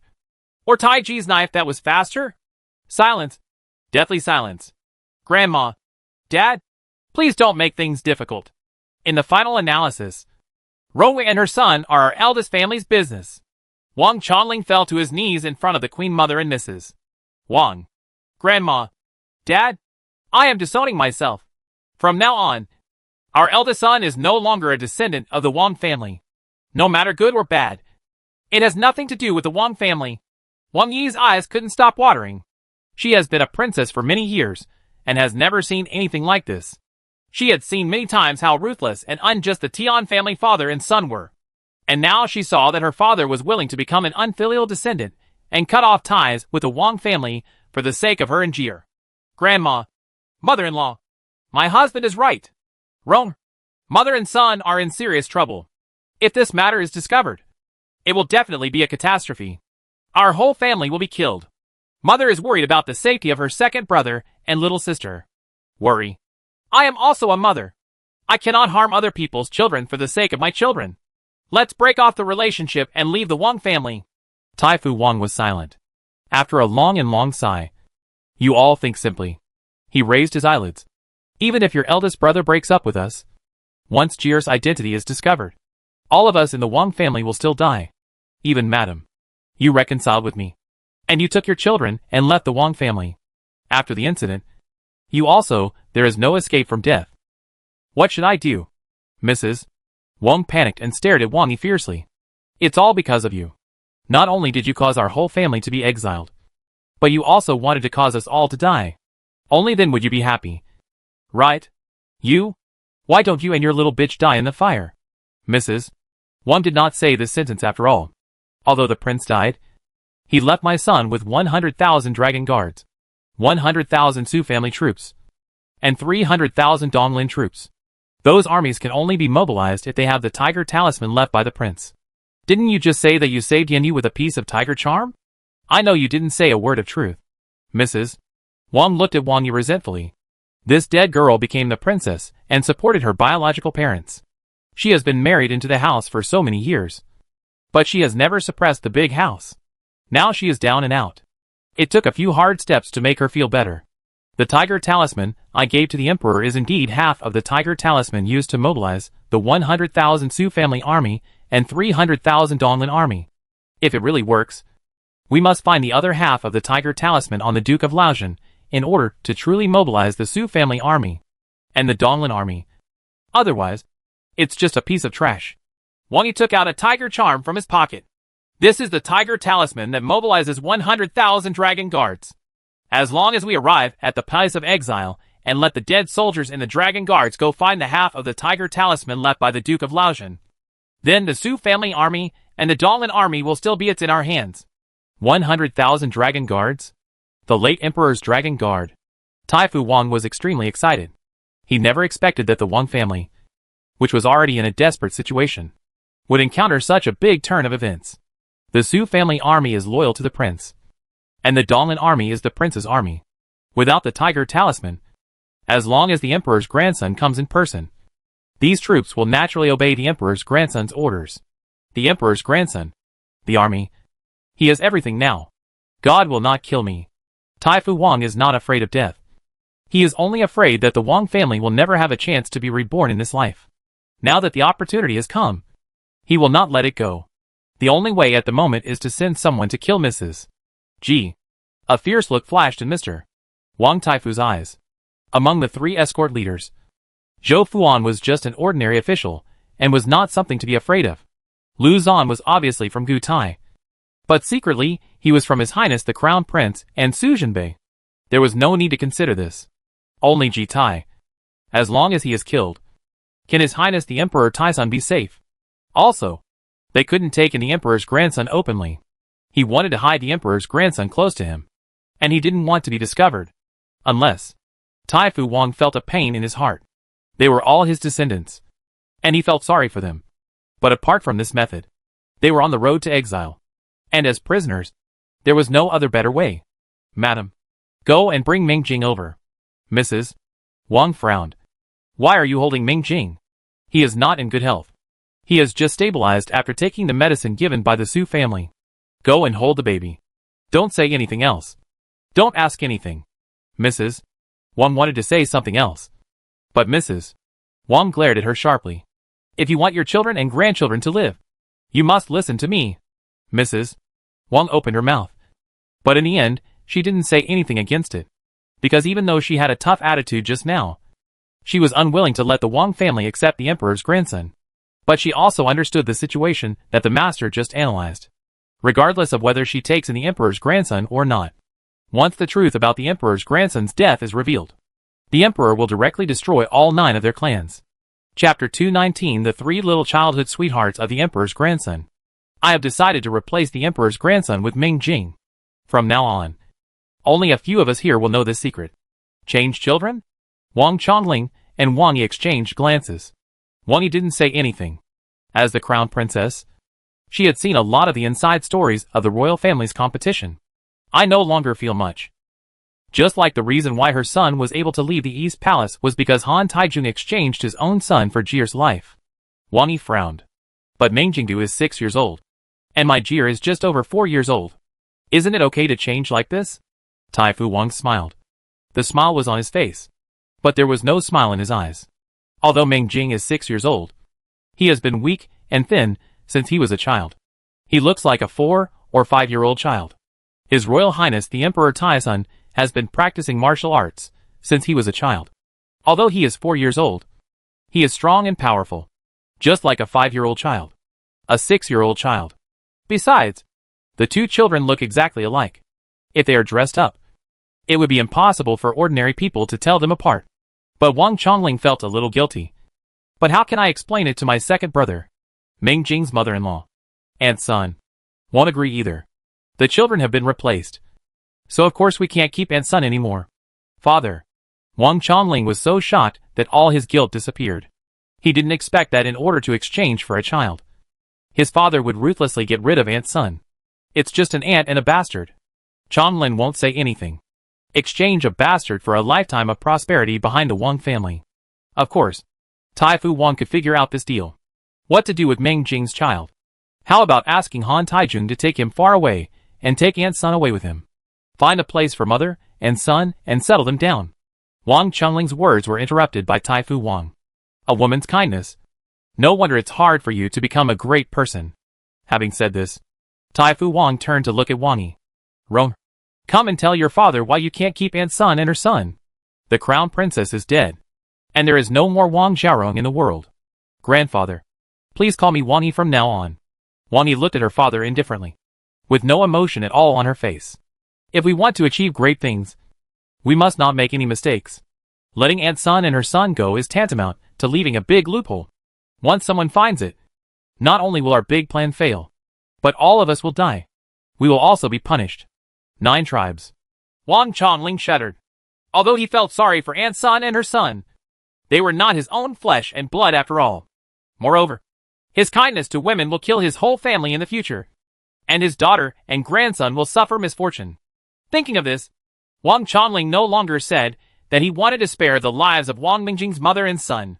Dad, what do you need me to do? After all, he had been an official in the government for many years. After his father's prompting, Wang Chongling understood the power of this and immediately changed his attitude. Tai Fu Wang was very pleased to see his eldest son so successful. It's not that my father is cruel. He also loves the child Ming Jing. But who made him suffer from a bad fate? He came from a lowly background and was a bastard. With the 2 lives of their mother and son, they can find a prosperous future for our Wang family. That also belongs to their mother and son. Great fortune. Tai Fu Wang said to his eldest son seriously. Our Wang family has gone through this difficulty. If there were no emperor grandson and crown princess here, our Wang family would live in a place of exile from now on, and our descendants would all be refugees. From now on, we would no longer have access to scientific examinations or officialdom. We would become untouchables from generation to generation. We just live. We are also the eternal sinners of the Wang family. Tai Fu Wang looked at Wang Yi. Now that Ir and her son have appeared, God will not destroy our Wang family. It will give our Wang family the last chance to turn around. As the eldest son of the Wang family, you must always remember that you cannot behave like a woman. You must always strive for the best interests of the Wang family. For this, some people are destined to be sacrificed. Wang Chongling listened carefully to his father's teachings. As before, every time his father spoke to him like this, he could gain huge benefits from it. I am old and will die. After I die, you will be the head of the Wang family and the head of the clan. You must plan everything for the Wang family. If you really feel guilty for your second brother, then when the Wang family comes back to power, you as a parent, don't forget what happened today. Just give the second house some subsidies. All sons obey their father. Wang Yi also knelt down. Thank you, ancestor. Thank you, grandpa. And thank you, dad. Today the Wang family made sacrifices for Jir. When my son returns to the throne in the future, I promise that the Wang family will be crowned king with a different surname for generations to come. Tai Fu Wang shook his head. Back then, I made an agreement with the late emperor that the Wang family would never be kings. Here, if you really want to treat the Wang family, then when Jir enters the palace, please make our daughter of the Wang family the queen. The legitimate son of the queen will be born as soon as he is born. Make him a prince. Wang Yi did not raise his head, but raised his eyebrows slightly. My granddaughter will remember my grandfather's teachings today.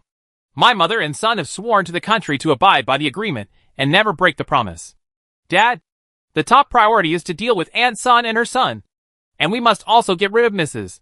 G as soon as possible. We have no one available around us. How can we get rid of Mrs. G? Wang Chongling looked at his father and racked his brains. But he couldn't think of a solution. Go to Su Jinbei and tell him about the return of the emperor's grandson. Let him find a way to get rid of Ji Tai. Dad, although Su Jinbei's external injuries have healed, he is poisoned and has been hit by soul-suppressing nails. He needs him to get rid of Ji Tai. Not only is Ji Tai very skilled, he also has 20 close confidants and forbidden troops around him. Today's Su Jinbei is probably no match for him. Wang Chongling thought to himself. Doesn't his father know that Su Jinbei is no longer the young general he used to be? He will have a way to get rid of Ji Tai. Mrs. Wang's white eyebrows raised, and she thought to herself, not to mention Mrs. G. All the criminal prisoners, plus all the officials. If Su Jinbei wanted to leave with the Su family, all of them together would not be able to keep the Su family. His silly son. I really thought that Su Jinbei was alone and seriously injured, so he would only be bullied on the way to exile. Behind him were 3 extremely skilled warriors, as well as a group of Su family troops. If he guessed correctly, Su Jinbei, as a confidant of the East Palace Prince, might have a group of dragon guards behind him. What's more, Su Jinbei's friendship with King Yin was so deep. How could King Yin let Su Jinbei go alone? He must have sent many experts to protect Su Jinbei secretly. Besides, King Yin was the minister who cared for the prince on his deathbed. And Su Jinbei and King Yin were both princelings. Now that the prince is gone, the emperor's grandson is their new master. As a loyal minister, Su Jinbei must protect the emperor's grandson, even if he sacrifices the entire Su family. It is his duty as a minister of the Su family. Brother, that old oil drum mister, what is plotting against you again? Sima Bao heard all the conversations in the Wang family's tent.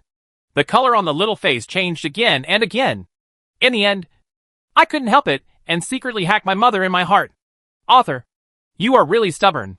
You forced the emperor to exchange Wang Taisun and Wang Mingjing, and also made the emperor Taisun and Ni, the cannon fodder, and the young heroine Wang Zhaoxi and the other female supporting character Su Qiaoqiao to be paired together. So, on the road to exile, the story of the emperor's grandson and the 3 little green plums can unfold smoothly. I bother! What should I do if the author is not a human being? She can only rely on her little cannon fodder to actively save herself. Chapter 220. The Su family discusses countermeasures. The crown princess is in the Wang family. When the crown prince comes, he will definitely follow the Wang family. Su Jinbei summoned several people from the Su family and went into the shack to discuss matters. What do you think of this? The crown princess is not dead? What about the crown prince? Is it possible that he is not dead either? Since the crown prince has escaped, why would he join the exile team? Isn't this looking for death? Song Jinha held me Bao Bao in his arms, and when he heard Su Jinbei's words, he immediately frowned in confusion. It seems that the child Lin Zi met just now is the emperor's grandson Yan Qingji. The person holding him is Han Taizhong. Does Han Taizhong want to entrust the emperor's grandson to you? Mrs. Su has experienced a lot of things in the court, so she got to the point right away. Han Taizhong may have originally planned to entrust the emperor's grandson to his husband, but now that the princess is not dead, Han Taizhong will send the emperor's grandson to the princess. Gu Yuyan was thoughtful. The maid named Wang Yi, who came in the carriage with Wang Yanyu from the Wang family, is the crown prince. But with Taifu Wang's current body and ability, what method can he use to protect the crown prince from under the eyes of the officials? Yes, we exiled prisoners are all registered with our names. It would be too eye-catching for Wang Yi to get the emperor's grandson to raise him by his side. Wang Taifu has been smart all his life, and there is no way he would do such a stupid thing. Listening to Gu Yuyan and Song Jinha, you and I were discussing this matter. Su Jinbei didn't answer. He looked at his grandma. Mrs. Su's eyes darkened, and she glanced at the baby in Song Jinha's arms. Baby me? What do you think about this? How can I see it? Su Mibao complained secretly in his heart. This is completely different from the plot in the original book, and I don't know what will happen next. It doesn't matter at all what I think, because no matter how I look at it, we are destined to encounter Yan Qingji on the road to exile. Brother, you are destined to work with King Yan to assist Yan Qingji. Help him ascend the throne, rule the world, and prosper for 100 years. Su Mibao spat out small bubbles angrily.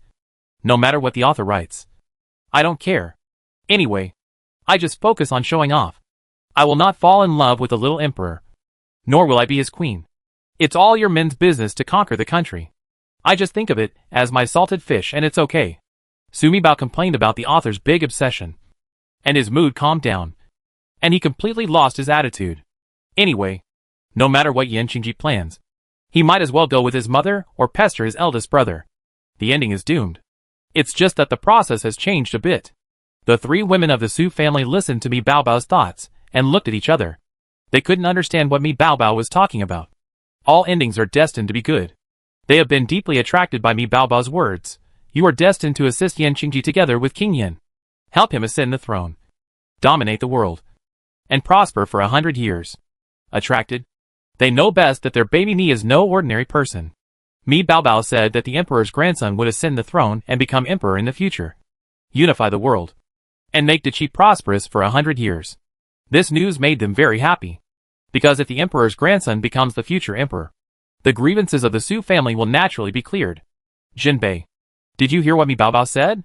The emperor's grandson will become a Dabao in the future. Our Su family is saved.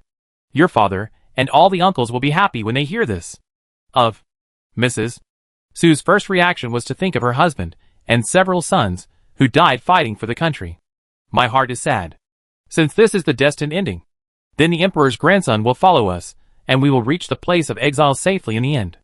Su Jinbei looked at everyone. I will definitely bring our family a lot of peace to the exile. Su Jinbei knew what Mi Bao Bao said to him that night at the inn. Mi Bao Bao said that his whole family died on the way to exile, and only he and his little sister survived. Then he and King Yan helped the emperor's grandson ascend the throne. In the end, the emperor's grandson took revenge and killed him and his younger sister. Now, the emperor's grandson came to him as written in the book.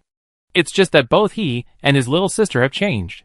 He believes that with his current skills, given time, he will regain all his kung fu. He will definitely not let anything happen to his family. However, if the emperor's grandson is placed under the eyes of the officials, neither the Wang family nor our family can do it.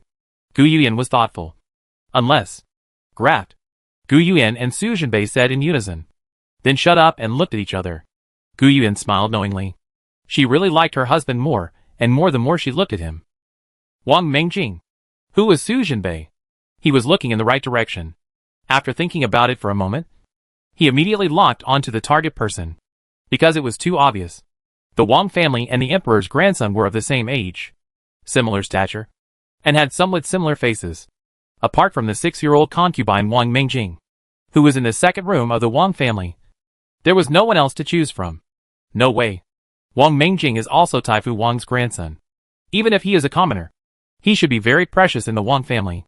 Can Taifu Wang really be so ruthless as to kill his own grandson? Song Jinha still couldn't believe that on the road of exile. Could Taifu Wang be so ruthless as to kill his grandson with his own hands just to keep the grandson by his side? After all, Taifu Wang didn't have many descendants. In addition to the second brother's 2 sons, one legitimate and one concubine, the eldest brother's wife only had 3 daughters. Power is alluring. In Wang Taifu's heart, neither the direct grandson nor the emperor's grandson can compare, let alone a concubine. Mrs. Su snorted coldly. Jinbei, just do whatever you want, no matter what the result is. Our Su family is of the same mind. Su Jinbei nodded and looked at Grandma, feeling warm in his heart. We, the Su family, can't stay in the exile for the rest of our lives. And we can't let my grandfather and uncles be accused of collaborating with the enemy and treason after their death. Since everything is just like what Mi Bao Bao said, it is destined to end. The emperor's grandson is destined. He is the future emperor. For our own sake and for the sake of the deceased prince, we, the Su family, must assist the emperor's grandson. Sumi Bao nodded.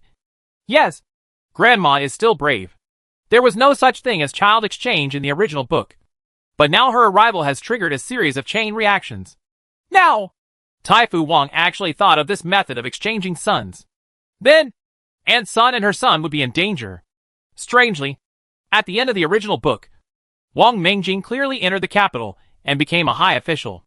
After her death, it was Wang Mengjing who collected her bones and buried her without face. It seems that this time, the people sent by Wang Taifu did not kill Wang Mengjing. I have sent people to secretly protect Wang Mengjing's mother and son. Oh my god! Sumi Bao's mind froze when she heard her eldest brother say these words. They then discussed when the eldest brother had sent someone to protect Wang Mingjing. Besides, why does the eldest brother want to protect Wang Mingjing?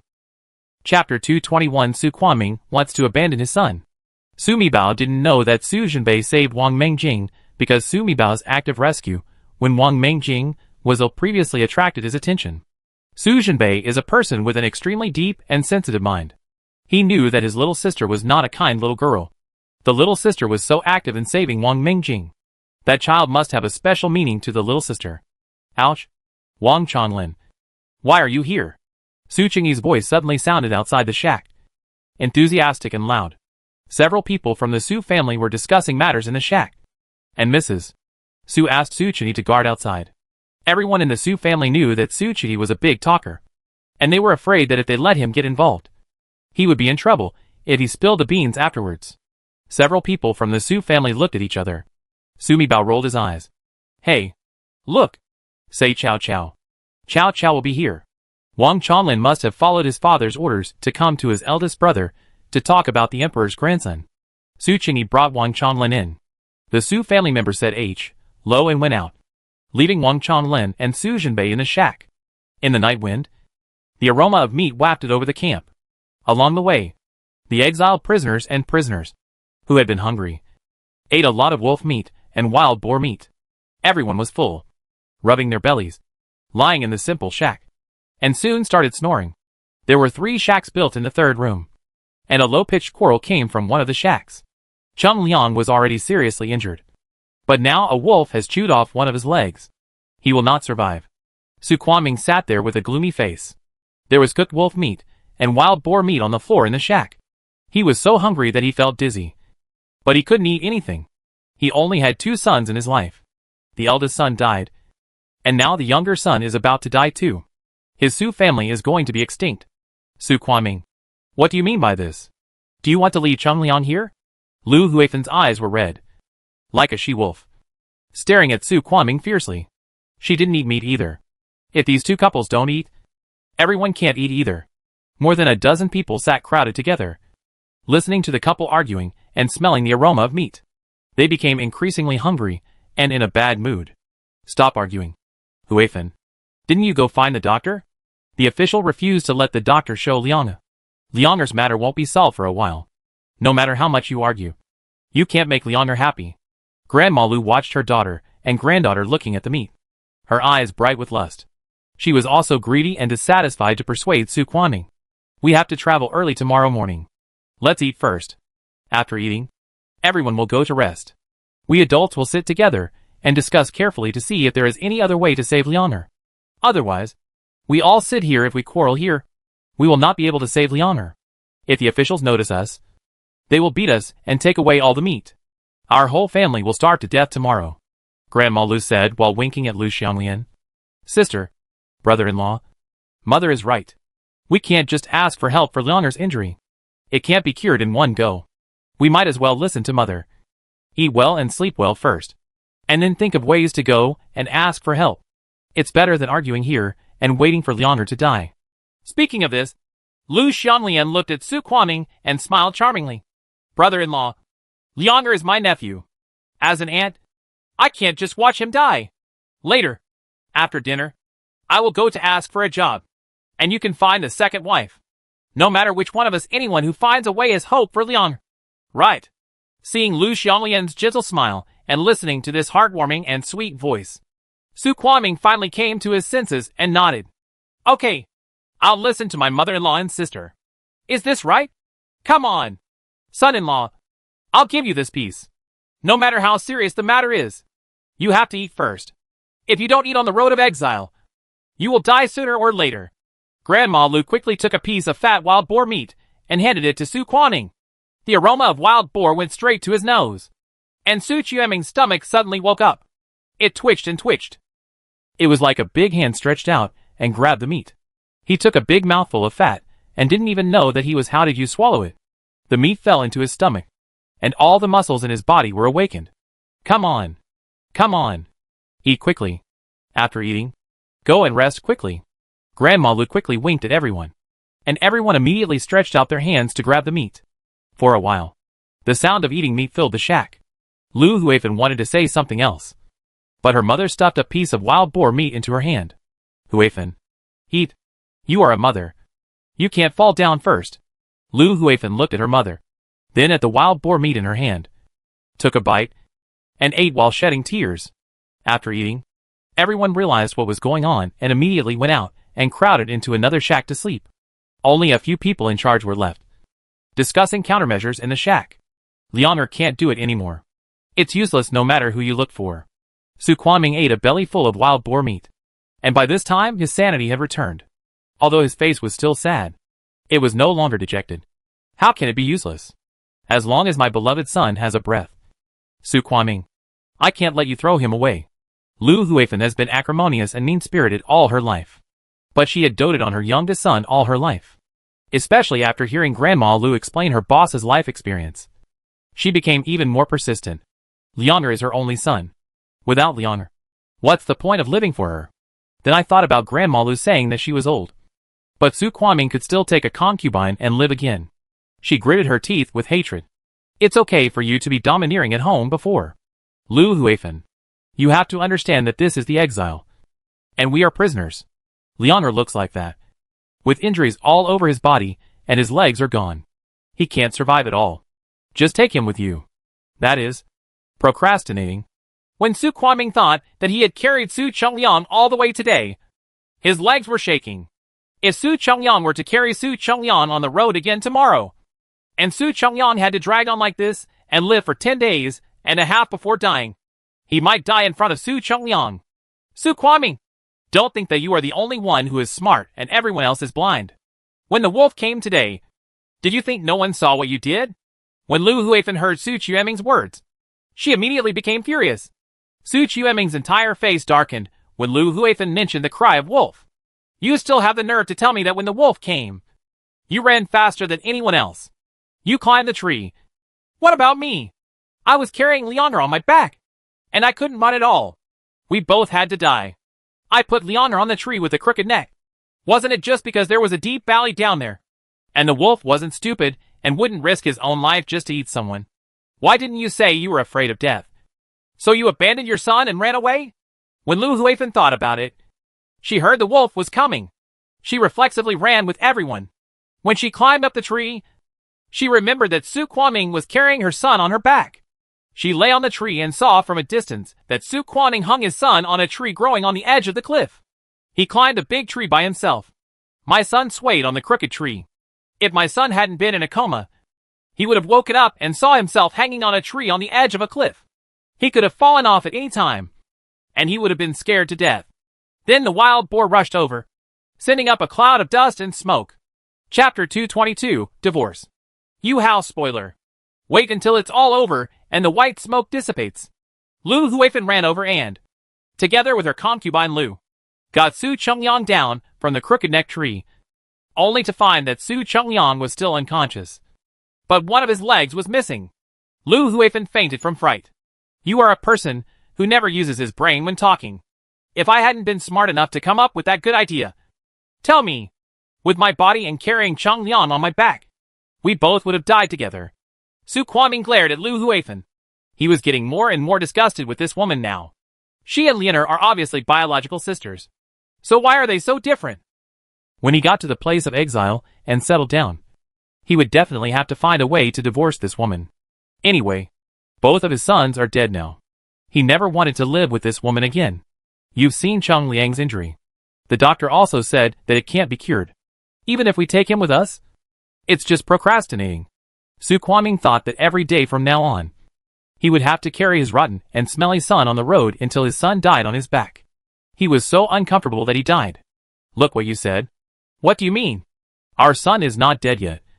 Do you want to bury him alive? Lu Huifan suddenly became furious and rushed over to scratch Su Qiuming's face.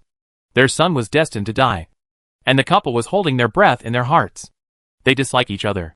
You are the reason why your son is spoiled like this. If you don't spoil him, how can he be beaten like this if he doesn't do those things? Su Quanming felt that his son's ending today was the result of Lu Huifan's indulgence and pampering. Looking at the eldest son, Lu Huifan has always disliked him. But he has become a general. You don't pamper your son. You only pamper your 2 ounces of meat. no matter whether they are fragrant or smelly. You can like anyone. Why is it only me who blames my son for being like this?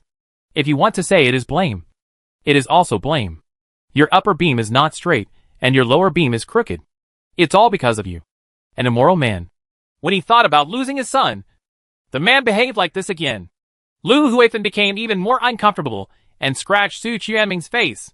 In the past, I felt that with Grandma Lu and Lu Xianglian around, it would be hard for Su Qianming to break up with Lu Huifan. Now that his two sons are dead, Su Qianming feels that it is all Lu Huifan's fault for his lack of concubine, a woman with no moral character, because she doesn't want to see the boss, who wants his mother to like him in order to gain fame. So I went to the battlefield, fought for a general, but the man was gone. The second child was so pampered by her that he died miserably. His face was scratched and it hurt. Su Qianming couldn't care less about Grandma Lu and Lu Xianglian being around. He grabbed Lu Huifan and started fighting. Grandma Lu and Lu Xianglian couldn't hold him back. After all, men are strong. This time, Su Qianming was really angry and desperate, and beat Lu Huifan with all his strength. In the end, Grandma Lu loved her daughter so much that she risked her life and bumped into Su Qianming, knocking her to the ground. Lu Xianglian pulled Lu Huifan over and separated the two. Lu Huifan had been married for so many years and was used to being domineering at home. This was the first time that Su Qianming hit her. She didn't expect that this man would kill her as soon as he came up and actually wanted to beat her to death. She was angry, scared and hated. She sat on the ground, crying and cursing, wishing she could scold all the 18 generations of the Su family until the coffin board could not be covered. But she also knows what's interesting. Although she keeps talking, she doesn't dare to speak too loudly, afraid of alarming the officials. They would come and beat them. Su Qianming walked out angrily. What are you doing, brother-in-law? It's already dark today. If you want to wander around the camp, it won't be good for the officials to see you. Lu Xianglian stepped forward and grabbed him. At this moment, Lu Xianglian didn't feel sorry for him. Instead, she was worried that her useless brother-in-law would do something that would not end soon, which would affect the rest of them. I'll go find the eldest daughter-in-law and bring Zihuai home. Su Qianming had a scratched face, and his tone was stronger than ever before. Son-in-law, you forgot. Chengwen's wife has separated from you. She hates us so much that she won't give you her son. Grandma Lu saw the eldest daughter's expression change and immediately said to Su Qianming, no matter how much trouble Mrs. Chengwen makes, she can't change the fact that Zihuai is part of my Su family. Su Qianming stared at Lu Huifan with a cold and resentful look. If she hadn't been Jian's eldest daughter-in-law and Jian Zihuai's daughter-in-law, the eldest daughter-in-law would not have left our third room. Now, our third room only has a single child. Zihuai. Of course, I have to bring my grandson back. Having said this, Su Qianming sneered. Lu Huifan, if you can't tolerate Mrs. Chengwen and her son, I'll give you a divorce note and let you leave the Su family. The more Su Qianming looked at Lu Huifan's face, the more resentful he became. If I hadn't been such a shrew, I wouldn't be in this situation today if I had taken in a few concubines and had a few more sons. Su Qianming's voice was filled with hatred. I'm going to divorce you. I'm going to divorce you. The house ruiner. You goddammit. You? Lu Huifan's voice suddenly rose, and Grandma Lu covered her mouth. Why are you howling? You don't want your life. If you alert the officers at this time, how many lives you have are not enough to kill you. There were too many things that happened today. Not only prisoners, but also many officials were injured. Any prisoner with a glance can see that there is currently a conflict between the three groups of officers. They were all very angry. If any criminal with no eyesight bumped into him at this time, his life would be in vain. Brother-in-law, I don't think Mrs. Chengwen will give Zihuai to you. Lu Xianglian blinked at Su Qianming and said softly, Zihuai is the incense of the third room of our Su family. This cannot be decided by a woman. If she is serious. Su Qianming's eyes flashed with coldness. Su Qianming, if Chengwen's wife is really unwilling to send Zihuai over, then she will find a way to get rid of her. Anyway, his son is dead, so it is useless to have such a daughter-in-law. As long as she is alive, no matter how she raises her grandchildren, they will not be too close to them. It would be best if his parents were dead, and the only person his grandson could count on was his grandfather. When you grow up, you will definitely be closest to him. He watched Su Qianming walk out. Lu Huifan said bitterly, Mom, you have seen it. There is no good thing in a man. I have been with him for more than 20 years. And in his eyes, she is a completely poisonous woman. Look at the look in his eyes.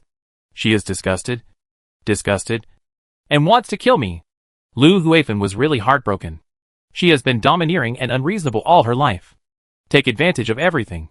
But she was devoted to her man and her son. Now, her son is dead. And the man hates her so much that he wants to divorce her or kill her. Xianlian, go and get Li, Lu, and Xiaoping her. I have something to tell them. Lu Huifan wiped away her tears, and the expression on her face became determined. As soon as Lu Xianglian left, only Grandma Lu was left in the tent with Lu Huifan. Grandma Lu looked at Lu Huifan suspiciously. Huifan, why did you ask the three of them to come? Mom, once Cheng Liang dies, I will have nothing. I have worked in the Su family for decades of my life, and I can't end up dying alone. Now that Cheng Liang is not dead yet, I will let the three of them accompany him. No matter which one of the three of them gets pregnant.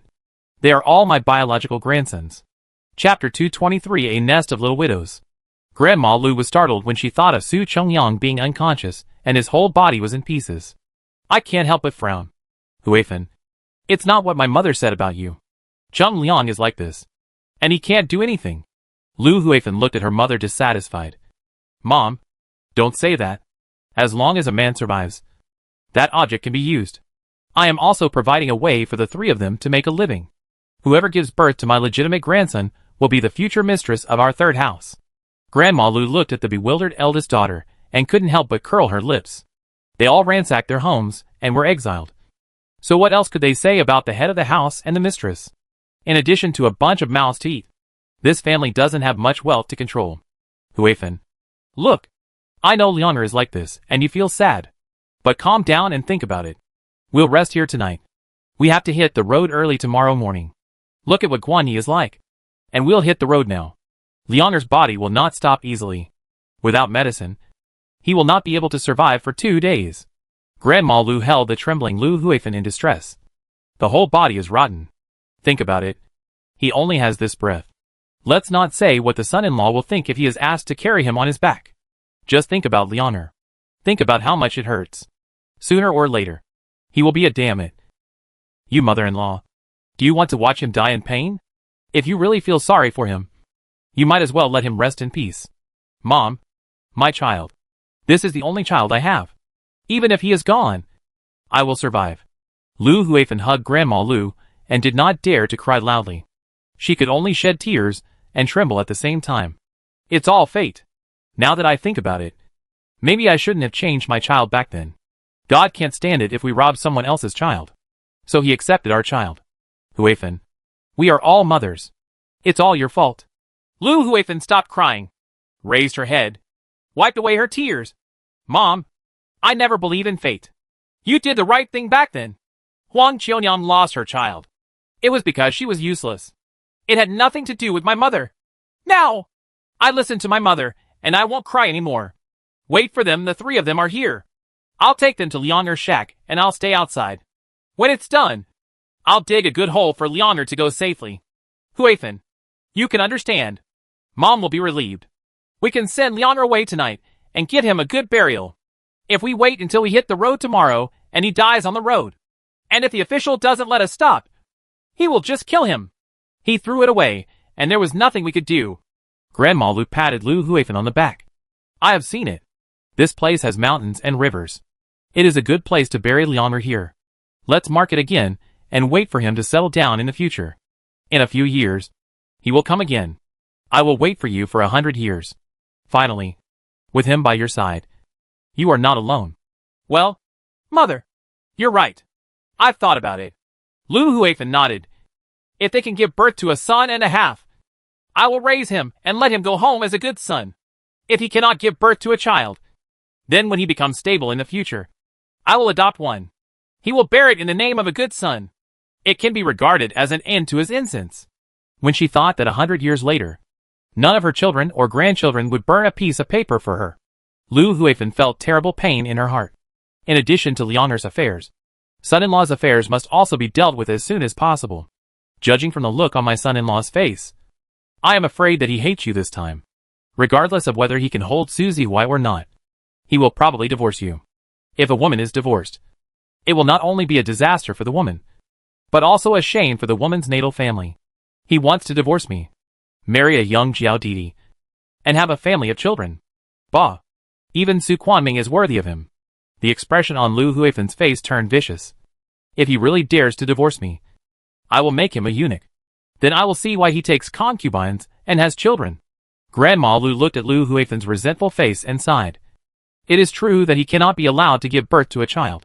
Grandma Lu thought viciously in her heart that her daughter had been following Su Quanming her whole life. There is no credit. There is also hard work. When he was getting old, not only was his family confiscated and exiled by the Su family, he also ended up being divorced. Su Quanming dared to divorce her daughter. How could she make the rest of Su Qiuming's life easier? This is the road of exile. If someone dies, no one will ask. Otherwise, just kill him. With him by his side, Lianmer won't be lonely. When Lu Huifen thought of this, a fierce light flashed in her eyes. Mom, that official officer that Xiang Lian hooked up with. How about we ask Xiang Lian to talk to him and let him take action? Grandma Lu glanced at Lu Huifen with some displeasure. For so many years since the man's death, she had been relying on this eldest daughter to live half as good a life as an old lady in the Su mansion. Now, times have changed. She had already seen that she would have to rely on her youngest daughter Lu Xianglian for the rest of her life. In the past, the Lu family relied on the eldest daughter to make a living, and the whole family listened to the eldest daughter. Now, she will never instruct the younger daughter to do things for the sake of the eldest daughter. It's okay for you to say such nonsense in front of me, but you can't say it in front of Xiang Lian. She is thin-skinned, and you sisters will be separated by then. Don't blame me for not reminding me. Lu Huifen choked at her mother's words and said unhappily. She's a widow.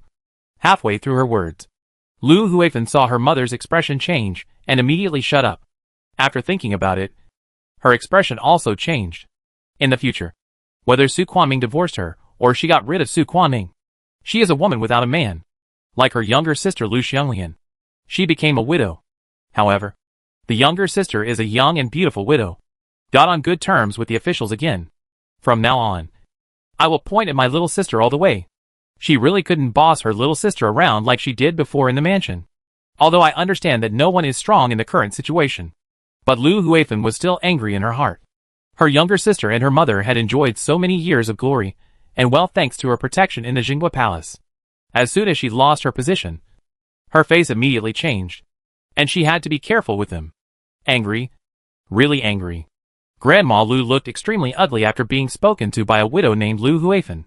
She is an old widow, and her younger daughter is a young widow. Now the eldest daughter will soon become a widow. When Grandma Lu thought of this, her heart became very clogged. However, despite being uncomfortable, she has always been calm-minded and very realistic. Isn't it easy to kill him? The fewer people know about this kind of thing, the better. It's best for us two to do it ourselves. Mother? Lu Huifen was shocked. No matter how domineering she was, she had never killed anyone with her own hands. And he was the man who killed himself. Just think about it. If he doesn't die, whether it's bringing Susie Y, divorcing you and marrying again, or taking a concubine, you won't have a good life in the future. It's better to be cruel and kill him directly. Let him stay with you. Let's go together, Leon. And your future will be easier. If I don't have any men anymore, what good things can I have in my future? You can't say that. Think about it. Mother and your sister have lived very well these years without a man. Grandma Lu smiled and said, at that time, you will be the only person in charge of this third house. None of the daughters-in-law and concubines of the third house must serve you. I will live my life watching your face. Stop serving men. There are still people serving her. Thinking about it, Lu Huifen felt that, just like her mother said, this life was not bad. Chapter 224 Xiao Pinger kills two birds with one stone. What? After the three women entered the tent, Grandma Lu went out, leaving only 4 women in the tent. When Mrs. Li heard her mother-in-law's suggestion, her expression immediately changed. What are you shouting for? You are the girls who serve in Qingliang's house. Didn't you rush to climb into Qingliang's bed in the first place? Now, I ask you to crawl openly. Why? You are not willing. You are addicted to crawling secretly. No! Lu Huifen is in a bad mood now. Now that her son is about to die, she doesn't want to pretend to be elegant at all. This is exile. Not at home. Li refused. If you want to say that, I have to make it clear to you. It wasn't me who secretly climbed into the master's bed and wanted to reach a higher branch. It was the master who was tough. Li's eyes turned red when she mentioned the past. She and MS. Lu were both maids in his second son's room. But she was different from MS. MS. Lu was beautiful and arrogant. She dreamed of crawling into the master's bed and becoming his aunt all day long. She is different. She is not a slave who was bought out, but an indentured slave who signed a 10-year contract. She has parents and relatives at home. As long as the deadline is up, she can go home. When her mother came to visit her at the master's house that time, she told her that she would be able to return home in a year and that the family had already arranged a good marriage for her. He is her aunt's cousin. When she was young, she stayed at her grandma's house. The two cousins were together and had a very good relationship.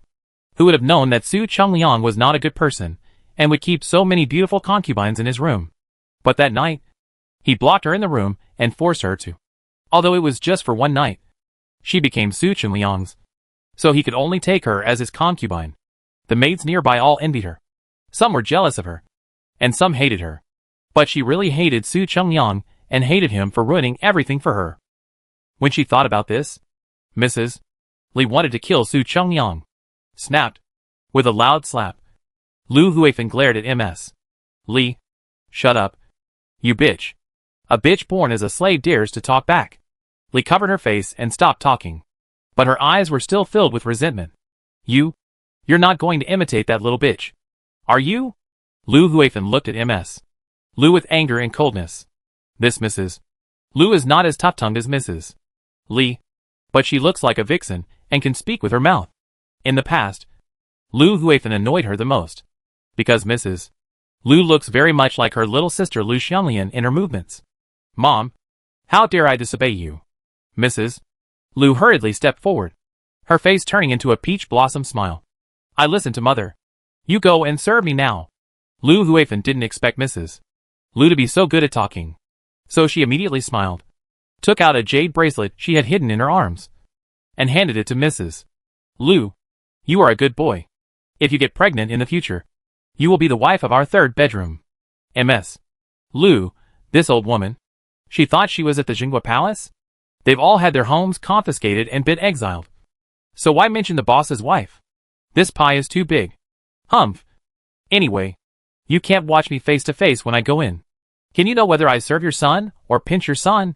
Mom, you asked me to come. Xia Pingna murmured in her heart when she heard Lu Huifeng explain her second uncle's two concubines. What was the mother-in-law's idea? She talked about it with her second uncle's two concubines. Why did he also call her and say it in front of her? Is it possible? She didn't dare think about it anymore. She was having an affair with Su Chungliang. However, that was behind the scenes after all. It was Su Chungliang who didn't avoid his mother and told his mother about them. Even if my mother-in-law knows, she will pretend not to know. MS. Li. You go in and wait on me first. In half an hour. Mrs. Lu will go in and wait on you. Okay. You all can go out. Xia Pinger, TSK. My second uncle was so injured that he only had one breath left. My mother-in-law is playing like this. And my second uncle is afraid that he won't be able to survive tomorrow morning. After Mrs. Li and Mrs.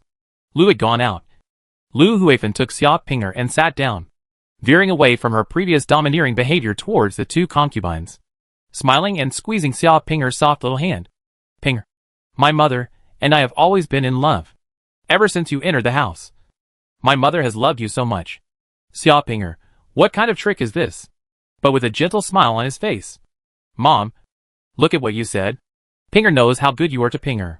In Pinger's heart, you are closer to Pinger than Pinger's own mother. Ahem. Lu Huifeng coughed twice. No matter how thick-skinned she was, what she said next still made her face heat up.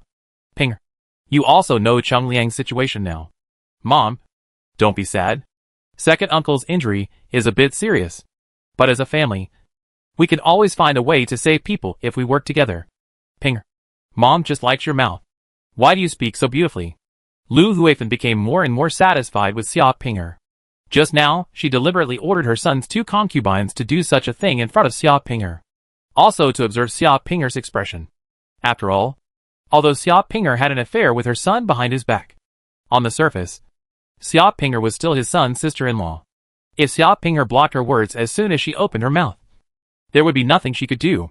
Mom, if you want Pinger to do anything, as long as it can help Mother, even if Pinger goes to the Sword Mountain or the Sea of Fire, Pinger is willing to do it.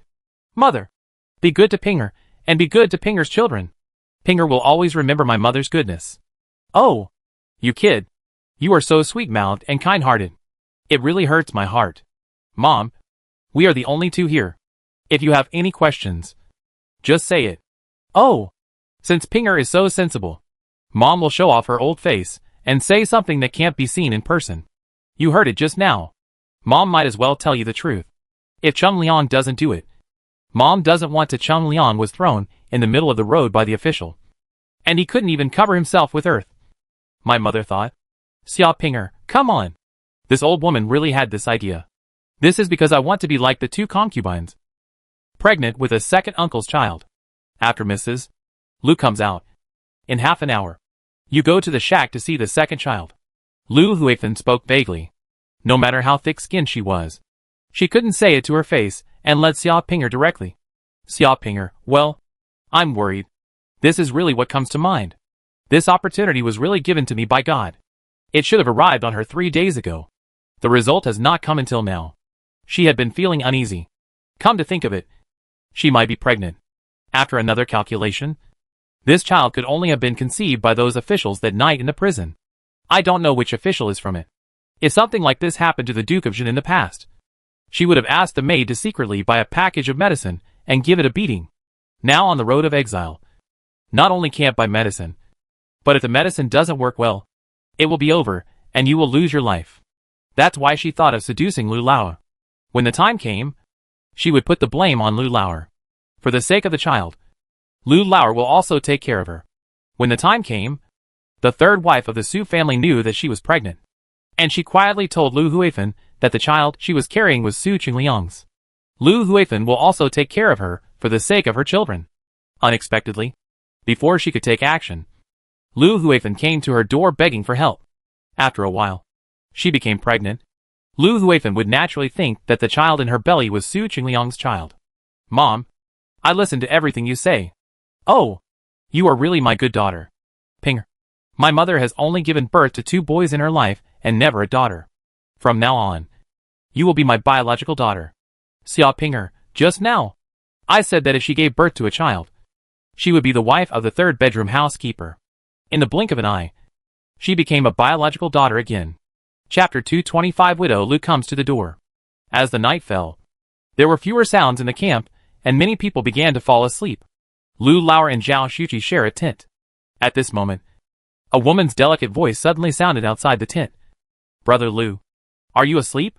Did Xia Pinger come to see him? Lu Lao smiled. Yesterday, the little hoof bound him for most of an hour. She was a woman who was very capable of treating men.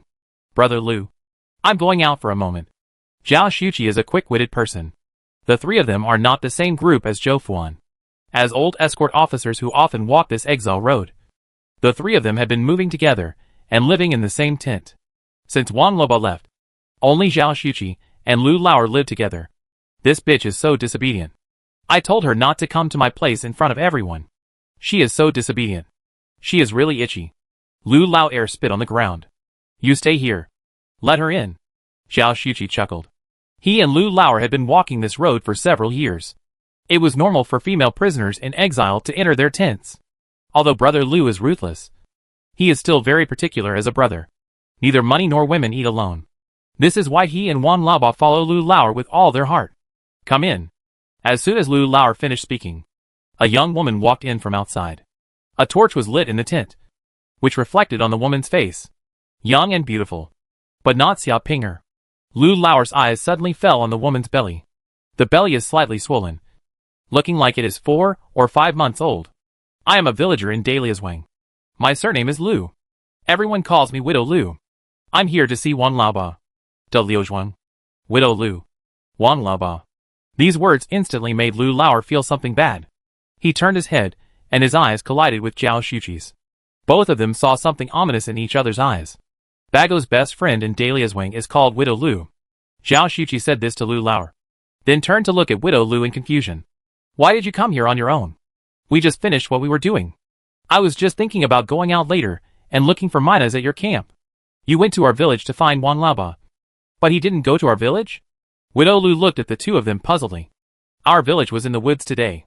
When I met you, I looked around. There were too many people, and I never saw Wan Laobao. So I took advantage of the darkness and came to find him. Lu Lauer's heart suddenly sank. You said you haven't been with Wan Laoba these days? He is an official. He has official duties. How can he accompany me every day? Besides, I am a widow and cannot leave a foreign man at home. When the villagers see it, they will not drown me in their saliva.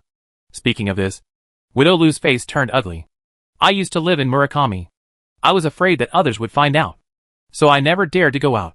But suddenly, the Earth Dragon turned over. I had no choice but to go out. As you can see, my belly is also showing, and I can't hide it at all. Widow Lu burst into tears when she said this. That goddamn Wan Laobao just pulls and doesn't wipe. I'm like this. If the Earth Dragon hadn't turned over and everyone was too distracted, I would have been soaked in the pig cage by the villagers. Fortunately, he disappeared as soon as he left. Widow Lu, Wan Laoba gave me money, and I originally planned to go to Hulan Town at dawn. But the Earth Dragon turned over and disrupted everything. You said you last saw Wan Laoba. Where did you see him? Lu Lauer asked in a deep voice. The night you escorted the prisoner to live in our village. He went to my house, gave me money, and gave me a note asking me to go to Hulan Town to visit relatives and find his sister tomorrow morning. Since then, I have not seen him again. No. I came all the way after seeing you guys setting up camp. Lu Lauer and Zhao Xuqi looked at each other and understood one thing immediately. Wan Laobao is gone. He was gone that night in Dahlia's wing. He was killed quietly and just like that. Who will kill Wan Laoba? Wan Laobao is dead. He died just after leaving your house. Lu Lauer looked at Widow Lu. All Wan Laoba is dead. And this woman is pregnant with Wan Laoba's child. Wan Laoba has no wife. So this woman is Wan Laoba's wife. Mr. Lu is very bad. But he is very generous to those who follow him wholeheartedly. Dead? How did he die? Who killed him? Widow Lu's feet softened, and she sat down on the ground. Why is her life so miserable? After her parents died, she was sold by her grandmother to Lu Dayo, an outsider in Dahlia's wing, when she was only 13 years old. As a result, after 3 years of marriage, she was beaten and scolded every day, until both Lu Dayo and his bad girl were dead. She, a 16-year-old orphan girl, became Widow Lu. The people in Murakami are men who want to take advantage of her, women who scold her for looking flirtatious, and men who specialize in seducing others. Speaking of which, the reason she met Wan Laoba was because Wan Laoba forced her to. Later she fell in love with Wan Laoba. Because of the protection of Wan Laoba, she found that no one in the village dared to bully her anymore, and they were even a little afraid of her, because she offended her. The next time Wan Laoba escorts a prisoner and passes by Dahlia's wing, she only needs to complain in front of Wan Laoba, and that family will be able to bear it. Wan Laoba may not look at people as vulgar, but he is very kind to her. After going back and forth, Widow Lu followed Wan Laoba wholeheartedly. Now she is Wan Laoba's child. Wan Laoba's family only has one old lady, who lives with her sister in Hulinjin. In his early years, he married a wife who died early. Now, Wan Laoba is gone too. Widow Lu laughed as she cried. No wonder grandma and mother-in-law both scolded her for being tough, and said she was overbearing. Don't cry. Let's talk first. That night, after Wan Laoba left your house, did anyone suspicious happen to you? Do you think it was someone from Dahlia's wing who did it? Zhao Xuqi is careful. You tell Brother Lu who killed Beige. We, Brother Lu, will definitely avenge Beige. Don't cry. Don't worry. Since you are pregnant with Beige's child, Brother Lu and I will not ignore it. No, I don't think it was done by people from Dahlia's wing. Widow Lu stopped crying. She carefully recalled the details of these days. People in Dahlia's wing hate Wan Laoba, because they not only rob people of Dahlia's wing's property, but also harm their women. But these days, people in Dahlia's wing have seen my swollen belly. They all know that I am the child and my belly belongs to the official. But the people of Dahlia's wing, including the village chief and clan elders, did not want to deal with me. This means that they are afraid of offending me and angering the official to take revenge on them. It means that they don't know that Wang Laba is dead. It was not done by people from Dahlia's wing. Who else in Dahlia's wing that night would kill Wang Laba? Lu Lao's face was dark. Zhao Xiuqi's face suddenly changed as he recalled what happened that day. Brother Lu, I remembered. That day, Beige and I were selling steamed buns together. Beige touched the second lady of the Xinghua Palace, who came to buy steamed buns. At that time, the second lady had a strange look in her eyes, as if she wanted to kill him. The appearance of Bago. Did the second lady sneak out and kill Bago that night? Chapter 226. Lu Lao's sense of crisis. Lu Lao's face suddenly turned dark. You said Wang Laobao had a hand on Song Jinhe? Well, Brother Ba not only touched that lady, he also. Wang Laobao. What else has he done? Lu Lao's face was not dark now, but his heart sank. When the wolves and wild boars were killed today, all the officials watched. Su Jinbei's body recovered somewhat. Even though he still has 6 soul-suppressing nails in his body, he is the great Qi War god after all. He can kill those wild boars and wolves. Killing a young man is no small matter. Bagu also told me that the lady was good-looking and fertile. He wanted to sell her to the northerners as his wife. He also took a fancy to the little baby girl in her arms, and said he wanted to sell her to the owner of the wooden castle. Listening to what Zhao Xiuqi said, Lu Lao became more and more frightened. Wang Laobao. It's really a shame for him to die. Lu Lao squeezed out these words through his teeth. He just wants to die on his own. And he even drags us along with him. That guy Su Jinbei is famous in the capital for short-term protection. What Wang Laobao and Zhao Xiuqi said must have reached his ears. No one has ever heard that Wang Laobao gave Song Jinhe a hard time that day. According to Zhao Xiuqi, Song Jinhe's youngest son looked away. That little guy will definitely complain to Su Jinbei after he goes back. Xiaoqi, where did the Su family sleep that night in Dalu village? Do you still remember? Zhao Xiuqi is the youngest among the 3, has the most flexible mind, and has the best memory. The Su family slept in the Lu family ancestral hall by the window. And Su Jinbei and the old housekeeper slept outside in the donkey cart. When did Wang Laobao go to your house? And when did he leave? Widow Lu had long been frightened by the words of Lu Lao and Lu Lao. She had always known that Wang Laobao and the other officials were not good people. But she did not expect that these 2 officials, who had always been involved with Wang Laobao, were so bad. Not only did he take advantage of Mrs. Su's family, but she also sold her and her children. Now Wang Laobao is dead. She rushed here rashly, and the 2 people just talked didn't avoid her. She now knows the details of these 2 official posts. Will these 2 official posts want to keep her and then sell her? Widow Lu was a little scared at this time. He came to my house when he was young, stayed for a while, and then left. Calculating the distance, he returned to the ancestral hall just in time. Wang Laobao was probably killed by Su Jinbei. Lu Lao is now 100% sure that Wang Laobao was killed on the way back from Widow Lu's house that night. Of course, after all calculations, Wang Laobao should have been targeted when he left the ancestral hall. Brother Lu, what should we do? Zhao Xiuqi looked at Lu Lao with a pale face. Lu Lao frowned so hard that he could kill a fly. It would be fine if Su Jinbei killed Wang Laobao. Wang Laobao is looking for death. He offends people he shouldn't offend, and he deserves to die. But who is Su Jinbei? Lu Lao didn't believe that Su Jinbei could simply kill Wang Laobao. Before Wang Laobao died, how many things did he ask from Wang Laobao? They have done so many shameful things over the years, and Wang Laobao has always been with them. Let's go to Mujiapu and make a deal with the owner of Mujiapu. Then we'll leave together. Are we no longer on official errands? Zhao Xiuqi was a little anxious. He followed Lu Lao and had many interactions with Mujiapu over the years. Naturally, he knew that the owner of the wooden castle could change their faces and make them fake identities. But he was still a little reluctant to lose his job as an official. If you keep doing this, your life will be dead. Lu Lao glared at him.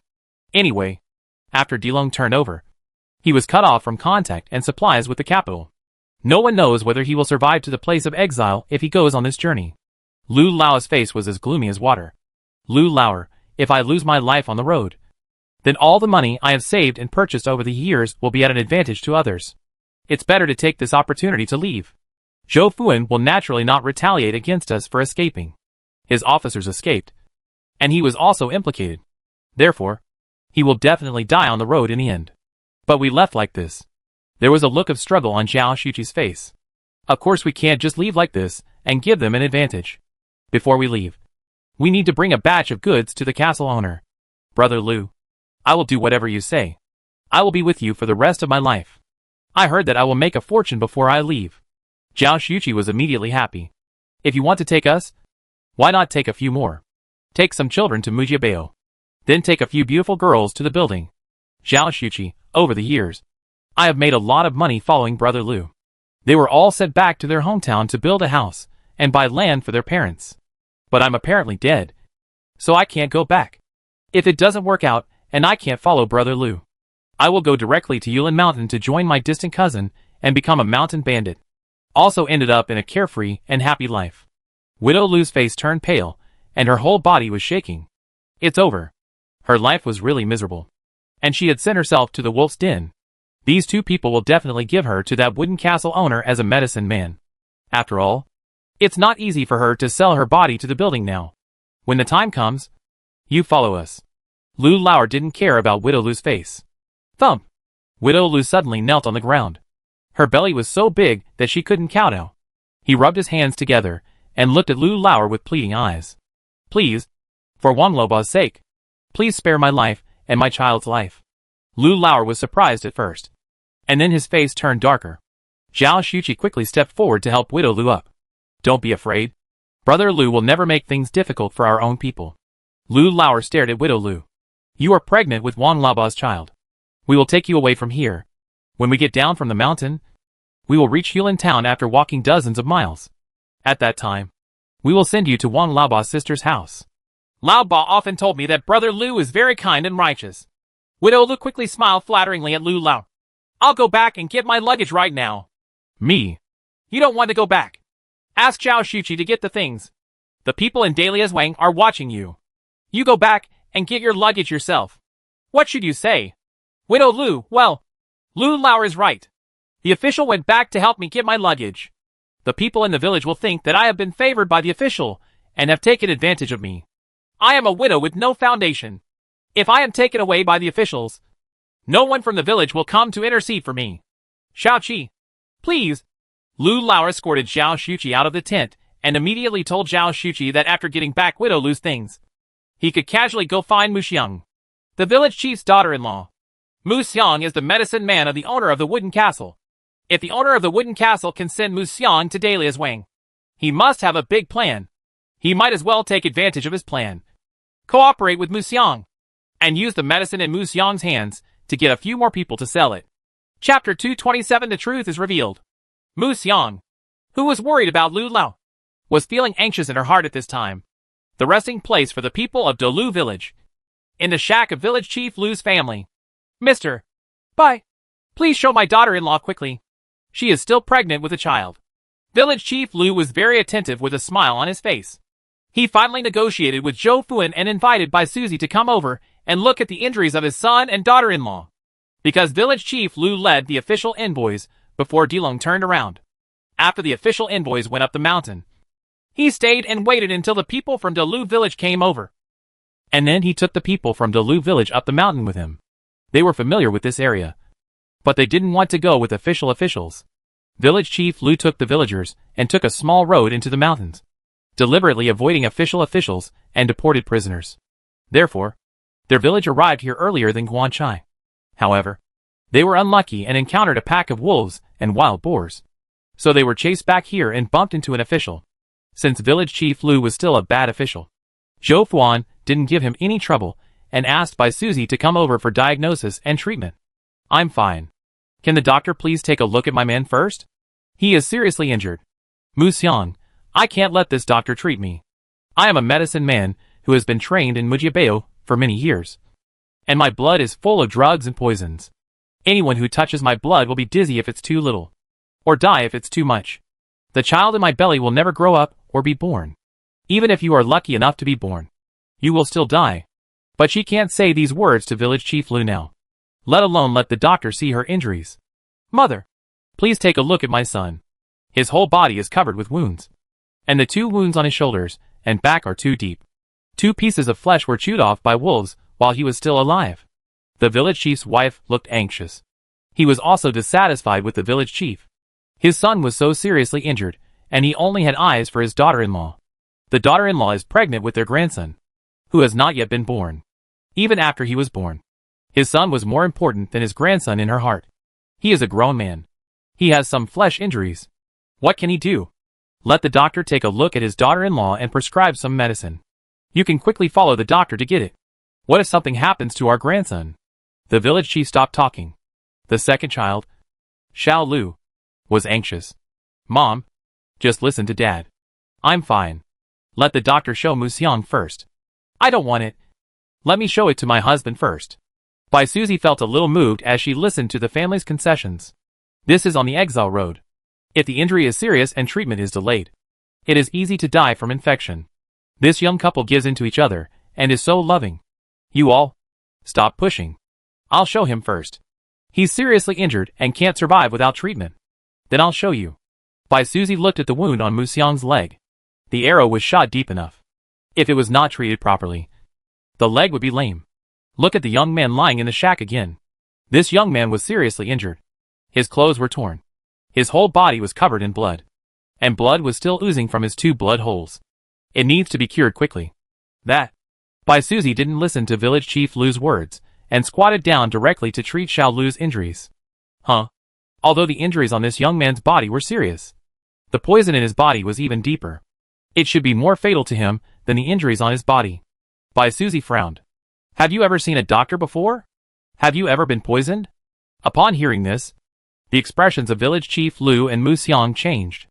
Musiang, the poison in Mujiabao is difficult for the world to understand, and does not recognize. How could this ordinary grassroots doctor in the Exile team know that Xiao Lu was poisoned? If they had known that Bai Suzy was the imperial doctor, they would never have dared to let the doctor treat Xiao Lu. Both of them were filled with regret. What kind of poison? Doctor? Do you think my son has been poisoned? Does it matter? The village chief's wife became nervous. It is a rare and vicious poison. Now the poison has entered the heart and lungs and cannot be cured. Upon hearing this, the village chief's wife sat down on the ground, terrified. Mr. Zhong, you said I was poisoned? How long can I live? As a young man, Xiao Lu is not afraid of death. His eyes fell on Musiang's belly. Will I be able to see my son born? It can take up to 3 months. After 3 months, he will be paralyzed and then die. Bai Suzy's words shattered the last hope on Xiao Lu's face. Doctor, please, can you show my son again? You can tell that he has been poisoned. There must be a way to cure it. Right? The village chief's wife held Bai Suzy's hand, tears streaming down her face. It took too long and too many times. Even gods can't save him. Bai Suzy watched the village chief's wife holding his hand. And he took the village chief's wife's pulse by the way. You are very ill. Your energy have been drained. You will not live more than 2 years. Bai Suzy briefly treated Xiao Lu's injury, turned around, took out the surgical tools directly from the medicine box, quickly took out the arrow from Musiang's leg, bandaged it, and left. Mom, stop crying. Xiao Lu saw his mother sitting on the ground crying. I feel sad too.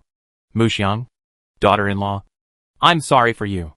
I can't accompany you any longer. When our son is born, my mother will raise him. If you want to leave another family, you can leave. If you don't want to leave. Xiao Lu looked at his mother. Mom, if Musiang doesn't want to leave, you have to love her more for me in the future. My son is unfilial and makes my mother sad. Xiao Lu got up with difficulty and kowtowed to his mother several times. Then he turned around to village chief Lu. Dad, my son is unfilial. Let him kowtow to you more often. When Xiao Lu was about to kowtow, the village chief's wife grabbed him and then stared at the village chief thoughtfully. Lu Qianda, it was you who poisoned my son, wasn't it? Look, your son is sick and you are confused. What nonsense are you talking about? I am his father. I can give him medicine. Village chief Lu was suddenly shocked when his wife called out her name. It has been done for a long time. Many times. This is why I have made up my mind to take my son's life. Who else in this family wants my son's life? Apart from you? I'm his father. I can't be. You are not his father. I finally understand. You killed my son because of her. Right? The village chief's wife stared fiercely at Musiang's belly. The baby in her belly belongs to you. Right? Mother. Xiao Lu was startled. You're crazy. The village chief jumped. Mother-in-law. I know you don't like me because my husband loves me and ignores you. But no matter how much you don't like me, you can't throw dirty water on me like this. You let me. Before Mu Xiang could finish her words, she was interrupted by the village chief's wife. Okay. Put away your fake gentleness. Right? I'm not a man. And I won't show mercy to you. Mom. Don't talk about Mu Xiang like that. Mom. Xiao Lu's hand was grabbed by the village chief's wife. Son. It was my mother who harmed you. Tears fell from the eyes of the village chief's wife and fell on Xiao Lu's face. Back then, my mother took you to remarry and gave him Lu Qianda as your second wife. You were only 1 year old at that time. So of course you didn't know that he was not your biological father. Lu Qianda is so cruel. Think about it. He brought this woody fragrance home to you. As a daughter-in-law. Mu Xiang is not his best friend's daughter at all. The eyes of the village chief's wife are filled with hatred. I broke up the good relationship between him and Mu Xiang several times. However, I didn't expose him. Because I thought he is good at everything. But this is bad. In the past, he also treated his eldest daughter-in-law. Chapter 228. A family of 3 died. The village chief's wife was shaking all over. When he married me, he wanted to have more children. Unexpectedly, I couldn't bear children in my body. So he ignored me. His eldest son got a disease that prevented him from having children. He secretly visited me many times while the eldest son was not at home. Go to the eldest brother's room. But your sister-in-law is not in good health and has never been pregnant. So he set his sights on Mu Xiang. As soon as these scandals were mentioned, the village chief's wife felt very regretful. Before, she thought it was a family scandal. Don't let outsiders know. In addition, Lu Qianda is the village chief. If she tells her, she will definitely be killed by this man. She was afraid of harming her son. Unexpectedly, after enduring it to the end, Lu Qianda was so bold that he killed his own son. Mom, what you said is not true. Little Lu's heart is about to burst. Dad, tell me. My mother didn't say these things to leave. Right? Woody. Xiao Lu looked at his father's face to see if he would not object to his mother's words. My heart felt as cold as a ball of snow. He called his wife's name again and again. Now that you've brought it up to this point, I have nothing to say. The village chief looked at the mother and son coldly. At that time, he was not the village chief. His wife had died and his family was poor. He thought this woman was beautiful. So he married her. But from the bottom of his heart, the village chief still despised his wife, who was a widow and had a drunkard. In the years since he became the village chief, the more he looked at this mother and son, the more bored he became. If you still want to follow us daily as Wang people to escape famine, just shut up. I will support you until the day you die. If you are not willing to follow me, you mother and son will stay here when we set off tomorrow. Bar. When the village chief said this, he didn't even look at the mother and son. He stretched out his hand to support Mu Xiang and said softly, Come on. Mu Xiang. Let's go to the shack over there. Village Chief Lu has also decided that now that he is on the road to escape from the famine, the whole village will point to him to lead him to find a way out. And no one will embarrass him for his housework. The eldest daughter-in-law was bitten to death by a wolf. From now on, only he, his eldest son, and Mu Xiang will be left in their family. There was no need for him to hide the child in Mu Xiang's belly anymore. Looking at the village chief holding Mu Xiang's back, the eyes of the village chief's wife turned red. Lu Qianda, you killed my son. I want you to pay for my son's life. An honest person has been bullied severely. And once he resists, it will be quite terrifying. When the village chief's wife saw that her son had no chance of survival, Lu Qianda, a wicked man, stopped even pretending. He reached out and picked up a stone that was weighing down the shack and hit Lu Qianda on the back of the head. Damn woman. I turned against you. How dare you kill me? Lu Qianda turned around and kicked his wife. The village chief's wife fell to the ground, and the stone fell from her hand. Village Chief Lu picked up the stone and threw it at his wife on the ground. In a few blows, the wife was beaten until she stretched out her legs and stared. Dead. Mother. Xiao Lu watched as Village Chief Lu smashed his mother to death. Think again of what my mother said. Lu Qianda is not his biological father at all. When Lu Qianda smashed his mother to death, Mu Xiang stood by the shack door and watched coldly, as if looking at a stranger. Xiao Lu felt great pain in his heart. He jumped up suddenly and rushed towards Lu Qianda. The two men struggled with each other. After all, Xiao Lu was seriously injured and weak. Lu Qianda pinched the wound on his shoulder with his vicious hands. His whole body convulsed with pain, and he fell to the ground. Unfilial son. I told you to kill me. Even if I am not your biological father, I will still support you for 20 years. Your life was raised by me. If I take it away, why would you be unhappy? Mu Xiang, originally she is my woman. I have let her stay with you for so long. And you still don't know what to do. Lu Qianda sat on Xiao Lu and beat him while cursing. Xiao Lu's lips were bleeding. All the wounds on his body collapsed. And he became a bloody man. He reached out and groped on the ground. Finally picked up the stone that killed his mother. And hit village chief Lu hard on the back of his head. Thump. Lu Qianda's chattering voice disappeared. He leaned to one side and died. Woody. Woody. Xiao Lu fell to the ground. With only air coming out and no air coming in. He stared straight at the woody fragrance at the door of the shack. Mu Xiang watched the three people beat each other and then died. Without even a single wave in her eyes. Turning around, Mu Xiang left. Xiao Lu's eyes were filled with the figure of Mu Xiang until his death. Only, the last scene is Mu Xiang's leaving figure. For more than 10 days in a row. The Exile team, prisoners, and people from Daliaswang were all on their way in the mountains and forests. Because the Earth Dragon turned over and landslides occurred. The mountain road collapsed and was blocked in many places. It caused everyone to go down many wrong paths. Until one day, I walked out of a dense forest and saw the vast plains under the mountains in the distance. Everyone breathed a sigh of relief. They finally came out of the mountains. In the past 10 days, they had finished eating the wolf meat and wild boar meat they had saved. There were 3 people. And everyone's food reserves were almost gone. There was not even much water left. Especially those prisoners who have been chewing dry chaff for 3 or 4 days. Jitai, Grandma. We are finally reaching the boundary of Yancheng. After passing Hulin town, arriving at Xiangqiao, and getting the tiger talisman, I was the first to kill Su Jinbei. It was too painful to follow these exiles.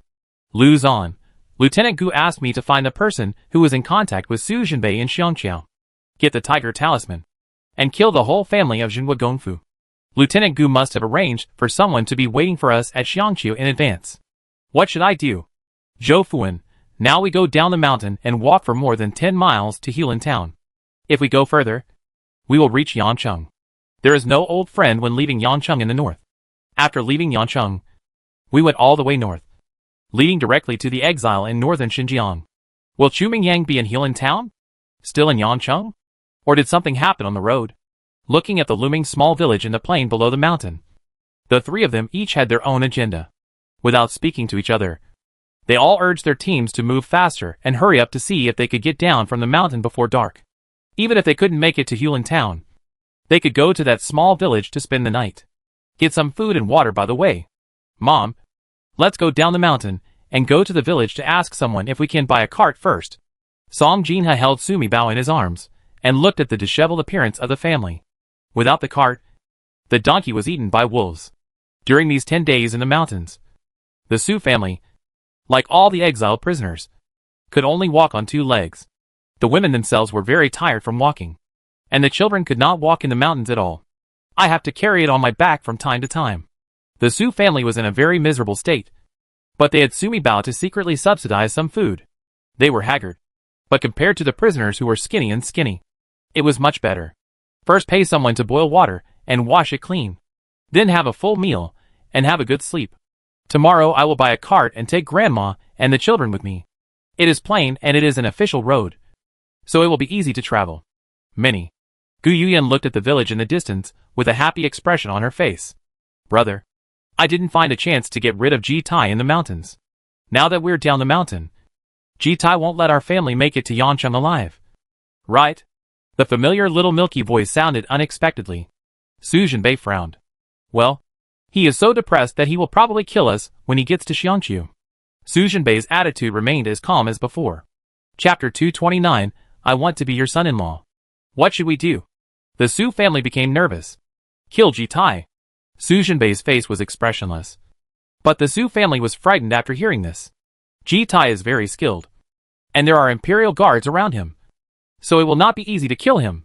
Su Jinbei's body is basically recovered.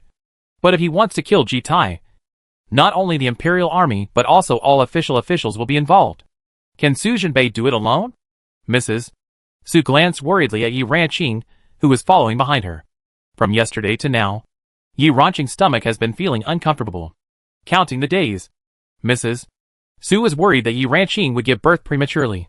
But thinking about it, after 7 months, she would usually survive after birth. But they are on the road to exile. Thinking of this, Mrs. Su became even more worried. Meng Jing, are you thirsty? Daddy will find you some water. Su Mibao's little face froze in Song Jina's arms. He looked up and saw Wang Changlin carrying Wang Mengjing on his back towards the Su family. Old madam, Mengjing is very thirsty. Lend me some water for the child to drink.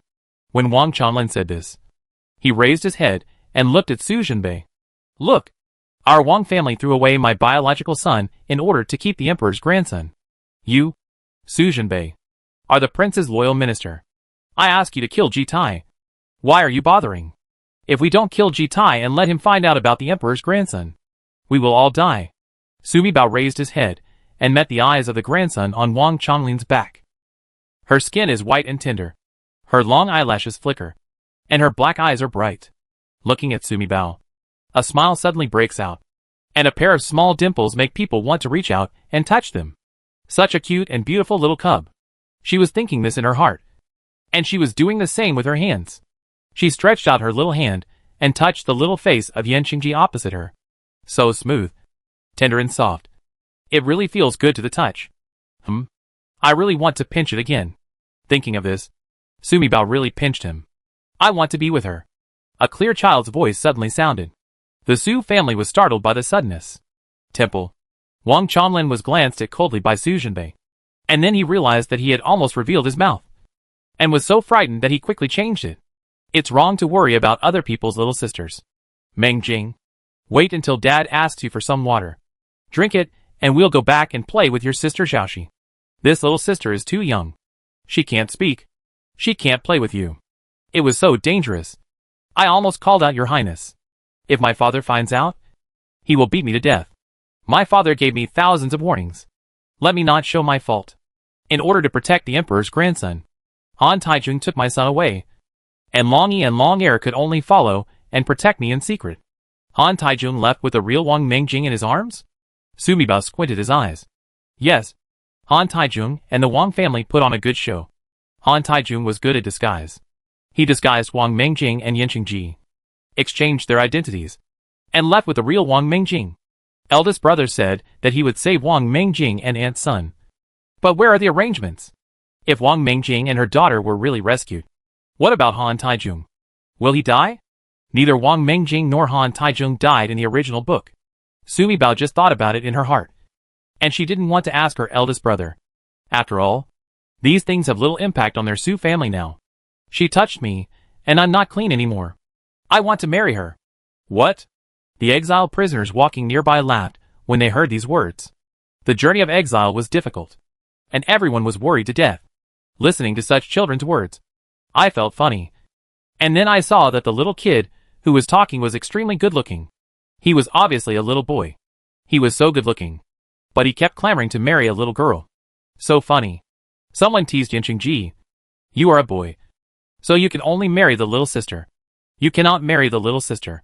If you do, you will be a son-in-law. What is a son-in-law? Yan Qingji's face was serious. It means that if you marry your little sister, you will have to listen to your wife's words for the rest of your life. After hearing this, Yan Qingji stretched out his little hand without hesitation and grabbed Su Mibao's little hand. I want to be your son-in-law. If you want to be a son-in-law, you can marry into whatever family you want. You must not rely on me. I will never have the slightest contact with you in this life. Huh? What did I hear? Yan Qingji frowned. He actually heard a soft and cute little milk sound. Don't hold my hand.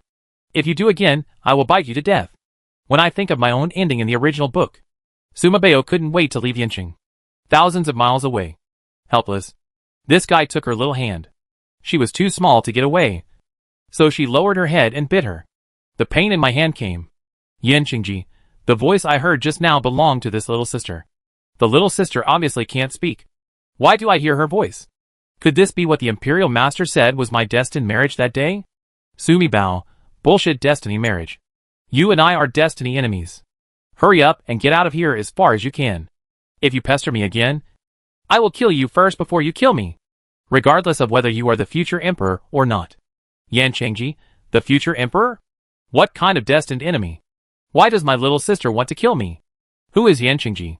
He is the emperor's grandson. Since he was able to talk and walk at the age of 1, he has been taught by the great Confucian scholars.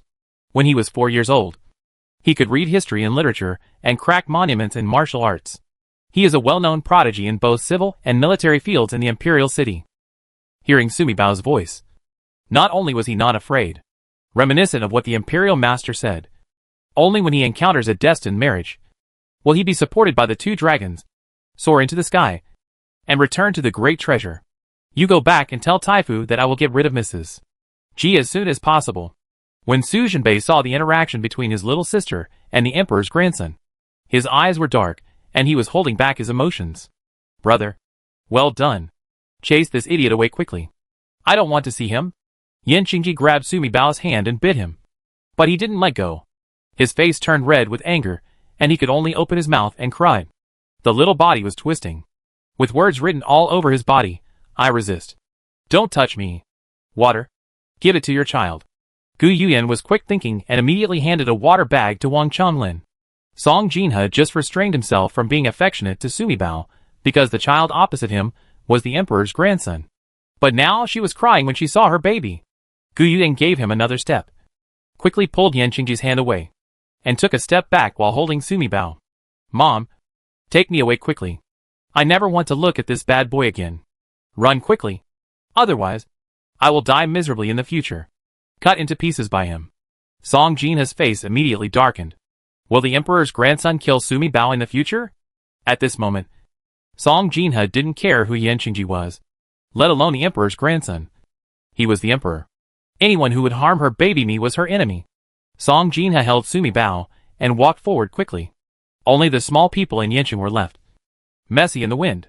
Yan Qingji, my little sister is indeed my future wife. The national preceptor's prediction was right. I married my little sister. Su Jinbei and Uncle Yin will help me conquer the world. Will I kill my future wife? Cut into slices. Wouldn't that be Lingqi? What big mistake did my future daughter-in-law make that I could be so cruel to her? Chapter 230. The tea girl looks familiar. Hurry up. Hurry up. We are going down the mountain soon. Once we are down the mountain, find a village where we can rest and get some water. The officer shook his whip and shouted. In the last 3 or 4 days, everyone ran out of water. When setting up camp every day, we sent people out to look for water, but they never found it. Everyone, including the officials, were so thirsty that their throats were hoarse. I have been walking in the mountains for the past few days, and there are withered grass and dried trees everywhere on the mountains. They were desperate to get water. Soon the large army walked out of the forest and clearly saw a small village lying at the foot of the mountain in the endless plain. The further we walked down the mountain, the clearer we saw and the heavier our hearts became. It used to be hard to see clearly on the mountain, but now that I'm closer, I can see the endless plains with withered and yellow crops everywhere. It seems that the further north you go, the more severe the drought will be, and the disaster will be more serious than what you heard in the capital. Can they really find water in such a severe drought? Danger! The rabbit suddenly shouted into space. What happened? Being held by Song Jinhe, the drowsy Sumi Bao suddenly woke up. I saw a picture of many people buried in dark caves.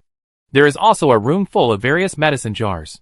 There were many children in a house, and they were planted with medicinal herbs and filled with insecticides. Sumi Bao was excited. Mujiapa? Could it be that they will pass by Mujiabao ahead? There's a tea shed! Those with sharp eyes saw at the foot of the mountain, at the crossroads leading to the village, a straw shed with a guise of tea on it. There's someone selling tea under the shed! Someone shouted in surprise, and everyone's eyes were attracted to the tea shed. The team went down the mountain and walked towards the village. They were getting closer to the village. The village was not big, with only a dozen or so households scattered around. They were all thatched huts with bamboo fences and were dilapidated. The village shrouded in sunset was extremely quiet. The tea shed at the end of the village seemed to be more and more eye-catching. Under the straw shed, there were a few simple long wooden stools and a broken wooden table with many large porcelain bowls. The most eye-catching thing is the 6 large wooden barrels placed under the shed. Master, would you like to buy some water? It's cheap. Sitting in the thatched hut was a skinny old man, and standing there was a young village girl. As soon as he saw the Exile team approaching, the old tea seller limped over to greet him and saluted Zhou Fuan, an officer from the army who was walking at the front of the team. The little old man is the tea seller in Mujia village. This water is from the old well in our village. All the wells within a radius of 30 miles are dry. Only this old well in our village still has water. The water is from the wild mountain behind our village. The leaves of the tea tree quenches thirst and relieves fatigue. The tea seller's wrinkled old face was filled with a flattering smile. Master, there are many of you. I have 6 large buckets of tea here. If you can take them all, I will sell them to you at a cheap price. How much well water do you have in your village? We want it all. Go and ask Li Zhang in your village to come out. We want water, food, and accommodation in the village tonight. Zhou Fuan was not a cruel official who bullied the people. To tell you the truth, the old well in our village still has some water due to the severe drought, but it can only produce 2 barrels of water every day. The old man waited for 3 days to get these 6 barrels of water. Due to the severe drought, the old well in our village still has some water. The crops were destroyed.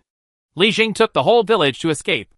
Only the young man, his daughter, and a few old people were left in the village to survive.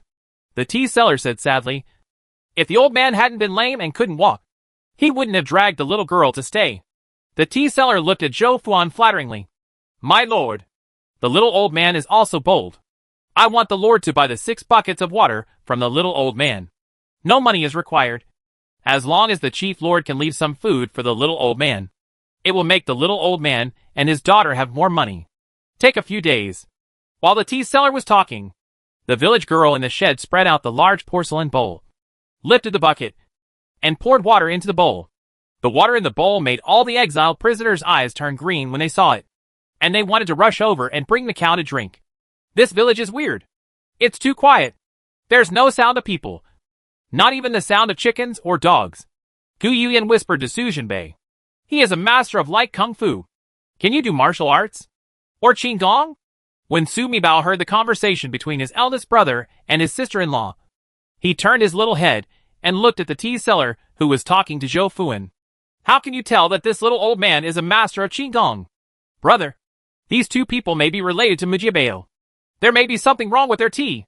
Su Mibao thought of the images that Rabbit said. I couldn't help but turn my little head and look at the people of Delu village again. She wants to see where the woody fragrance is? If these 2 people are really from Mujibao, it is impossible for Mu Xiang not to know them. Behind the exiles were the criminal prisoners. There was a gap as wide as a playground between De Liushuang and the exile team, squatting in the open space on the other side of the road. After all, the people of Daliaswang are the people, and they dare not fight with the officials. In addition, village chief Lu died again. At this time, the only person in charge was a clan elder who was nearly 70 years old. These days, they have kept a certain safe distance from the 2 teams of officials, and followed them not far or close. Look at this. Su Mibao's little eyes met Mu Xiang's gaze looking this way. There was excitement and dissatisfaction in Mu Xiang's eyes. Su Mibao was shocked. Sure enough, at least one of the 2 people was known to Mu Xiang. Otherwise, she wouldn't show such excited eyes. Big brother, he is from Mujibao. This village seems to be not far from Mujiapu. It can't be just these 2 people. The people from Mujibao must be nearby. Mujibao is best at using poison and hidden weapons. There are also drug boys and puppets. They couldn't just poison the tea and get rid of their team of 400 to 500 people at once. In addition to poisoning the tea, there must be some incense in the air. Or maybe they want to wait until the team enters the village. And there are some obstacles set up in the village. Since there is only this water, we all need it. We don't have much food. Zhou Fuan hasn't finished speaking yet. The tea seller turned around and shouted to the peasant girl in the tea shed. Ah cha. Put some sugar in it, and bring a bucket over for the officials to drink. Coming. With a clear girlish voice, the peasant girl picked up the jar on the table, poured some sugar out of it, stirred it in the bucket, and walked over with a wooden bucket in one hand and a stack of bowls in the other. Master, drink tea with sugar. The voice is sweet and crisp, and the smile is like a flower. Wow. This young lady is so beautiful. Wow wow wow. I want to chew it. Su Mibao's little eyes suddenly widened. In the past 2 lifetimes, she has seen many beauties. But the beauty of the peasant girl in front of her is absolutely top-notch beauty. Her eyebrows and eyes are as full as autumn water. Her waist is as thin as a weak willow. Her eyes are bright and her teeth are as white as the sun and the moon. And her every frown and every smile is charming. Why do these eyebrows feel familiar to her? Eighth brother? Song Jinha, who was holding Sumibao, had his eyes widened. The eighth brother blurted out. But as soon as he said it, Song Jinha realized it, and immediately lowered his voice. But several Su family members standing beside her heard it. More than a dozen pairs of eyes looked at the peasant girl named Acha. Chapter 231 Eighth Uncle Suchingi. I'll buy it. I'll buy all 6 barrels of water. I can give you 10 pounds of white rice, 20 pounds of black flour, plus a piece of salt pork. And this. Ji Tai's rough voice sounded. And Ji Tai pushed Zhou Fuan away, staring at Ah Cha's face with burning eyes, like a fly smelling blood. He reached out and took out a money bag from his arms and threw it to the tea seller. The tea seller opened it and saw 3 large gold ingots. And his old face immediately burst into laughter.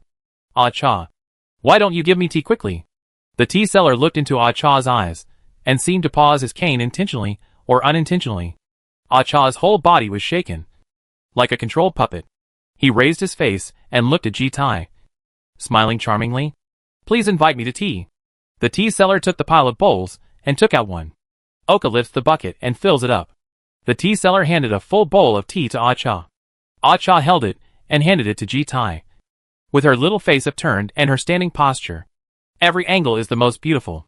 This is not inviting the official to drink tea. Her real name is Acha. The implication behind these words is to invite the officials to drink my Oka. This is definitely the best among women. Apart from this Ah Cha, there is no other woman in this world who can be so innocent, elegant and charming. This is not only stunning. This is top-notch. Definitely a fighter among women. Aho. Is this something a little baby, can see? For a moment, all the men looked at Ah Cha with fascination. All the women's eyes were jealously focused on Acha. Drink. Ji Tai drank it all in one gulp. Drink. Zhou Fuan, who was behind, also drank it all in one gulp. Drink. Next, the most shocking scene happened. All the men, whether they were officials, exiles or prisoners, were like moths to the flame, pounced on Ah Cha, who was standing by the bucket. One by one, they took the tea from Ah Cha and drank it in one gulp. Even the slightest hesitation is a kind of blasphemy against Acha's beauty. Why can't I read Ah Cha's voice? Sumibao was messy in the wind. Oh my god.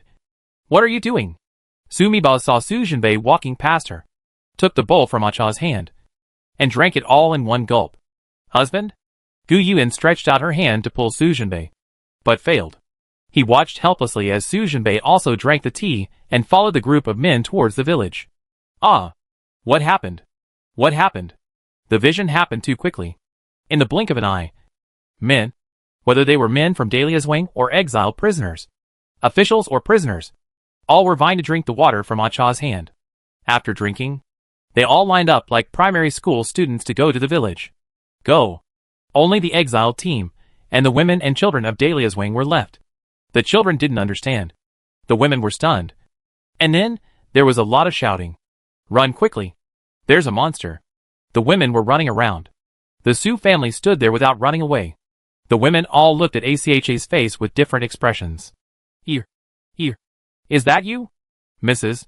Su was trembling, staring at Ah Cha, who was surrounded by men without blinking. Eighth brother. Is that you? Why did you become a woman? Eighth brother. What happened? Batty. Are you talking? Don't you recognize us? The women of the Su family called Acha one after another. But because there were so many men surrounding Oka and the tea vendor, they couldn't get around them at all. Until all the men walked towards the village. Only then did the Su family woman see Ah Cha, who was standing there with an empty bucket and a pale face. In just a moment, the original delicate color on Ah Cha's face disappeared, leaving only a pale complexion. The lively eyes were gone, and there was only confusion and dullness. It's like a flower that, after being picked wildly by bees, has lost all its brightness, leaving only a residual red. I can't hear this Acha's voice. She has no voice. Sumibao didn't understand what went wrong. Her mind-reading ability, which had always been effective, suddenly failed. Tea seller, this group of people are called Acha. Do they know Acha? No. Ah Cha was obviously a sin slave bought by his master from the government. Seeing as these people are exiles, are they really the same family as Ah Cha? Hey, I read the thoughts of the old tea seller. Why can't I just read Acha's voice? Rabbit, rabbit, come out quickly and see what's going on. Sumabeo hurriedly called the rabbit. Your mind-reading skills are indispensable. As long as you want to read. There is no one's voice that you cannot read. Unless that person is not a human being. Rabbit's words made Sumibao even more dizzy. What does it mean to not be a human being? Acha was obviously a big living person standing in front of her. Why isn't he a human being?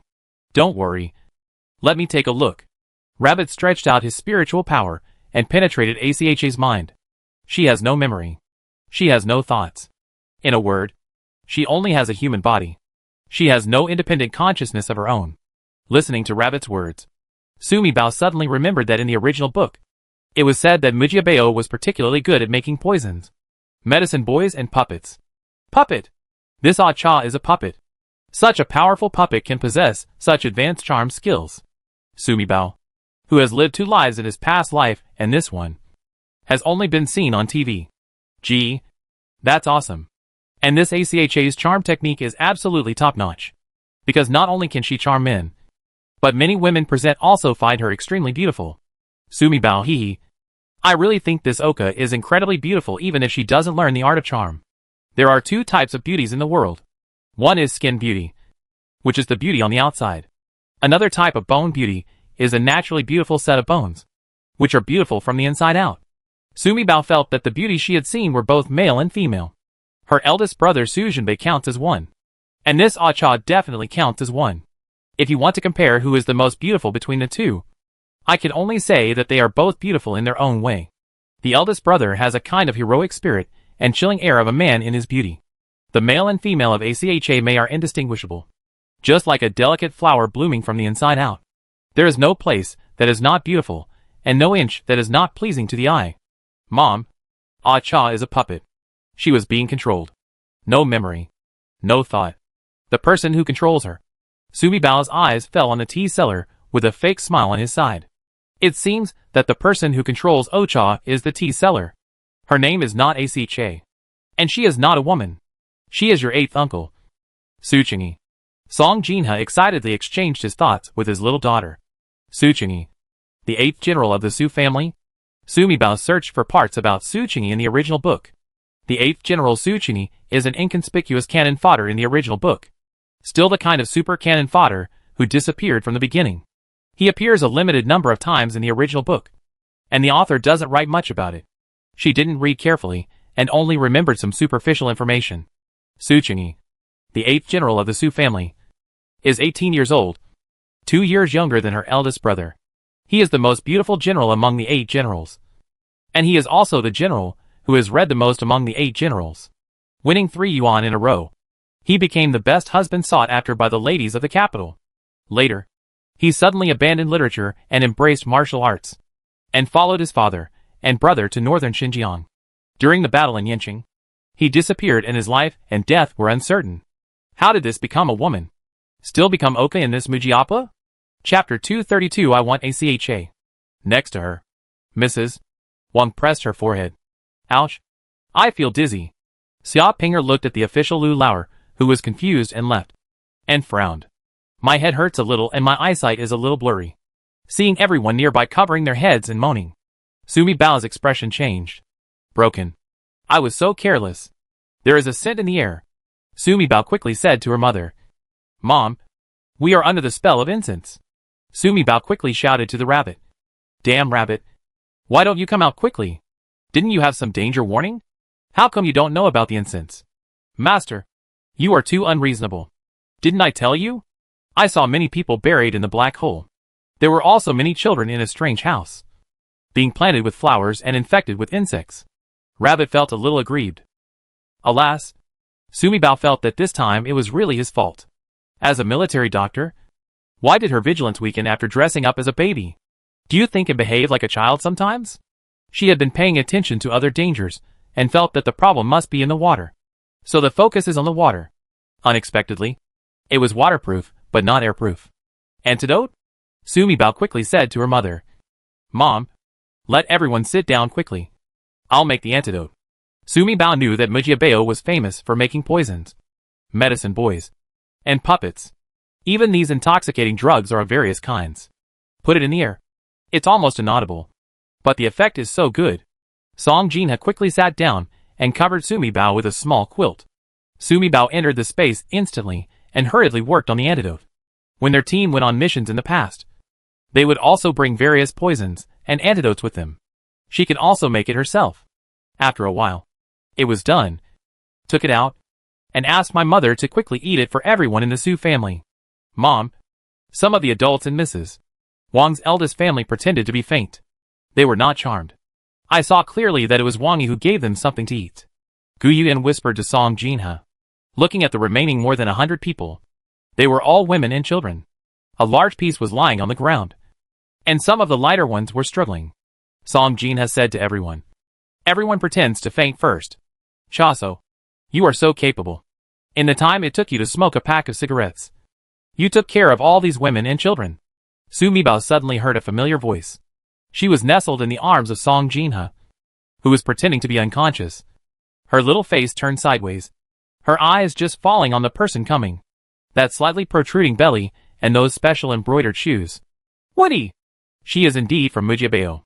Master Mu, we do not offend the river. The people of Deliozhuang belong to you. And these exiled prisoners and prisoners belong to me. The tea seller changed his honest expression just now and stared at the person behind Mu Xiang with evil eyes. You actually want to bring outsiders into Mujia Fort. Aren't you afraid that the fort master will punish you? Outsider? Sumibao tried hard to look behind Mu Xiang, but she did not dare to move. What you said is wrong. I, Lu Lauer, have been dealing with the owner of the wooden fort for many years. I have delivered goods to Mujiabao a lot in these years. I have never heard that the owner of the wooden fort does not allow me. Mr. Lu, to what about the second entry into the fort? Lu Lauer? Zhao Shuqi? Widow Lu. Only then did Sumibao clearly see the people behind Mu Xiang. Ah Cha didn't charm people like Lu Lauer just now. It seems that Mu Xiang must have given these people something to eat in advance. Humph! T old man. Is this your new treasure? Mu Xiang's jealous eyes fell on Ah Cha. Mu Xiang. Ah Cha is my tool. You can't have any ideas about her. Mujiabao has many rules and categories. Like the tea seller. He relies exclusively on this tea shed and uses tools like Ah Cha to help the castle owner complete the task of charming and charming. There are many puppets in Mujiabao, including men, women and children. But most of them have no intelligence and are just tools controlled by others. Mu Xiang is a senior medicine person. According to the regulations, she can propose to the superiors to assign 4 puppets to her. Mu Xiang has a bad reputation in the castle because she especially likes to steal puppets owned by others. There's nothing I can't grab that I like. Mu Xiang suddenly stepped forward, stretched out her hand and touched Ah Cha's face. I like this man. T old man. You are already so old. You are not still thinking of competing for a man with a beautiful girl like me. Are you? Saying this, he giggled. Chaso, give me this little brother. I'll give you the medicinal fetus in my belly. It can help you increase your skill by 30% and extend your life by 10 years. How about that? Chasa's eyes greedily glanced at Mu Xiang's belly. So tempting. But his new partner, Ah Cha, is a once-in-a-century experience. Hesitate. Male. Male. Song Jinha called Sumibao excitedly in his heart. This Ah Cha is a man. Indeed, your 8th uncle Su Chunyi. We read that right. Good baby. What should we do next? How can you save your 3rd uncle and then escape? And your brother? Will everything be okay? My mother's shouts echoed in my mind. All Sumibao's thoughts were on the sentence he just heard. Male. Ah Cha is really a male. The 8th general of the Su family. Isn't this too scary? Sumibao's little eyes kept turning on Ah Cha. With this figure, this front and back, this is definitely the most enchanting woman in the world. How could it be a man? Are there any men who look like this? Broken 3 views. Sure enough, the world in the book is crazy. This author really dared to write that a man turned into a beautiful woman. Could it be that this wooden castle owner actually knows how to perform surgeries like those in Thailand? Ouch. Her poor 8th uncle. There was no such plot in the original book. And she was really sure it wasn't in the original book this time. Absolutely not. If there was such an explosive plot, there was no way she wouldn't be able to remember it. Unless she skipped a chapter. She skipped this chapter directly. Oh, Tea Master. Don't you just want a beauty to be your servant? It's easy to handle. Among the exiles sent to your door this time, there are many officials' wives and ladies. You choose the most beautiful one. I promise to get it down in front of the Lord. The more Mu Xiang looks at Acha, the more excited she becomes. I promise to help you refine a top-quality tool man. And then add me as a medicine fetus. Only ACHA will be exchanged. This deal. Tiso. You will not lose. Mu Xiang's hand touched ACHA's lips. Look. I overused it this time, and the color has changed. If you keep using it like this, it might be destroyed in less than half a year. Old man was moved by this last sentence. This Acha puppet is the best among this batch. But he is also the only one in this group who has a ray of consciousness left. I don't know when. I will have an attack from time to time. The remaining consciousness competes with the medicine. And the person will run around like crazy. Not only does it hurt others, it also hurts yourself. It's a deal. Mu Xiang. I'll do as you say. However, I will add one more condition. I want the little doll. Mu Xiang followed old man's gaze, and saw Sumi Bao in Song Jin's arms. Before Sumi Bao could take his eyes back, he bumped into the two of them. Look at this little doll. How bright its eyes are. This kind of baby has the best spirit in spirit, and has the highest chance of refining a spirit baby. Mu Xiang, during this period, the castle owner is looking for little dolls with spiritual energy in order to refine a spiritual boy. This little doll looks great at first glance. The Tiso dared to pluck the hair from the tiger's head and snatch the doll from the castle owner. He didn't want to live anymore. I don't dare to touch the castle master's troubles. Sumi Bao, oh my god. Am I so popular? Everyone wants to refine me. Mujiabao is a good place. It's remote, and few people come here.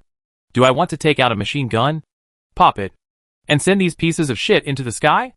Chapter 233. If you don't follow me, I'll kill her.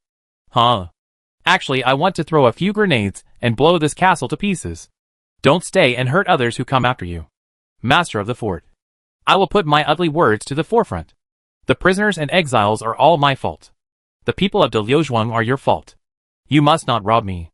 The old man's face twitched nervously. Chaso, I haven't completed the task for nearly 3 months. He was injected with poison 3 times in a row. This harvest is worth a year's workload. Just beg the castle master to take it out for me. Otherwise, I will have to become a human in less than a month. How does this look like modern performance? Sumi Bao, oh my god. Isn't this wooden fort owner also a book wearer? Do I need to compete with you for credit? As for the 23 medical fetuses and 38 boys I brought, it's no problem if I don't do the task for 3 years. 23 medicinal fetuses? 38 boys? A chill ran down Sumi Bao's back. What he said is really a terrible cancer. It turns out that she was not a victim who was sold to Dahlia's Wing at all. Liuzhuang was her hunting target. How long did she stay in Dahlia's Wing? She actually killed 23 pregnant women in Dahlia's Wing and turned the good children in their bellies into some kind of medicine fetus. Even the 38 remaining children in Dahlia's Wing were clearly counted. This person must not be kept. And she will get rid of him whenever she gets the chance. That's not possible. Our brothers are involved. There are some women and children in the exile team. It is the goods that our brothers brought to the castle owner. We can't bring them here all the way, and you just robbed our goods with a bowl of tea. Lu Lauer didn't want to do it anymore. He and Mu Xiang were both the planners of this trip to Mujiapu. In order for the team to take this route, he didn't know how much work he did beside Zhou Fuan. He brought people and delivered them to the entrance of the village. He didn't want to let this bad old man take all the credit. What good things are you thinking about? If it weren't for Hall Master Mu, you would also be my prey. Chaso didn't know Lu Lauer. Naturally, I don't buy Lu Lauer's fault. If you want to say that, then let's go to the Wooden Castle Master and talk about it together. Lu Lauer's face darkened. He was not afraid of the tea man. Let me tell you, the prisoners exiled this time are not ordinary people. There are some people inside, and there are some things inside. I must personally explain it to the owner of the castle. If something goes wrong, you can't afford it. Okay, I'll do as you say. Except for the goods you brought with you. The rest of the exiles are mine. Chaso has a good day today, and he doesn't want to cause any trouble. Didi?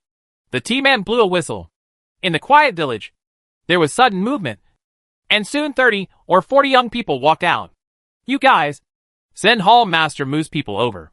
The rest, come to me.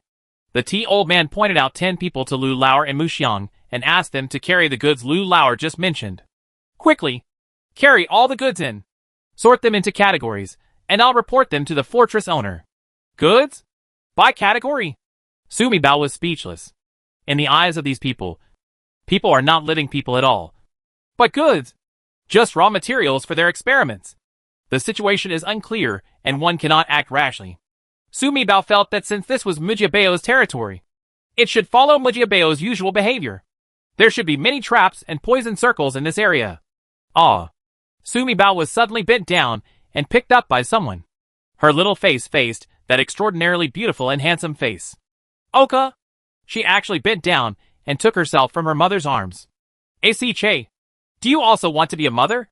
Mu Xiang giggled as she watched Ah Cha take the child away. You are neither a man nor a woman, but you do like children. Mom, don't worry. Let's go in first. Find an opportunity to kill Mu Xiang. Rescue the 8th uncle. And then go find the eldest brother. Sumi Bao was held by Ah Cha and followed Mu Xiang towards the village. The goods Lu Lauer picked were the Su and Wang families, plus 10 official wives. Entering the village, we walked into a small farmhouse with a wall and a mountain. After entering the house, a large straw mat was hung in the main hall, and when it was uncovered, a hole appeared. The cave is very long, and there are torches hanging on the walls on both sides. Walking out of the cave entrance, you are faced with a valley filled with birds singing and flowers fragrant. There are pavilions and pavilions, and there are exotic flowers and plants. Great place. Really great place. Master, there are so many herbs. Various. Ginseng, Ganoderma lucidum, Polygonum multiflorum, etc. Regardless of season or region. This Mujiabeo is really amazing. It is artificially cultivated and has everything you need. The rabbit was jumping around in the space. Very happy. There are also many birds and poisonous insects. All good medicine. No wonder all kinds of grass are blooming here. There are hot springs underground here. When Sumibeo heard what the rabbit said, she was also happy. Take them all away. When you encounter so many good things, you will be sorry if you don't use them. Rabbit, take a look and find out where their medicinal materials warehouse, grain warehouse, and gold and silver are. We'll collect it later. Sumi Bao was confused for a moment. Should she collect things first or save people first? If she tried to save people, she would alert the guards, which would make it difficult for her to collect her things. However, if she collects her things first, what if the family is in danger? Collect things. Master, you collect things first. I just sensed it. Those of us who come today have to be sorted, accepted, and registered. There is no danger for the time being. You guys wait for me here first. I will go and reply to the castle master first. Mu Xiang led everyone into a bamboo fenced courtyard, introduced that this was her Mu Xiang residence, and asked everyone to rest here first. She went to see the castle lord, the 2 families of Su and Wang, as well as the dozens of official wives and ladies, were all unconscious. Some were really unconscious. Some were pretending to be unconscious, and were carried into Muxiangja like cargo and locked in a large room. On the other hand, the pregnant women and children in Dahlia's Wang whom Mu Xiang picked were locked in another room. I'll go with you. I want to give this list to the owner of the wooden castle. Lu Lauer wants to follow Mu Xiang to see the owner of Mu Fort. Mu Xiang naturally had no reason to refuse. The 2 left. You guys rest in this room first, and I will arrange for you when Hall Master Mu comes back. Ah Cha led Zhao Xiaoqi and Widow Hu to another elegant hut alone. Arranged. Ah Cha came out with Sumi Bao in his arms, walked quickly into another big room, opened it, and found all kinds of herbs and poisonous insects on the walls and cabinets inside. She took a bottle of pills, walked back, and stuffed one into each of the Su family's mouths. Get up and follow me. Seeing that the Su family members all opened their eyes, Ah Cha ordered them in a cold voice to get up quickly and follow him. Don't talk and just follow me. Otherwise, I will throw her to death. Ah Cha raised Sumi Bao. Ah! Sumi Bao yelled in his heart. Uncle Eighth, wake up. I am your niece. If you throw me to death, you will not regret it when you wake up. Let's go. We'll go with you. Don't hurt my daughter. Song Jinha quickly stepped forward and took Ah Cha's hand. Don't get excited. Give me the child. We will go with you. Saying that, he reached out to hug Sumi Bao. Chapter 234 Goo Insect. I'll go with you. Mother, don't hurt the child. Mrs. Su rushed over, squeezed Song Jinha away, reached out to grab Sumi Bao's swaddling clothes, and looked at Acha with tears streaming down her face. My son? My heart. How did you become like this? It hurts me to death. Her mother-in-law squeezed her away. But Song Jinha was not angry with her mother-in-law. The 8th child is the old son of the mother-in-law. A child who loves her heart deeply. Now that it has become like this, my mother-in-law is heartbroken as she watches. That's it. My mother-in-law almost blurted out the word mother just now, and swallowed it hard. Even though she was heartbroken and lost her mind. The mother-in-law immediately thought of protecting me. Bao Bao. Don't let me hurt the child. Song Jinha also felt very uncomfortable. My head hurts so much that I can only stay awake for a cup of tea. What should I do to save my family? Acha lowered his hand and looked at Mrs. Su, who reached out to hold the child in her arms. Acha's heart was broken and her head hurt even more. I thought I would never see my family again in this life. Mom, I finally see you. God has mercy on me and allows me to see my mother before I die. Mom, my father is dead. And my brothers are all dead. Ah. Sumi Bao was delighted. She read Uncle 8's thoughts. Uncle 8 suddenly woke up, thinking of when she read T Old Man's voice just now. T Old Man said that Uncle 8, as a puppet, had a ray of consciousness left and would go crazy from time to time. It seems that meeting the Su family and seeing Grandma awakened the remaining consciousness of the 8th uncle. Tricky. As a modern military doctor, she can perform even the most difficult surgical operations. For example, she would have no problem removing those women's things in front of and behind Uncle 8. However, Uncle 8 was poisoned and turned into a puppet, and his consciousness was damaged. She has never seen such a case. It is a bit difficult to cure Uncle 8. Don't resist. Everyone, just follow Uncle 8. He's awake. But the time spent awake is short. Everyone in the Su family heard Sumi Bao's heartfelt wishes. Immediately and obediently followed Acha out. Grandma, let Uncle 8 take our family to a safe place first. As soon as he came out of the house and made sure there was no one around, Sumi Bao quickly asked his grandma to communicate with his 8th uncle. Here, you can't save us. Take us to a safe place first. Jinbei will take us away. Mrs. Su held Acha's sleeve tightly, feeling both happy and sad at the same time. Mom, come with me. Acha glanced at everyone with jealousy. Supported Mrs. Su and left. He led everyone quickly out of Muxiangju. Turned into a path surrounded by flowers. Turned a corner. Pushed aside a clump of gorgeous flowers. And revealed a cave entrance. Wait for me first. Acha asked everyone to stop. And she entered the cave alone. Soon, she came out again and asked everyone to go in quickly. This is the cave where the blood spirit grass is cultivated. There are only 2 people on duty. And I have already killed them. It will take 3 days for someone to come in to harvest the spirit grass and deliver new fertilizer. Hiding here? No one will find it. The Su family followed Acha into the cave. After walking for a while, they saw 2 people lying on the ground. They should be the ones Acha said were on duty. Acha came in just now to kill these 2 people. Follow me. This way. The cave is very dark. The road is narrow. And there are no torches. There is only a luminous stone at a distance on the cave wall, which makes the cave have some faint light. Glowstone. So much glowstone. Haha. Master, you can get rid of all these. We can make luminous pearls or luminous cups in the future. The rabbit jumped excitedly into space. What glowstone? Stinky rabbit. These are all stones you mentioned. What should I do? You won't let me bring this entire cave into space. Will you? By the way, can we take this mountain into space? Yes. But all living creatures on this mountain cannot be taken in. Humans and animals can't. But can plants? Can I take in all these herbs? Also, if I take this mountain into space, is there another mountain here? Or will it be a flat land? Or a big pit? This is Mujibeo, second only to Gigu in the book world. She could only look at so many medicinal materials, but couldn't collect them. It was so heartbreaking. Plants are okay. But the spiritual grass in this cave is not.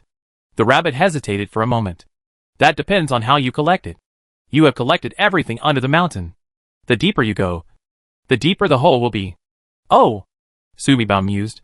Mujibeo is full of caves like this, as well as underground snake caves and medicine pools. Naturally, she had to go deeper. It looks like there will be a big hole here after she leaves. After it rains, it will become a big lake. That's good. The lake will cover up any traces. These ancient people didn't know what was going on. They might have thought that it was because the earth dragon turned over and collapsed the mountain into a lake. What is spiritual grass? In this cave? Along the way. Why didn't I see grass growing in the cave? As if in response to Sumibao's question. A strange noise came from deep in the cave. Hiss. Ah. A series of high-pitched, struggling, painful sounds. It was as if it came from underground. The shock made everyone's hearts tremble. Ear. You are my ear? Ear. Please tell Mother. How did you come here from northern Xinjiang? What happened to you? What can Mother do to save you? And your father? You brothers? Do you know who among them is alive? Who harmed you? Mrs. Su held Ah Cha's hand tightly and looked at the familiar yet unfamiliar son in front of her. Her whole body trembling with heartache. But after all, she was the talisman of the Jinghua Palace. And she had gone through bloody battles all her life. No matter how weird the things in front of her were. She tried her best to control herself. My headache is about to split. I don't know how long I can stay awake. Mom, promise me. When I get sick and go crazy, you will knock me out. Tie me up until I wake up again. I'll get you out of here again. TSK. Sumibao looked at Ah Cha, whose face was turning pale and turning green. And his eyes became redder. Uncle 8 will not be awake for long. Grandma, please ask Uncle 8 who else is one of ours besides him. Mujiabeo's defense situation, warehouse situation, and personnel situation includes topographic map. Sumibao can make Rabbit open his mind and feel all these things. But looking at Uncle 8's situation, it was impossible for Uncle 8 to be alone in this Mujiapu. She wants to save people. But unless Uncle 8 points it out, Rabbit really can't tell who is one of her own. Su Qi, his 2 attendants, and my attendant Lung Feng. All 4 of them are in Linchao Cave. Bloodshot eyes overflowed from the corners of Acha's lips. He was biting his tongue desperately, trying to use the pain to protect his consciousness. Grandma, ask Uncle 8. How was he made into a puppet? Is it surgery? Is it a poisonous insect? Or is it? How did you become a puppet? Looking at Mrs. Su, tears of blood flowed from the corners of Ah Cha's eyes. They put a poison into my brain. As long as I don't die, I can become a puppet. Chapter 235. Yi Ranqing is about to give birth. Ask him where the Linchao cave is? Puff. Su Qi sprayed out a burst of black blood mist. And his whole face turned blue, black, and bloody red. Su Qi was made into a puppet and lost consciousness. Sumibao could not listen to his voice, and naturally could not communicate with him using his heart. His brief recovery of consciousness was all due to the stimulation of Mrs. Su's affection for his mother and son. Therefore, he could only use his broken consciousness to try to capture his mother's voice. Respond instinctively. Ear. Mrs. Su almost fainted when she saw her son's miserable state. She struggled to control her trembling. Where is the Linchao cave? Where are the 4 of them? Are the 4 of them still alive? Are they also puppets? This is Linchao Cave. There are 3 caves. Su Qi was speechless. Her eyes were as red as gems and almost bursting out of their sockets. The whole face was trembling and twisted. And the blood vessels under the skin burst out. As if something was squirming in the blood vessels under the skin. And 7th. Please knock Uncle 8 out quickly. Sumibao called Yi Ranqing. All the men of the Su family were taken away. And among the remaining women and children, only the 8th and Yi Ranqing knew Kung Fu. Mom, get up. Yi Ranqing kept having a stomachache. He covered his stomach with one hand and quickly tapped several large acupoints on Su Qing's body with the other hand. Su Qing fell softly to the ground, convulsing all over. My son. Mrs. Su sat on the ground, holding Su Qing in her arms. She was in tears, but she didn't dare to make a sound. So she could only cry silently. The Su family has never seen Mrs. Su lose her temper like this before. Even when she heard that Yanqing was defeated and almost all 9 generals of the Su family died in battle. Mrs. Su had never lost her composure like this. Sumibao, Grandma loves Uncle 8 the most. Sure Chui. The acupuncture just now affected some of Yi Ranqing's remaining internal energy. Yi Ranqing groaned, holding his stomach and sitting on the ground. The sharp-eyed and careful Hua Fan saw the blood stains on Yi Ranqing's skirt. Young lady. Look! The painting fan tugged on Gu Yueyan's sleeve and motioned her to look at Yi Ranqing. In the past 2 days, Yi Ranqing's stomach had been hurting from time to time, showing signs of premature labor. As the only medical girl in the family, Gu Yuyan has always taken good care of her. When I saw the blood on Yi Ranqing's skirt, my heart tightened and I immediately reached out to check my pulse. My body is fine, but I am weak in energy and blood. Du Linyang stepped forward and lifted up Yi Ranqing's skirt, looked at it, and said solemnly, "2 fingers have been opened, and there is not much oxygen in water. If I don't give birth, I won't be able to save the baby." And Su and Song Jinha are both experienced. Seeing Yi Ranqing's condition, he knew that he might not be able to hold on any longer. Fortunately, among their group, there was Du Linyang who knew how to deliver babies. Otherwise, in Yi Ranqing's situation, it would be difficult to give birth and 2 lives would be lost. I'm about to give birth now. But here, Song Jinha frowned. This cave looks very strange. This is in Mujiabao again. There are dangers everywhere and poison at every step. Can I give birth here? Also, they were taken away by Lao Ba. After a while, Mu Xiang came back and found that they were missing. She would definitely think that they had escaped. Someone will be sent to search. Can they hide in this cave? Mom. And 7 is about to give birth. It was premature labor again, and it was likely to be difficult to deliver. Can't move anymore. There is also Uncle 8. I don't know when he will wake up. Even if he wakes up, I don't know if he is awake or crazy. Sumi Bao looked at the group of them. There were more than a dozen women and children. It was difficult for them to escape by themselves. They couldn't take away the 7th aunt and the 8th uncle. Besides, these 2 people can't move now. Rabbit, please use your mental strength and look ahead. I see there is a fork ahead. Go and see if there is any hidden place. What are the things deep in this hole? Is there any poison? Sumabeo summons a rabbit. This cave is weird. No more poisonous snakes or poisonous smoke. 10 meters ahead is a bifurcation. And to the left is a small accessory cave. It's not big. There is a pool inside. And some supplies are piled next to it. Oh! And there are 2 bones. The right side is deeper. And there is darkness ahead. Walk 5 or 6 it suddenly became bigger about 100 meters away. And there was water. Light. People. And grass inside. Is there someone? Who? Dead? Or alive? Sumi Bao was surprised. Didn't Uncle 8 just say that this is a spiritual grass cave? With only 2 people guarding it. And it will take 3 days for someone to send a batch of fertilizer or come to collect spiritual grass. Why is there someone else inside? Alive, but almost dead. Sumi Bao breathed a sigh of relief. He was about to die. Which meant that he was not from Mujiabao. He should have been captured. Otherwise, he would not have been left in this cave to die. Are they the prisoners in this cave? Almost dead? Do you think there is any danger? How many people are there? They have no attack power. How many people are there? There are so many. I can't count them at once. There are about 200 to 300 people. 200 or 300 people? Are they all about to die? Sumi Bao frowned. It seemed that Uncle 8 might have taken them to the wrong cave just now. This is not some Linchao cave. This should be a cave in Mujiabao where captured prisoners are held. Mom, hold me, and let everyone follow me. Song Jinha believed in Sumi Bao's words and immediately told everyone. Mi Bao Bao asks everyone to follow and move forward. I'll carry Mr. Ba. Although Grandma Su is nearly 60 years old, she is tall and strong. She worked in the fields all year round when she was young. So she is stronger than ordinary women. She knelt down and carried Su Chi on her back. With Mrs. Su supporting her, Hua Fan and Gu Yuyan supported Yi Ranqing. Du Linyang led the children. And everyone followed Song Jinha. Third brother, take this and follow your mother to illuminate it. Sumi Bao took out the flashlight from the space. Teach Su Sinan to turn on the switch. And the flashlight's light was white, illuminating the road ahead. Everyone's anxiety was relieved a lot because of the light.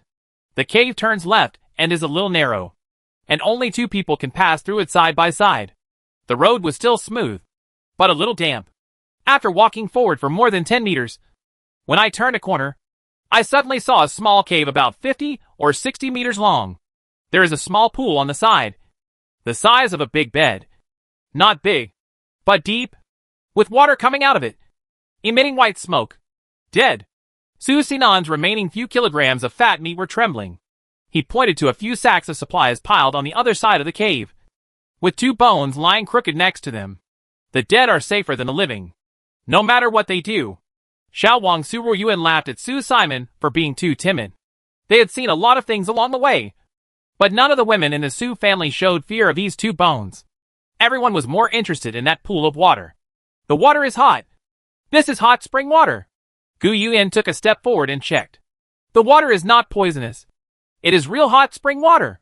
Hearing what Gu Yuan said, he felt thirsty all the way. All the men in the tea shed drank water, but neither the women nor the children drank, although there were sumabeo to replenish water along the way. The Su family was not short of water like everyone else. But after all, we were with everyone, and no one had any water to drink. The mouth is dry and the skin is cracked. If only the Su family has red lips and someone sees it, something will happen. Therefore, the Su family could not drink too much water even if they had water along the way.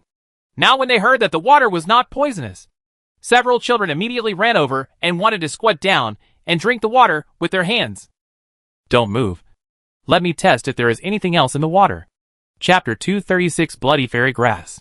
Sumi Bao took out the rapid detection instrument from the space and asked the third brother to take it to the pool. Turn on that button. She started on-site teaching, and her third brother lived up to her expectations. The little boy was naturally interested in using such instruments. Not poisonous. Try this again. She also took out a simple and portable fish tentacle, which was used when they encountered rivers and ditches on missions to check for man-eating beasts in the water. Small size, high power. Now they are the only family in the cave. Sumi Bao hides nothing and can take whatever is needed. Su Sinan was at a playful age and regarded these tools as toys. As soon as he stretched them in and turned on the switch, the pond water made a splash, and several fish floated on the pond water with their bellies turned over. This water is fine. Everyone can use it with confidence. Song Jinha asked everyone to clean up the ground, and Sumi Bao started to take things out. Because the ground is wet, and Yi Ranqing needs to give birth, Sumabeo took an automatic bed and 2 iron bridges directly from the hospital. The mats, quilts and pillows are all in a set, all laid out in the hospital, and can be used immediately after taking them out. Everyone put Yi Ranqing on the automatic bed and automatically raised it to a slope. Du Linyang delivered the baby, and Grandma Su helped. Sumi Bao took out the folding baffles from the hospital and formed a small delivery room. There were 2 iron bridges outside, one for Su Chenyi to sleep on, and the other for several children to sit on and rest. Gu Yuan checked Su Chenyi's injuries. Sumi Bao took out a small medical cabinet and put all the usable medical equipment on it. Then he took out a folding table, a few small chairs, and a bunch of food on the table. Mom, please carry me out for a while. Sumi Bao asked Song Jinha to carry her back the way she came, 5 meters away from the cave. She took out the rockery she had collected from the adults' mansions in the capital and blocked it. After coming back, I took out some solar lights, which were all fully charged and could stay on for 3 to 5 days in the cave. Sister-in-law, how is Uncle 8? In the enclosed temporary delivery room, Yi Ranqing began to give birth with difficulty. Sumabeo couldn't help for the time being, so she asked her mother to hold her to see her sister-in-law, who was treating her 8th uncle. I have never studied poisonous things. I just heard my grandfather talk about it when I was a child. I can only temporarily suppress the poisonous insects with acupuncture, but the poisonous insects must be taken out and then rehabilitated. Only then can the patient recover.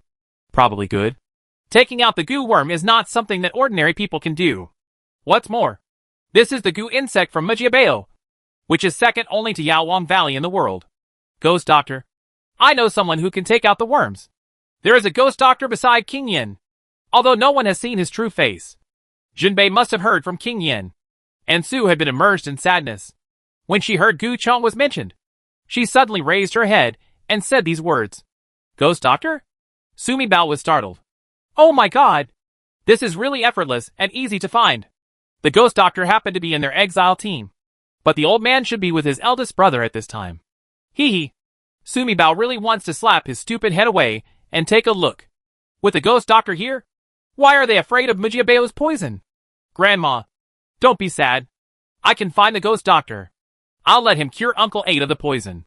Really? Ouch. This. Mrs. Su was so happy that she didn't know what to say, and her words were incoherent. How could she forget such an important thing? Her baby me is a little fairy.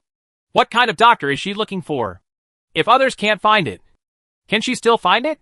What's more, her me Bao Bao also has many elixir pills, so he will definitely be able to think of a way to cure ear. Uncle Eighth has settled down for the time being. Sister-in-law, give him an injection and let him sleep. After solving Uncle Eighth's problem, Sumibao felt relieved. Hiss. She heard the strange sound again.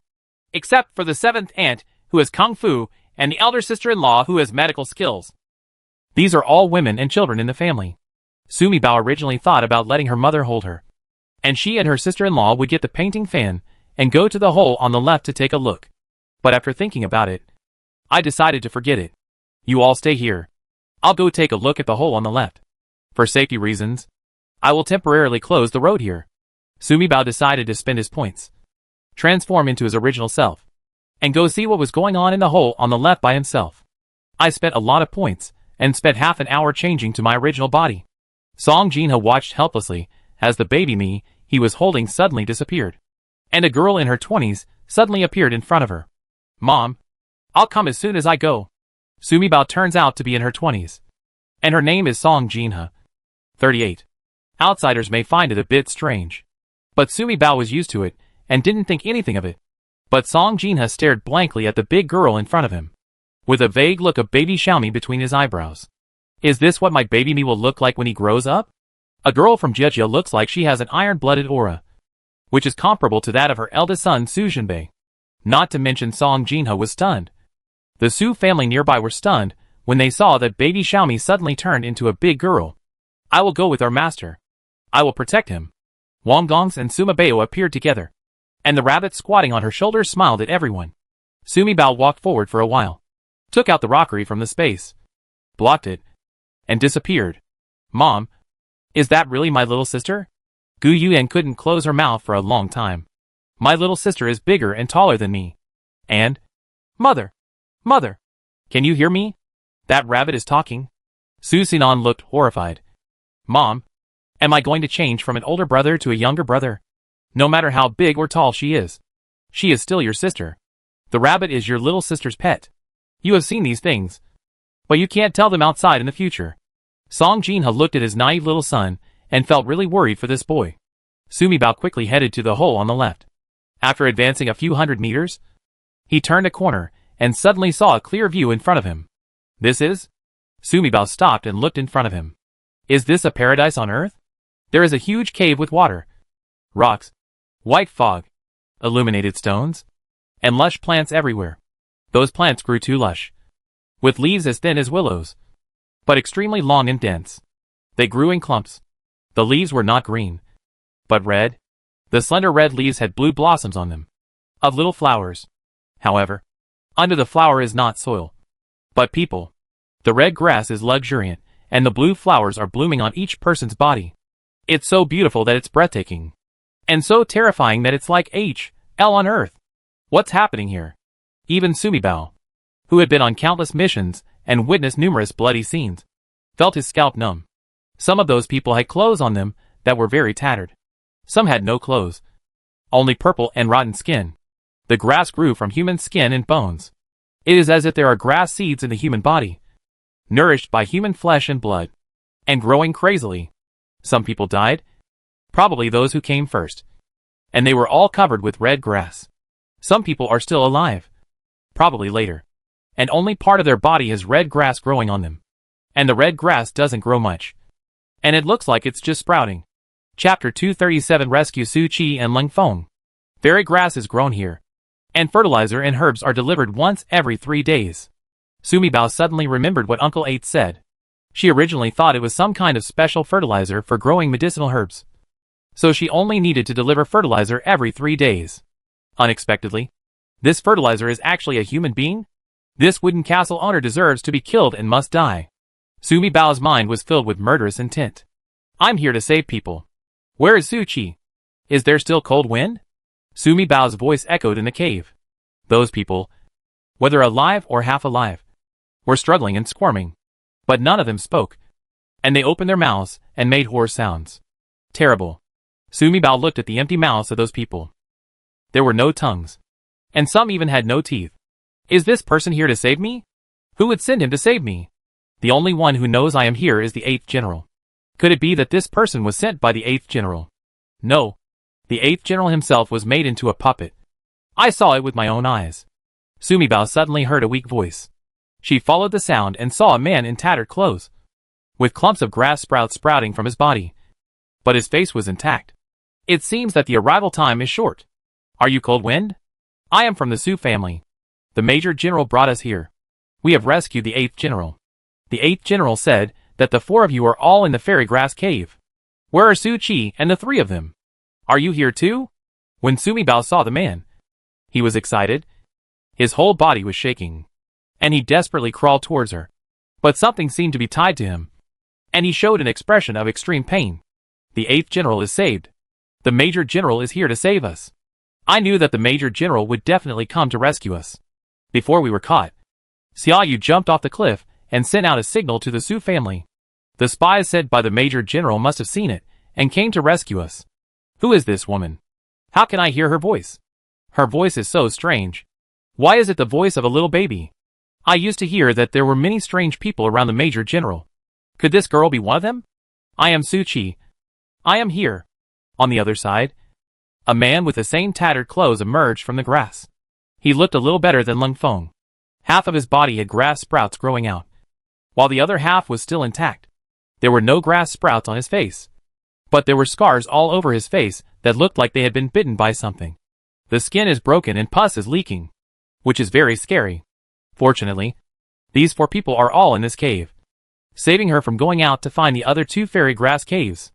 Sumibao breathed a sigh of relief and looked at Su Qi. Su Qi, General 8 said that 2 of your followers were caught together with you. Are they in this cave too? Su Qi was also startled by the little milky voice she suddenly heard in her mind. They were caught in this cave, poisoned, lost their internal strength, controlled by others, had their tongues cut out, and most of their teeth knocked out. Every moment I was tortured by the wild herbs growing in my body, and I couldn't speak. I could only make audible sounds. They were given food and water only once every 3 days. My throat was cracked and bleeding, and I couldn't even scream. All I could do was open my mouth and keep doing it without making any sound. But the pain was real, and I wanted to die immediately every minute. Dead? They are all dead. Only Lung Feng and I are still alive, and we are about to die. Su Qi roared in her heart, convulsing in pain. Let's go. I'll take you away right now. Don't be afraid. I will cure you. Sumibao felt sad. Speaking of which, these people were all affected by their Su family and became like this. Although I don't know what kind of injuries these 2 people suffered or what kind of poison they were poisoned. There are ghost doctors outside, as well as her and sister-in-law, and the 3 of them will treat them together, and they will always be able to cure these people and Uncle 8th. You go. Take General 8 and leave quickly. There are many poison masters here, as well as many puppets. Just leave us alone and leave with the 8th General. Su Qi thought to herself that the Major General sent people to rescue him, probably sending them secret guards. There are too many poisons in Mujiabao, and it is impossible to prevent them. We cannot let our brothers lose their lives just to save their half-dead bodies. No matter how much poison there is, I will not be afraid of it. Can you still leave? Sumibao looked at him in embarrassment as he huddled in the crowd. I watched the 2 of them struggle for a long time, but they didn't even move a few steps. As they crawled, the smell of blood became heavier. The time I came in was shorter than the cold wind. The fairy grass was planted in my body, and it had only sprouted half and had not yet grown roots. Still able to walk, but the cold wind didn't work, and the roots in his body penetrated into the bodies of the people below. Su Qi struggled to stand up, but the roots of the fairy grass were crisscrossing his body. If he wanted to stand up, they would pull at his internal organs. Rabbit, use your mental power to look inside their bodies and break those roots. Sumibao also realized the biggest problem between the 2. Rabbit likes to do this kind of thing the most. He lets go of his mental power, and in an instant, like countless invisible hands, twists and breaks the roots in the 2 people's bodies. Cut off the roots that connect me to the people below, and the people below won't be able to survive. Lung Feng shivered with pain all over his body, and his desire for life made him want to cut off the roots immediately and leave here. Even if he died, he wanted to die outside in the sunshine, not in this bloody and rotten cave. But the person below is still a child.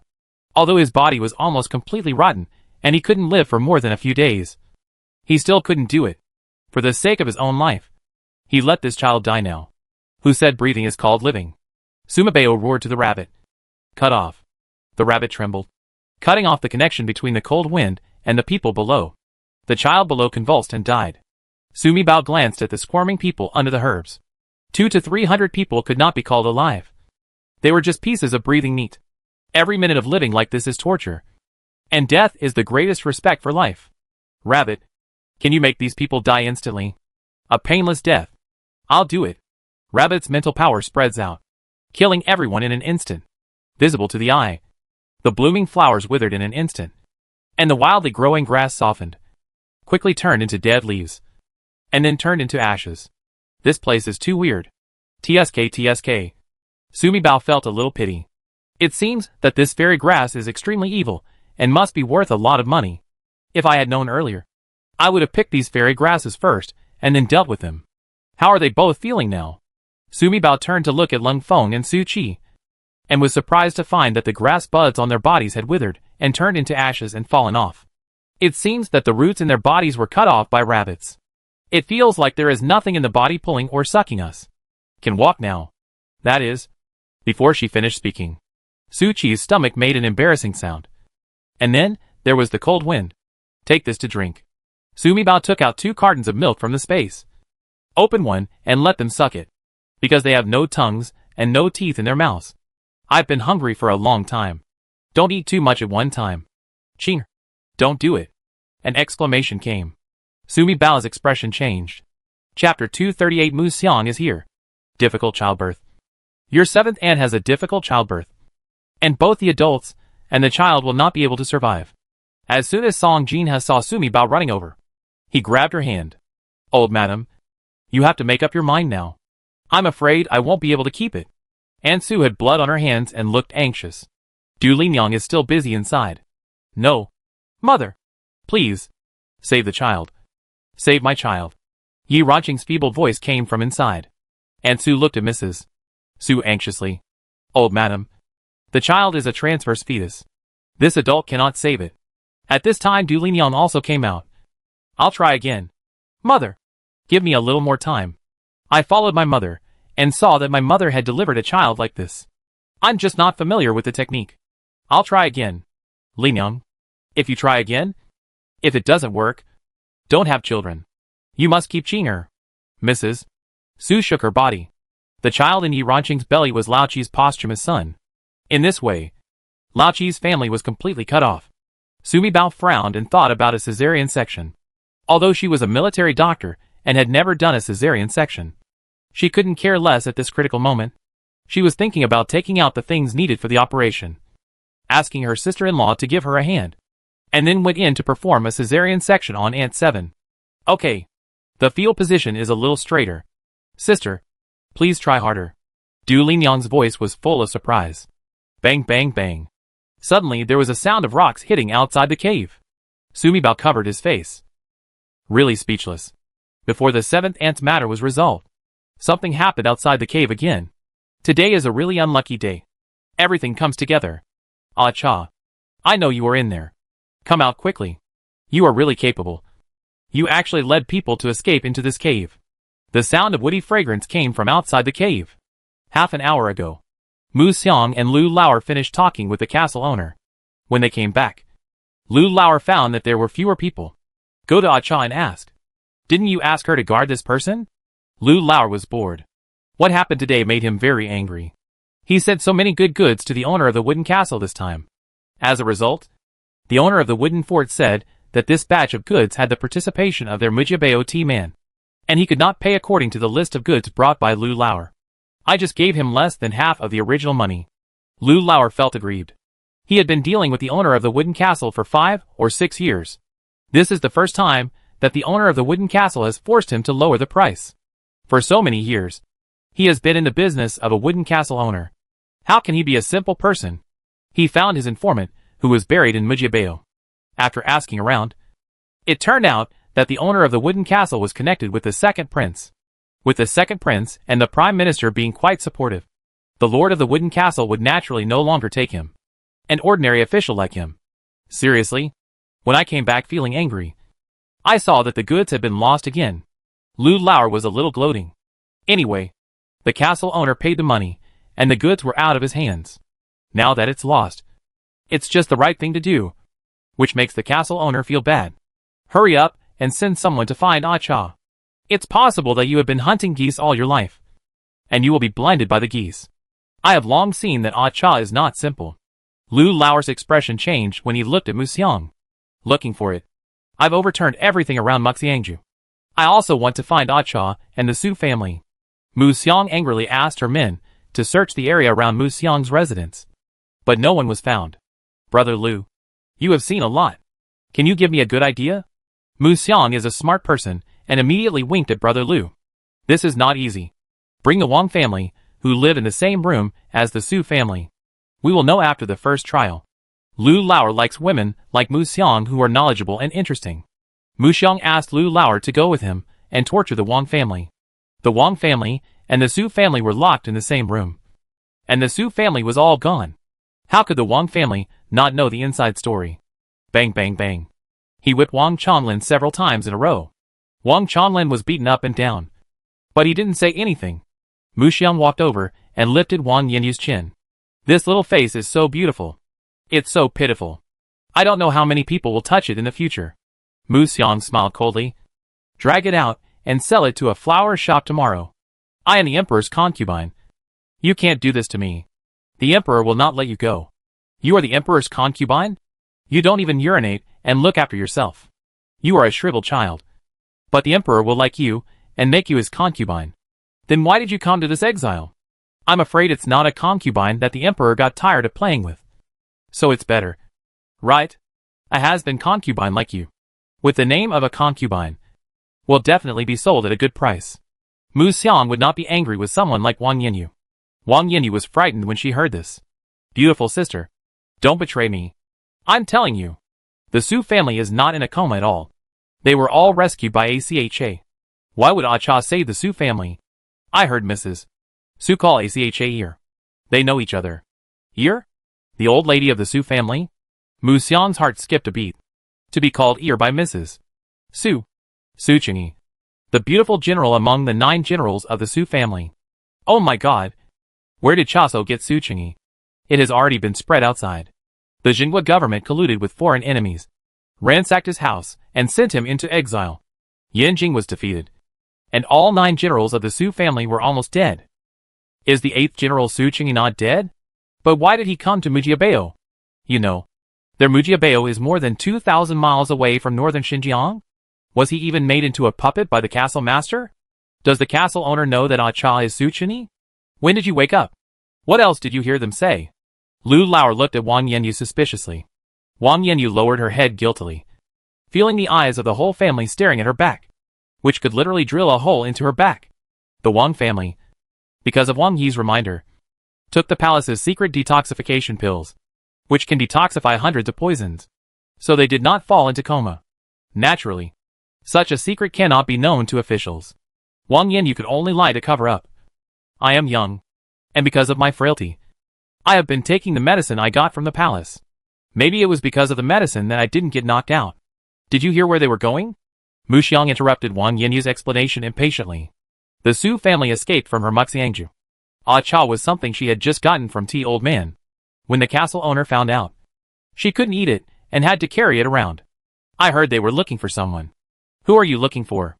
Mu Xiang hurriedly checked the puppet record, which recorded the situation before the puppet entered the castle, as well as the entire refining process and results. After Mu Xiang checked, she discovered that ACHA was indeed a man, and there were several other men who came to Mujiapa with her. Except for the dead, the remaining 4 people were sent to the Blood Spirit Grass Cave. Mu Xiang quickly took people to the Blood Spirit Grass Cave to find someone. There are 3 Blood Spirit Grass Caves in total. This is the 3rd one they found. So as soon as I brushed aside the vines blocking the entrance of the cave, I saw the rockery not far away from the cave. Mu Xiang knew that she had found the right one. Ah Cha and the Su family should be in this cave. I've surrounded this place. You can't escape at all. Ah Cha, please bring someone out quickly. Chapter 239, the 3rd Prince's Camp. The woody smell is terrible. Bring the people out. I won't tell the castle lord about you. At that time, I will only say that the Su family was not knocked out and escaped on their own after waking up. Silence. No one answered. Inside the cave, yes. That's it. Push harder. The baby will be born soon. Inhale. Exhale again. Yes. Push harder. Outside the cave, come out. If you don't come out, I will break the stone. If I touch you, you will die. You are asking for it. Wow. A weak cry of a baby came from inside. I'm pregnant. Mother. I'm pregnant. It's a little boy. Du Linyang's joyful voice came from inside. Blessed by Bodhisattva. Lord Qi will have incense. And Su knelt down happily and kowtowed to the Bodhisattva. Boom! There was the sound of rocks being blown away outside. Let's go! Sumi Bao didn't have time to think too much. With a wave of her hand, she collected all the things she had just taken out from the cave. Then he teleported everyone out of the cave. No one. Mu Xiang rushed in with people and was dumbfounded. There is no Su family in the cave. Lying on the ground were two men wearing the clothes of Mujiabeo guards. The cave keeper is dead. Quickly go in and take a look at the blood spirit grass. Mu Xiang was shocked. The 3 blood spirit caves were all within her jurisdiction. She had already lost the Su family. And if something happened again in the blood spirit grass cave, she couldn't even imagine how she would face the wrath of the Lord of the Wooden Fortress. Master Mu. The blood spirit grass is destroyed. Someone rushed in, making frightened sounds. Mu Xiang quickly ran in. And when she saw it, she was also dumbfounded. The blood spirit grass is all gone. And even the hundreds of fertilizer people are gone. Something serious has happened. Hurry. Report it to the Lord of the castle. Mu Xiang's expression changed drastically. She turned around and ran outside. Where is this? Take the Su family to teleport for more than 10 miles. Sumi Bao discovered that they were standing in a bare ravine. There are mountains all around and there are trees. But they are all dead. It's a pity that I didn't have time to collect the glowstone in the cave. Sumi Bao felt regretful. This is where? I am not sure as well. Sumi Bao shook her head. The situation was urgent at that time. So she just silently recited the teleportation direction in her mind, which was 15 miles away to the north, thinking that this can lead everyone out of Mujiabeo, but not too far away. After all, eldest brother and dad are still inside. The Su family looked at each other. I'll go take a look at that hillside. They were all old, weak, women and children. There was also a pregnant woman and 3 seriously injured people. Gu Yuan wanted to go to the hillside to have a look, and also to paint the fan. Don't go anymore. Look around here to see if there is any room for you. I'll go to the hillside and take a look around. She has the ability to teleport, so she can go wherever she wants without getting too excited. Sumi Bao teleported to the hillside and frowned when he saw it. The hillside is a small hillside, with Mujiabeo connected to the southwest, and plain fields beyond the hillside to the north. From a distance, there are flags and fences on the hillsides to the west, looking like some kind of camp. Looking eastward, Sumi Bao was startled. A group of tents, the middle one being the largest, surrounded by a fence and a big flag fluttering in the wind. The big word Jin is particularly eye-catching. King of Jin? Sumi Bao's eyelids twitched. She remembered. Isn't King Jin the title of the 3rd prince? What is the name of the 3rd prince? Cannot remember. But, in the original book, the Su family did not meet the 3rd prince at this time. Of course, there is no such thing as the Su family being imprisoned in Mujiabeo in the original book. In the original book, Lu Lauer and others sold Su Jinchuan and Su Ruoyuan to Mujiabeo and were made into soul boys and puppets. There is no plot in which the exiled prisoners and the officials were knocked unconscious together and sent to Mujiapu. There is also the 8th uncle Su Chunyi and his subordinates. The Su family did not meet Su Chunyi in Mujiabeo. In the original book, when did Su Chunyi appear? Suma Bao racked his brains and finally remembered that Su Chunyi appeared in a flower house in the original book. The plot is now completely divorced from the original book. Suma Bao looked down the hillside, about 10 miles away, at the large area of the 3rd prince's camp, and felt a headache. The 3rd prince is Gu Tai's son, and there must be people from Gu Tai around him. These people will not let the Su family go. Ah, right. Sumi Bao's eyebrows twitched as she remembered. Uncle! The 3rd prince seemed to have followed the emperor's orders and went to northern Xinjiang to negotiate peace and regain military power. The eldest uncle followed him to deliver military rations and went to northern Xinjiang to look for his 2nd uncle Song Yinyan. It was too much trouble, and she couldn't handle it. She had to find her big brother quickly. Sumi Bao teleported back to where she was. As soon as the Su family saw her, Su Simon ran over with her chubby legs. Little sister, we found a cave. Looking at such a little girl, She calls herself little sister. Sumi Bao didn't feel any sense of violation. Me Bao Bao. There is a cave over there. It looks like someone has lived there. The earth dragon turned over and collapsed part of it. But people can still live in it. Song Jinha pointed to the corner of the hillside. Let's settle here first. We won't hold you back. It's easier for you to go back to Mujiapa to find your father and your eldest brother. Rescue them as soon as possible. I'm worried about the long nights and dreams. They can't catch us. Take it out. Go to your eldest brother and your father. Song Jinha was indeed a famous businesswoman when she was young. And she still had experience in traveling around the world. Knowing that even if people like them follow, they can only be of no help. Okay. Carry the person and go to the cave. Everyone carried the wounded and the pregnant woman into the cave. This cave is quite hidden. The ground dragon turned over a few days ago. And 7 or 8 large trees fell to the ground, blocking most of the cave entrance. We cleared a path and blocked it with branches as we walked. Entered the cave. Sumi Bao saw Hua Fan and Aunt Su, as well as Aunt Song, who had already cleaned the cave. Half of the cave collapsed and was filled with rocks. The other side is 30 to 40 square meters. Enough for everyone to rest. There were a few broken boards in the cave, as well as some discarded pieces of rotten bowls. It was obvious that people had lived there before and were now abandoned. Sumi Bao quickly took out hospital-type iron frame beds from the space, taking out 6 beds at once. The bedding and bedding on the bed are all matching. 3 wounded people, plus a pregnant woman, each with a bed. Of the remaining 2 beds, the child sleeps on one and the adult sits on the other. Take a break first. Sumi Bao took out food and drink again. Then he took out a bunch of trauma gauze, anti-inflammatory drops, etc. There are also a bunch of things for maternity and newborn babies. He took out 2 large iron buckets and put a large bucket of hot water in them, a large bucket of cold water, plus 3 plastic basins and 5 or 6 towels. Auntie, please treat the injuries to the 7th aunt and the child. Sister-in-law, please treat the injuries to the 8th uncle and the others. I will go back to find dad and eldest brother. After explaining this, Sumi Bao walked up to Mrs. Su and told her what she had just observed while standing on the hillside. It's not safe here. I sealed the entrance to the cave before I left. You guys are in here. And no one but me can come and don't reply.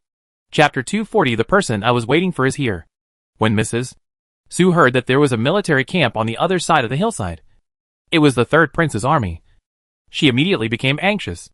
Baby me, go and rescue your father and your eldest brother.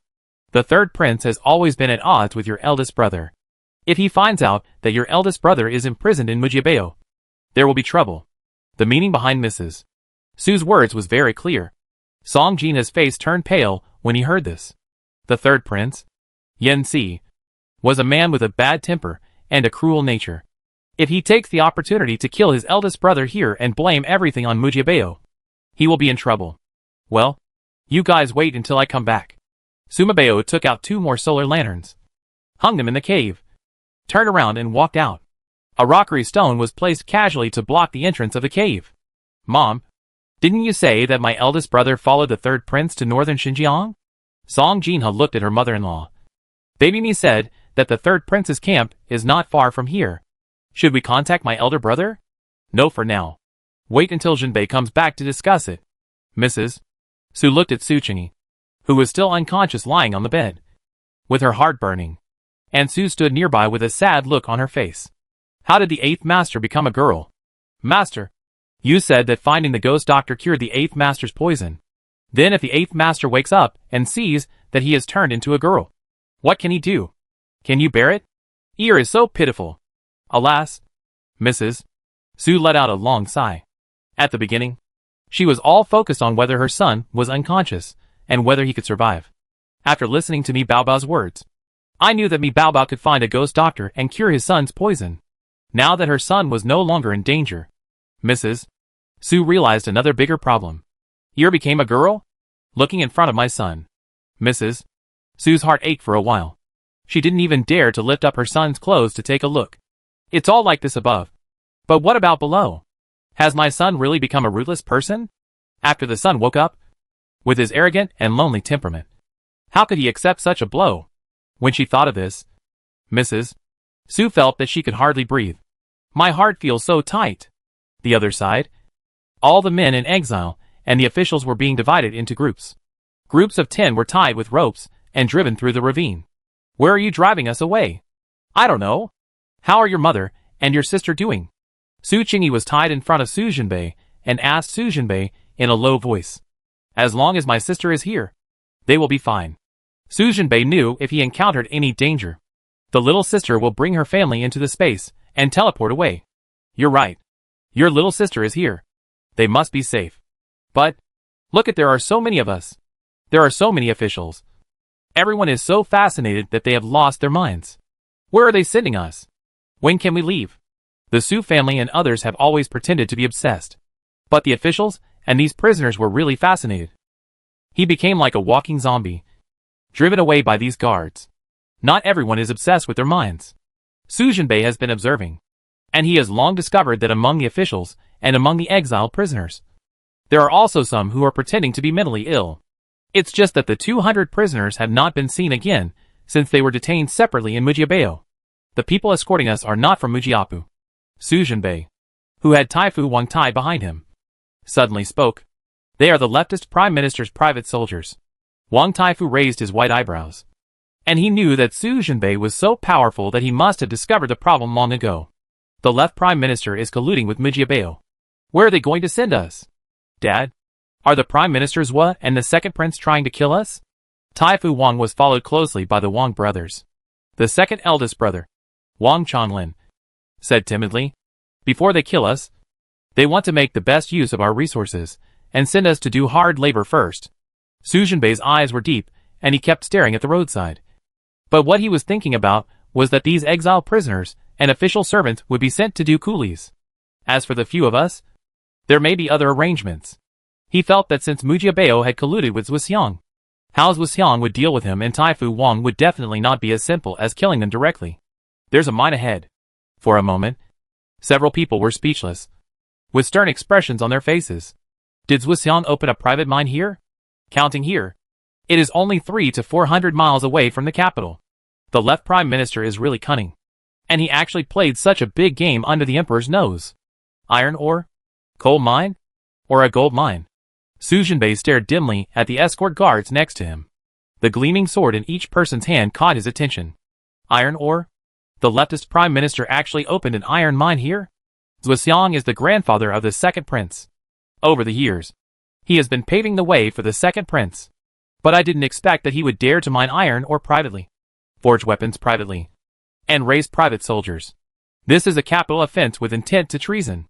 The left prime minister is very cunning and has always kept a tight lid on this kind of thing.